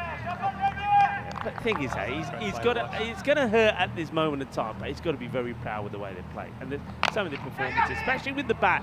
This is going to be 4 runs. He gets him right in the gap. The chase is on. But, well, there we go. We know that. You always know which ones are fit and which ones aren't. The fit ones jump over and get the ball. The unfit ones say, excuse me, can you get the ball for us? It's broken bat boundary, I think. Rifat Khan. Bat he was using earlier was pretty good. So here's the thing, yes, Saif will be disappointed, but let's say he can carry his team to a famous victory under lights here. They'll go feeling pretty good. Yeah. You know, what's done is done. They played some good cricket, and particularly with the bat, I think they've really turned some heads. They have batted well. There's no doubt about it. They batted well, and sometimes they've been unlucky with the bat. Just the bowling, just the line they've bowled with the bowl has been too short, too much leg sidage. And against good teams, against champion sides, you're going to get hurt. Great learning curve, though, as well, for sure. Couple to come in this power play. This is a tremendous shot, a great effort from the fielder. I mean, if this was caught, it would have been a sensational catch. But look at the height the fielder gets here. Really, he's got springs in his feet. But what a good shot, well controlled, knows what he's doing, gets it over the field. Yeah, classy. I think that's Solomon over there. I mean, that's a guy that I reckon can slam dunk just watching that. He also was a former professional tennis player, you know. It's got such an interesting story. Yeah. Okay. Your doppelganger. Last ball of the third. High up in the air, well, good luck, because it's the one in the night and it can go anywhere, and it does go anywhere. It doesn't get to take the catch. It's a brave effort. They're all lining up, but nobody's want to put an aim on it. And in the end, the catch does go down. It's a good attempt, though, you've got to say there. That is a Mohamed Umar. You only need a shovel to do that one out, didn't you? I mean, the thing about acceleration is the higher it goes, the faster it's traveling when it comes down. So if you're not quite in the right place, especially under lights, and you're going to have a rough time. Remember, Mohamed Umar dropped the dot in the early one. Harder. So this time round, you would have just thought they would have said, you know what? I won't take it, somebody else take it. 36 for 1 after 3 overs. Thanks, Rico. Rico's going to take a break for a little while because I've got a special guest in the commentary box. This is somebody that I did want to get in the box during this Group A, and we finally managed to get him. He's a very busy guy as well. Nice to see him back at an ECL in official capacity here. I want to welcome from number 1. We'll have to get the headphones on. It's been a while, but he does have a bit of form doing this on ECN. I want to welcome from Cricket Estonia, Terry O'Connor. Terry, welcome, and welcome up to the commentary box. Thank you very much, Vinny. It's great to be here. It's a fantastic view. It is, isn't it? You never get sick of it. Zumar Khan, who gets clocked down the ground for a single. Okay, so look, a lot of our viewers would know you from your time with Czech cricket and did a lot of work there over many years, but now you're in Estonia. That's correct. Yep. Been there since July last year. A lot of exciting things happening in Estonia. The facilities there are wonderful. Been spotting on the internet from time to time as well. It's dragged away. Should just be a single. So firstly, tell me about your role with Cricket Estonia. Tell us a little about the Stallions and their journey to this tournament. So I'm the operations manager, and I'm essentially responsible for creating cricketing opportunities for people in Estonia, looking after all of the leagues, creating the pathways for the different levels, getting the education up for coaches, for umpires. And our representatives here at Stallions, they won the T20 league last year. And they're a really well-organised club. But things haven't quite gone their way this tournament. To say the least. I mean, the thing is, you've actually run into, we're talking about the group of death. I mean, Group A was going to be tough, but I mean, there are no easy games here at all. And the Stallions, they've certainly had their moments, they've been winning positions. They've been no easy beats, Terry. Absolutely. So much quality on show here these last 2 days. Each team has just got amazing strengths. Pulled off some fantastic things. Darmstadt here, some of the fielding they pulled off yesterday was just phenomenal. There's some great batting and great bowling from all of the different teams on show. But we know we're a very small nation. We know that we are a little bit of a gulf between the level of quality we've got. Can't take a trick, you poor Estonians. I reckon this is straight over the line. There's a wide in my book. Yeah. Missed it. Anyway, think about that one playing home, I guess. That's the end of 4 overs. It's 41 for 1. That's cricket, I suppose, in a sense. You know that it's a cruel game. Like that don't really change the That's true, but it's a cruel game. I think that this group's been so even. We saw that with the table, with not too much between first and fourth at all. And of course, you with a couple of games going slightly differently at key moments could have quite easily been in the mix tomorrow. But still, I think it's great to have Estonia in the ECL, and it's your first year, the only new country this year. Absolutely, and we're really glad to be involved, to be here. And this is a massive learning curve for us. The guys we saw getting a real crack. In fact, both of these guys have been in pretty good form with the bat. Yeah, we always knew that the Stallions, batting was their strength. The bowling was going to be a little bit of a problem. All of the bowlers would really expect themselves to do a bit better than they have actually done in the last 2 days. Ankles in, Abbas can't get it away. But it's absolutely certain that everyone in the squad who's been here has learnt a lot, and they're going to go back to Estonia with a lot of lessons learnt. They're going to be improved. And my real hope is that everyone, that's a fantastic shot. Oh, it is, it's going to bang, gets over one of the tallest guys on the ground. Maximal time as Abbas doubles his score with one swing of the bat. That's one that'll make you happy. Indeed.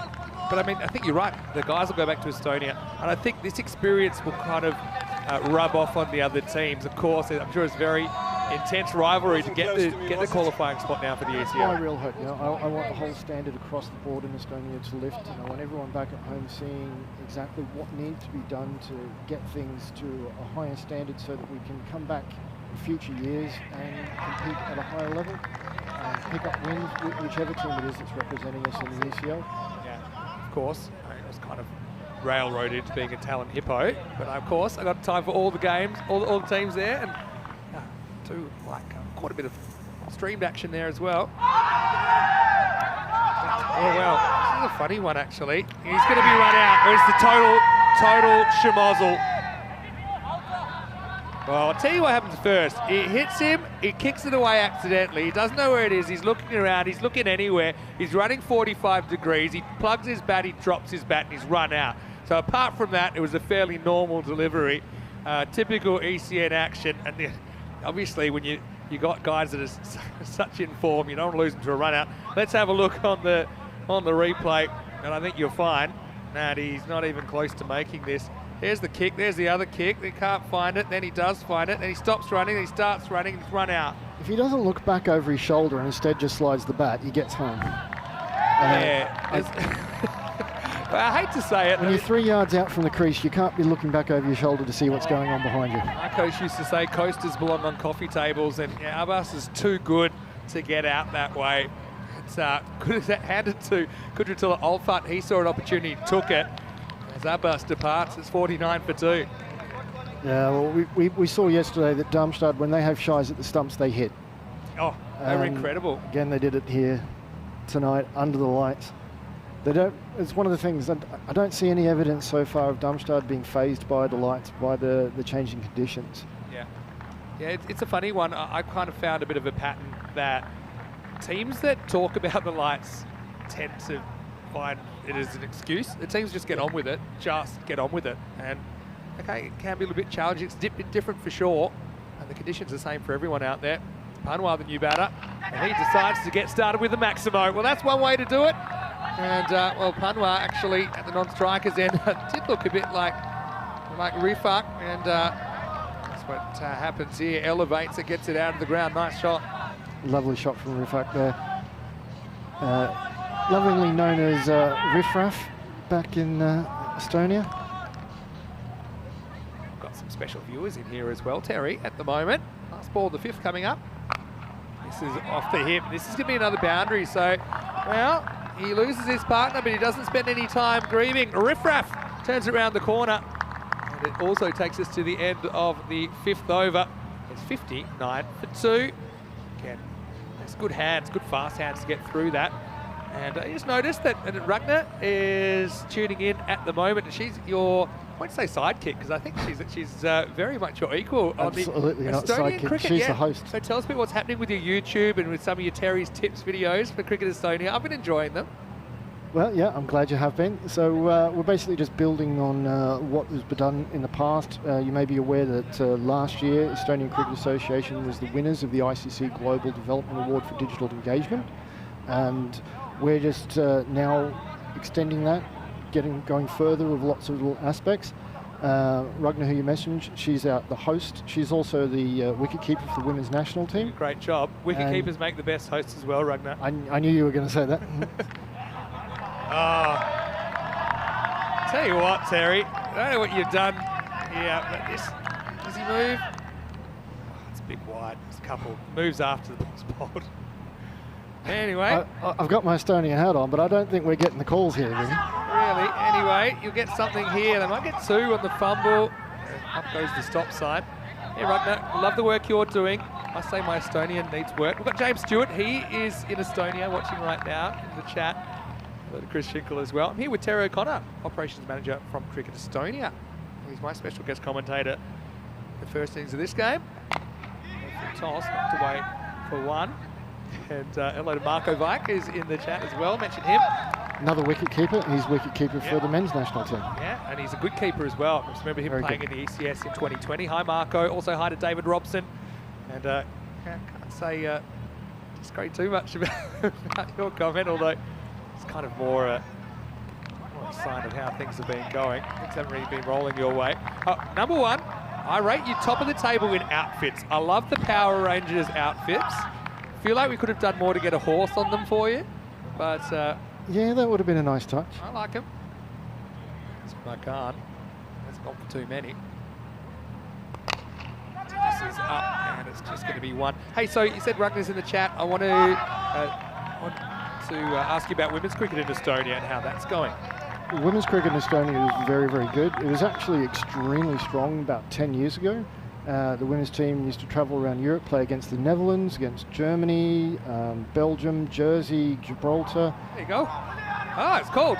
So you've done well. It's gone down the leg side and it kind of nutmegs the keeper. So Umar said he's been good, but he loses the handle on this one. Is that the infamous Minimo? Yeah. Got to say, I'm not a huge fan of Minimo. I'm more of a Firewire guy. Okay. You get your Firewire reception. But yeah, we'll leave the Minimos to Rico then. Yeah, Minimo. I used to call it, the reason is, sometimes I'd call a Minimo Maximo like if he hits the rope on the full. Yep. I'm open-minded. But yeah, the women's team is a little bit of a pause for a couple of years. COVID put the brakes on things, but up again, going really, really well. And tell us about the kind of makeup of the Estonian women's team as we get to the 6th over. It is 69 for 2. I mean, probably have people from all kinds of backgrounds there, or what's the kind of... Yeah, well, I'm actually the head coach of the women's team, and our training squad of 20 at this point in time is mostly Estonian natives. Yeah. But the vast majority of those who aren't, they're not from traditional cricket playing countries. There's only actually 2. Okay. And the others, we've got Latvians, Ukrainians, there's a woman from Bulgaria, and yeah, it's a great mix. There's a number of the women who have been playing for over a decade. There's a number who've only been playing for 2 years, but they're training hard every single week, and they're getting better and better every week. And very hopefully, we're going to see them playing on the international stage. We've hopefully got a women's T20I. We'll be hosting it in Tallinn. Wonderful. Later this year. That's great. And hopefully we'll have our women's national team playing in some ECN events. He likes this here as he dragged his foot. I mean, I don't know if this is a wide or not. It's really quick hands behind the stumps from Kudratullah Alfat. He already has a run out. It's just a matter of it. He looks like he's ready to go, doesn't he? He must have dragged his foot. Didn't really see it in the air. But the replay will tell the story. They've gone upstairs on this one. Again, I don't know if you got the call. I feel like this is a big wide. Let's have a look. Oh, I think he could be in trouble. Let's have a look at this. Again, it's really close. Let's try and get the exact moment. I think it's just gone. Oh, yeah, for me. And it's tough. A bit pixelated being Given it on the field. And it's out. So it's going to be a wicket. Tell you what, smart keeping. I mean, Ragnano, you're probably not happy with the dismissal, but you've got to admire the keeping there of Kudratullah Olfa. It's big wide. Don't know if it got called. So put that with the rest. That's 3 wides we haven't gotten so far this But who's counting, Terry, at this stage? Smart keeping. You can see it's just a fraction up. Didn't land. Bails were off. So a disappointment for Rifat Khan. But he has to go in at 70 for 3. It's a shame. Rifat was doing really, really well. But there's still some more batters in the lineup. New man to the crease is another one who can hit the boundaries. Yeah, well, he might need to. Don't think not tracking that badly at 11s at the moment. Borderline, probably do one of these. Zishan wanted another wide there. Yeah, I mean, again, it's got to be completely inside the line. Don't think that is.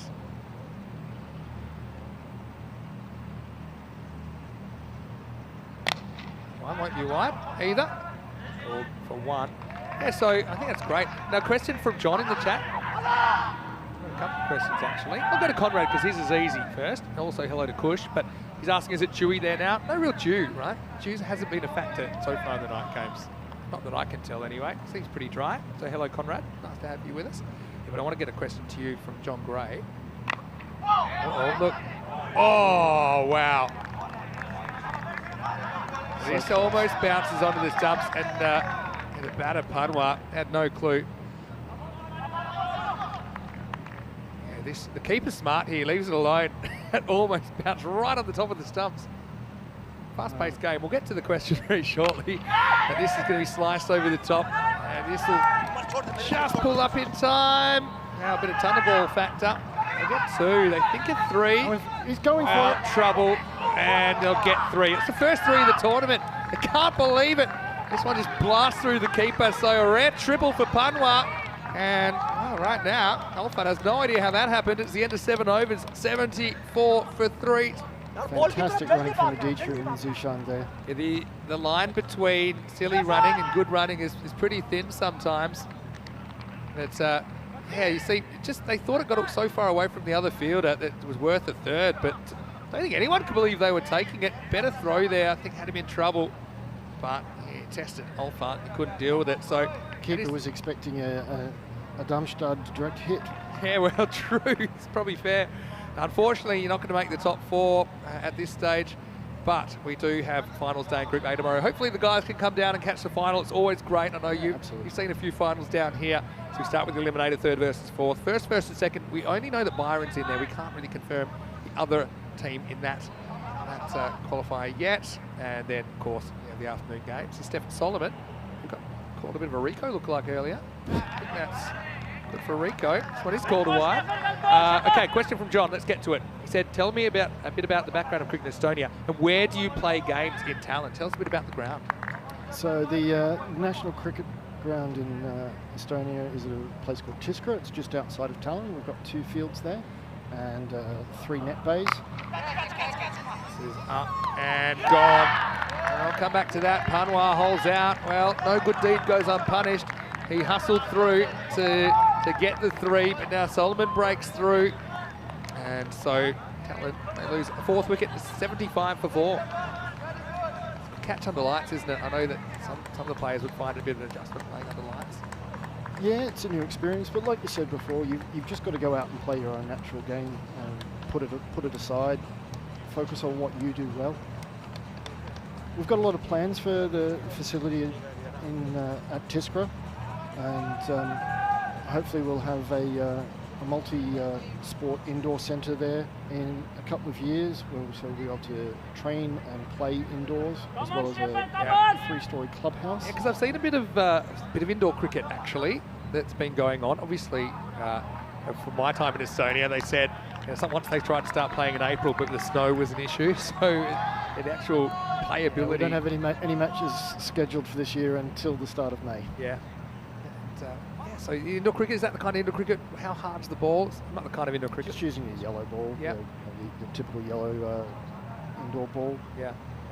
I mean, it's not really indoor cricket as you know it from Australia. Yeah. It's or European version. Playing inside a hall. Yeah. But it's something to keep active, to keep the skills going over the winter months.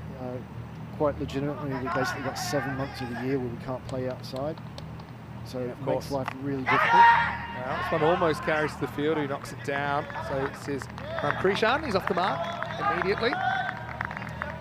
Okay, tell us a little bit about the qualification criteria for ECL then. So the domestic season will come up. You said it starts in May, runs through to what, August or? Well, the T20 league happens first, and so that's May, June, and first week of July. Okay. So we'll know who our T20 champions for 2023 and who will be the ECL representatives next year, first week of July. Wow, okay, cool. Then we, in the rest of July, we have a bit of international cricket being played, and then August, September, depth is down, does not get anywhere near that. 10, not so wide, probably owed a couple, but I won't get it for that one. And yeah, so in August and September, we'll have both a men's 40 over competition and a men's T10 competition running through those 2 months. Better contact this time, it'll get a boundary. Nice shot. As they need some runs, Ishan Ali, certainly very capable of finding the boundary, gets a bit of width and puts it away. Nice batting, picks the gap. Okay, so you're saying that the domestic T20 winner gets the ECL spot, is that right? Yeah. Cool, so we know that. The T20 competition is our premier competition, that's the pinnacle. That's kind of the way it's going as well, of course, with T20 internationals all being recognised, that's kind of format that's been...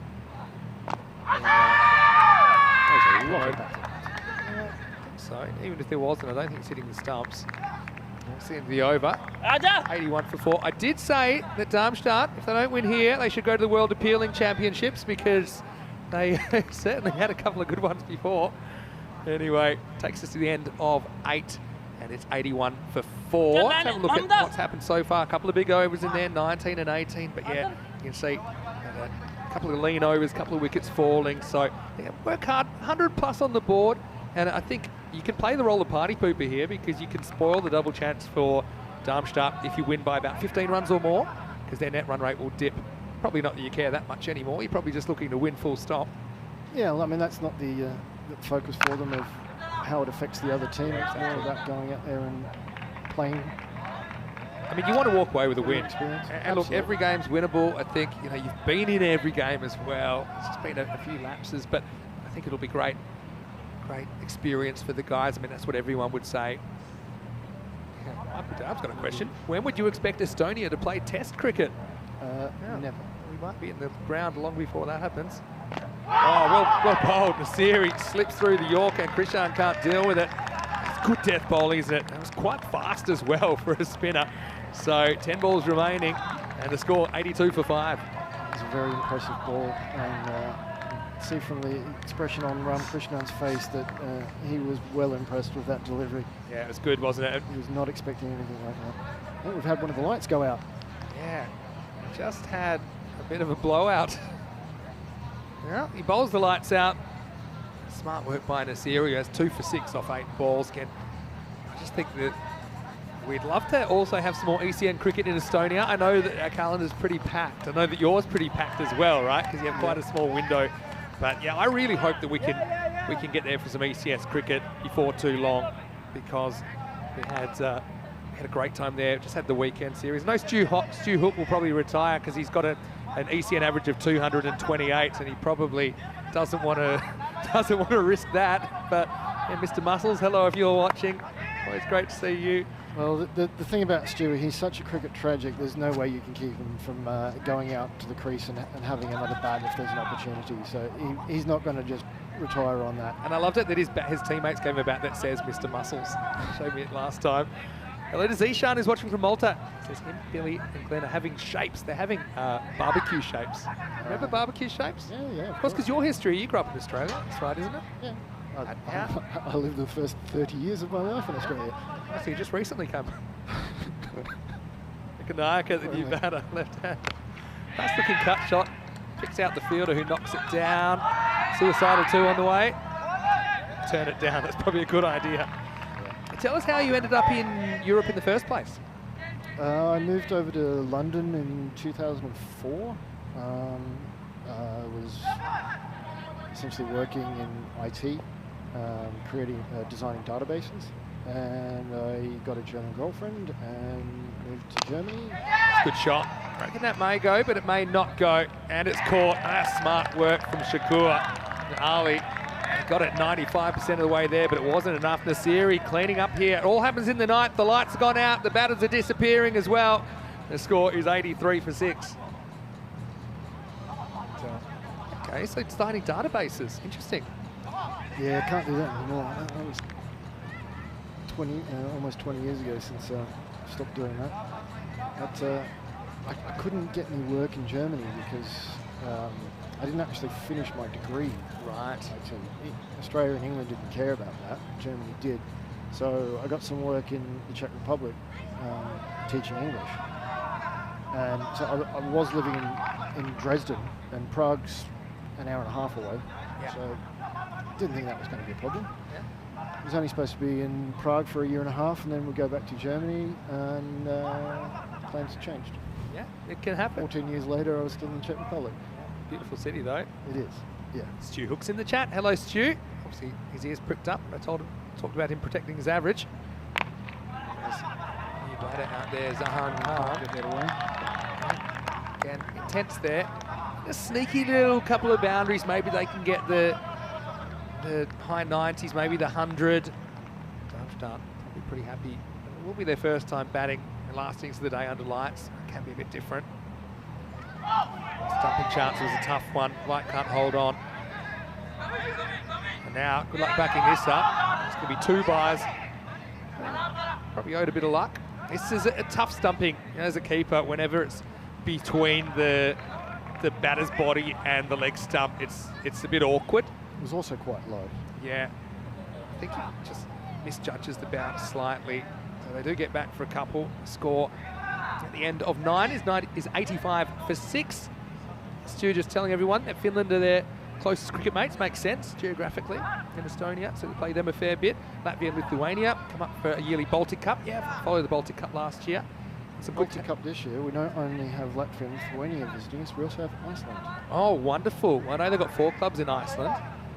And yeah, we were meant to have an ECS in Iceland. It's one place that I haven't been, and I really want to go. And it's not an easy trip there. You're on the continent. But yeah, I'd love to jump over and cricket related or not cricket related. Some of our crew that did go in 2020 because the series was cancelled the night before due to corona restrictions, so they got to spend the week in Iceland, didn't have to work. They went out for apparently the most expensive dinner in ECN history. Ain't too cheap there, no Prague prices anyway. Anyway, this is going to be a thigh-high full toss, whacked away, and a bit of foot fielding time. I'll come back for 2. Umar's got a good arm, but won't be able to stop. They think about a third as it's kind of knocked up in the air.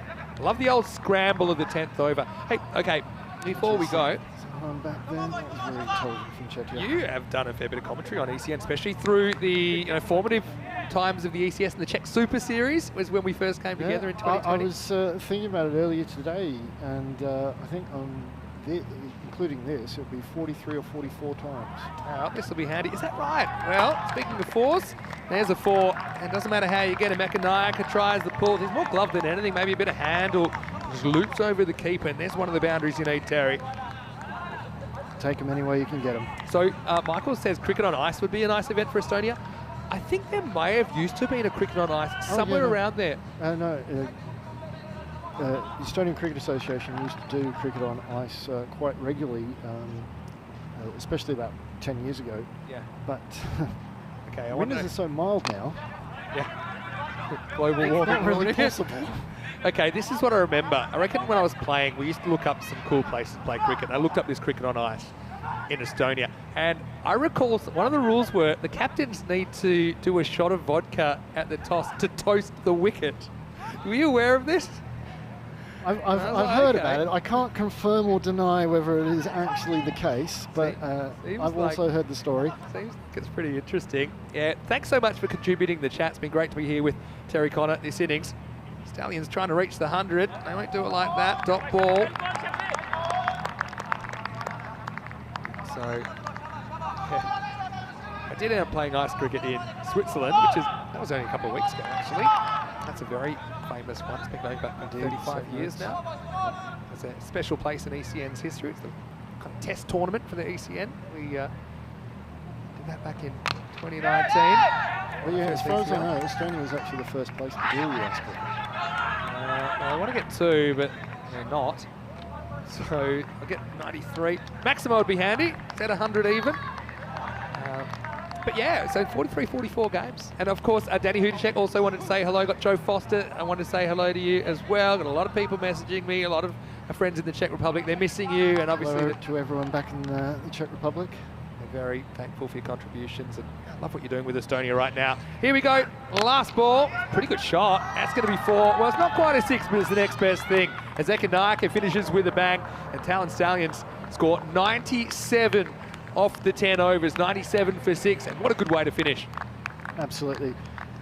A little under par from what we would have hoped, but as we're playing under lights, anything can happen in the second innings, and it might be a score that Darmstadt won't be able to get as comfortably as they have been able to score in the daytime. Funny things do happen under lights, because remember the France-Belgium golden ball here in the ECC last year? That was an 80-odd target, and you said, oh, for sure they're going to do it, for sure. But Darmstadt are kind of high-risk, high-return kind of outfit. They're still going to go for their shots. I think this is your real opportunity to show what you can do with the ball. I think this is the one time your bowlers, they can step up to the plate and they can hold their heads high if they can take some points away from this one. For all the Darmstadt fans out there, you need 83 minimum to get the double chance. So there's the old stub toe. Not probably the best way to do the fielding as the lights were taking over. But yeah, Cypher Rahman, I mean, he's a beast, isn't he? And you must be really happy with the way he's led the team. Safe's fantastic. He's just a fantastic cricketer. He's got a great eye. He's got obviously so much power. But he's a really good leader. He's got a really good cricketing brain. Thinks about every little aspect of the game and reads the game fantastically. He contributes so much, not only for the Talon Stallions, but to Estonian cricket in general. Unfortunately for us, he's not eligible to play for the national team. Yeah, it's because he's a bit of a journeyman, right, with the cricket. But tell you what, wherever he is, I like to watch him. This one came down. He might have bounced off the moon on the way up. It was a very tough one for Mohamed Umar, who's had his issues. But look, again, I've really enjoyed watching the Stallions. I could just get to see 10 more overs of them.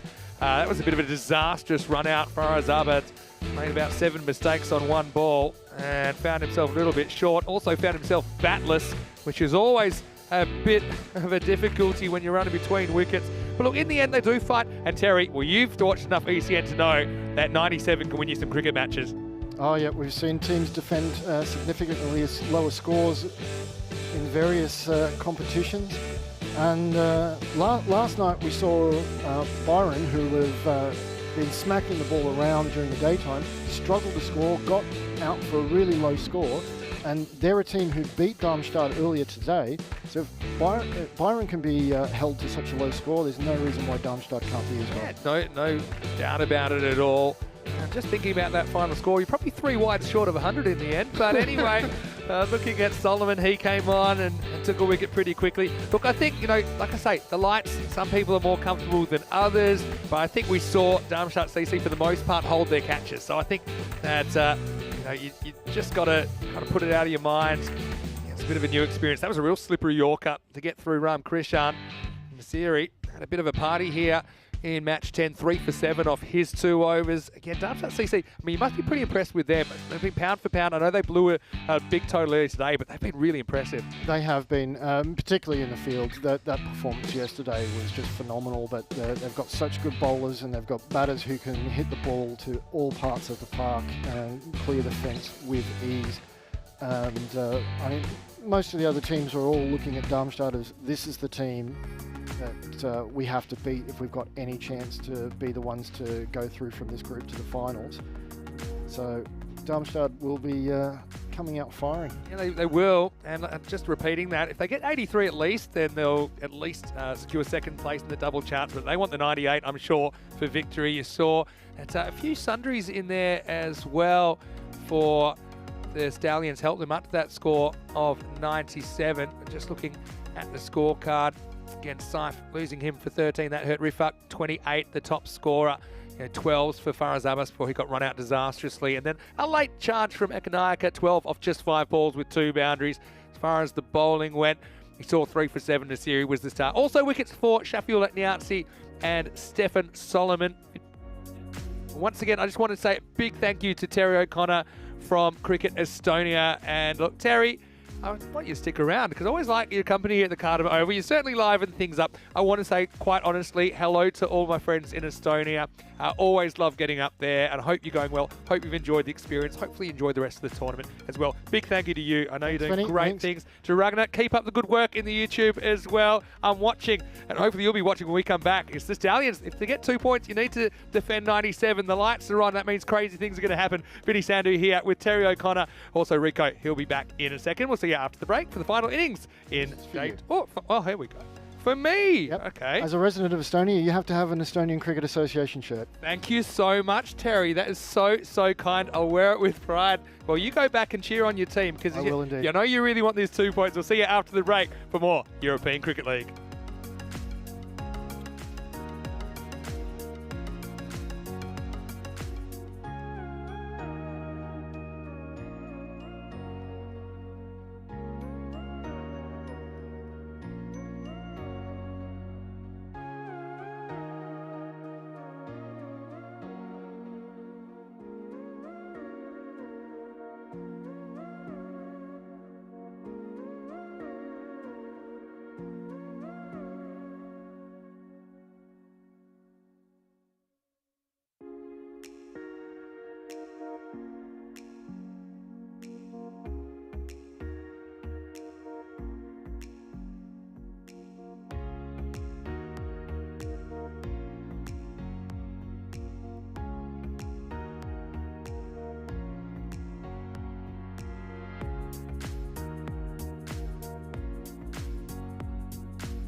The European Cricket League is brought to you by HCL Software, Dream 11, and Andalusia European Region for Sport.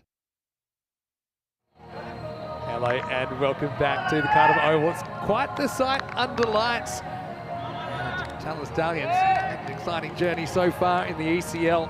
Unfortunately, haven't been able to come up with a crucial victory that would have kept them in the hunt. They could get one now, though. They've got 97 on the board. Darmstadt CC being the form team, pound for pound all the way through. And look, they've never really failed with the bat.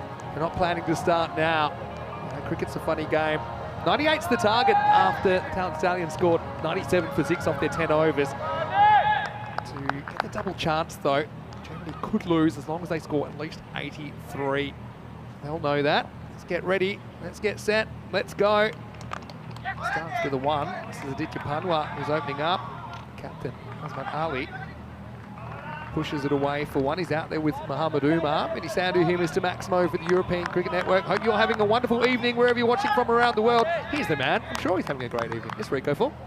Yeah, great to be back, and of course having a wonderful evening. It's been a wonderful day, and this match under the lights is always special. Always delivers us something, doesn't it? Well, yesterday, the first one in the night delivered us a hat-trick. Well, what are we going to see here today? That hat-trick, of course, belonged to William Peatfield, who had a smashing day yesterday. Took 8 wickets in total. Be some happy Estonians if they get a hat-trick in this innings. Here's Panwa. That's not a bad delivery, but the keeper, he's standing up, just not able to take that cleanly. That's the thing. It does a bit, right? I think it actually comes back off the pitch, and so it's when you're up to the stumps, you don't have that much time to react. As far as Abbas had a bit of a calamity in the first innings where he got hit with the ball, kicked the ball away, stopped running, started running, stopped running, dropped his bat, got run out of a direct hit. I'll be hoping that he can do something with the gloves. He needs something quite special, I think, to defend this total. James Stewart, it's good to be back, and this is a nice shot. And that's why it's good to be back, because we've seen plenty of that. But Vinny, I don't know if our stats machines have got back to us about the number of 60 today, but I reckon it's been a mammoth day for sixes. I'll give you an update of sixes today. Give me a second. All right, I'll let you work on it. These last games of the group stage, I'm always swimming in numbers. Yeah. That's what I'm working on at the moment. But that's a glorious shot. Just gets into position, and the captain, and I think he wants to perform here. It certainly does, and he would have been disappointed, Azman Ali. You could see the frustration in him in the field in the last match when they lost to Byron. I mean, it's a fantastic run chase, but Darmstadt, they didn't bowl well, they didn't field well, so he's looking to make amends. That's a cracking shot. Panwa once more. Oh, this is a good delivery. This is a good seed. Gets this one to move away late. They're asking a question here. I wonder if they probably will go upstairs to have a look. And, I want to first of all keep an eye on the keeper's glove, see if he takes this without going forward. He's all right. Didn't seem like he snatched to me. It's okay. He's waiting. I think there was like a microsecond, but he missed the window. He missed the window. I like where he's going with it, but yeah, it just didn't work out. Absolutely, but not out. Good delivery there from Panwa. Oh, this is out. This is out, and he knows it. He knows it. This is out with Mohamed Umar. Well, look at this. You know when you know you're having a bad day, and when you know what's going to happen. You know it, you don't want it, but you know it, and you're thinking, how can I survive this? Well, you can't. Panwa, well, I told you, special things happen in the night, and they happen Panwa. Well, he doesn't field it clean. He gets some fingers on it. The ball goes back and hits the stumps, and, well, the big, hard-hitting Mohamed Umar will be run out for 0. Mohamed Umar just needs to go back to the Sunset Beach Club, put his head on the pillow, go to sleep, and forget today ever happened. You can see it's basically a misfield. He tries to field it, not even trying anything like that. And Umar, he knows he's a goner. But it's been that kind of a day. Stallions need a bit of luck, they get it. It's a big man that has to go. He goes for a duck, take for 1. Yeah, I mean, goes for a duck, just faced the 1 ball. And it's a horrible feeling, and I know a lot of people have probably experienced that once or twice in your career. There's nothing you can do about it. It's just one of those, and you can see he was holding his heads and all sorts before he walked back. Good delivery for Panwa. It's been much better. Look, one of the things we've been saying about the Tallinn Stallions is they've done a lot of things right. They've batted really well in the field. They make some good stops. They fight. They throw themselves around. The passion is there, but they haven't bowled well. That's the sort of line they haven't been bowling, and you can see the success and the reward straight away. 21 matches since the golden ball. There'll be one coming. Don't you worry about that. Maximo count today. Yeah. It was 88 before this game, and in the first innings there were 4, so 92. So we need 8 sixes in the day, in this innings, to get to 100 Maximos for the day. But all our Estonian viewers, they don't want to see 8 sixes in this innings, because if there are, that's that 98 holding up as far as the target goes. Well, yesterday, I can tell you, there was 86s. So we're ahead. Yeah, we're ahead. There were 55 fours, 1,032 runs were scored yesterday. Thank you to Ravi for providing that information, and 57 wickets. That's the sort of figures you won't see that anywhere else. You just won't. Only in this format, only on European cricket. For this game, 5 wickets per innings as well, which is about normal. 10.5, so runs and over, high 11s. Oh, this is there for the hitting, and he gets it over the fielder. 1 bounce, 4 runs. Wonderful shot, beautifully played, and not trying to hit too hard. That's the difference here. And Abdul Shakur, now this guy certainly did explode when we saw them against Bayern. I mean, once again, it was Mohamed Umar who wasn't able to get going in that match after having a sensational day yesterday. But Abdul Shakur, 50, he scored of 19 deliveries. He was, as they say here in Spain, una máquina in that last match. Can he do the same here? Starts with a good shot. Short, and up in the air, chance, and it goes down. That's a big moment, a huge moment, and more disappointment for the captain.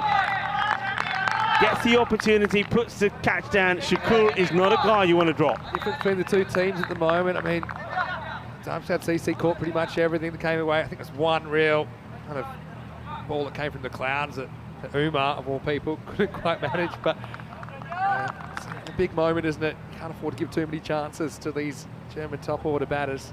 Yeah, it was an opportunity. And he's going to go through now in between the umpire and the stumps, coming around the wicket. Change of an approach. Oh, well, get the throw in, he's in trouble. In comes the throw. Very confident that he's going to make his ground back. Where's the batter there? Abdul Shakur. Already survived once. Big hello as well to Kitty, who's there. Hello to Kush as well, who's watching from Estonia. Dave Robson, likewise. Andrew Hogan, hello to you. And goodbye to ball, because that one's disappearing. And I think it might be time for a new one. That's in the jungle, in the deep, dark pits of the jungle as well. Maximo time. Well, with hitting like that, maybe we will still see 100 Maximos here on day 2. Azman Ali is not in the mood to throw this match away. He wants it. That's a big hit. And it's that time of night as well. Not only do the lights come out, well, you know, when it gets dark, all the creepy crawlies and the animals come out. Hey, you know what the news is here? Wild boars, the last couple of days, 2 have been... Really? Yeah, around this area. And you know why? Because they keep coming and digging up the pitch. Oh, really? So... someone will have a feast. So you know what you're having for lunch and dinner tomorrow. And, yeah. So there's a few of them around. Sunset Beach Hotel. Yeah, I have that update from Get the Dave buffet Cooper, going. the groundsman. Wide ball, goes chasing for it. I tell you, he's going to be filthy with this. Most of the country of Estonia, because these are the kind of ones we saw missed in the first innings. Anyway, it's a good call. 2 wrongs don't make a right. Good to see them get that one right. Question is here. Well bowled, that's a better delivery. I'm liking this. He's changing the angle, but he's getting the ball in the right places. I don't mind getting the odd one too wide.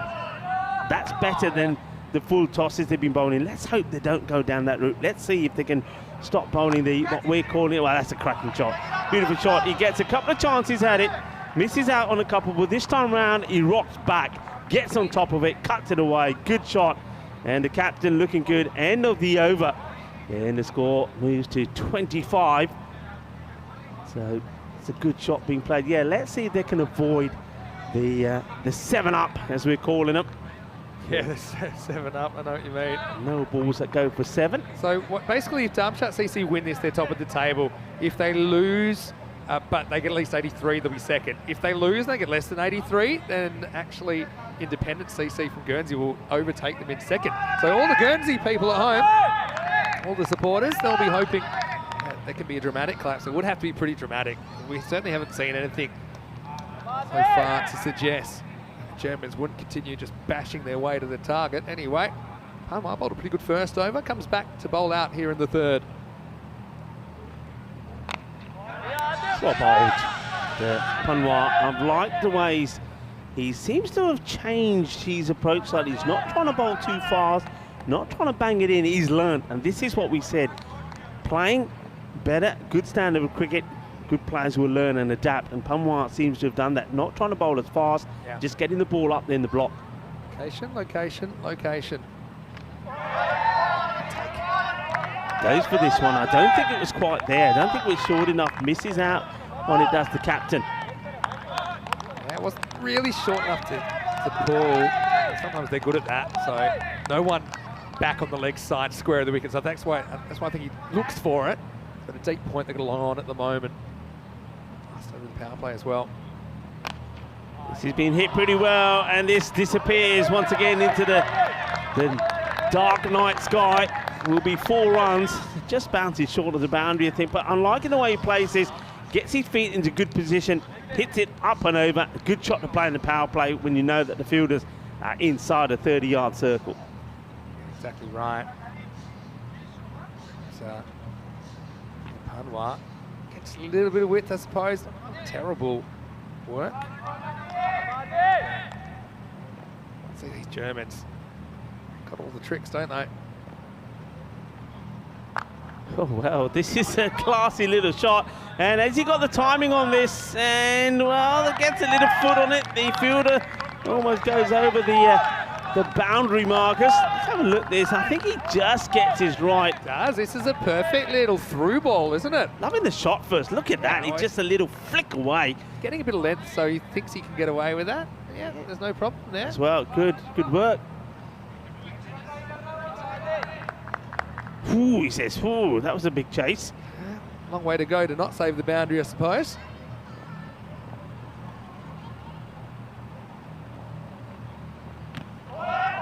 Once again, Fuller, better results. And captain will feel he's missed out on this. He's trying to blaze this through the covers. Little one here, just gets up before the ball. Just a little one. I think he's got a lot of talent with the gloves, Abbas. But that's one, you've got to try and stay in a little bit longer. Maybe you can make that take. Loving that shot. Doesn't it look fantastic? Floodlights on. And then goes for it, and he gets it. He'll go all the way. Balle.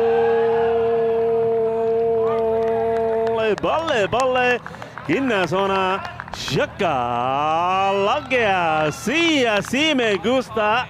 No para, sube. No para, sube. 6 más. Yeah, good shot. And this is what they were looking for. Like I said, no fielder back there. So pretty productive power play in the end, especially the second and third overs.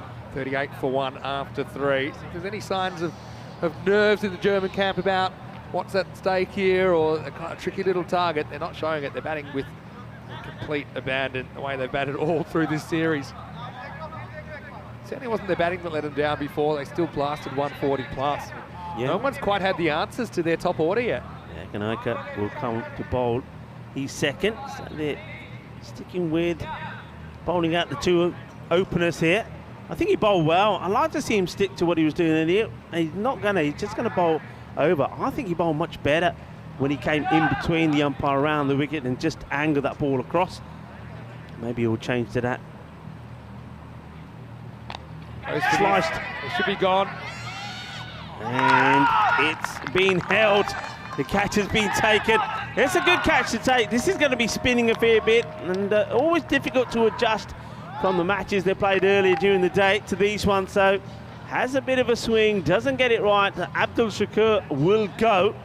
So it's a good wicket to get because you know these two can hurt you. Yeah, so sure it is. I mean, I wouldn't put this past him yet. You know, it's a good start, but we know a couple of wickets. And the Germans haven't really had to show too much of the down the bottom at the moment. But yeah, again, it's well-paced delivery, forces the false shot. That's where these guys bat. They're attacking. They're going to keep attacking. A useful wicket. And And Darmstadt CC lose their second. It's 38 for 2. Yeah, good delivery though. It's just the length. The length is so much better. And you know what?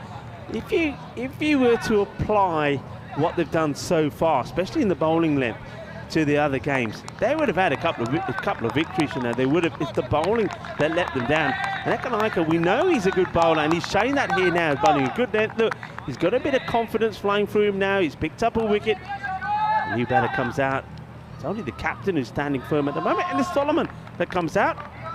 You know, he's a big guy. He can hit it pretty hard. Poor Solomon, he came out earlier and he was there for 3 overs. He faced 3 balls, including the last ball, which he almost didn't because they wanted to run it too. But he's a powerful guy, super interesting. He had a professional tennis career in the works, had a bit of an injury, put him out of that. Did his studies, moved to Germany, ended up staying a long time. Still there, 8 years later. Turning his hand to cricket now, originally from South Africa. Be careful here, that's fine. First ball, he gets a single. And how about that? Oh, what is this? What's going on here? Well, I know sometimes the ball hits a bit of a Tortuga. I think Ekanaika hits the Tortuga here. Oh, he's got the proper spring boots, doesn't he, Ekanaika? This is a ball that's barely moving. What? Looks like he's jumping on a grenade there. What happened there? Una bomba. Okay. Changes his shot.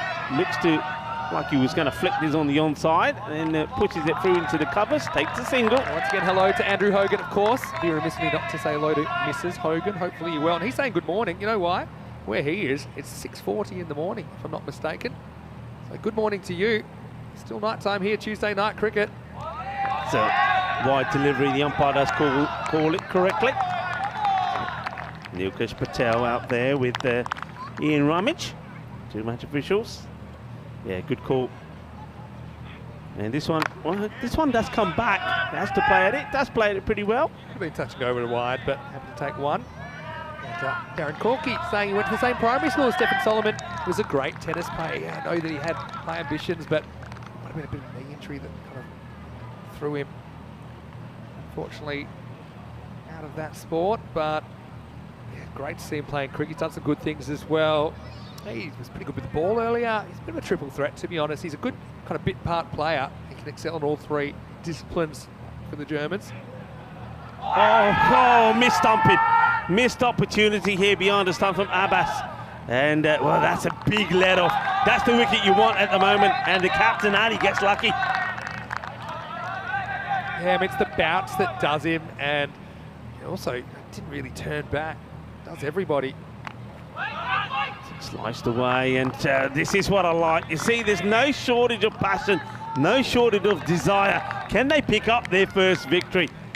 Yeah, well, they play really well. 42 for 2 after 4. Yeah, it was a tough one. Whether the batter was out of his crease or not, you see, I think he is. It's a long way out, Vin. Watch, he's going for a walk in the park.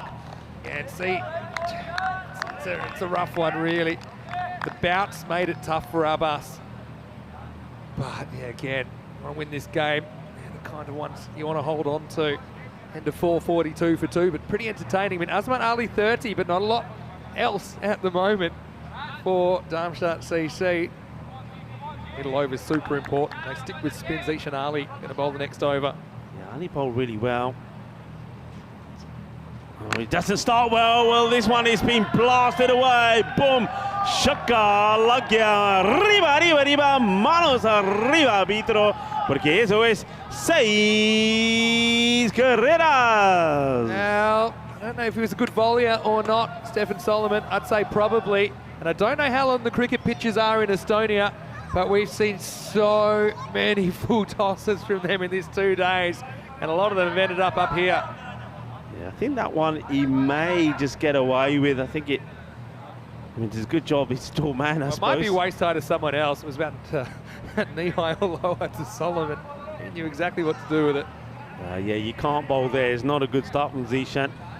When we first saw him bowl, he only just got the 1 over in the very first match, and he bowled really well. Since then, he's been one of the key bowlers. But that's not where you want to be. Don't let the team down now. Everybody's bowled pretty well.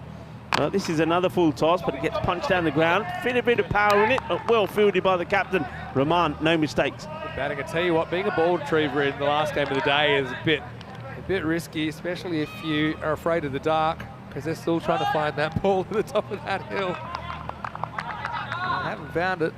Come on. Pretty brisk, 10 degrees currently. Telling you that it's a bit cold out there as well.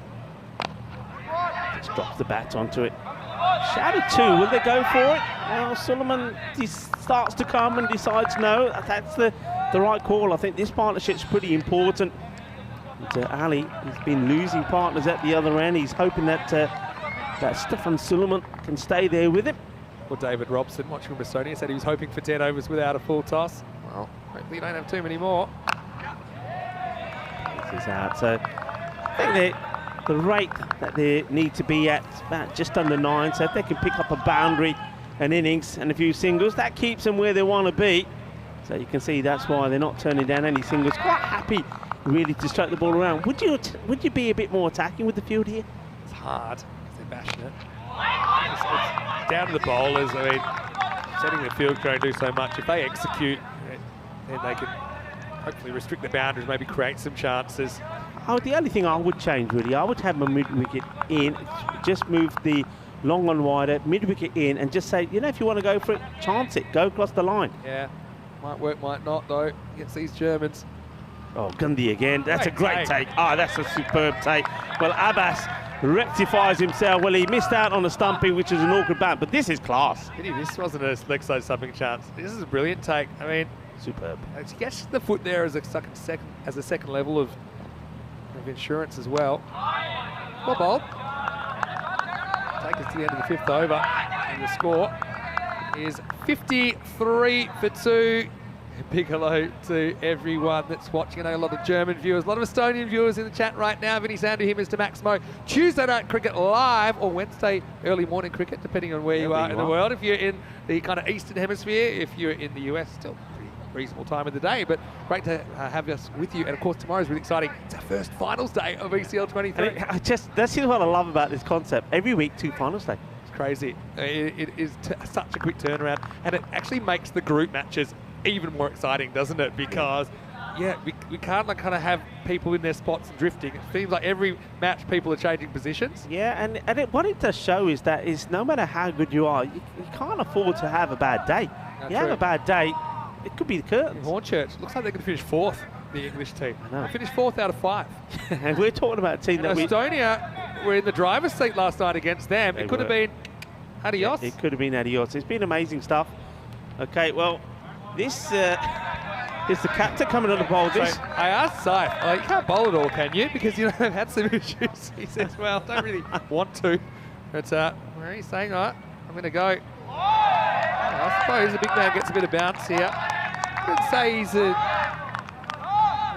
natural bowler, Saifur Rahman, but he's stepping up at a time where his team needs someone. He's having a go. He wants a bit of a highlight, maybe. It could be a highlight, but not if he bowls it there, because the only thing that's going to happen is the ball is going to disappear into the overgrowth, the grizzly jungle. That's where the ball goes, and that's where all of the creepy crawlies live. Watch out for the snakes in there and the scorpions, that's what I say. They all come out in the night. I know it's a while since they cloned Dolly the sheep. If they could clone Saifur Rahman and he could bowl to himself, it could be some carnage as well. But you know, credit to him, just gets a little bit short on that occasion. Yeah, and I think David making a good point in the chat, saying they haven't really been able to prepare with real cricket balls because they've been training indoors, so maybe that's something to do with the fact they can't quite get their length right. That's an interesting observation. Battle of the captains here. Credit to Saif. Got a couple past the bat. He gets one through there. He's got a smile, liking that one. He's got a smile on his face. All right, he's an all-rounder, I've decided. Ali, he's got no patience. He wants to bang this. Oh, he misses out. He's trying to hit too hard here. I mean, there's a big gap there. Get it past point. Well, either side of point, backward point or past point, then you're going to get runs. You might even get the boundary. Don't have to hit it hard. The ball goes pretty quick across this surface. Just all about getting the right line here. So, a couple of dots. Now that's short again. And again, slices this. Take the single, won't mind that. He's probably saying here to Solomon, okay, I'll give you a ball, see what you can do with it. Turned around on the Hulk. He's a bowler. He's beaten a good player 2 or 3 times. That one slid on. And yeah, said it was short. Yeah, did hurry on to matter a little bit.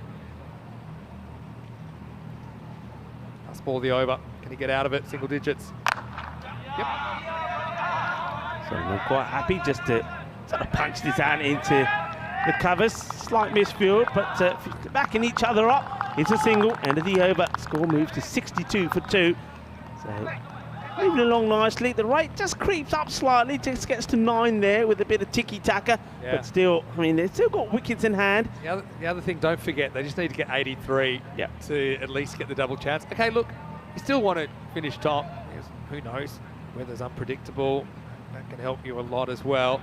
Still sitting there in the box seat. Hello to B.E. Smart in the comment section. He's cheering on Fossum from Norway, very youngest Group C team, he says. Do say be careful of the all caps messages. I feel like that one might not last.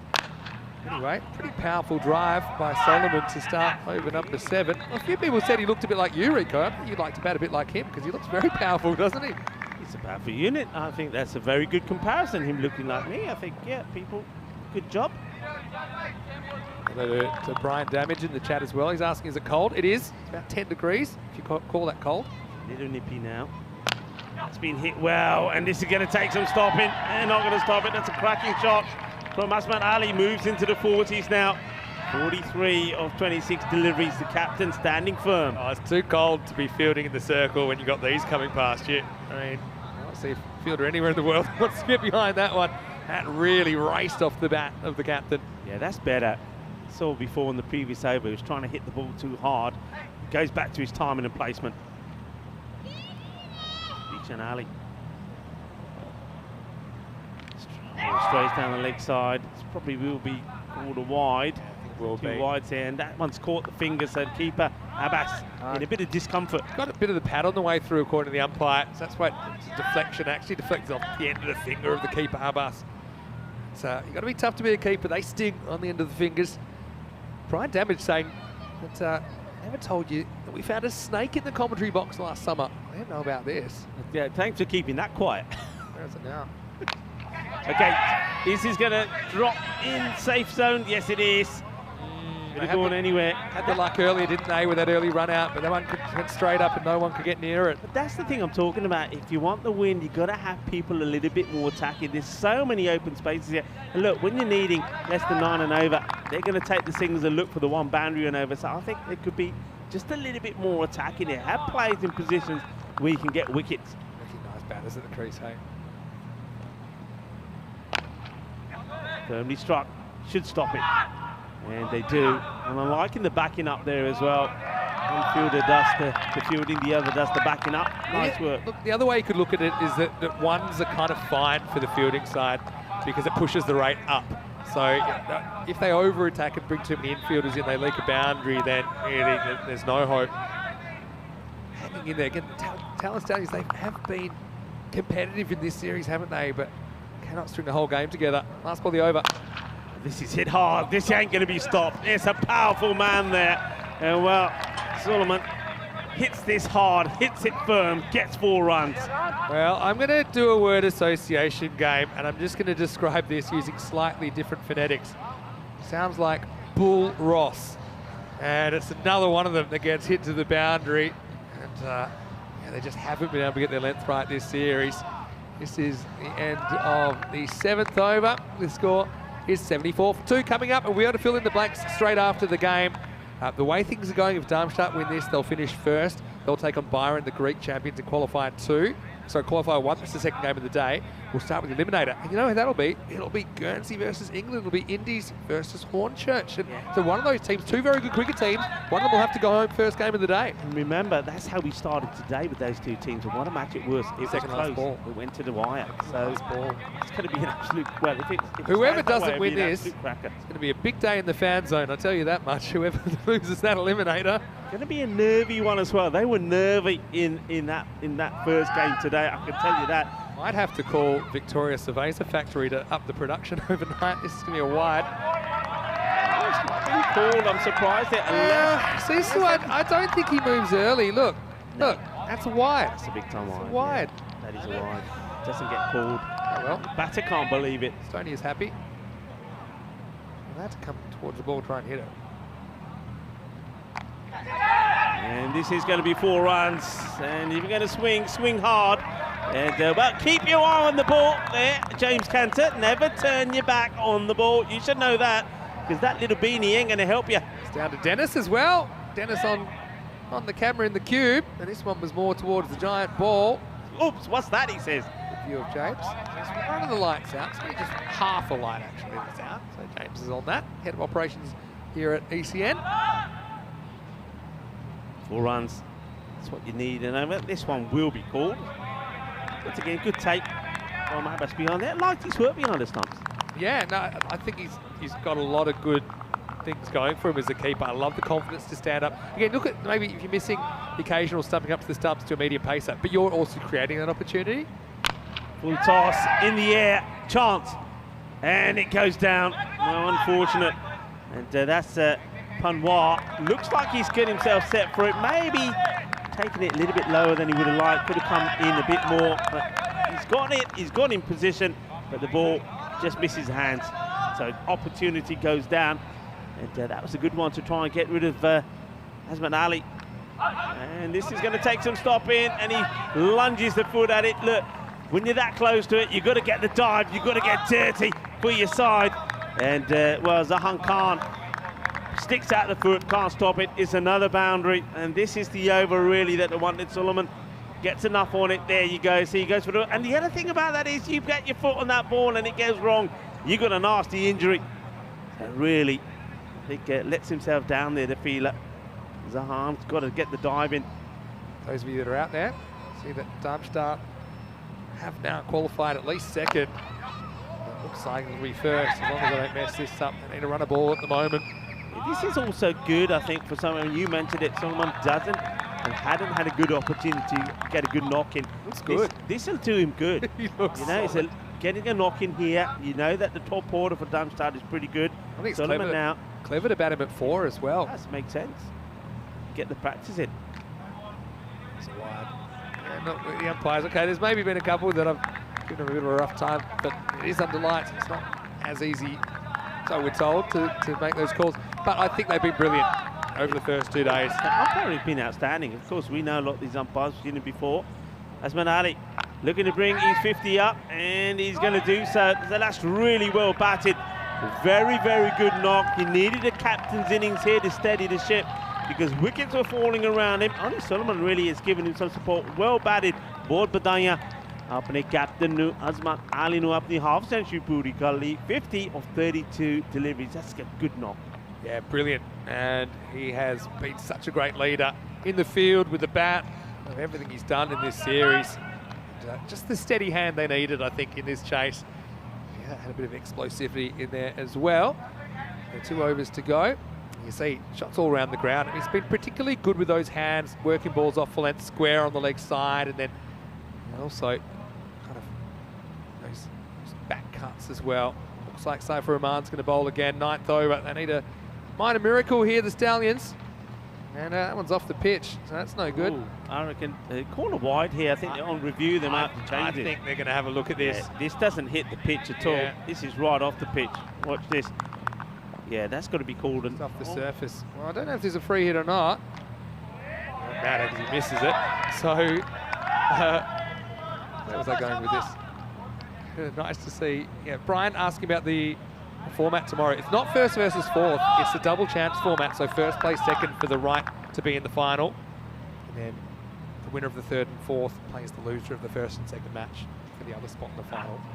Goes right across, and he just gets this over that fielder. It's a good shot. Again, he's aware of the fact that the fielder's come in from the boundary, and gets himself into position early and whips it away. So the 2 captains continue their battle. Really good shot. He moves early, gets enough to get it just over that fielder that's come inside. So it's 4 more. They're looking pretty comfortable here now. And, well, 1 big hit would finish it off. Yeah, could be any moment now. Cuts hard, and this is going to be 4 runs. Really good shot. Yeah, had a little moment, didn't he, when he was in his 30s, late 30s, when he was swinging and missing, trying to hit too hard, but it didn't take him long to get back into his rhythm. Lovely shot this is. Once again, good footwork. Gets right on top of it. I love the way he executes this. 4 more runs. It's not unusual to get a bit lost in your late 30s, but Ali, he's come good, hasn't he? And now, looks like they're going to do this with some time to spare. Yeah, just a couple needed. And a happier captain with bat in hand, Azmat Ali. And he just leaves this wide is called. It's a good leave. Doesn't get tempted. Just goes to show that doesn't want to give things away. Doesn't want to give his wicket away. And that'll be, no, it won't be. They don't run. It will field it. Fake win. Fake win. He just wants to play this away.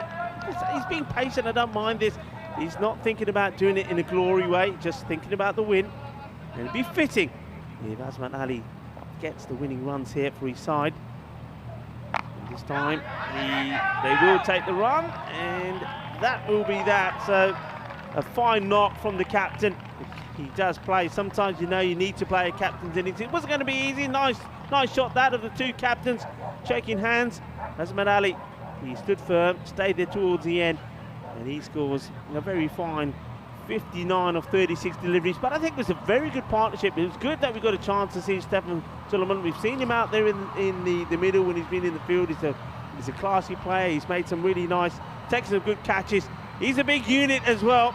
And he just provided the support that the captain needed. You'll see the scorecard earlier, and with the bad luck that Mohamed Umar had and Shakur losing his wicket early, the captain needed some stability at the other end, which would allow him to flow and play his shots, and that's exactly what Suleiman did. He's a happy man at the moment, and Darmstadt, they're a happy team because they have booked their place in, they booked their place in finishing in the top two, which gives them the second chance. That is huge. Top of the table. That is huge. So net run rate doesn't come into it in the end. We have two teams that win 3 matches.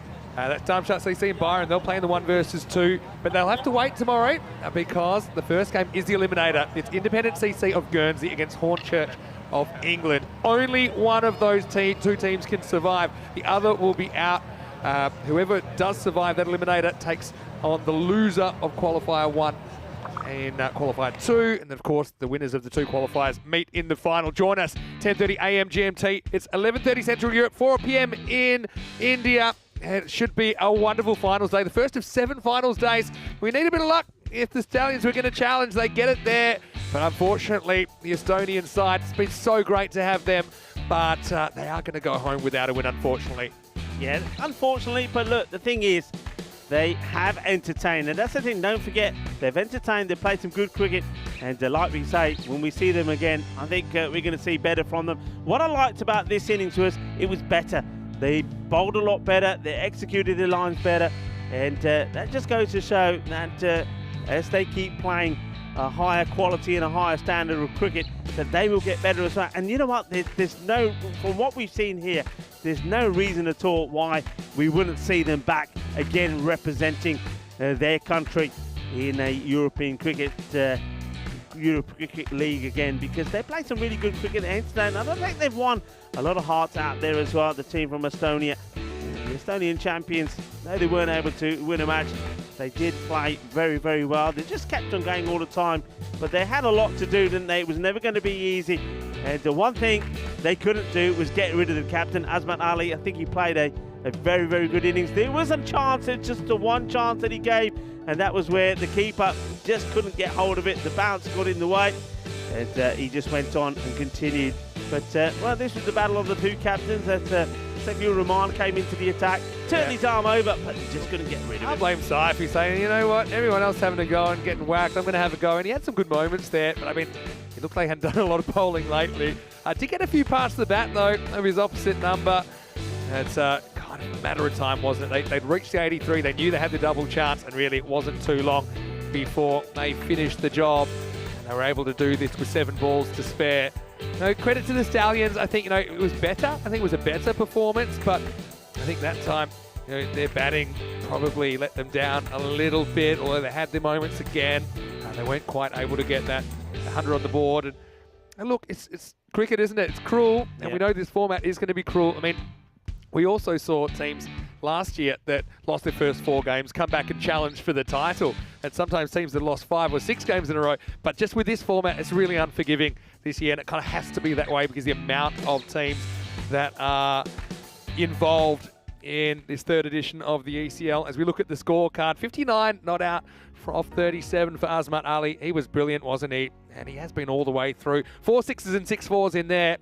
And they did lose Umar to an unfortunate run out. Umar just needs to shake it off, have a cold shower, and come back tomorrow. He's a very good player. Abdul Shakur, he's hit one boundary in his 6. And Solomon, I liked him. I think 22 off 11, batted very, very well.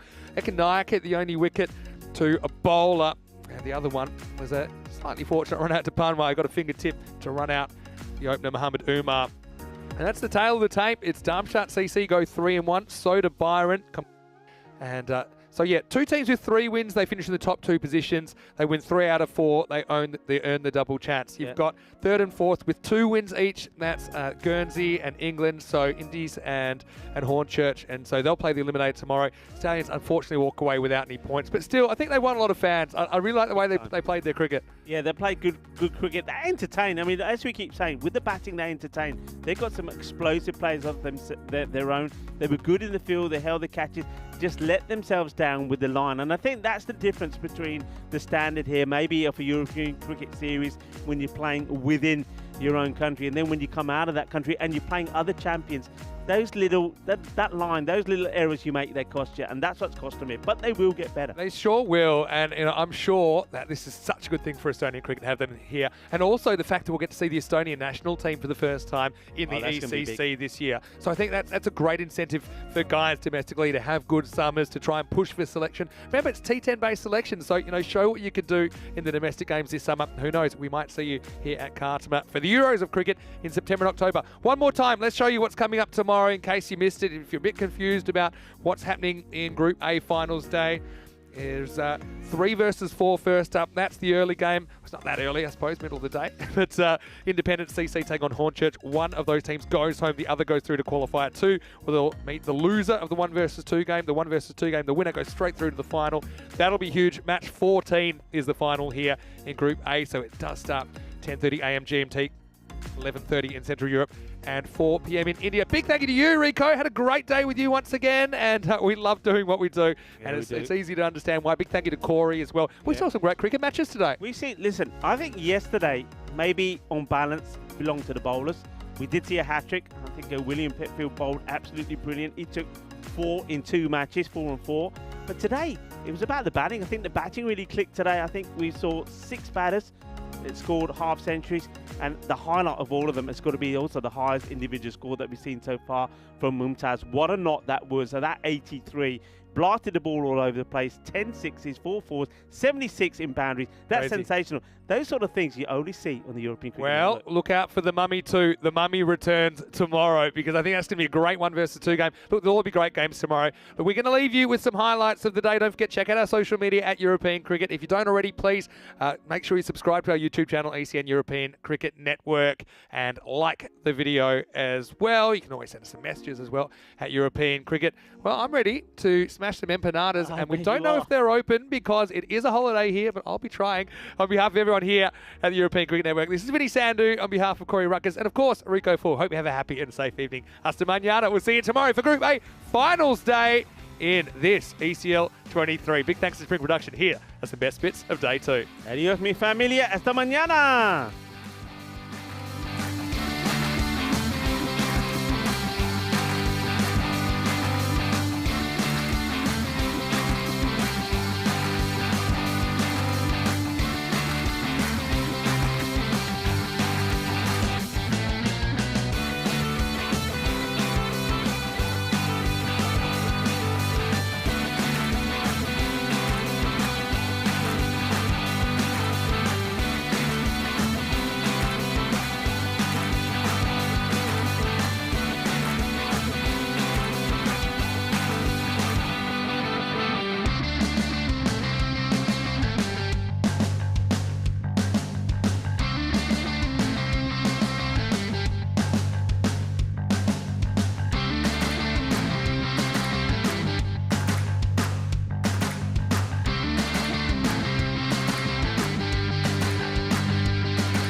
play cricket on the cost of our soul.